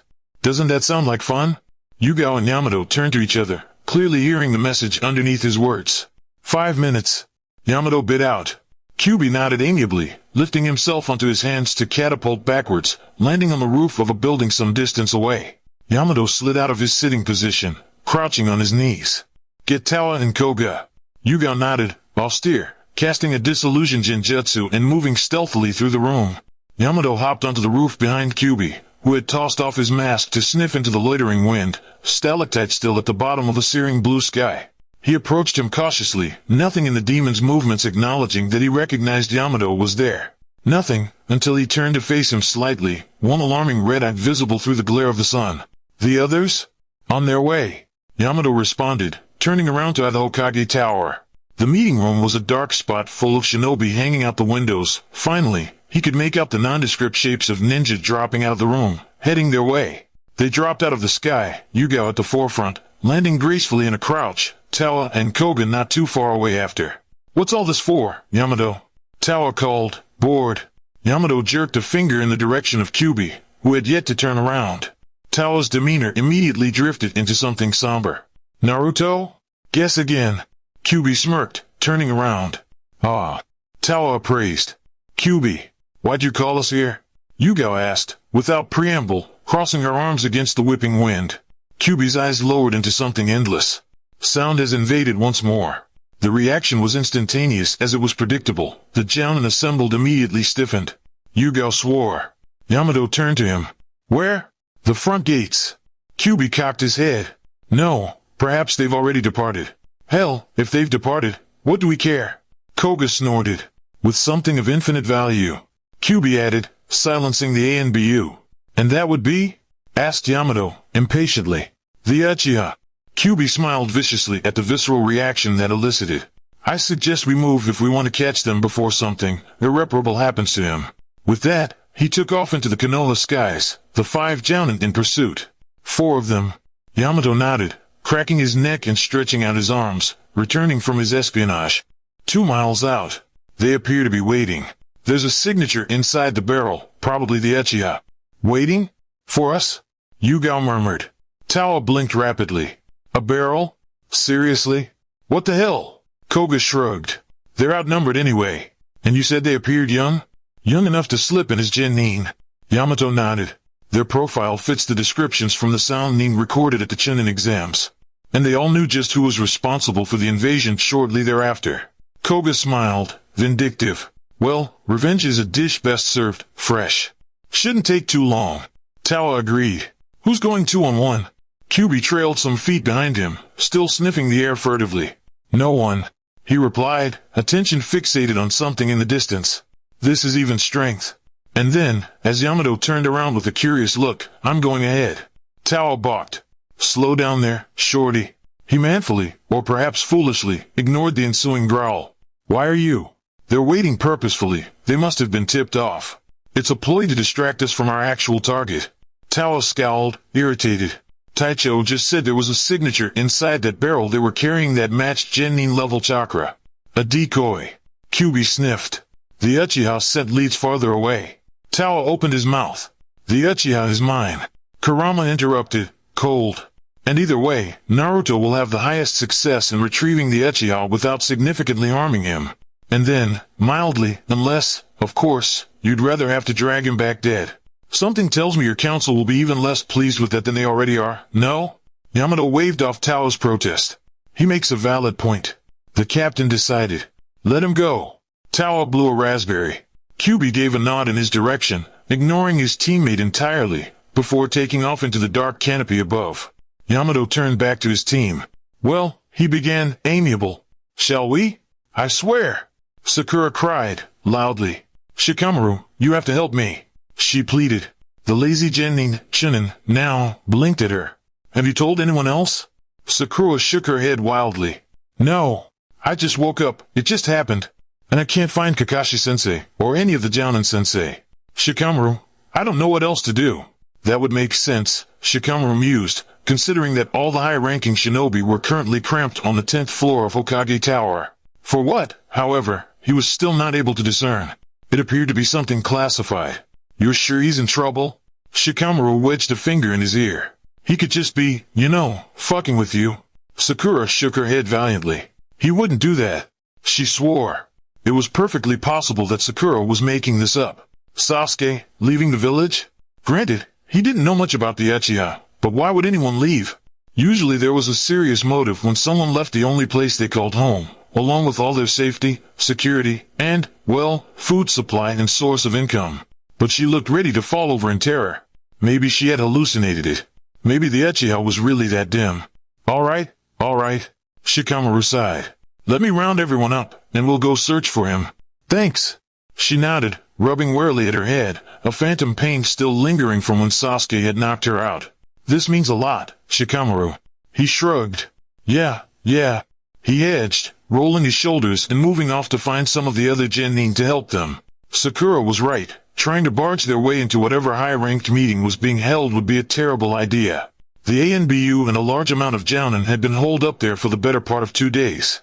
Even his father wouldn't speak much of it, sloughing onto the couch with a bottle of imported beer and complaining about how shitty his life and everyone in it was. Obviously, he didn't go out of his way to snoop, but just by being more observant than his peers he'd noted that there was a suspiciously large amount of ANBU in the village, in plain sight, even. He couldn't recall a time he'd seen so many, but all this just simply affirmed Sakura's position. He plodded along sullenly as he thought, making his way to the barbecue stand in hopes of finding Chuji. Of course, the village liked to make a big deal about Sasuke. Surely his disappearance would be some cause for concern for them. But then that brought into question just what exactly Sakura saw and how useful that would be in convincing any of the Jounin that something was actually amiss. She seemed quite convinced that he'd gone rogue, and while Shikamaru certainly thought him capable, he didn't really see the motive. Sure, Sasuke was always broody and reclusive, but that didn't inherently mean he would turn missing mean. But then, Sakura quite clearly knew her teammate better than he did. Maybe she had more reason to see a rational connection between the two. He sighed, rubbing the back of his head. Hell, he was thinking himself in circles. How troublesome. Chuji, he called, once his teammate was in sight. He was marginally, but not entirely surprised to see Inuzuka Kiba inhaling a plate of barbecue beside him. Oh, Shikamaru.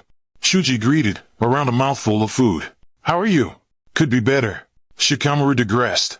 Kiba slapped him on the back, leaning around Chuji and spraying a mouthful of sauce at him. Congrats on making Chunin, man. Sucks you're the only one. He nodded absently. Yeah, thanks. Hey, are you guys doing anything for the unforeseeable future? They both blinked at him. Fortunately, it didn't take much to convince them. Even less to convince the wandering Hyuga Niji and Rock Lee they'd found on their way back to Sakura. It appeared Niji was quite enthused at the idea of fighting with Sasuke, or at least, getting the opportunity to do so. Shikamaru didn't even want to touch that with a 10-foot pole, so he simply shrugged and ushered the Genin along with them.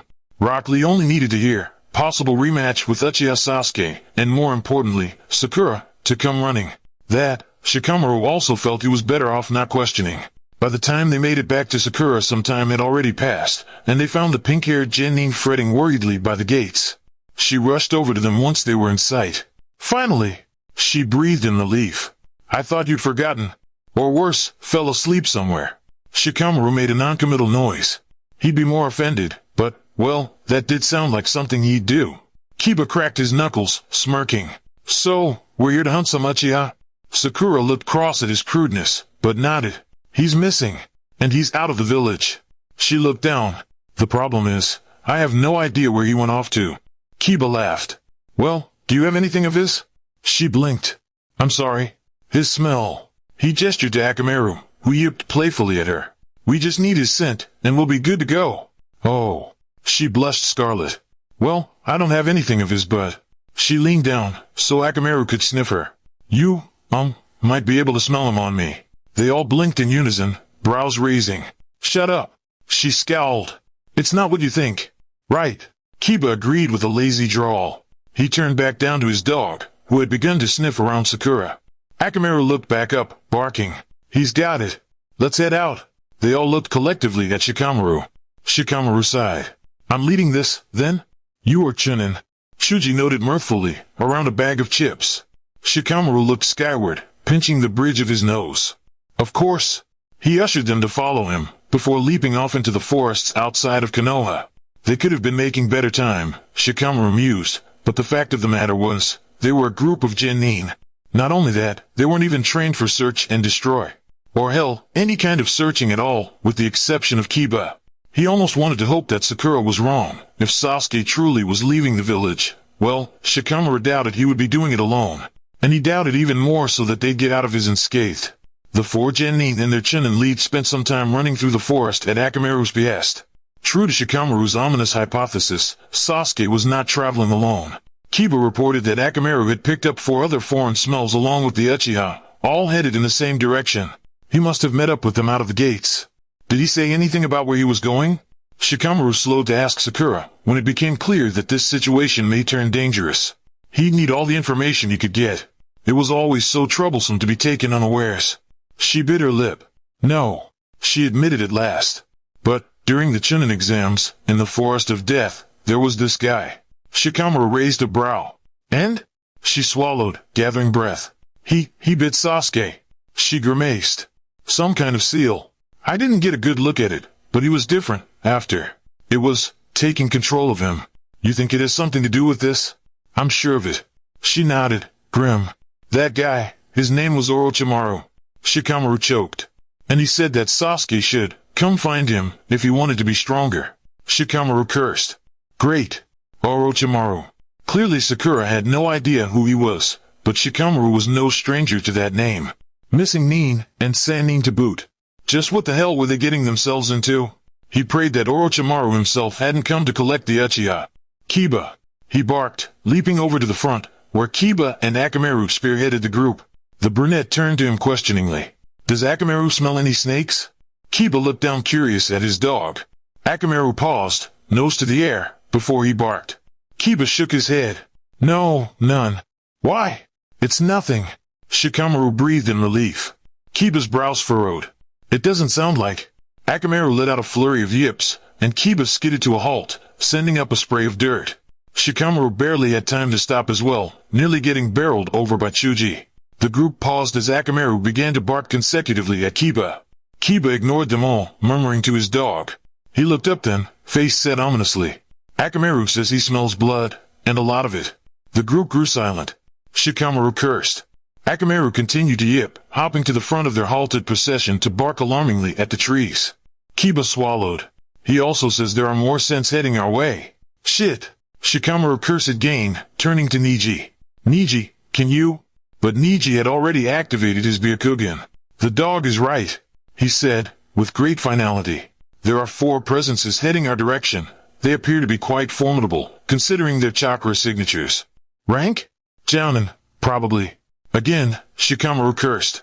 They had no more time to discuss, as suddenly all of them could feel it, the killer intent permeating the air like a heavy stench. Within moments an ANBU team leapt out of the trees, dropping silently and effortlessly to the ground in front of them. They took weary defensive positions, but lowered them when it became clear that these were Konoha ANBU. Shikamaru breathed a sigh of relief. Yugao paused, surveying the group in front of her. For the most part, they didn't look familiar. Well, no, one was clearly a Nara, the other a Hyuga, the third an Inuzuka, and then an Akimichi, and after that, a carbon copy of Guy. She shuddered. Oh hell, she hadn't even realized one of those existed. So there was some element of familiarity to them, at least genetically, but nothing personal. And the last, a young girl in the back with very distinctive pink hair. That, Yugao recognized. Yugao allowed herself a moment of surprise, simply at the spectacle of it all. What the hell were they all doing out here? Fortunately, Yamato beat her to it. Konoha Genin, he greeted. ANBU-san. Shikamaru nodded in response. Sorry to bother. We're following the trail of 4 foreign signatures moving in this direction. Have you scouted anything? 4? Yamato cocked his head. Yes, we have. Why are you looking for them? They've taken one of our friends. Sakura interrupted. They all turned to her surprised, though Sakura looked the most shocked at her own bravery. Ah, the Uchiha. Yamato surmised. Sakura nodded, demure. Sakura's gaze flickered briefly up to Yugao, before steadfastly fixing to the ground, a blush spreading riotously over her face. She started, haltingly, You guys are Naruto's ANBU team, right? Whispers spread behind her from the Genin, and Chunin gathered. Naruto has an ANBU team? Kiba balked. Naruto's on ANBU? Chuji questioned aloud. Shikamaru scowled lazily. You two really didn't know? Why would we know that? Kiba hissed back. Never mind that. The Nara shook his head. Yugao tilted her head. We are. She answered, with a brief glance to her team. Why are you after the Uchiha? Sakura swallowed, summoning up her nerve. We're going to bring Sasuke-kun home, she explained, with conviction. He left last night and we're going after him before that crazy snake guy gets a hold of him. Yugao snorted. Crazy snake guy. How apt. Yamato waved them off. There's no need, Genin-san. The situation is being handled. She blinked, eyes wide. But, Sasuke-kun, is being handled. Yamato repeated, firmly. Whatever conviction had spread from the kids began to waver. Sakura looked between the 4 of them, as if finally taking in their blood-soaked attire. Naruto? She whispered. Is he okay? Yugao sighed. Genin. He's fine, she replied, striding forward and ushering them in the other direction. Now, I think it's time we all headed back. She swept a clinical eye over the group of kids assembled. I'm pretty sure most of you should still be in the hospital. Considering most of them had just gotten out of it, that wasn't an entirely inaccurate assumption. They all looked a bit cowed at that. Shikamaru sighed. So fucking troublesome. He couldn't pretend that he wasn't at least a tiny bit relieved. 2 of the ANBU, one with a falcon mask and the other of a badger, escorted them back to Konoha. The other 2 stayed in the clearing, murmuring quietly to themselves. He thought them to look a bit familiar, or hell, they all sort of did, considering they all wore the same uniform and bone masks. But he thought he recognized the hair on the two that stayed behind, maybe friends of his dad. They're really Naruto's ANBU team? Kiba was whispering fiercely to Sakura, as if the ANBU in front of them couldn't hear. She nodded, slowly. Yes, I'm pretty sure. I recognized the woman with the purple hair. Naruto's an ANBU? Kiba repeated, still boggled by it all. When the hell did that happen? Sakura shrugged evasively. I don't know. She hedged. Sometime before the Chunin exams. Is that why he wasn't in the exams? Shuji mused aloud. She nodded again. I think so. Kiba blinked. Is he really that strong? Sakura looked down. Naruto is. She began, soft. He's very strong. Naruto's scary, is what she wanted to say. Naruto was terrifying. She didn't know when the blonde nuisance she had known from the academy had grown into this alarming figure off in the distance, turning around to stare her down with omniscient, godlike eyes. She shivered. In a lot of ways, Naruto awoke some integral fear within her, even when he smiled benignly at her, donning the clinging skin of his youth. Very strong indeed. Anticlimactically, Sasuke stood with his back to him, contemplating the violent river that split Hine no Kuni from its bordering countries. He had expected something more dramatic, maybe. Not the dark-haired boy, still as stone, strangely benign and almost listless as he stared at an indeterminable point in the burning sky. Naruto traced his gaze. The mountains lit up with the bitter ends of the sun. They still had a good hour or two of daylight for Naruto to whip this moron back into shape. Hey! He shouted, as he dropped out of the trees. Asshole! Sasuke's shoulders tensed. You couldn't have even said goodbye? He asked sardonically, loud over the surging waters. That's kind of fucked up, you know. He walked closer. Sasuke did not move. What? Nothing to say to that? He began anew, derisiveness drifting into genuine anger. You're really that much of a coward? There's nothing more to say, returned the Uchiha, somewhat lifeless. He still hadn't moved at all, aside from a slight swing with the silent wind. Well, that can't be true, considering you haven't said anything to me. Naruto snorted. And then, to the Uchiha's unnerving silence. Turn around and face me, you fuck. Yeah. That anger was starting to turn a little explosive.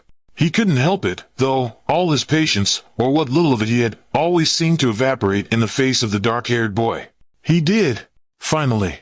I did not just chase you all the way over here to deal with this bullshit.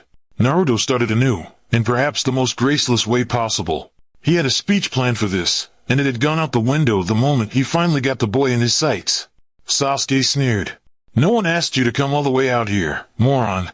Go back to your precious ANBU if it means so much to you. Stop being such an asshole. He cut him off, angrily. He wanted to shove Sasuke's face into the dirt until he saw reason, or maybe dunk him head first into the waterfall. Maybe the cold water coupled with the fall would knock some sense into the boy's head. Naruto took a breath. They were both being obstinate little fucks. And losing his temper was going to accomplish absolutely nothing. Hell, when had he become the more mature of the two? You know you're just as important to me. No, fuck it. You're so much more important to me than any of them. Or anyone else I know. You're my best friend, my only friend, and... The words fell raw even before they left his mouth, cutting up his insides with sharp edges, dragging through his heart. Maybe because of how genuine they were, as if he laid bare all he had to hide. I'd chase you to the end of the earth, okay? I mean, I might, punt you off the edge in anger, but the point is that I would. And Jesus, don't act like you don't give two fucks about anything because we both know that's not true. Naruto swallowed. Two livid red eyes turned to him, so violent they could have seared the earth into tinder and ash just from their gaze. Naruto held them, though, unable, or perhaps unwilling, to look away. Sasuke had long since drifted into silence, and Naruto wasn't sure what to make of it. Was this progress, or was Sasuke simply shutting himself completely from him? The thought made him a little hysterical. There had to be a way back to the boy, had to be a way to get through to him. Fight me. Naruto blinked out of his reverie. What? Fight me. Sasuke repeated, dark and tenebrous. Why? Naruto balked. He opened his mouth again, but Sasuke didn't wait for him to finish, turning around and charging at the blonde. Naruto withdrew his sword on instinct, parrying Sasuke's kunai and completely forgetting what kind of sword he was wielding. Sasuke's eyes widened as the metal of his kunai melted on impact and dripped searing liquid iron onto the ground, leaping away with a hiss. Naruto, for his part, was just as surprised by the events, staring incredulously at the smoking remains of Sasuke's weapon. The Uchiha scowled, putting distance between him and the blonde. He flew through hand seals, placing them up to his mouth and spitting a fireball in Naruto's direction. The blonde felt chakra surge through his fingertips without his will, manipulating the fireball to harmlessly catapult into the tree line. Oh, hell! Naruto blinked, watching it erupt the forestry into flames. He hadn't come here for a fight. Well, okay, he'd kind of figured that might be a plausible outcome when he'd been chasing Sasuke down, but that wasn't entirely what he'd come for. At one point, he would have loved to go head-to-head with the Uchiha, if only to prove himself to the other boy. But his need for approval and his strength had long since come and gone. He thought, no, he knew that he was powerful in his own right, and he didn't need a fight with his rival to prove it. He didn't want Sasuke to acknowledge his strength. He already knew he had it. He wanted Sasuke to acknowledge him. Fight back! He bellowed, charging Naruto again. The Anbu ducked under his strike, whirling around to deflect a barrage of shuriken sprayed his direction. He rolled into a crouch, holding the hilt of his sword in his mouth as he flittered through hand seals he couldn't remember memorizing. The ground beneath Sasuke's feet erupted, and the Uchiha vaulted away before the edge of the cliff gave away completely, tumbling off into the water below. He felt it before he saw it, chakra licking away at his skin, the smell of lightning in the air. The cry of 1,000 birds taking into the air, and then Sasuke was barreling towards him from his left, Chidori awakened in his hand. He took a page out of Itachi's book and delved beneath Sasuke's guard, clasping his wrist where the electricity ran through his skin, driving the Uchiha into the earth and grounding his strike. Sasuke growled, enraged, jerking his hand out of the dirt and springing to strike at Naruto again. The blonde ducked and darted around his taijutsu, the air of his strikes just barely grazing his skin. The Uchiha sprang away, unleashing a flurry of kunai in his wake. Naruto dodged through the spray, catching Sasuke by surprise when he pitched right into him, hurtling them both into the ground. He lowered his blade to his neck, pinning him to the ground. What part of, "I'm not going to fight you" is not getting through your fucking head? Naruto yelled at the stunned genin beneath him. Sasuke opened his eyes, a livid red as heated and lethal as the inside of a volcano. "I'm not going to fight you," he repeated, calmer, catching his breath and getting off his knees, drawing his sword away from the Uchiha's carotid artery. "So, could you at least tell me what this is about?" he asked, beseeching. "Why are you even thinking about going to that guy? What brought this on? What did—" He swallowed, and then, searchingly, "Was it your brother?" Almost involuntarily, Sasuke's hands curled into fists, and the Uchiha got up from the ground, visible fury trembling in his shoulders. "Revenge?" Naruto stabbed again. "Is that what this is about? Is that what this is about?" Sasuke echoed, with incredulous disbelief. "That's what it's always been about.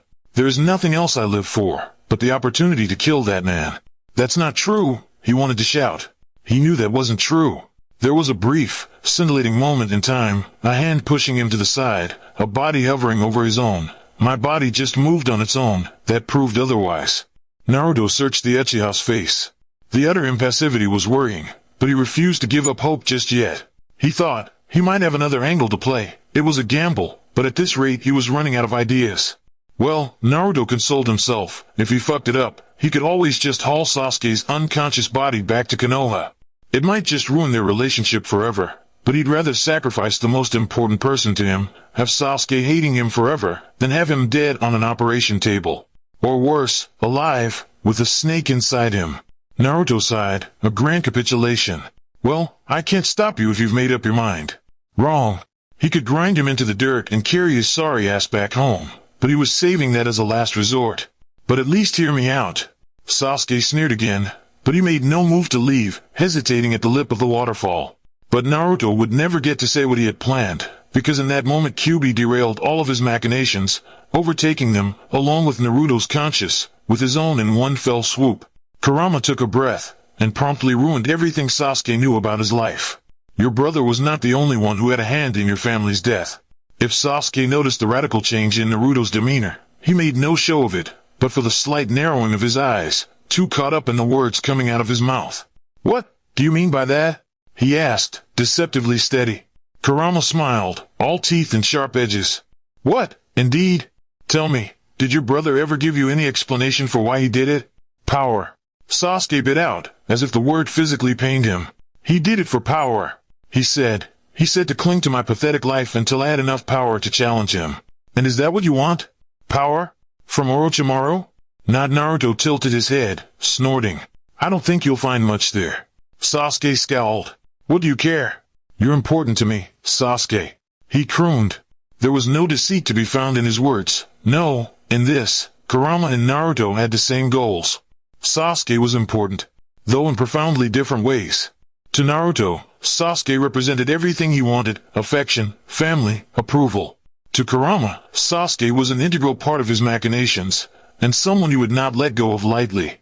The Uchiha faltered at the words, as if they managed to find him in a place he didn't want to be found. And I don't think he did it for power. Kyuubi continued. From what I hear from Anbu, who knew him, and what he had encountered for himself, he, contrarily, seemed more like a pacifist. Anger burned over Sasuke's face. You're saying I'm wrong? I'm saying he lied to you. Shock flitted over the boy's face, a broken visage of confusion and surprise that quickly shattered into indifference. But Kyuubi could smell it, the deliberation. Could see it in his stance, in the hesitation which lingered in his eyes. But perhaps he was right to urge you to get stronger, for the people involved are strong indeed. And if you truly want to avenge your clan, it's going to take a lot to kill them. Sasuke searched his face. How do you know all of this? Consider me well informed. Kyuubi brushed him off. One of them, I have already taken care of. Danzo Shimura. He was the man who ordered your brother to kill your clan. What? Sasuke's mind raced. He'd never even heard that name. Who's he? Was. Kyuubi corrected. He was the commander of a defunct sect of Anbu, called Root. He and the Sandaime never saw eye to eye. You could say he had a very pragmatic approach to political issues that the Sandaime was not fond of. He was the one who ordered my family to die. Kyuubi nodded. He was one of them. On his deathbed, he said Itachi made a deal with him, to spare your life in exchange for the clans. His eyes flickered to Sasuke's face, which had long since lost its pallor. You see, the Uchiha clan planned to overthrow the Hokage. No, Sasuke whispered. They wouldn't. My family felt oppressed and undermined by Konoha. This isn't all that terribly surprising. They have always had a history of opposition. The Uchiha have always felt undermined by the Senju, even though both factions joined together to create Konoha. Kyuubi appraised him indolently. You seem surprised by this. Did you never know your clan's illustrious history? They were honorable people. Sasuke denied. One of the best in Konoha. They also mean to uproot all the progress of 100 years and start a civil war. Of course, the Sandaime wanted to solve this diplomatically. But, as I said, the Sandaime and Danzo never saw eye to eye. And Danzo, Sasuke swallowed, filling in the blanks. He decided to kill them all. Yes. His hands were shaking, involuntarily. He clenched them into fists, but now the tremors slowly overtook his body. He didn't want to show weakness in front of Naruto, and when had Naruto gotten so strong? So different. There was little to remind him of the Naruto he used to know, nothing left of him in this indifferent face, inscrutable gaze giving nothing away. His feet had long since gone numb and nothing but his rapid heart reminded him he was even alive. He felt, like he did all those years ago, like someone had upturned the contents of his life. Others. He bit out, shaky. You said there were others. Surely there were others who added to that decision. Kurama mused. But there was only one who aided in the actual event. And at this, he had Sasuke's full, unwavering attention. Who? Kyuubi grinned, though there was nothing particularly pleasant about it. Uchiha Madara. His eyes narrowed even more. And who the hell is that? A predatory smile grew slowly over Naruto's face. Now isn't that the question? His eyes bled, and Sasuke felt the floor drop out beneath him, a rushing vertigo as he looked into Naruto's eyes. The Sharingan? A violent pinwheel erupting from the inside of his pupils, something both incredibly disconcerting and vaguely familiar. It wasn't the three-ring Tomoe. It was something more. Sasuke's breath hitched. Naruto, how? His eyes flew back to Naruto's. No, Kyuubi's, recognition coloring his voice. You can't be Naruto. No, I'm not. Not Naruto agreed. But we are one and the same. Not Naruto stepped closer, and Sasuke stepped back. He could hear the water behind him, a chaotic, continuous roar as it tumbled down the cliff. Who are you? Is that really of consequence? Not Naruto mused, before shaking his head. I suppose it is. I am the Jubi, the most powerful demon to ever exist. No, the most powerful being to ever exist. Sasuke gaped, but Naruto, no, the Jubi, continued over his noise of shock. Long ago, a man of great power, the first shinobi to ever walk this earth, bested me and split my energy into 9 parts. You may know of them as the tailed beasts. Sasuke swallowed. The nine-tailed beasts of legend. He acknowledged. They're not legends, then. No, not at all. Often, they are weaponized for use in their village. He pointed to himself. Weaponized through their Jinchuriki. As I am sure you've managed to deduce by now, Naruto is my Jinchuriki. His eyes drifted across Naruto's face, from the whiskers, to the alarming Sharingan spinning in his eyes. He'd never seen a Sharingan like it, nine-tomoe swimming slowly along paths of rings. So, his power is mine. He cut in. And then, somewhat begrudgingly, as well as his. It would be inadvisable to underestimate him. That doesn't explain how you have those eyes. His voice was almost indiscernible over the raging waters. The fox raised his brows. But it does. You see, long before the Uchiha clan ever existed, these eyes belonged to me. He drew closer, and Sasuke drew farther away, something intrinsic compelling him to stay far, far away from those unnatural eyes. He'd never felt more intimidated by a Sharingan before, but that was perhaps because he'd never seen one such as this. It went farther than that, though, as if something in his very blood told him to stay the hell away from this demon. However, I believe I've already told you more than enough. I think it's fair to say that you owe me something in return. What do you mean by that? Kyuubi smiled. Information isn't free. Sasuke's eyes narrowed. And what do you want in exchange? Well, Sasuke, I'm afraid I'm going to ask you for a favor. And then, tilting his head. Two, actually. Because he knew if he didn't at least bother to extract what Naruto wanted from this boy there'd be hell to pay for it later. I'll hear you out. The Uchiha bit out. But I won't agree to anything until I hear what they are. Perceptive. Kyuubi appraised. The first, give up this asinine plan to join Orochimaru. If Naruto could best him so easily, he certainly isn't worth your time. I'm sure you must have heard the exalted tale of Naruto slaying his last remaining useful appendage and gouging out his eye. That being said, there are certainly people who are. Most of which remain in the village you were so quick to leave. Sasuke eyed him warily. When it became clear that these were the terms, he grunted. Why does this matter so much to you? Why do you care? Me? Kyuubi blinked. Or Naruto? The question struck him aback. Both. Well, it's astute of you to question my motives, but Naruto's, unfortunately, are quite genuine. You're his most important person, as I'm sure you must be aware of. He simply doesn't want you to leave him. Sasuke's eyes traveled up Naruto's face, unwillingly ensnared by the spinning tomoe. They were as hypnotic as Itachi's. Sasuke wondered if this was all a dream, just another Tsukiyomi he had tumbled into. Mine is simply more practical. You want power, there is no shortage of it in Konoha. Not only does your village give you safety from your enemies, it can provide infinite knowledge, if one only knows where to look. Sasuke scoffed. I haven't found any place like that, not in that godforsaken village. But perhaps you can. Kyuubi murmured, stepping forward once more. Sasuke had nowhere else to run. He could leap over the waterfall behind him, but that would be an obvious retreat. Trapped between the savage water and the equally savage fox, he didn't know which was more intimidating. The demon leaned in close. Sasuke flinched violently when he felt the wisp of his breath across his cheek. What if I had what you desired? The words took a moment to process. Sasuke too caught up in forcibly halting his urge to jump off the side of the cliff and away from the fox. He tilted his head slightly, his vision obscured by Naruto's plume of winter wheat hair. What do you mean? Power. The fox leaned back, just enough for his eyes to be the most luminous, alarming presence Sasuke could see, swallowing the rest of the world in darkness. It sounded like a deal with the devil. But wasn't that what he was about to do? Make a deal with the devil? Allow Orochimaru the chance to take his body for his own and in the process learn all he could from the snake? That in and of itself was a gamble. How was he to know that, by the end of the 3 years, he'd be able to overcome the Sannin? Was this truly any different? Kyuubi was undoubtedly the real devil out of the two of them, the true unpredictable force. Somehow, this choice felt infinitely harder to make than running away to the Sannin. But if he could so easily gamble his life on a man he had only met when he tried to kill him in a forest, how could he say no to this? Then give it to me, Sasuke challenged. Kyuubi's brows raised. You said you had the power you desired. Sasuke repeated, slow and deliberate, as if that would somehow obscure his absolute terror. Give it to me. This seemed to please the fox, as if Sasuke had played right into his hands. This is going to hurt, Kyuubi warned, a nasty smile gracing his face. He accidentally took another step back, and would have fallen into the water had the demon not shot out a hand to steady him, in the process dragging him closer. But don't worry, Kyuubi crooned. I'll be more gentle with you than I was with Orochimaru. Then he struck his hand into Sasuke's eye. And Sasuke screamed. Sasuke couldn't tell if his eyesight was any different. He didn't think so, but then again, he was having a hard time focusing on anything but trying to calm his hysteria. The blue sky had long turned tumultuous, how fitting for the occasion. The earth he lay on grounded him, and he fisted his hands into the dust, if only for something to hold on to. When he had finally stopped hyperventilating, he shifted his gaze to the demon cloaked in Naruto's skin.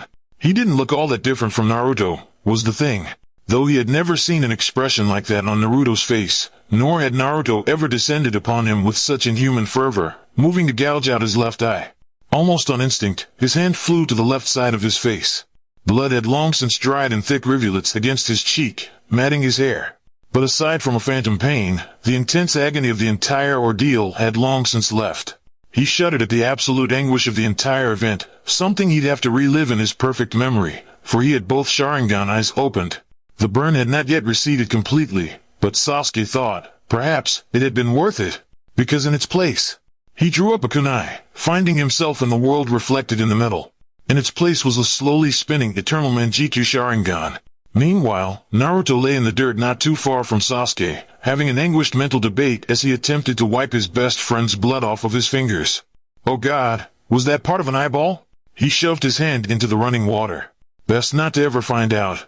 You fucking liar, he accused, bitter and hollow. You said you had nothing to do with that. You were awake, then? Kyuubi mused, not even attempting to be apologetic. Yeah, I was, you fuck. Naruto growled. And holy hell, couldn't you have given some warning you were about to tear out Sasuke's eyeball? That only would have made it worse. Fine, maybe not for Sasuke, but for me, okay? I thought I was about to have a hernia from that. The fox snorted, not bothering to reply to that. Naruto peered back to Sasuke, who was staring sightlessly into the gray sky. He squinted. You're not dead, are you?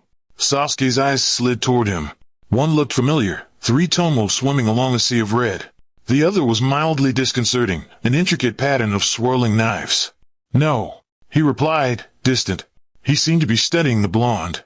Naruto wanted to look away. Instead he said, blunt as ever, I'm not the fox. Sasuke stared at him for a moment more, before snorting and looking away. Yeah, I can see that. The blonde hauled himself up to his feet, dusting off his pants. He stretched, cracking his back and finding an upside-down view of the sky. It looked ready to smite him with lightning. He stretched out his legs for good measure, even though that really wasn't much of a fight, and rolled his ankles. Finally, when he no longer had anything to distract himself with, he returned his attention towards the unmoving boy in the dirt, scratching the back of his head awkwardly. Yeah, so, sorry for gauging your eye out. Sasuke eyed him critically. Naruto thought he might just not answer, but then he got to his feet. It's fine. He held a hand out in front of him, and Naruto could see the Sharingan in his left eye dilate and focus as Sasuke concentrated his attention onto it. He'd never actually seen one up close, not like this. It was almost strange, how it looked to have a mind of its own. He was almost unprepared for the kunai thrown towards him. He ducked out of the way in time, startled. It soared over the edge of the cliff, plummeting out of sight. He turned back around, furious, ready to throw a few kunai of his own. However, Sasuke did not appear moved, staring at him with a curious expression. Your eyes, he said, just before Naruto could berate him. They're different, too. Naruto blinked, not expecting that. How do you mean? He could feel a flow of chakra around his eyes. Oh, a subconscious reflex. Sasuke wasn't actually trying to piss him off. Or maybe he was, but for the most part it seemed he just wanted a better look at Naruto's eyes. They're not a normal Sharingan either. Naruto frowned, and untied his Itaite. He rubbed the headband until the metal was shining once more, and drew it up to his face. The Uchiha was right, his Sharingan wasn't normal looking either. He stared down at himself, and 9 spinning tomoe stared back. Unfortunately, Naruto had no idea what that meant, and didn't exactly feel up to pestering the fox about what the hell it was. Naruto didn't have a chance to reply, as 2 burning chakra signatures lit up on the side of his vision. He turned his attention towards the tree line, just as Yamato and Yugao dropped from the branches. He couldn't tell their expressions from the masks, but from what he knew of them he could imagine Yamato's face as one of amused exasperation, and Yugao's of just legitimate exasperation. They stalked forward until they came towards the 2 boys. Yugao eyed them both critically. Hi, Naruto said, lamely. He could also imagine the deadpan look she was sending his way. So, Yamato greeted brightly, clapping his hands. Am I going to have to drag you both back home in burlap sacks? We'll walk, thanks. He replied, dry. He glanced back to Sasuke, who was staring with an unreadable expression at all three of them. For a brief, terrifying moment, Naruto thought he might try to run again and they'd have to break his legs and actually haul him back in a burlap sack, but he followed suit after a beat. Yugao placed a soft but cautious hand on Naruto's shoulder, and Naruto jolted out of his thoughts at the warning. She wasn't looking at him, though, her mask giving nothing away, directed ahead of them. He thought the touch turned a little empathetic, but it was gone as soon as it came. Naruto turned to watch the Uchiha as he drifted out of the Hokage's office. It was a little concerning, how inexpressive the boy was being.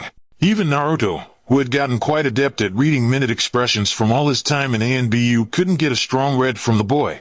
He caught a few flickers of emotion when he caught the Uchiha's eye, but even those, he couldn't decipher. Fear? Apprehension? It was hard to say. Tsunade blew a raspberry, leaning back in her chair and flopping out of posture the moment the door closed. Well, no harm, no foul. That's a thing, right? Yamato inclined his head. He's young, yet. The captain agreed. And more experienced ninja than him have fallen for Orochimaru's schemes. It'd be rather unfair to judge him solely off of this. All eyes in the room turned to the blonde ninja lounging on the windowsill. Naruto blinked out of his reverie, averting his gaze from the door towards all the shinobi watching him. Yugao rolled her eyes at his untimely inattention. We're discussing your teammate, Naruto. She explained. Does he normally have an antagonistic propensity? Antagonistic? Naruto mused. Well, he's a jerk if that's what you mean. But obviously I'm a little biased on that. He paused, and tried to take a step back from all he knew about the Uchiha. It was hard, considering how many years he simultaneously hated and wanted to prove himself to the boy. Not to mention that he didn't even understand the person Sasuke had become. It worried him, actually. Had he ever known him at all? He's angry, Naruto said at length. And he wants revenge. Not all that surprising, I guess. But I don't think he's a traitor. Not after Kyuubi set him straight, anyway. I think he just wants to get stronger, and is feeling frustrated with the village. I'm not exactly helping, Naruto thought, morose. It was true, though, he doubted Sasuke had taken his resignation from Team 7 and subsequent promotion into ANBU very well, or rather, his pride hadn't. Tsunade rubbed her chin thoughtfully. Yugao, astute as ever, turned her gaze towards him appraisingly. Do you think you'd be any help in this? Naruto snorted. Doubtful. He shook his head. We were rivals, which was fine when we were both genin. Now that I'm not. He shrugged. And then, on an entirely different tangent, Kyuubi might be a different story, though. Tsunade frowned. Why do you think that? He shrugged again. He talked to Sasuke, back at the Valley of the End. We didn't fight at all, actually. They just had a conversation, and then Sasuke agreed to go back. Which was flimsy, and he knew it, but he was hoping that he could claim ignorance on the subject. He doubted any of them would try to interrogate the real story out of Kyuubi, and he doubted even further that Sasuke would want to say much on the event either. He didn't like keeping secrets from his Hokage and his team, but what else could he do? He was about as much in the dark as they were in this. Had Kyuubi murdered that Danzo guy? It sure as hell seemed like it. And if so, why? And where the hell had he gotten that Sharingan eye? No, best to keep that to himself for now. Tsunade sighed. The fucking fox, of course. That could have some merit. Yamato appraised lightly, to the distinct horror of everyone else in the room. Really? Yugao returned, flat. Because I could also see how that could be disastrous. Yamato hummed. Well, that's true. He smiled. Then, but he was the one who returned the Uchiha, correct? Naruto nodded. Without any difficulties? Well, not unless you counted gouging his eye out. Naruto nodded again. That's a bit interesting, don't you think? And not in a good way. Yugao added, ominous. No one knows why the fox does what he does. Not even the Sandaime did. Hell, not even us. And I'd say we're a pretty fair evaluation, considering how much time we spend with the demon. Tsunade rubbed a hand against her temples. Well, it's both the worst and the best option. But let's consider some others for now. Now I don't think this warrants any legitimate discipline, but I do believe it's some cause for concern. Does anyone know why he left in the first place? All eyes, once more, turned to Naruto. How am I to know? The blonde balked. It wasn't like he was on the guy's team anymore, or, for that matter, that they ever had anything approaching a working relationship in the first place. Sasuke was the first and perhaps only person he'd call a friend. That didn't mean he liked the guy, or understood anything of his motivations. Fair enough. Tsunade sighed. Perhaps Kakashi would be a more informative source. Yugao hedged. Isn't he the teacher? Naruto made a vague noise. It was possible. But if anything, Kakashi and Sasuke's relationship was equally as bad as Naruto's and Sasuke's. That said, Naruto wasn't very sure Sasuke had a relatively working relationship with anyone. Or, Yugao began again, could it have something to do with Itachi? That might be an understatement. Naruto muttered. Yamato turned to him. Why do you say that? Well, it's just... Naruto drew a leg up, resting his head against his knee with a thoughtful expression. Perhaps he'd been a bit hasty in his assessment. He did know quite a bit about the Uchiha. Not because the boy confided in him or any such nonsense, but simply from such close proximity to him. I get the feeling everything he does is to get better. He told us that his goal in life is to kill a certain man. I'm going to take a wild guess and assume that man is Uchiha Itachi. Yamato noted, dryly. So, what you're saying is this was a while coming? Tsunade's hand moved from her brow to pinch the bridge of her nose. Shizen! She barked to the door. Sake!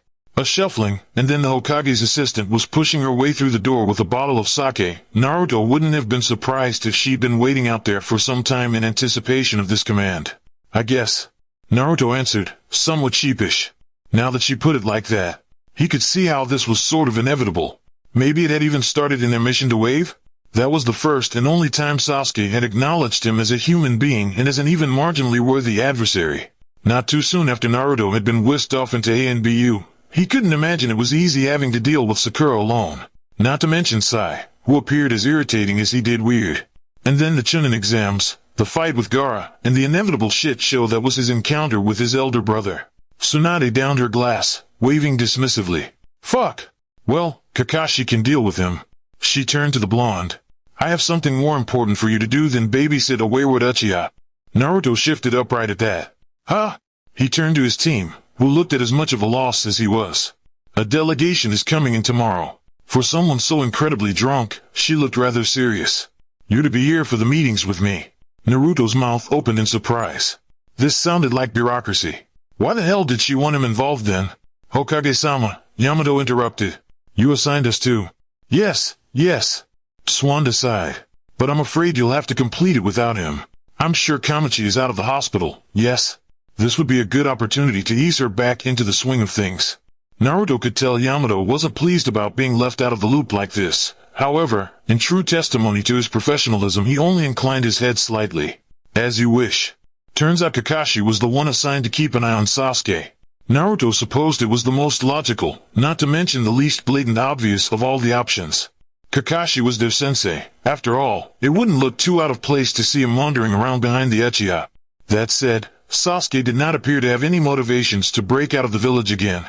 He looked, well, as sullen as usual. He also wasn't doing anything of significant interest. He bought groceries. He wandered around the village. He stared at the lake for a stupidly long time. Naruto wasn't sure if he knew he was being watched, or he really was that boring. At any rate, Kakashi abandoned his post sometime before sundown, and considering he'd left with Yamato in tow, most likely to go and grab some food before working the night shift.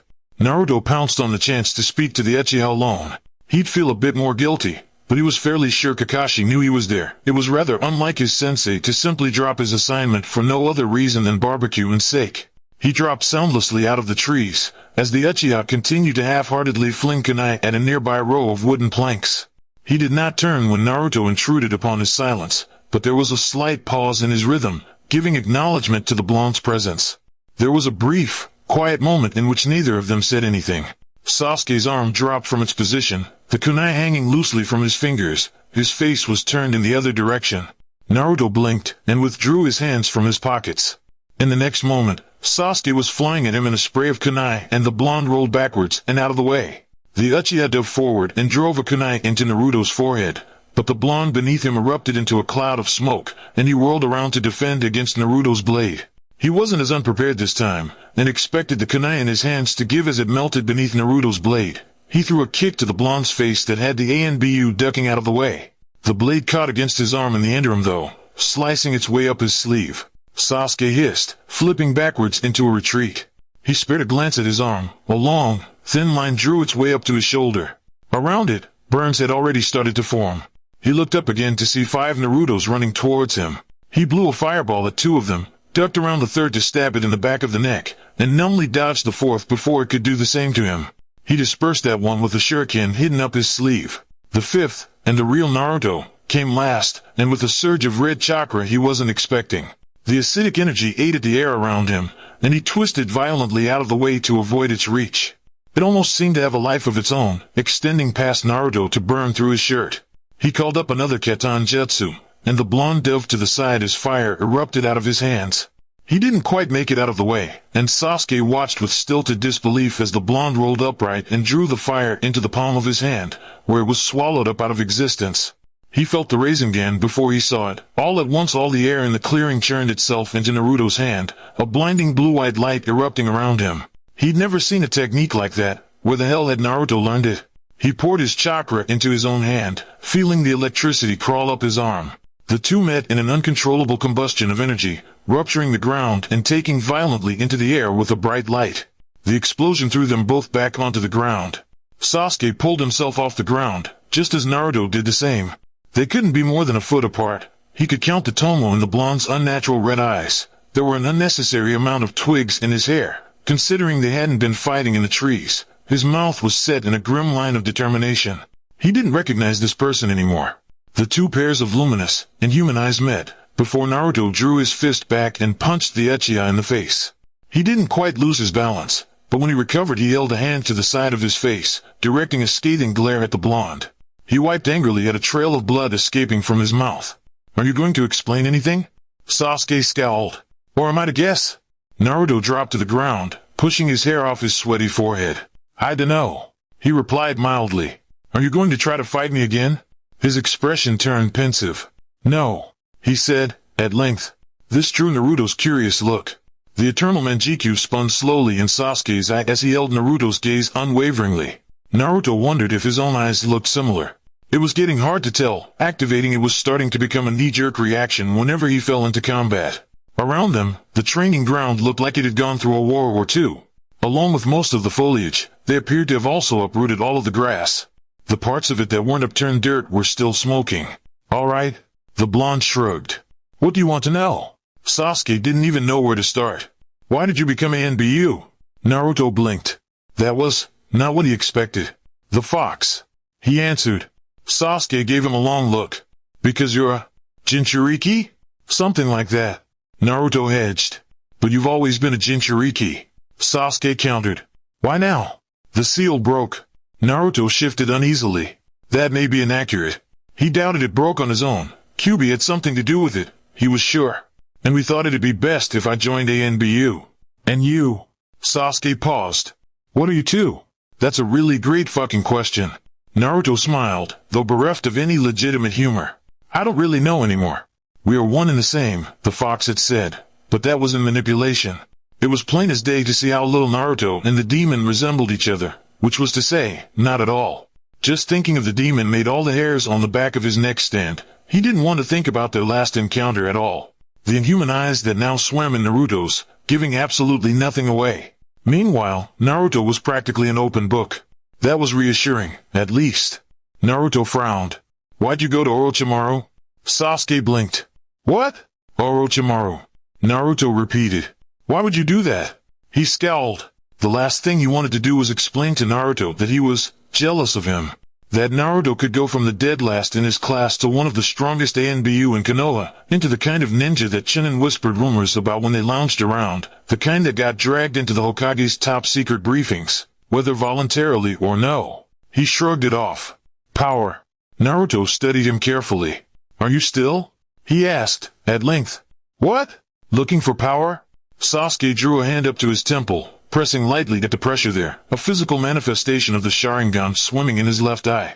"Yes," he admitted. And then, before Naruto could reply, "But there are other ways to get it." "And your brother?" Sasuke stiffened.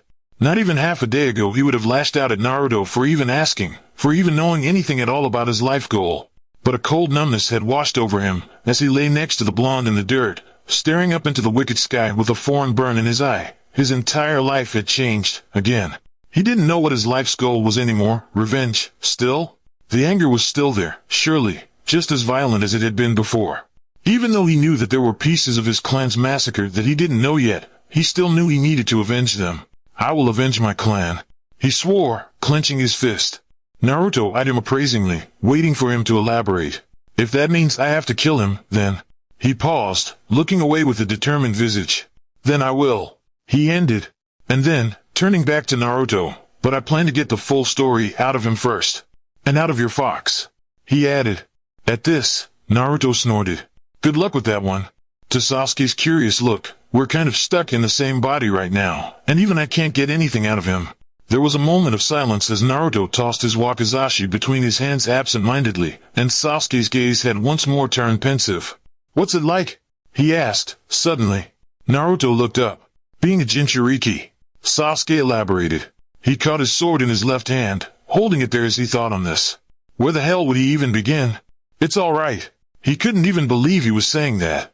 About a month ago he would have said the exact opposite. It was terrifying, the worst thing that ever happened to him. It felt like he was the only thing standing between the most powerful entity in existence and everything he loved. But Kurama was a lot more than just a violent amalgamation of energy. He might like to deny it. He might insist that he was the Jubi, a true beast made from nothing but hate and chakra, but Naruto didn't quite believe it. Maybe he had been that, centuries ago. Maybe he really had brought the world to its knees, tore asunder the sky with his jaws, the greatest calamity to ever befall humanity. But somewhere along the way, he'd changed. Someone had taught him how to be wise, resourceful, cunning. There were dreams that weren't his, full of anger and sorrow. Someone had taught him how to feel. That's it? Sasuke snapped, incredulous, when it appeared Naruto wasn't going to expand on that. It's all right? Well, no. Naruto shook himself out of his thoughts, rolling his eyes. But how am I supposed to answer that? I've been one my whole life. It's not like I know anything different. Sasuke frowned, mouth twisting. It sucked, for a while. Naruto played idly with the sword in his hands, pushing the hilt with his thumb until a sliver of metal glimmered in the moonlight. I hated not knowing why everyone avoided me. I guess it was relieving to realize it really had nothing to do with me, but the stigma of the Kyuubi attack. He shrugged. We've got, I dunno, an agreement I guess. That doesn't mean I think he tells me everything, or that he doesn't have motivations of his own. That's an understatement, he noted, dully. Sasuke had seen the demon emerge from Naruto's skin only once, that he was aware of, anyway, and it was infinitely clear to him that the fox played by his own rules. What does he want from me? Naruto laughed, devoid of humor. No fucking clue. And then, you know, he can hear you. Sasuke blanched. That doesn't bother you? Naruto blinked. He set the sword down in his lap, pondering this as if the question had never struck him. Not really. And, let's face it, Naruto could probably win awards for obliviousness. It was probably for the best that he had a demon to closely observe all the details he'd never catch. But I feel like I should at least warn you in advance. He tossed his sword in the air, before pointing the hilt at Sasuke. We might have an agreement, but he's still got his own plans. Trust me on that one. Wherever you fall into that, just be careful. Sasuke scowled, but didn't say anything in response. Sound advice, surely. He couldn't imagine that a demon like that would simply give him this power, and for what? To appease Naruto's wish for him to stay in the village? He snorted. Unlikely. There had to be another reason the fox hadn't wanted him to go to Orochimaru. But for the life of him, he couldn't figure out what it was. Still, this was only proving Naruto's point. It was clearly foolish to fall so easily into the demon's machinations. Yet he could see the opportunity just as clear. The fox had already given him a taste of the power and knowledge he had. He could only imagine how much Naruto benefited from that, being the other half of him. A game, then. If he wanted the fox's power, he'd have to play the fox's game. Okay, Naruto blew a raspberry. So, can we stop talking about feelings now? Yes. Sasuke snapped, equally relieved. It was then that Kakashi ambled into the clearing, holding a bag of takeout. He took one look around the clearing, which was still smoking, and then to his two wayward students lying on a patch of upturned earth. He blinked. Do I want to know? Naruto wasn't sure where this left him and Sasuke, exactly, but he felt as if it was a significantly better place than before.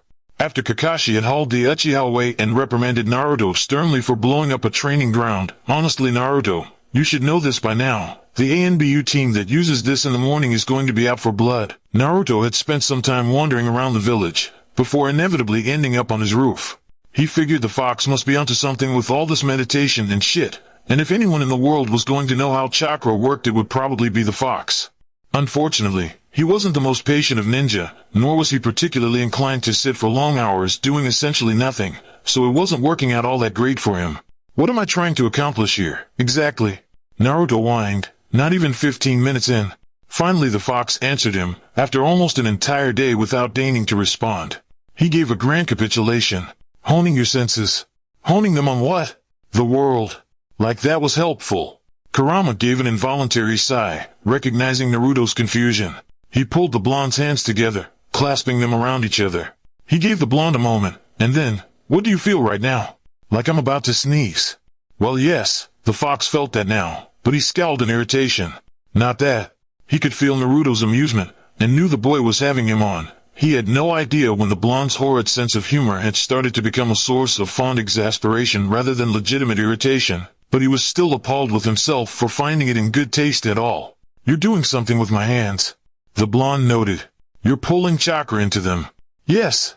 The fox agreed, and then Naruto felt the very breath in his lungs escape him, along with the air in the space surrounding them, a violent wind sucking it all into his hands. His eyes widened when the fox pulled his hands away, revealing a perfect, blinding ball spinning rapidly in his hands. The Rasengan. Naruto noted, aloud this time. He wasn't entirely surprised. You used this on Sasuke. So I did. Naruto pulled his hand up, admiring the chaotic ball of energy. It spun contentedly in the palm of his right hand, as if waiting for him to throw it at something. He was almost tempted, if he wasn't so aware of the fact he was sitting on top of his own house, and that blowing it up would be somewhat detrimental. Kyuubi moved into his skin again, to take control of his hand. He closed it with a snap, and all the chakra dissipated, seeping into the world around them as if it had never been there in the first place. Now, you try. Naruto mimicked his first gesture, and clasped his hands together. He recalled the way his chakra poured from his core, crawling up to his shoulders and then winding down arms. When it reached his hands, it began to warm him from his fingertips down to his toes. He gave a shaky exhale and then slowly opened them. It was certainly harder than Kurama made it out to be, keeping the spinning energy moving but still as compact as it was proved to be more difficult than at first glance. He kept it up, though, until the Rasengan had pulled all the breath out of him once more, and the trees around his apartment began to groan ominously with the strain. Then he clapped his hands together and extinguished it. He flopped out of his meditative position, sprawling against the rooftop. As he caught his breath again, he entertained himself for some time counting stars, but eventually he kept counting the same ones all over again and he gave up. He peered up into the unending space anyway, squinting into the distance as if he could see through the abyss. Hey, Kurama, he began suddenly. What was the sky like? When you were the Jubi? This gave the fox pause. Naruto wondered if he'd actually managed to surprise him.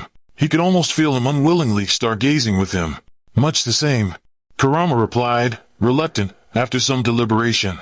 Perhaps it has moved some, but for the most part the same stars from centuries ago are still there. Really? His hand moved on its own accord, drawing a trace against a soft speckling of light, far in the distance.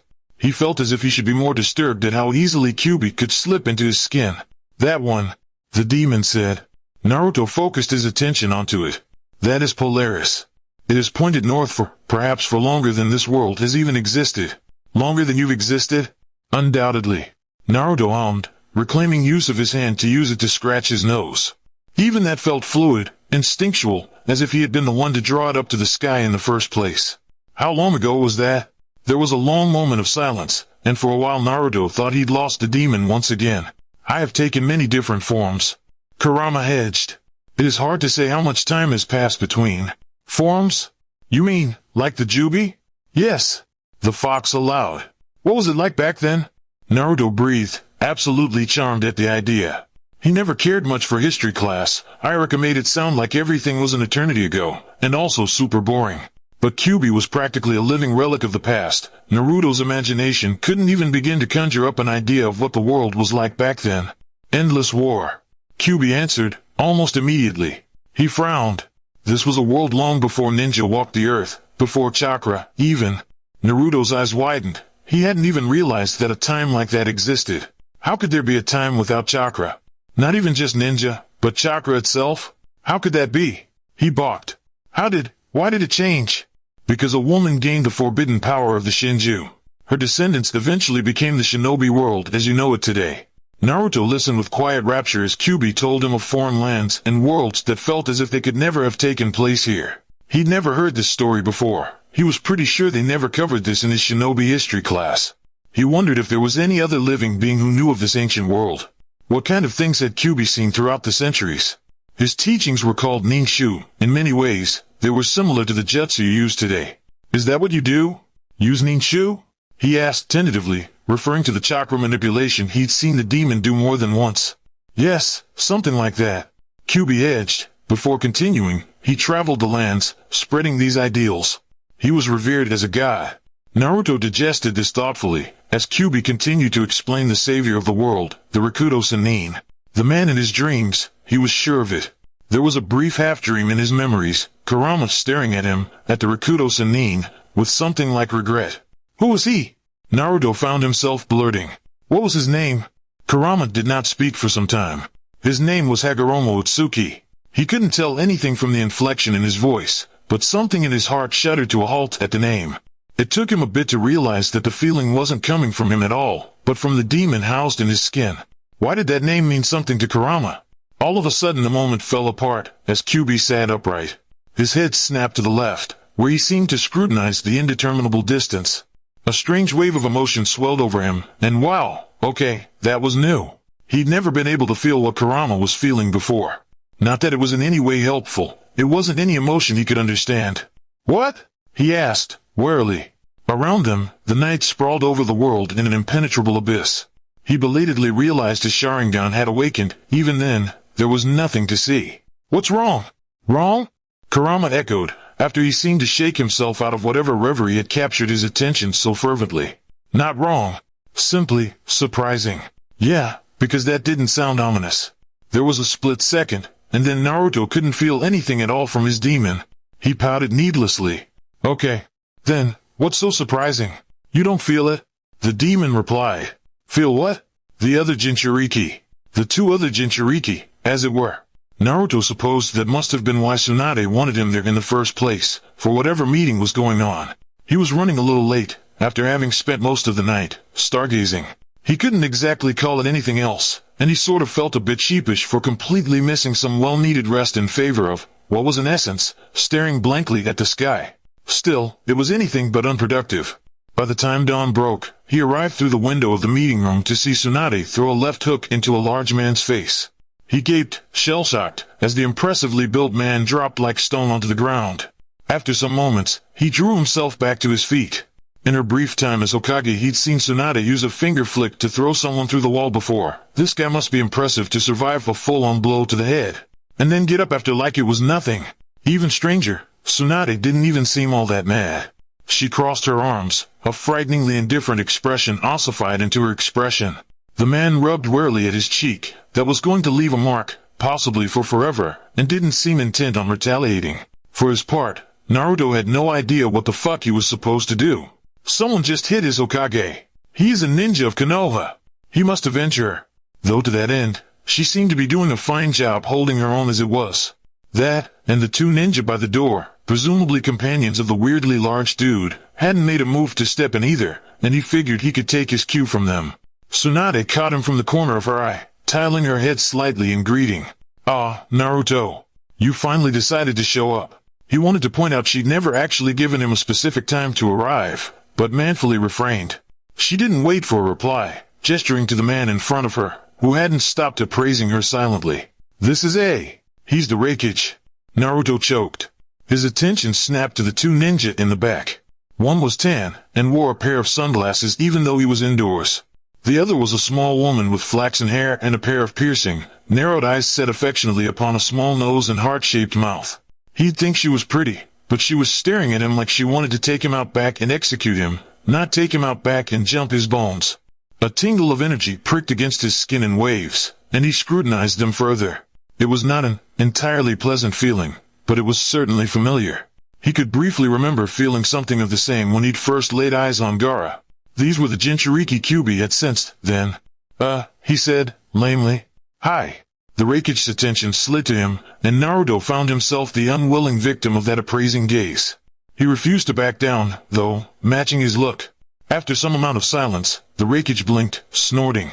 Some guts in this one. Naruto wasn't sure if he'd passed some sort of silent test or not, and turned to Tsunade. She wasn't looking at him, though.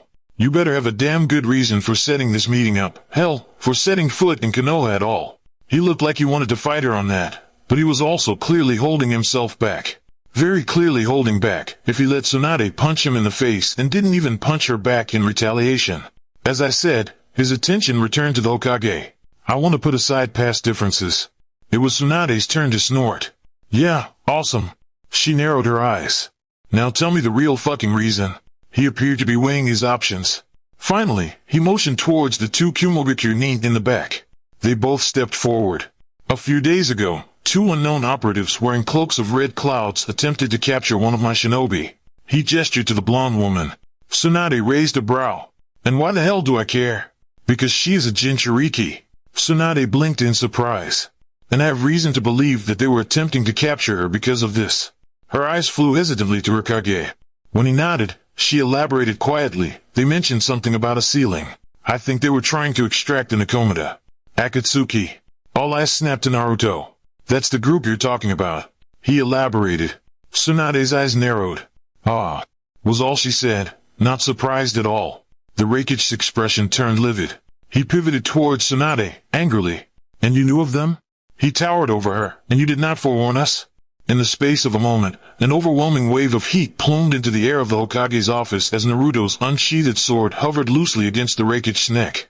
In reflex, his shinobi returned the gesture, aiming their weapons at the blonde.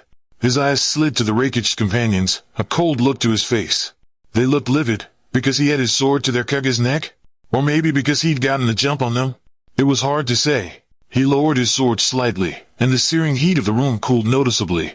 There was one long burn across the side of the Reikich's throat, but otherwise no indication that the heat had ever been there at all. You dare! The female Jinchuriki hissed. Naruto narrowed his eyes. You dare to threaten the Hokage? He echoed, annoyed, his attention moving to the Reikich, who still had not moved. In the middle of Kanagakuren? As if this room probably wasn't full of Anbu in the shadows, just waiting for Tsunade's signal? Tsunade dropped a light hand onto his shoulder, and he lowered the weapon. The Reikich's look had turned speculative, all his attention diverted to studying Naruto. Almost absent-mindedly, he rubbed the burn crawling up the side of his neck. Tsunade sniffed. I already knew. She gave Yugao a sidelong glance. And then, to the Reikich's sharp look, you really didn't think we wouldn't keep tabs on the other countries? She raised a brow. Come now, as if you're not doing the same. The Reikich scoffed, and Naruto swore he heard him mutter something like Jiraiya. Huh. So the old pervert's spy network was good for something after all. She gave a vague wave towards Naruto. This is Uzumaki Naruto. Every brow in the room rose at that, and Naruto blinked again. Was he missing something again? Anbu? Praised, with no small amount of surprise. The shinobi next to him snorted. Kinda young, isn't he? Yugao crossed her arms, apprehensive. Reminds me of that Uchi. Yes, we know. Naruto interrupted, much to his chagrin. Anbu, yes. Tsunade spoke over all of them. And also, the Jinchuriki of the nine-tailed demon. This really gave them pause. The change almost seemed involuntary this time, as the chakra signatures from the two other Jinchuriki flared to life. It was also entirely imperceptible, aside from a few blinks. Kurama appeared to look the exact same as Naruto. At first glance, they looked to be two relatively ordinary humans. But the tinged chakra seeping around them proved otherwise. Kurama tilted his head. Gyuki and Matatabi. Now there was an interesting pair. He never recalled them being particularly close. Would that therefore extend to their Jinchuriki? It didn't appear so. Then again, he couldn't recall a single trait he and Naruto shared. He narrowed his eyes at the Hachibi. He had often wondered if the second largest part of him would remember their days as the Jubi. Unlikely, though. They don't feel like you. Naruto noted, somewhat surprised. They're not strong enough. Kurama returned. As I said, I am the largest part. How much larger? How? The fox made an irritated noise. It's not any sort of scientific measurement, Naruto. But it is a vast difference. Consider that all the power I had as the Jubi is split, but not equally. Half of it went to me. Perhaps a quarter, to the Hachibi. An eighth, to the Nanabi. A 16th to the Rokubi. Shall I continue? Naruto didn't answer for a moment, stunned. Wow. Okay. So you really are the largest part. I didn't realize it was such an exponential decrease. What would that make Gaara? You cannot measure it as such. The fox reminded. But, as it were, an infinitesimally small fraction, I would assume. And even then, the Tsunagekyo Jinchuriki had managed to cause so much damage.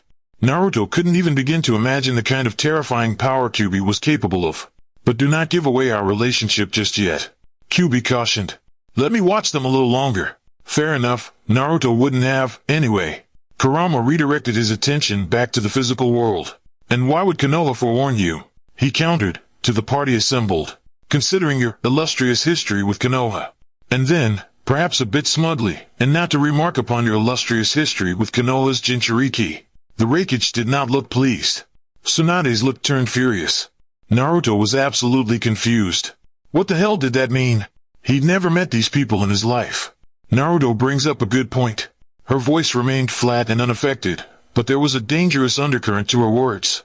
Why should we help you at all? Because this kind of threat cannot be allowed to continue. The Raikage returned. This group, Akatsuki, as you say, has already ensnared our colleagues. My spies have informed me that old bat of a Tsuchikage brokered a deal with them for some mercenary work not too long ago. Tsunade's look turned pensive. She sighed, leaning against the back of her desk, folding her arms across her chest. Well, you bring up a good point. But don't consider this forgiveness. She added, scathing. I agree, Akatsuki is too large of a threat to allow to go on. I'm willing to call a truce on this, but only this. That's all I ask, replied the Raikage. B, you said? Tsunade turned to the equally large man next to the Kage. And Yugito. The blonde nodded. Well, it's good to meet you both. She greeted, giving a nod of acknowledgement. They bowed in response. As I said, this is Uzumaki Naruto, the Kyuubi Jinchuriki. As if finally allowed to, be split into a wide grin. Nice to meet you, kid. Likewise. Yugito echoed, rolling her eyes at his enthusiasm. Naruto returned his smile. Yeah, you too. Though he was somewhat confused. Not that he didn't want to meet other Jinchuriki, quite the contrary. But what motivations could Tsunade have in introducing them? She turned back to the Raikage, sighing. Well, if we're going to do this, we're going to have to get everybody else involved. The Raikage scowled. Yeah, I know. Tsunade agreed, warily pinching the bridge of her nose. I'm not looking forward to it either. I'm assuming I'll have to be in charge of logistics. She blew out a breath. We can discuss matters further later. As it is, I'll need to debrief my shinobi. They took their leave some not soon after, but not before the large Jinchuriki, B, pulled him aside. You've got guts, kid, he began, smiling. I like it. I want to see what you're made of. He rapped his knuckles against Naruto's chest. He almost reeled back from the amount of punch held in such a small gesture. Huh. Definitely not the kind of guy to underestimate. And then, waggling his brows. Next time, we'll duke it out, yeah? For sure. Naruto returned his grin. The amiable man gave him a salute as he followed his kinsman out the door, leaving Naruto grinning stupidly at the door. Naruto was not surprised at all to see at least 24 Anbu emerge from the shadows the moment the Kumonin's chakra signatures flickered in the distance. He couldn't read their expressions, as they all had masks, but he thought he might be getting the hang of this whole honing your senses thing because he could feel a tangible unease in the air. Well, Tsunade began, dry. I'm hoping I don't have to repeat any of that. Any questions? The crowd made no move to reply. No? Awesome. She soldiered on. The true reason for this alliance is to be kept only to the people in this room. The official statement will be drafted up later, but I don't want the public at large aware of Akatsuki's intention to collect all the Jinchuriki. I don't want to even think of the clusterfuck that would be. He tried to read the atmosphere in the room. He could tell there was no small amount of curiosity directed towards him. Perhaps more surprising was the lack of ill intent. He was fairly used to at least one person in a crowd staring at him in contempt. She clapped her hands. So, everyone's good? Yeah? Okay, now get the fuck out of my office. It is way too early for this bullshit. He caught Yamato's eye across the room, and his captain gave him a surreptitious nod. Naruto wasn't entirely sure what it meant, but it felt reassuring. He lingered there as his fellow Anbu dissipated into smoke, until nothing but shinobi smoke was left. There was a tingle in his stomach, and then, like a wave, he could feel Kurama's presence drape over him. The fox turned to the Hokage, who did not seem at all concerned with the fact he had stayed even when she'd ordered them all to leave. You wanted me here for a reason, Hokage-sama. And, wow, could Kyuubi pull off his voice well. Even Naruto could barely tell the difference between the fox and himself.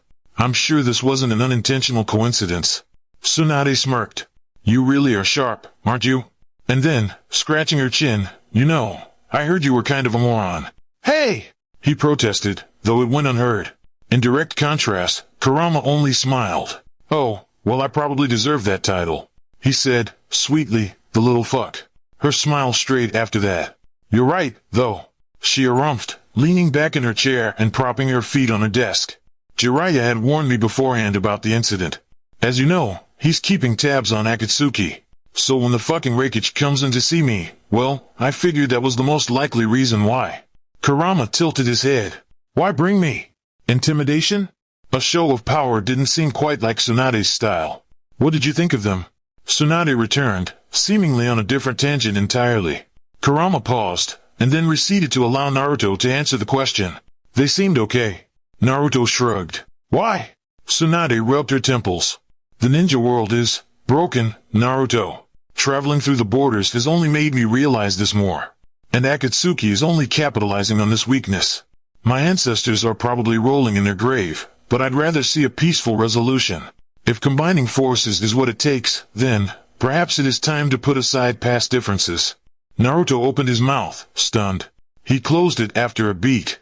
That's really wise of you, Hokage-sama. Don't call me that, she snapped, instinctual. And then, slumping into her seat. I hate this job. Naruto smiled slightly at that. For someone who was so vocal about her displeasure, she was surely made for the position. He'd want to do the same. If he was in her position, he'd want to extend the olive branch. The Jinchuriki seemed nice, he said at length. Well, the girl didn't seem to like me all that much. He amended. Tsunade, why did you call me here? Would it not be beneficial for you three to meet? Tsunade countered. This is not the kind of threat to take lightly.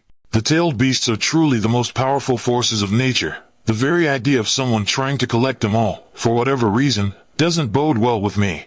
She added, serious, I want you to look out for each other. A pipe dream, I know, considering the state of affairs the five nations are in today, but, you know, better to stand together than apart. Naruto blinked.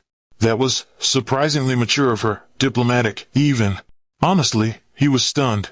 He hadn't expected her to be that good at being Hokage, but maybe he could learn a thing or two from her. If there was one thing he still undoubtedly needed to learn, it was diplomacy. Then he grinned. This position is really rubbing off on you, isn't it? Fuck! She cursed in agreement, waving her hand in the air. Shizen! Sake! So, Naruto began sometime after they had left, in a voice that was way too casual to be coincidence. What was that back there? What was what? The fox returned, distracted. That above all else proved something was amiss. The fox had never, in the entire time Naruto had known him, been anything approaching distracted. That, Naruto replied loudly. You, right now. You're all speculative. What are you thinking about? Again, Naruto thought the fox would decline to answer him. Perhaps it was testimony that he did. I'm thinking I need to retrieve something I had lost. You lost something? Naruto guffawed. What, like 5 centuries ago? He snorted skeptically. Yes, something like that. Kurama replied, absent-mindedly. Naruto sputtered. He'd been joking. He hadn't actually thought. You realize that 500 years ago is a really long time, right? Whatever you lost is probably long gone. Kurama chuckled. And yet, that sword in your hand says otherwise. Oh. Naruto looked down, his fingers fluttering against the sword, almost possessively. Right. Agreed. Cowed. He frowned suddenly. Wait. So is this thing you lost, something like this sword? You know, like some cool artifact? Yes, as you so eloquently put it. They are quite useful. They? Naruto echoed. There are 5. And unfortunately, I do not have nearly as good of an idea of where they may be as I did the sword of Hagoromo. Naruto nodded absently, before he almost tripped on his own feet. Wait! He righted himself quickly. He was lucky this training ground was utterly deserted, or people would think him weirder than usual. This. He held the sword again, staring at it as if he'd never seen it before. You didn't tell me it was that, he began, flustered. That dude's sword. Kurama snarled, vaguely irritated. Have some modicum of respect, Naruto. But yes, that sword belonged to the Rikudo Sennin. His gaze trailed down the slim weapon, the pristine hilt that did not appear to have weathered half a millennium, the long glistening black arch of the scabbard. He unsheathed it, and watched the sunlight catch upon the edge of the metal in wonder. He returned it to its scabbard, reverently reading it to his belt. So, we're looking for these artifacts? He began, returning to their prior conversation. We are. And then, as if it physically pained him, if you were up to the task. Naruto blinked, taken aback. You're asking for my permission? He asked, incredulous. I'd prefer you to be aware and consenting, yes. Unfortunately, this task may take a number of days, as I do not know the exact location of the relics. However, I will be able to detect them at some distance. Great. Naruto harumphed. A treasure hunt, then? Kurama bristled. These objects of are infinite value, and each of them is an almost limitless source of power. They are more than just mere treasures. He sneered. Okay. Naruto returned, sheepish. So, let's go find them, yeah? He lay on his back, staring sightlessly into the same ceiling he'd seen since perhaps even his birth. It hadn't changed. There was a slight and almost inscrutable dark stain in the left-hand corner from an accidental leak. Countless pockmarks from kunai and shuriken lay embedded into the wood from all the times he had listlessly lodged them up there, young and bored and waiting for Itachi to come home and train with him. His hand curled into a fist. The ceiling hadn't changed. But he had. The world dipped into startling clarity as a familiar burn crawled behind his eyes. He thought he could feel a minute shift in his chakra towards the left. He may just be imagining it, though. Almost absent-mindedly, he drew a shuriken from his pocket, studying the profile reflected in the metal. Between the glare of the moon and steel was one slowly spinning star. It looked nothing like Itachi's, or at least, what he could remember of it, nor did it look anything like Naruto's. A Sharingan completely of his own. With it activated, he saw movement in the corner of his eye. Sasuke turned slightly. A figure dripping in moonlight emerged from the frame of his window, indeterminable but for a pair of inhuman eyes. He lowered the weapon, curious. Hey! Naruto grinned, cocking his head to the side. How do you feel about an adventure? Yamato pinched the bridge of his nose. Naruto had only seen his superior do this once before, and it was not an event that boded well. He hoped he didn't end up like the last guy, in pieces on the floor. How long, did you say? His captain asked, again. Naruto shrugged. I'm not entirely sure. This did not look to be appeasing him. But, I do know they're supposed to be in Kumo. He backtracked hastily. So, at least we have a location, right? Naruto. Yamato started, flatly. Do you have any idea how big Kumo is? Yeah. Naruto replied, voice small. Yamato gave a sigh. Well, I don't know whether to commend you or whack you over the head. Naruto blinked up at him, confused. On the one hand, you did ask permission first. I don't know whether I should be thanking you or the fox. And, this may actually work for our favor. Naruto brightened. Really? Yes. Yamato nodded. I'll talk it over with Hokage-sama. I think this could be a very useful experience for you, and Konoha. Yamato led him out of the Anbu HQ with a firm hand on the back, marching him all the way to the Hokage Tower. The old bat still had a glass of sake in front of her, but she appeared weirdly sober, considering this was the fourth time Naruto had seen her drinking, in the past 4 days.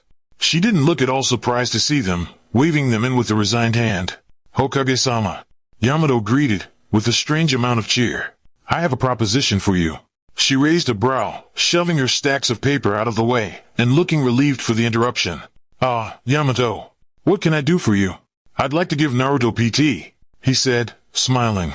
For an unspecified amount of time. She raised her other brow as well. Naruto, for his part, had no idea what kind of game Yamato was playing. Yamato, she began, sounding amused. I hope there's a punchline in here somewhere. Oh, there is. Naruto was starting to get downright frightened. He'd never seen Tenzu smile so much. You see, Naruto wants to go hunting for lost artifacts in Kumo. Her look turned incredulous. With Uchiha Sasuke. Now it looked downright consternated. And I was thinking, Yamato continued, before Tsunade could interrupt. It might be good for them. You did say that leaving the Uchiha with Naruto was both the best and worst option, and Kamachi could still use some time to readjust before we send her off to another team. She opened her mouth, but he continued on smoothly, not to mention, I think that gallivanting across the Kumo countryside sounds like a grand idea for bonding, don't you? He gave Naruto a jovial glance. I dare say Yujito and Naruto will either simultaneously commit seppuku or become fantastic friends by the end of it. Naruto's mouth dropped open. Tsunade did not look mollified in the slightest, though she did appear thoughtful. That's putting a lot of faith in the Reikage, isn't it? Both the Uchiha and Naruto in his territory? That's not even remarking upon the questionable sanity of our last remaining Uchiha. She pointed out. It's a gamble, but it may be a good opportunity to see how willing Kumogakure is to commit to this alliance. Yamato agreed. And I think Naruto is mature enough for it. No? Naruto flushed and the prideful look his captain gave him. Naruto, maybe. Tsunade hummed noncommittally. He's ANBU. The Uchiha though. Yamato turned to him. What was it you said you were looking for, Naruto? Naruto startled. He hadn't actually told anyone yet. He definitely hadn't said anything about it being entirely Kurama's idea, and that the only reason he was going along with it was because the idea of owning 5 artifacts of almost unlimited power sounding like a great plan to him. Fortunately, his alter ego took the opportune moment to swiftly take over. Secret Jinchuriki Jutsu scrolls. He lied smoothly. Jiraiya mentioned that many of the lost Uzumaki clan scrolls were smuggled into Kumogakure not long after the destruction of Uzushigakure. I think they might be helpful for me, all this considered. B and Yujito as well. In fact, it might be helpful to find them and spread the knowledge to all of the Jinchuriki, if you really are considering an alliance with the other villages. Yamato and Tsunade took this at face value. Meanwhile, Naruto had felt his blood grow cold. Uzumaki clan? Uzushigakure? What the hell was Kurama talking about? Why had he never heard of either of those before? And why did both his Hokage and ANBU captain not appear at all shocked by these revelations? So the old hermit actually does something while he's out there. Tsunade snorted. Well, I suppose, if your captain is alright with it. But I'll warn you to keep your guard up, Naruto. This is highly unusual. I'll get in contact with the Reikage for extra protection when you reach Kumogakure, but this is a long way from home. She pierced Kyubi with a hard glare. Kyubi only blinked back. This is your first leadership role in a mission. I expect you to act accordingly. The Uchiha is both your comrade and responsibility. Fuck, I suppose I'll have to promote him to Chunin for this. Tsunade grumbled. I can't let a genin out for this.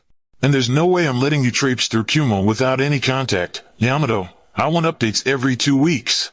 The ANBU captain nodded seriously. You're not worried over another attempt to steal both the Konohagakure bloodline as well as the Jinchuriki? Kyubi questioned, his voice unnervingly light, tilting his head. Oh, I am. Tsunade replied, flat. I'm counting on you, Fox, to make sure that doesn't happen. Kurama smiled. Very perceptive of you. Naruto would never be so eloquent. I'll keep that under advisement. Tenza turned to him, looking mildly concerned, as if appalled he hadn't been able to see the switch. His curling smile fell flat. Is that all then, Hokage-sama? It is. She narrowed her eyes. Yamato moved towards him, cautiously, still studying him closely, as if he wasn't quite sure who he was speaking to. Well, I bid you a fond farewell, he said, at arm's length. I know you'll take care of him. Outwardly, Kurama appeared expressionless. But something like resolve hardened in Naruto's chest, and it didn't seem like his. It'd be in my best interests, no? Kyubi tilted his head. All of them, Yamato added. Kyubi scowled. Unfortunately, he still had use for all 4 of them. Naruto, of course, was integral to his plans. If the boy perished, he would alongside him. He'd already gone through great lengths to keep the Uchiha, and he needed the other Jinchuriki out of Akatsuki's clutches if he wanted to use them as his own. Having Gyuki and Matatabi was a minor setback, but nothing he couldn't maneuver through.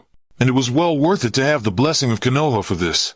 He had no intention of making an enemy of them if he could avoid it, of making any enemies, for that matter. Not when his plans were already so close. He managed to finally break through his seal, had tamed his tenant into something approaching complacency, and was now on his way to collect Hagoromo's treasured tools. No, best to allow them to believe of him what they will. Yes, all of them. Naruto wasn't sure what he expected to happen when he crossed the border. To be honest, the other side of it didn't feel all that much different than Hai no Kuni, and for that matter, there wasn't much to mark the event either. The land of fire ended in a fine field of yellowed wheat, dry and hot. They'd been told by a wandering farmer not to go too far into the grasslands. Apparently, they were a great place for wildfires. Naruto didn't doubt it. The air was barren and prickly against his skin, and he could feel the heat from the ground beneath him. To his left, Sasuke did not appear even remotely moved by the oppressive heat. Just wait, he sighed, motioning towards the ravine they were drawing closer to, far on the other side of the field. It's going to get worse. Naruto didn't know how it could get worse. But it did. The dusty, arid land gave way to a cold, murky humidity the moment they crossed the fields. The very earth itself seemed to give way to it, sloping abruptly into large, buffeting cliffs. Tumbling down into the depths were rivers of clouds, obscuring the bottom from view. What did I tell you? Sasuke asked aloud, sounding bored. Or, perhaps resigned. It was hard to tell. Naruto rolled his eyes. How did you even know? Anyway, because I picked up a book before we came here, obviously. He retorted, lacking any bite. The blonde was fairly relieved to see their friendship had mostly reverted back to normal. It wasn't quite the same, but that might even be a good thing. Sasuke was less antagonistic than he had been before, though he still took every opportunity to berate the blonde when he could. Still, it didn't feel anywhere near as annoying as it used to. But Naruto had bigger concerns than Sasuke at the moment. What the hell do you mean, Uzumaki scrolls? Naruto demanded of his tenant. Don't think I've forgotten about that. And Yuzushiobi-cure? What is that? Curiously, Kyuubi seemed rather unwilling to answer. I had no intention of explaining the real reason we're here. That was simply a very convincing cover. Yeah, I got that, was Naruto's annoyed riposte. But I'm more interested in knowing why that lie was so convincing in the first place. The fox did not respond. The blonde scowled. You never tell me anything. He attempted valiantly to keep the whine out of his voice. Attempted and missed by a mile. To his surprise, his sad and quiet confession actually had an effect on the demon. Perhaps this question is better directed towards your teacher, the fox noted with a sigh. Naruto blinked rapidly. Why is that? Do you even have any idea where to go? Sasuke asked, jolting him out of his conversation. He shook his head. Whatever. If he couldn't get it out of the fox, then he was definitely going to get it out of someone back home. No! He replied to the Uchiha, with far more cheer than necessary. But when in doubt, he continued, jovial, it's always best to follow your nose. Great, was the Uchiha's unenthusiastic response. Strewn indeterminably through the valley were large billowing clouds of mist, restless giants at the foot of the mountains. He watched the tenebrous clouds spill through the folds of the peaks, the glorious sun burning in archaic gold from behind the drifting fog. The base of the towering summit was largely obscured through the mist, but the smell of water lay cold and sharp in the atmosphere. Naruto pointed west. That way, he said. His companion shrugged. West it is, then. The pair descended from the lofty peaks and into the abyss with little fanfare. Conversation turned seldom as the billowing clouds drew upon them, a thick, besotted veil, the cloying darkness so still and silent it felt imperative not to disturb it. An efflorescent light, blinding and opalescent, begins to smolder against the side of his cheeks. It lights against his eyes, the subtle downward turn to his mouth. The other half of him is doused in shadow, indiscernible but for the unending, annulated eye. It is not any color he can determine, but it reminds him of the moon. His mouth moves, but the words wander slow and leisurely, as if crossing a great distance. The world is vast and infinite before them, and in the calendar of his bones he feels restlessness, as if the very marrow of his blood awaits the advent. The stars shiver above them, a shifting, scintillating pattern that winds across the stratosphere. He feels so very alive, wroth with the tumultuous energy of the world that seeps into his veins, loiters in the narrow channels of his blood. All at once he feels full of life and terribly alone. But there is a boy by his side that he has never seen before, wearing a delectescent smile. He stares into the wicked sky, as if contemplating time itself, lost there in the places full of light and lament. A silent wind picks ineffectually at his dark hair. His eyes are lit and luminous, full of rings and stars. They remind him of the night, so cold and constellated. He turns to the boy with a breathless wonder, compelled suddenly to reach out and touch him, feel the vivacity that lingers there underneath his skin. The boy turns. His smile widens into something significant. He doesn't know what it means, reaching closer, wondering what this feeling is. He touches the side of his hand. Human. This is what he feels. He feels human. Naruto stirred, blinking up into the washed light of morning, picking the pieces of himself back up from where he dropped them, wandering his way out of his dreams. They'd changed, again. There was a boy in them, with fallow brown hair, wholly unrecognizable and definitely someone he'd never met before. But he felt familiar nonetheless. He felt so alone, weirdly, though he knows if he wanted he could reach out and smack Sasuke over the head. As it was, he turned his head to peer sightlessly towards his companion. Sasuke was awake, staring indeterminably into the distance. What's with the long face? Naruto yawned, pushing himself off the ground. Sasuke blinked out of his reverie, frowning slightly. For a moment, he looked as if he wouldn't say anything at all. Finally he shrugged. What are we here for? Huh? Naruto returned absently, rubbing at his eyes. Here, in Kumo, Sasuke reiterated. Why? He debated for a moment. Well, Do you want the long answer or the short answer? Sasuke spared him a dubious, irritated look. Both. Short answer, Kyuubi. Naruto cracked his neck. Long answer? A lot of reasons. First, I thought it might not be such a bad idea to hightail it out of the village for a bit. Sasuke made a vague noise of agreement. Second, he waved a hand vaguely. There are things I'm looking for. Wow, the Uchiha returned, flat. How very descriptive of you, Dobe. He shot the boy a dark look. And third, he emphasized, we're strengthening inter-village relations. Sasuke blinked, scowling. How the hell are we doing that? Naruto smirked vindicatively at him. You'll see. He leapt to his feet, stretching out his arms. Kumo sprawled out around them like an unfurling blanket of clouds. The two had stopped on a precarious cliff for the night, but it was probably time to get a move on again. That said, Naruto was not entirely sure where they were supposed to be going. His first priority had simply been to make it to the Land of Lightning. Now though, he supposed he would have to wake Kurama to figure out just how exactly they were going to find these mythical items. West, he thought, though it didn't feel as if it came from him. The blonde peered into the sea of clouds beneath them. They overtook the mountains, crawling up through the shallow valley to pour through the dips and edges, lined in moonspill still. When he turned around once more, Sasuke had already gotten up, looking rather resigned to his fate. Which way? Naruto shrugged. West. The mountainous terrain was seeped in a besotted mist, wet and clinging to his skin. Sasuke scowled, shaking off the dampness on his shoulders. Naruto sure knew how to pick these places, he thought irritably. Or, was it really Naruto who had chosen this path? It was hard to say. He hadn't exactly been lying when he'd claimed how easy it was to tell Naruto apart from the demon. There were still parts of Naruto that were intrinsically the same. He still said the stupidest things at the most inopportune moments. He was still seriously dense and naive. But at the same time, he was tactful and insightful. He knew how to look underneath the underneath. He was far too observant. He seemed to flicker through this taciturn personality and his normal obliviousness as if they were supposed to be able to peacefully coexist with each other, as if they weren't two totally polarizing parts of him. Almost as polarizing as the relationship between him and the fox. Not to mention, the demon was right. The realization that Naruto was a Jinchuriki certainly shed some light on certain aspects of him, but it would be utterly remiss of him to assume he was strong only because of the fox. Naruto might be rather self-depreciating and modest about it, but it hadn't been the fox who had beaten him that day by the waterfall, nor was it the fox who fought him in the training ground hours later. Naruto was strong. More than that, he was clever. Quick on his feet, wholly unpredictable. There was nothing worse than an opponent you couldn't get the drop on. Naruto knew how to improvise and fight on the fly against anyone at any time. It was annoying, actually. Case in point, the two of them were walking through an unfamiliar, unfavorable terrain with little visibility and a whole lot of blind spots. In one moment, everything is still and silent.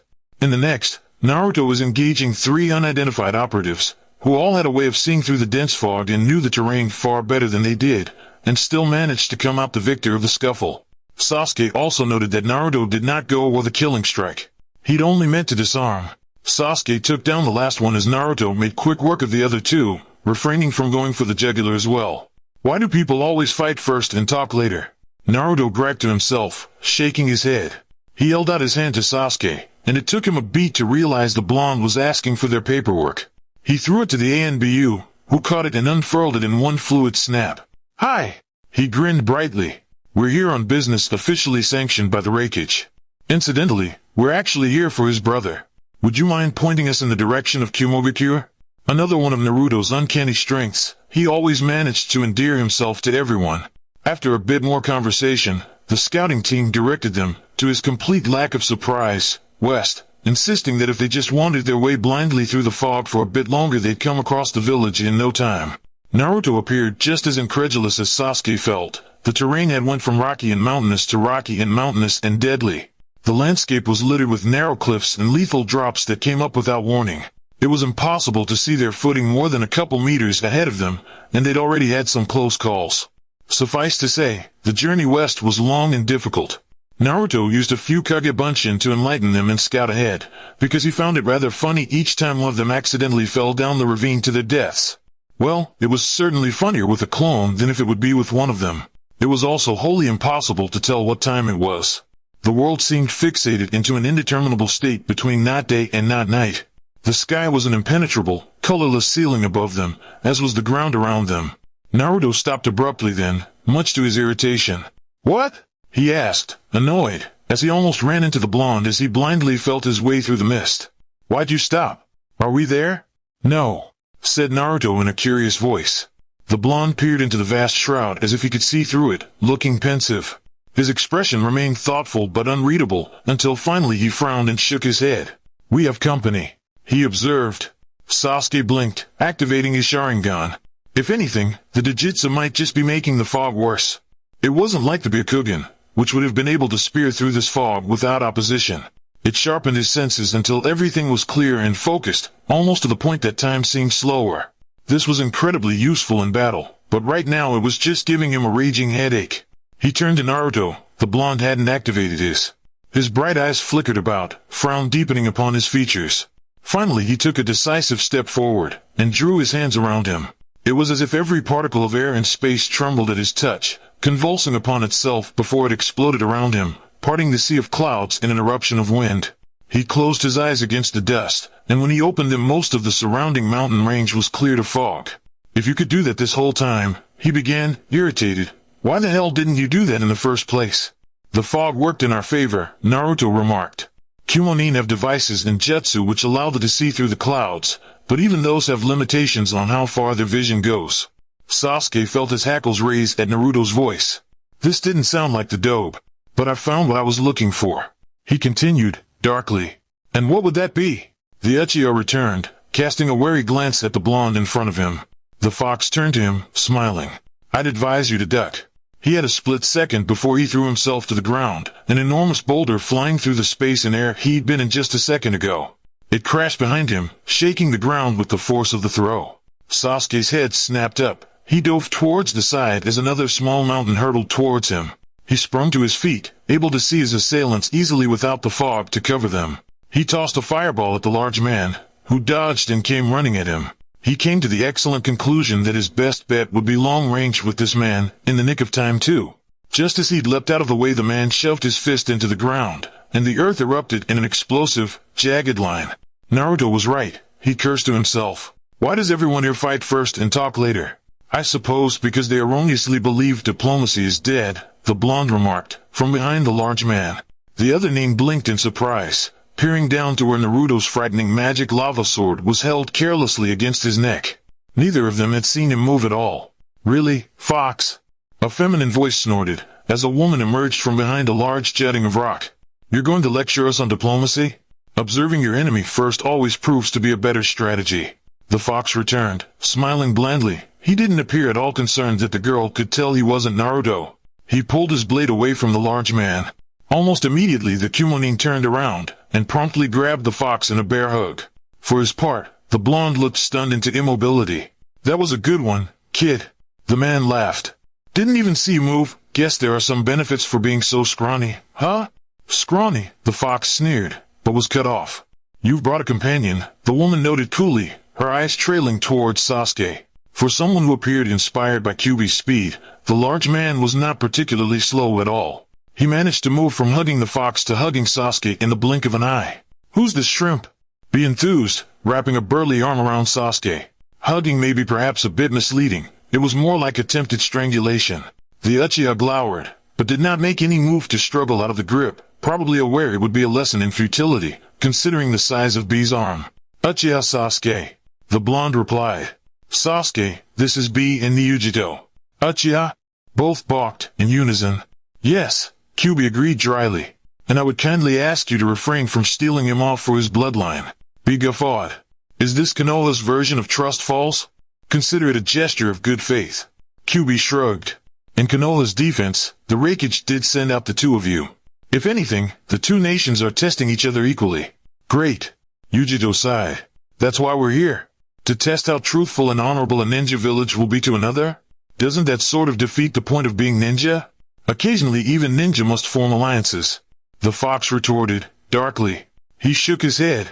But that's not entirely why we're here. At this, everyone turned to the demon questioningly, Sasuke especially. He wasn't actually sure what the real reason they were here was. Naruto had been particularly vague on the subject, and he wasn't sure if that was because the blonde was avoiding the topic or simply had just as little of an idea of why as Sasuke did. So why are we here then? There are 5 lost weapons of great power scattered about the land of lightning, Kyuubi revealed, and I intend to find all of them. In the meantime, this might prove to be a useful time to learn a few new skills. Sasuke blinked rapidly. You want us to train? Here? Attempting to train on these cliffs might warrant a broken limb at best, death at worst. Not to mention lightning while huge, Sasuke thought, disparaging. Finding those lost weapons was going to take forever. It was clear Yugito and B had come to the same conclusion, judging from their incredulous expressions. B snorted. Whew, back up there, shorty. Why are we going to waste our time helping you collect these weapons for yourself? Kyuubi blinked. Who said they were for me? If anything, this only made Sasuke that much more uneasy. Why would Kyuubi give away objects of apparently infinite value and infinite power? And why to them? No one had an explanation to give to him, except perhaps for Naruto, but the blonde was being suspiciously tight-lipped about it all. Not that this meant the journey was anything approaching silent. He managed to hold enough conversation to entertain a whole room full of people, and that wasn't even to remark upon his atrocious attempts at freestyling. He'd been attempting to get Naruto to try it with him for the better part of the morning. I don't know how to rap, the blonde protested, weakly. You don't have to know, B insisted. You just have to let it come from the heart. That sounds like total bullshit. What? B gasped. Yugito leaned in close to the other blonde. The trick is to just say the words fuck and pussy a whole bunch of times. She revealed, conspiratorially. You'll get it eventually. This was utterly ridiculous. Sasuke despaired his life. How did he end up here? Traveling with these idiots? Although as far as idiots went, they all were clearly capable shinobi. They might not act like it, ever, but they were indeed a force to be reckoned with. He'd learned that the hard way when B had taken him down with nothing but a lot of muscle and taijutsu. This trip had ended up being half training and half wild goose chase. One of those was proving to be more useful than the other, but Sasuke wasn't sure which it was. He wasn't exactly making progress on either front. You've got too much pride, Yugito cautioned, after she'd bested him again. And too much stubbornness. Not to mention, you're too hard on yourself. Sasuke glowered up at her, as she seemed to make herself comfortable sitting on top of him. We're all down in here, she reminded. That you're keeping up at all is serious progress. Not that you'd be able to tell when comparing him to the others. Or more importantly, to Naruto. He might not be on the level of the two Cloud Nine, but the blonde certainly was. He combated B's brute strength and expansive repertoire of explosive ninjutsu with speed and agility. He could dodge around the other ninja until B was blue in the face, his speed allowing for him to find openings in B's defense that no one else could get to. His strategy with Yugito was decidedly more long-ranged. With B would duck under his guard for close-ranged combat, but Yugito was careful to never let him get close. Long range might even be putting it lightly. Naruto either fought melee or incredibly long-ranged.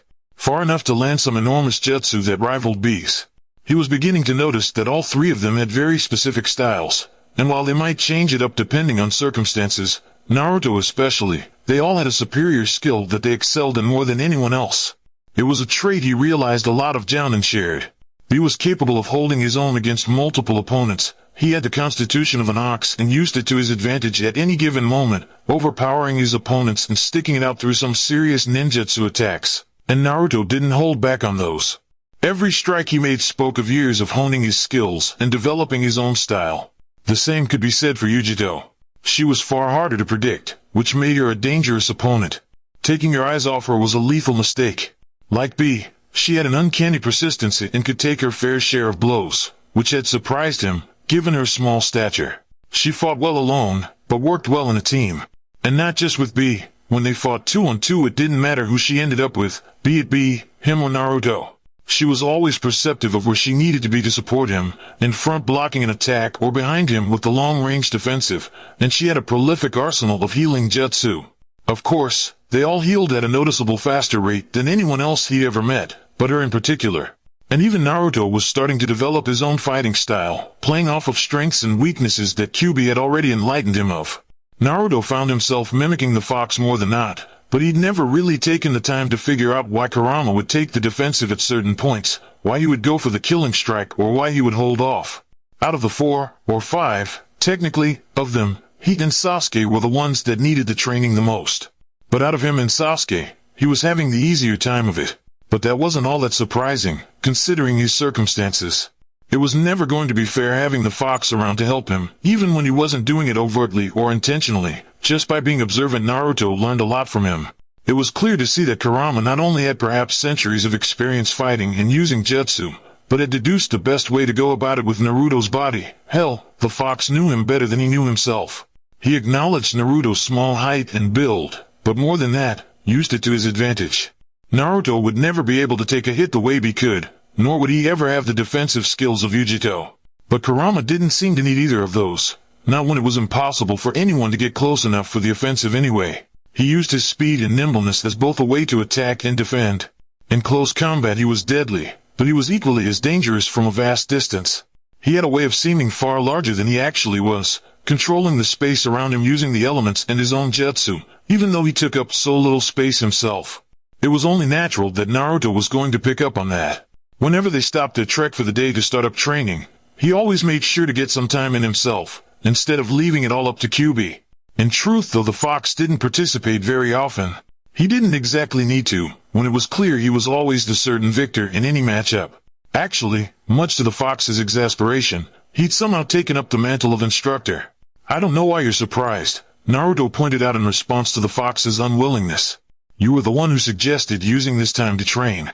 What were you expecting, setting all this up? For all of you to be at a level far superior than you are," was the snippy response. Naruto pouted, "Put out.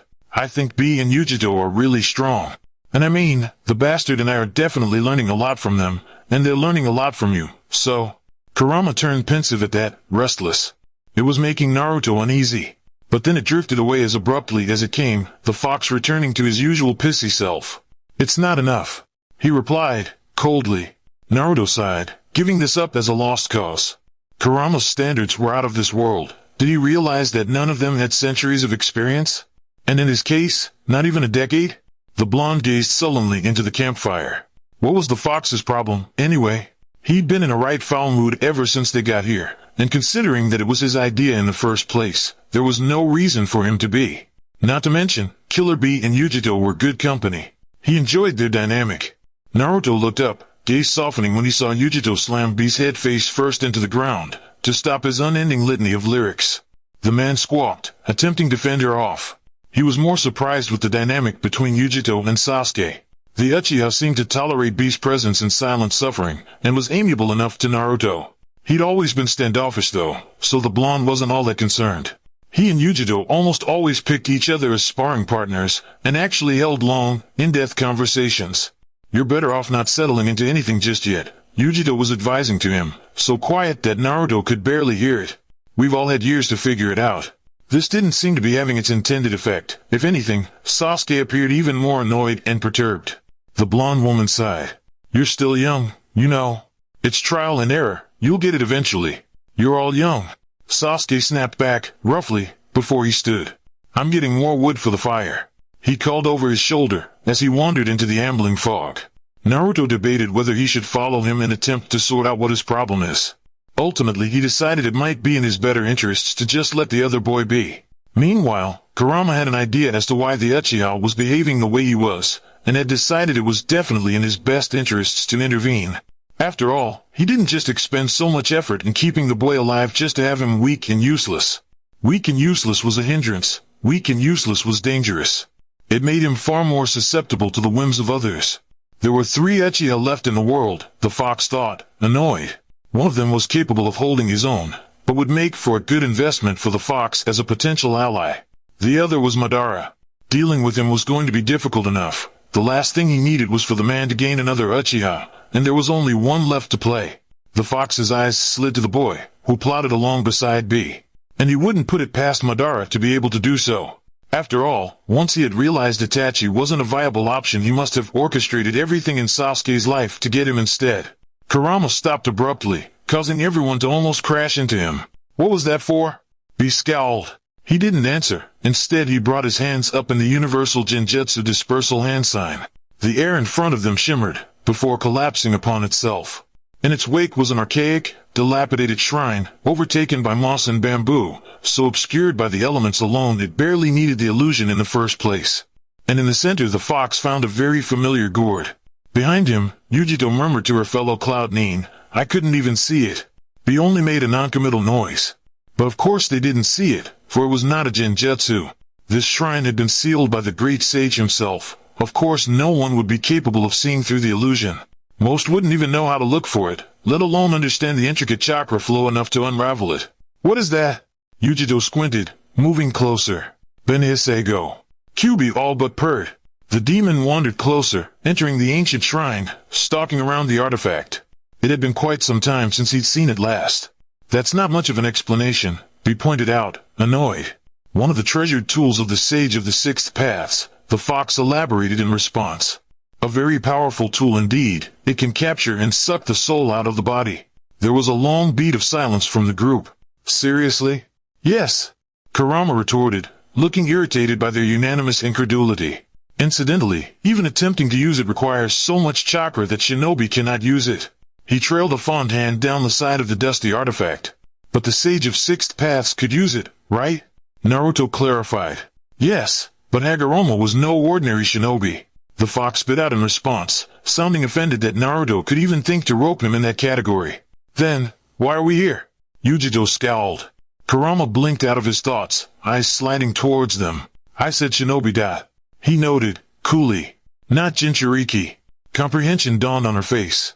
Oh. She blinked. He lifted it off its throne, promptly took out a sealing scroll, and tossed it inside of it. He snapped it shut, turning to look at his companions as if he'd just pocketed a pack of gum, and not some kind of legendary weapon. Oh, not keeping it for yourself, right? Yugito drawled, accusingly. You'll get yours, retorted Kurama, seeming to take no offense to her tone. There would usually be at least a bristle of irritation at such impertinence. He must be very pleased indeed to let it slide. In due time, he added. And then, with an impossible mix of both malevolence and altruism, I have something else in mind for you.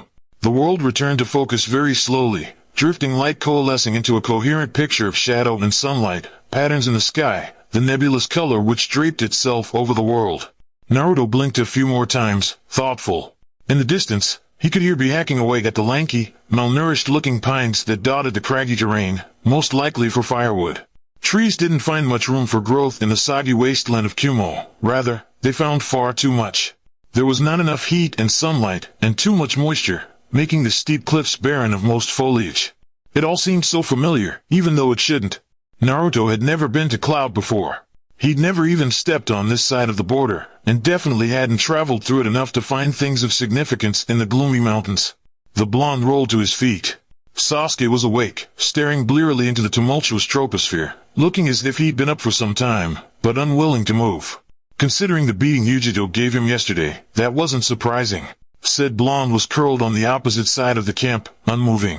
Naruto didn't bother with an excuse. He simply wandered into the fog, intent on getting some peace and quiet to finally interrogate his fox demon. I know you're awake, he started, bitterly. Kurama did not respond. But Naruto didn't need him to. He didn't need an explanation, not for this, at least. Not when he already knew the answer. Idle dreams washed over him again. A person glides into his darker musings with a cold indifference, a sovereign nose settled resolutely upon a stern brow and an unnaturally familiar pair of gleaming eyes, bright and endless like a syllable of destroyed silver. The Rikudo Sennin. But it wasn't all that surprising that he dreamed of him. From what Kurama had unwittingly revealed, he seemed to know him quite well. Far better than he thought the fox would ever be willing to admit. No, what was truly surprising was who he was. The body he had felt so comfortable in, as if it had been woven with threads of ice, dust, and light, just for him. You were human before. More of a statement than a question, and even then more of an accusation than a statement. The fox did not reply for some time. What makes you say that? He returns, at length, completely unreadable. Maybe the better question was, what didn't make him? In hindsight, considering what he knew of Kurama personally and what he could observe, it should have been rather obvious. Of course the fox had been human. How else would he know his way around a blade so well? Or know how to make such good use of his opposable thumbs? He insisted he was a being of pure chakra, a creature of energy. But if this was true, how could he have real thoughts and real, human emotion? Real, human goals, none of which he had yet to reveal, Naruto noted irritably. But that just proved he was capable of revenge, another human trait. And this was to say nothing of his vivid, disorienting dreams. The moment they'd stepped foot here he'd been lost in a sense of vertigo, as if he couldn't remember what was reality and what was a dream. Since the seal broke, all of his dreams had been significantly more lucid than they ever had been before, not to mention more meaningful, but this was taking it to a whole new level. The wicked sky, the gray and melancholy waste, the mountains which rose as patriarchs of the infant world. There was a nameless presence everywhere, in the gray soil, the air, the hollow cold clinging to his skin as a vast, unknown calamity. It was all so very familiar. It was this same scene that he wandered through in his dreams, as a boy he didn't recognize, emerging from the disorderly ocean of his thoughts. This is where you're from, isn't it? He continued on, ignoring the fox's question.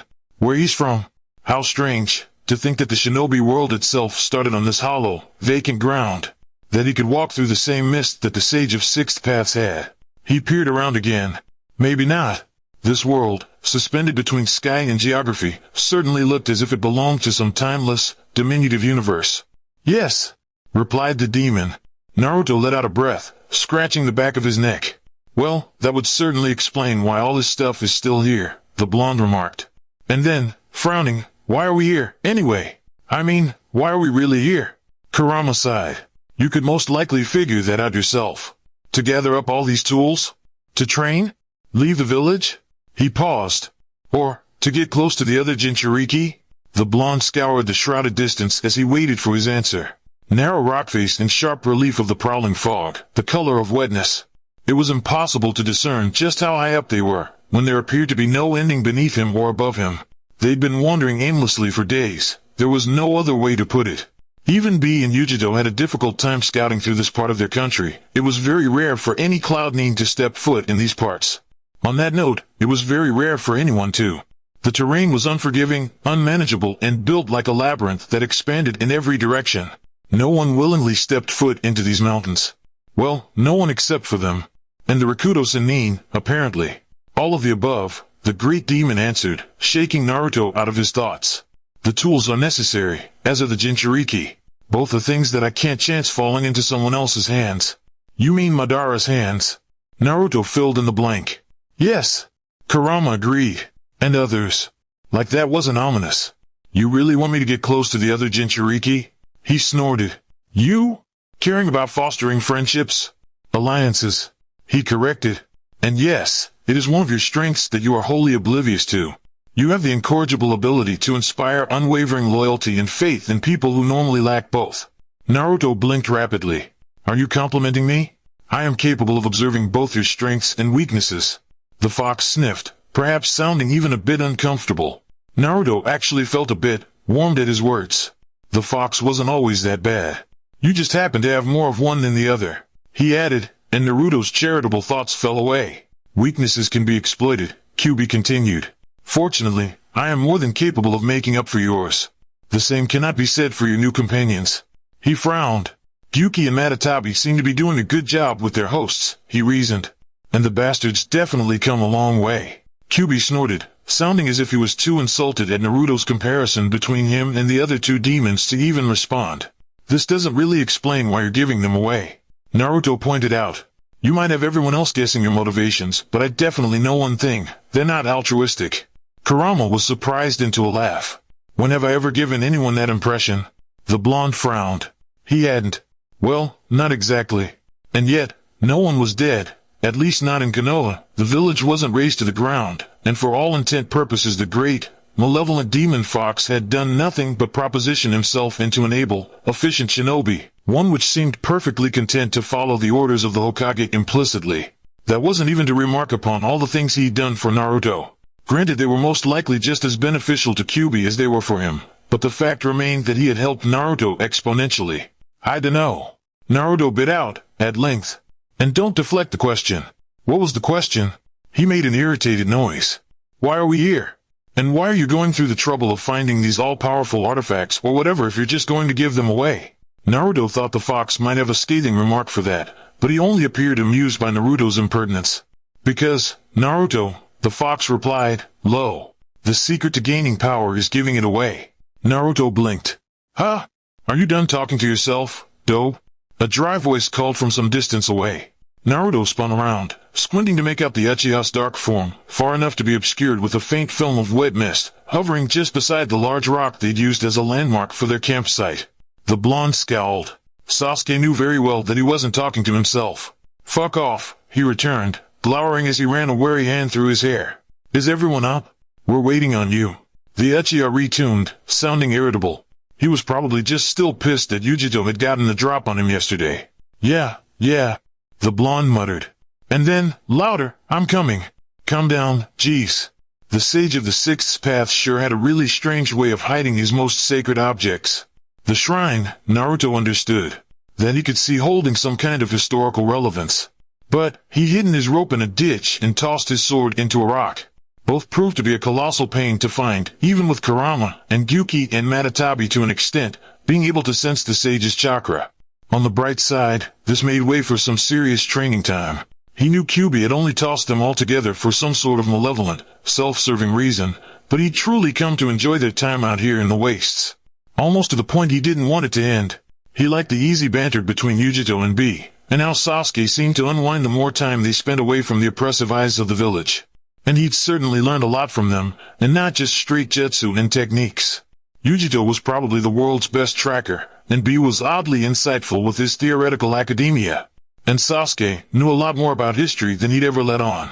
He'd looked somewhat embarrassed when Naruto called him out on it, giving a half-shrug and insisting it was just because his clan had a lot of records.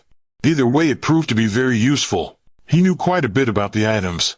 He said they were all part of a collection of sorts, and were all mentioned intermittently throughout the centuries.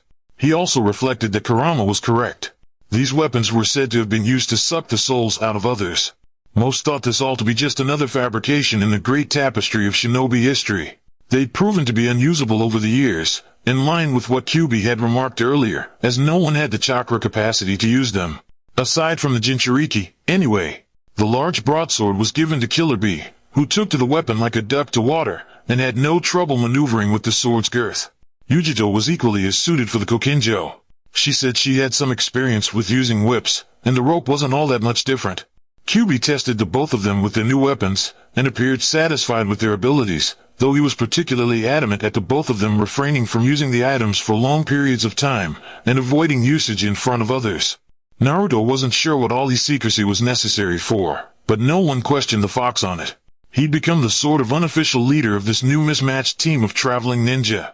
It didn't escape Naruto's notice that he didn't remark upon Bene Isego, and who he intended to give it to. The blonde Black Ops shook his head, clearing his thoughts. He stretched out on his perch, settled a bit above their latest campsite, the cliff small enough to be comfortable to sit on, but not for much else. Farther off, Yugito darted around Killer Bee as he brandished his new sword.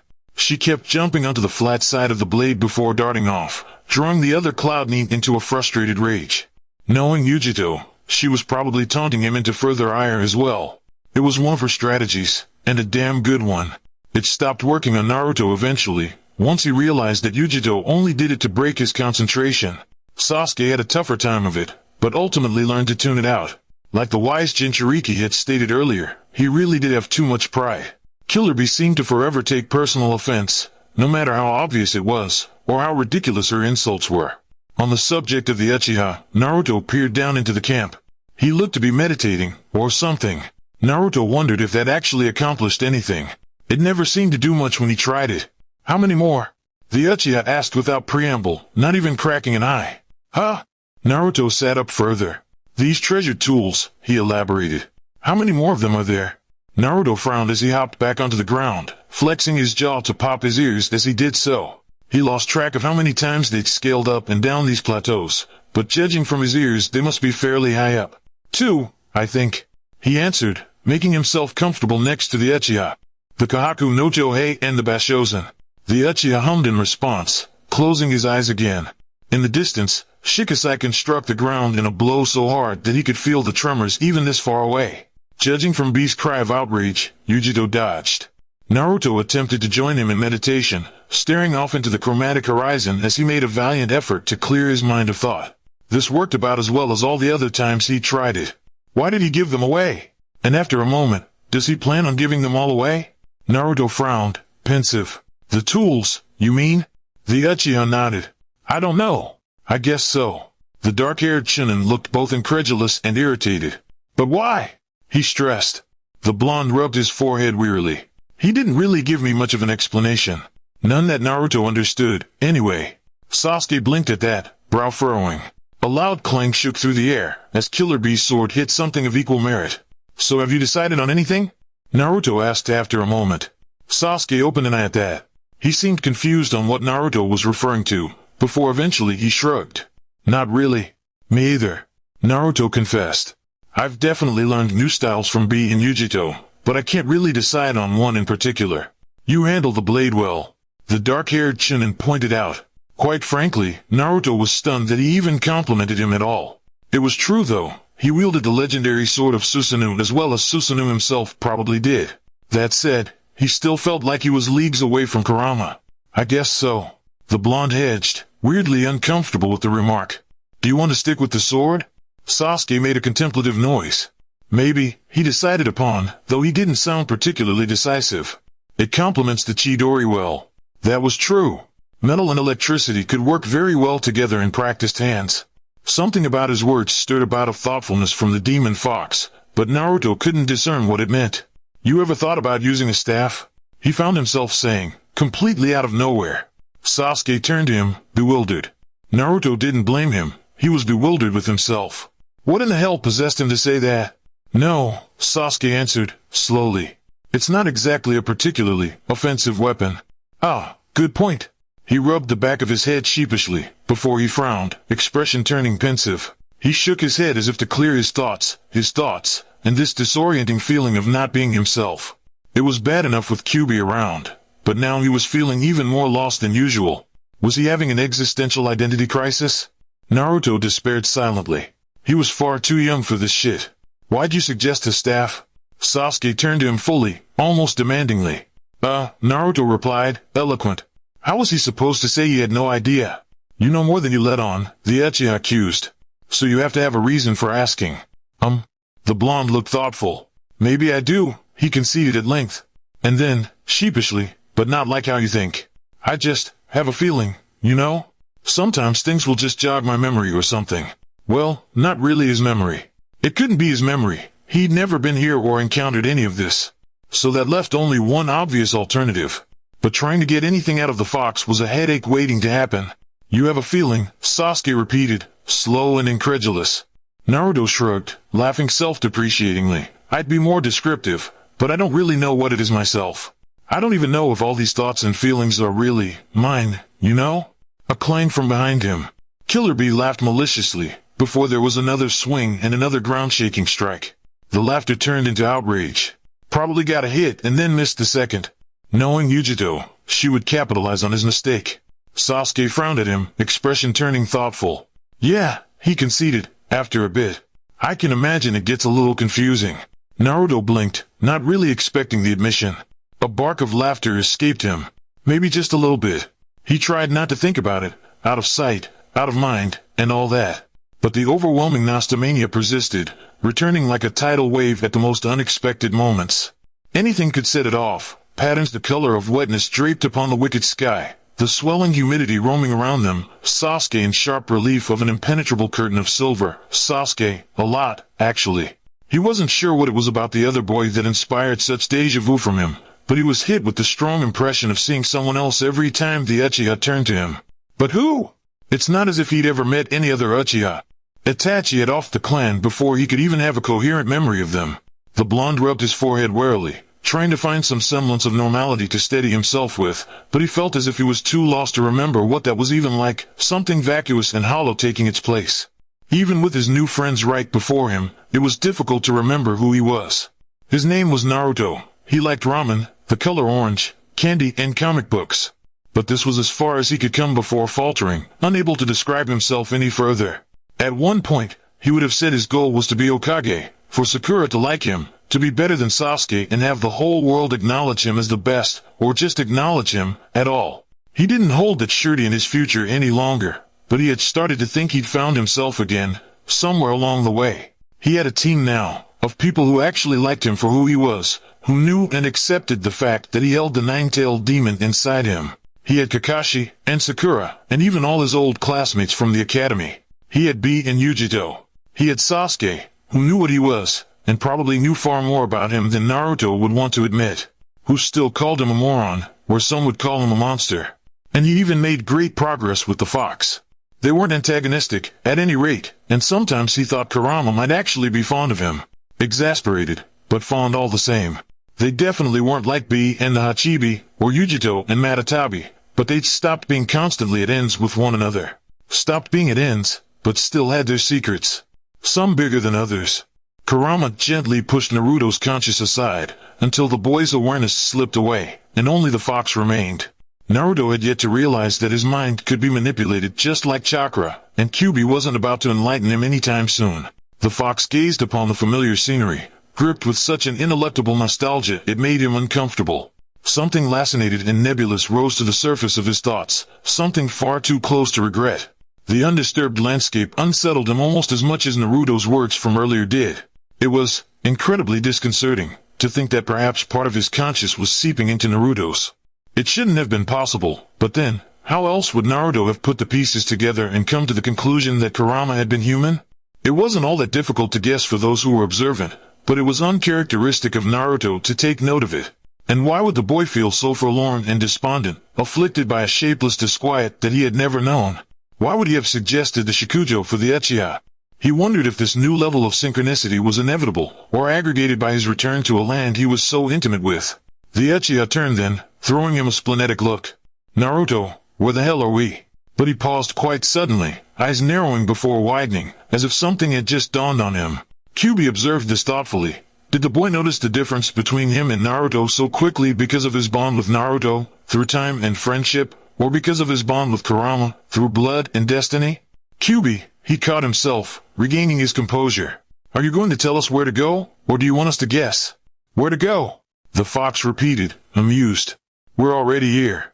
At this, everyone blinked, stopping to turn and stare. After a beat, he looked around, adjusting his goggles as if to see through the clouds. "Huh," he said. "And where is here?" It didn't look any different from what they'd been seeing for the past couple of days. "Mount Yugao," Kurama answered, much to Bee's confusion. However, his two companions were far more well-read, comprehension dawning on their faces. "Kakazan?" Yugito repeated, voice high in disbelief. "It's real? Kakazan? Mount Yugao?" Killer Bee looked between them, growing more confused by the second. "What are you all going on about?" "The mountain of flowers and fruit," Sasuke elaborated, coolly. "It's from the legend of the great shinobi." Bee blinked. Was that supposed to be helpful? Sasuke made an irritated noise. I don't know. It's a children's story. I don't really remember what it's about." Yugito nodded. "It's just a common folk tale. And then, quietly, my mother used to tell it to me." The blonde looked pensive for a moment, before she shook her head. She always changed the ending though, because she didn't like the real one. She always had the princess stay with her children and live happily ever after. I think the actual ending was far more depressing and age inappropriate. The burly man shrugged. "I don't know any children's tales," he scoffed. "I spent all my time training. I didn't have time for that shit." Yugito rolled her eyes. "It's a pretty impossible story to miss." Killer Bee looked to Sasuke. The Uchiha merely shrugged. He did not look convinced, however, and perhaps with good reason. Sasuke had proven himself to be a secret bookworm, so it wouldn't be surprising for him to know it. "Well, whatever," he folded his arms. "So what's the big deal about this mountain?" "Nothing," Yugito replied, though there was still something mystified in her tone. "But I thought it didn't exist. I thought it was all just a story." And then, after a beat, "But something tells me we're not going to find ancient dragons and an army magical monkey colonies." Another beat. "Or at least, I hope not." Behind them, Kurama watched the proceedings pensively. He'd never heard of this story, but it alarmed him nonetheless. Perhaps Kushina or Mito had once been told it, but he had never paid much attention to either of them in their youth. And Naruto, well, no one would have read such a thing to the young blonde, or read anything at all, for that matter. It appeared that it may hold some resemblance to the actual truth of things, but most likely it was so warped with time it was unrecognizable. He reassured himself that there was no possible way for any of them to know what really happened. History had a way of twisting everything into something unrecognizable. "There's always some fact in legends and folk tales," the fox interrupted. "But yes, Mount Yugao exists. In fact, we're standing in the mountain range it resides in." Not that any of them would be able to tell. The clouds were so thick it was impossible to discern even a few paces in front of them, and that was with the special goggles Bee and Yugito had brought with them, and the occasional burst of wind from Kurama to clear it out. The fox made a disgruntled noise, before he stalked in front of them. He held his hand out in front of him, thumb and forefinger pinched together, as if holding something small and fragile. He released a quiet breath, blowing upon them, inaudible, but the effects were overwhelming. The three of them had to shield their eyes from the maelstrom of wind around them, so strong it threatened to uplift them from the very ground beneath them. When the lashing winds had died down, the entire valley was devoid of fog. So much so that perhaps even a ray or two of light could be seen from the impenetrable wall of ash above them, illuminating patterns across the dramatic landscape. Kurama turned to them, pointing lazily towards the highest peak. That's the one. Though it did not look dissimilar to the chain of mountains around it, there was something interminable to the great summit, something anticipatory, as if it did not belong to this earth. When it was clear none of them were going to stop gaping at it any time soon, he drawled, "Am I to wait all day?" This did the trick, pulling their gazes away from the illustrious view. The Uchiha scowled, Yugito glowered, and B simply snorted, "Lead the way then, fox boy." It said a lot when the fox only sighed in exasperation, not even attempting to stop B and his incorrigible nicknames, be it with a caustic retort or a punch to the back of the head. The way ended up being a winding pass up the side of sheer rock face, so steep it involved less walking and more jumping about on the cliff walls, scaling up vertically through a terrain that threatened to crumble beneath their feet and into the endless maw below. If nothing else, it proved to be a fantastic chakra control exercise. Sasuke wasn't sure what he was expecting to see when they reached the summit. A statue maybe, or something equally as grand. The view was grand, but it wasn't a statue. A small lake pooled into a shallow basin, mist drifting across the surface like wandering ghosts. Behind it stood a gleaming waterfall, roaring in the interim silence of the mountain range. Kyuubi wasted no time leaping from their perch at the lip of the pond, landing on the surface of the water and making for the waterfall. His steps did not disturb the water at all, leaving not even a ripple in his wake. Killer Bee shared a look with him that was 2 parts incredulous, 1 part mildly alarmed, but Yugito jumped right after him.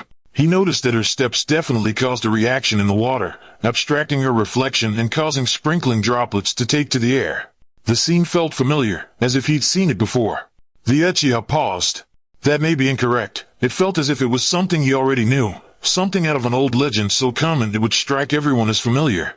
Shuilian Cave, he remarked, blinking in surprise as he looked upon the torrential curtain of water. But of course it was Shuilian Cave, that should have been obvious. They were apparently on Mount Huago, and if this mountain existed it stood to reason that the legendary world behind the waterfall said to reside somewhere in its mountainous peaks would exist too.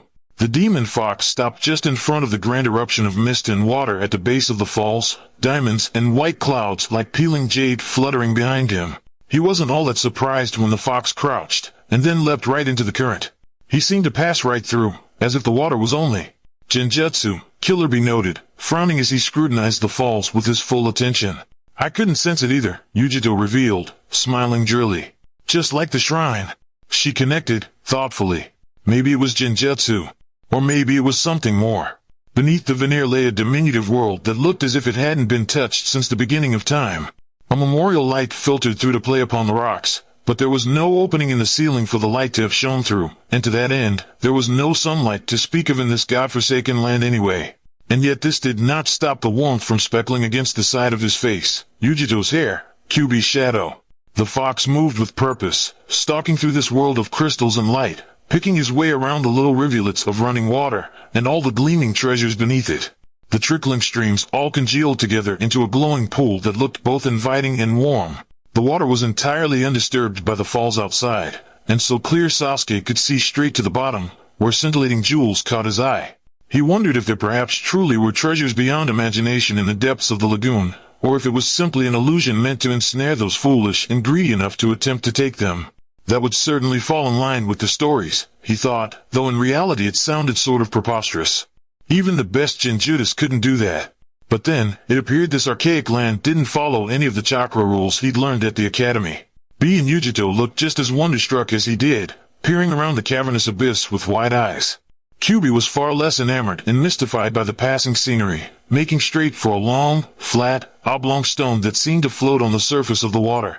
Sitting almost innocently atop it was the Kahaku no Johei, looking untouched by the millennia or so that had passed in the interim since the last time he laid eyes upon it. He didn't move any closer though, aware that there must be thousands of intricate seals and enchantments woven into the surrounding area, and in no mood to have to pick himself out of them. But more importantly, there was something of far more value, which said a lot, considering these tools were already of infinite value, hidden in this cave that he intended to find, with his companions none the wiser. This jar has hundreds of spells and curses cast upon it, He gestured towards it as he addressed his companions, standing a safe distance away. You'll need to find a way to get past all of them. There was a minute in which no one said anything, simply staring at him with varying degrees of incredulity, as if they expected him to be the one to retrieve it. After all, this whole adventure was his idea in the first place. Not to mention he was the only one of them who knew how. How exactly are we to go about that? Yugito returned, caustic. You're the only one who knows how to do that, you know. He shrugged, unsympathetic. I'm sure you can figure out a way. With that note, he turned around, making for the deep recesses of the cave. He waved a hand in vague farewell, replying in parting, "Ask Yuki or Matatabi." And then, far too quiet for them to hear him, they might remember.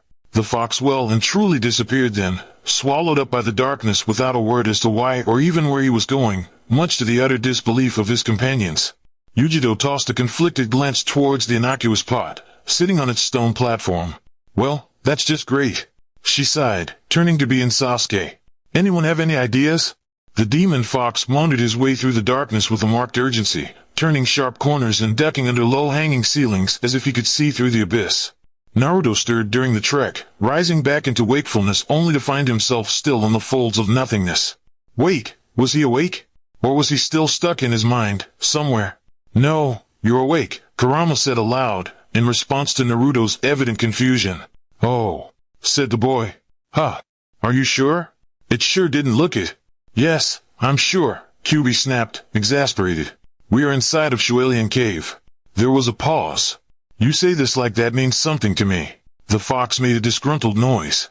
He seemed to have a scathing retort on his tongue, but swallowed it after a beat, as if he thought better of it. He sighed. For once in your life, your ignorance may not be your fault. Hey! As your companions enlightened me just a few moments ago, it is a landmark thought to be fictional, and is a location which belongs to an infamous legend aptly referred to as the Legend of the Great Shinobi. Huh, the blonde mused. I've never heard of it. The fox stared into the gloom, perhaps a bit regretful. No, you wouldn't have. He agreed at length. At any rate, it is said to be entirely fictional, a myth passed down through generations as some kind of shinobi folklore. Oh, okay. Then why do you know of it? Naruto returned, confused. I don't. Kurama replied. I wasn't aware of it at all until the Jinchuriki girl remarked upon it. He paused. Or at least, I was not aware of the fact it had been made into a legend. The Great Shinobi, Naruto repeated, thoughtful. I feel like I've heard that before. I don't know any stories, but I've definitely heard the name. Isn't he supposed to be God or something? He most certainly was not God, Kyuubi replied, amused. He may be revered as something similar in this day and age, but he was just as mortal as you are. For a moment Naruto did not reply, and Kurama could almost hear the gears turning as the boy pondered this. The Rakuto Sennin, the blonde concluded, with great finality. The fox did not say anything to this, only giving a vaguely affirmative grunt in response. The atramentous dust cleared just as quietly as it had come upon them, fading into a blinding white light, as if they had wandered into a tunnel and found themselves on the other side.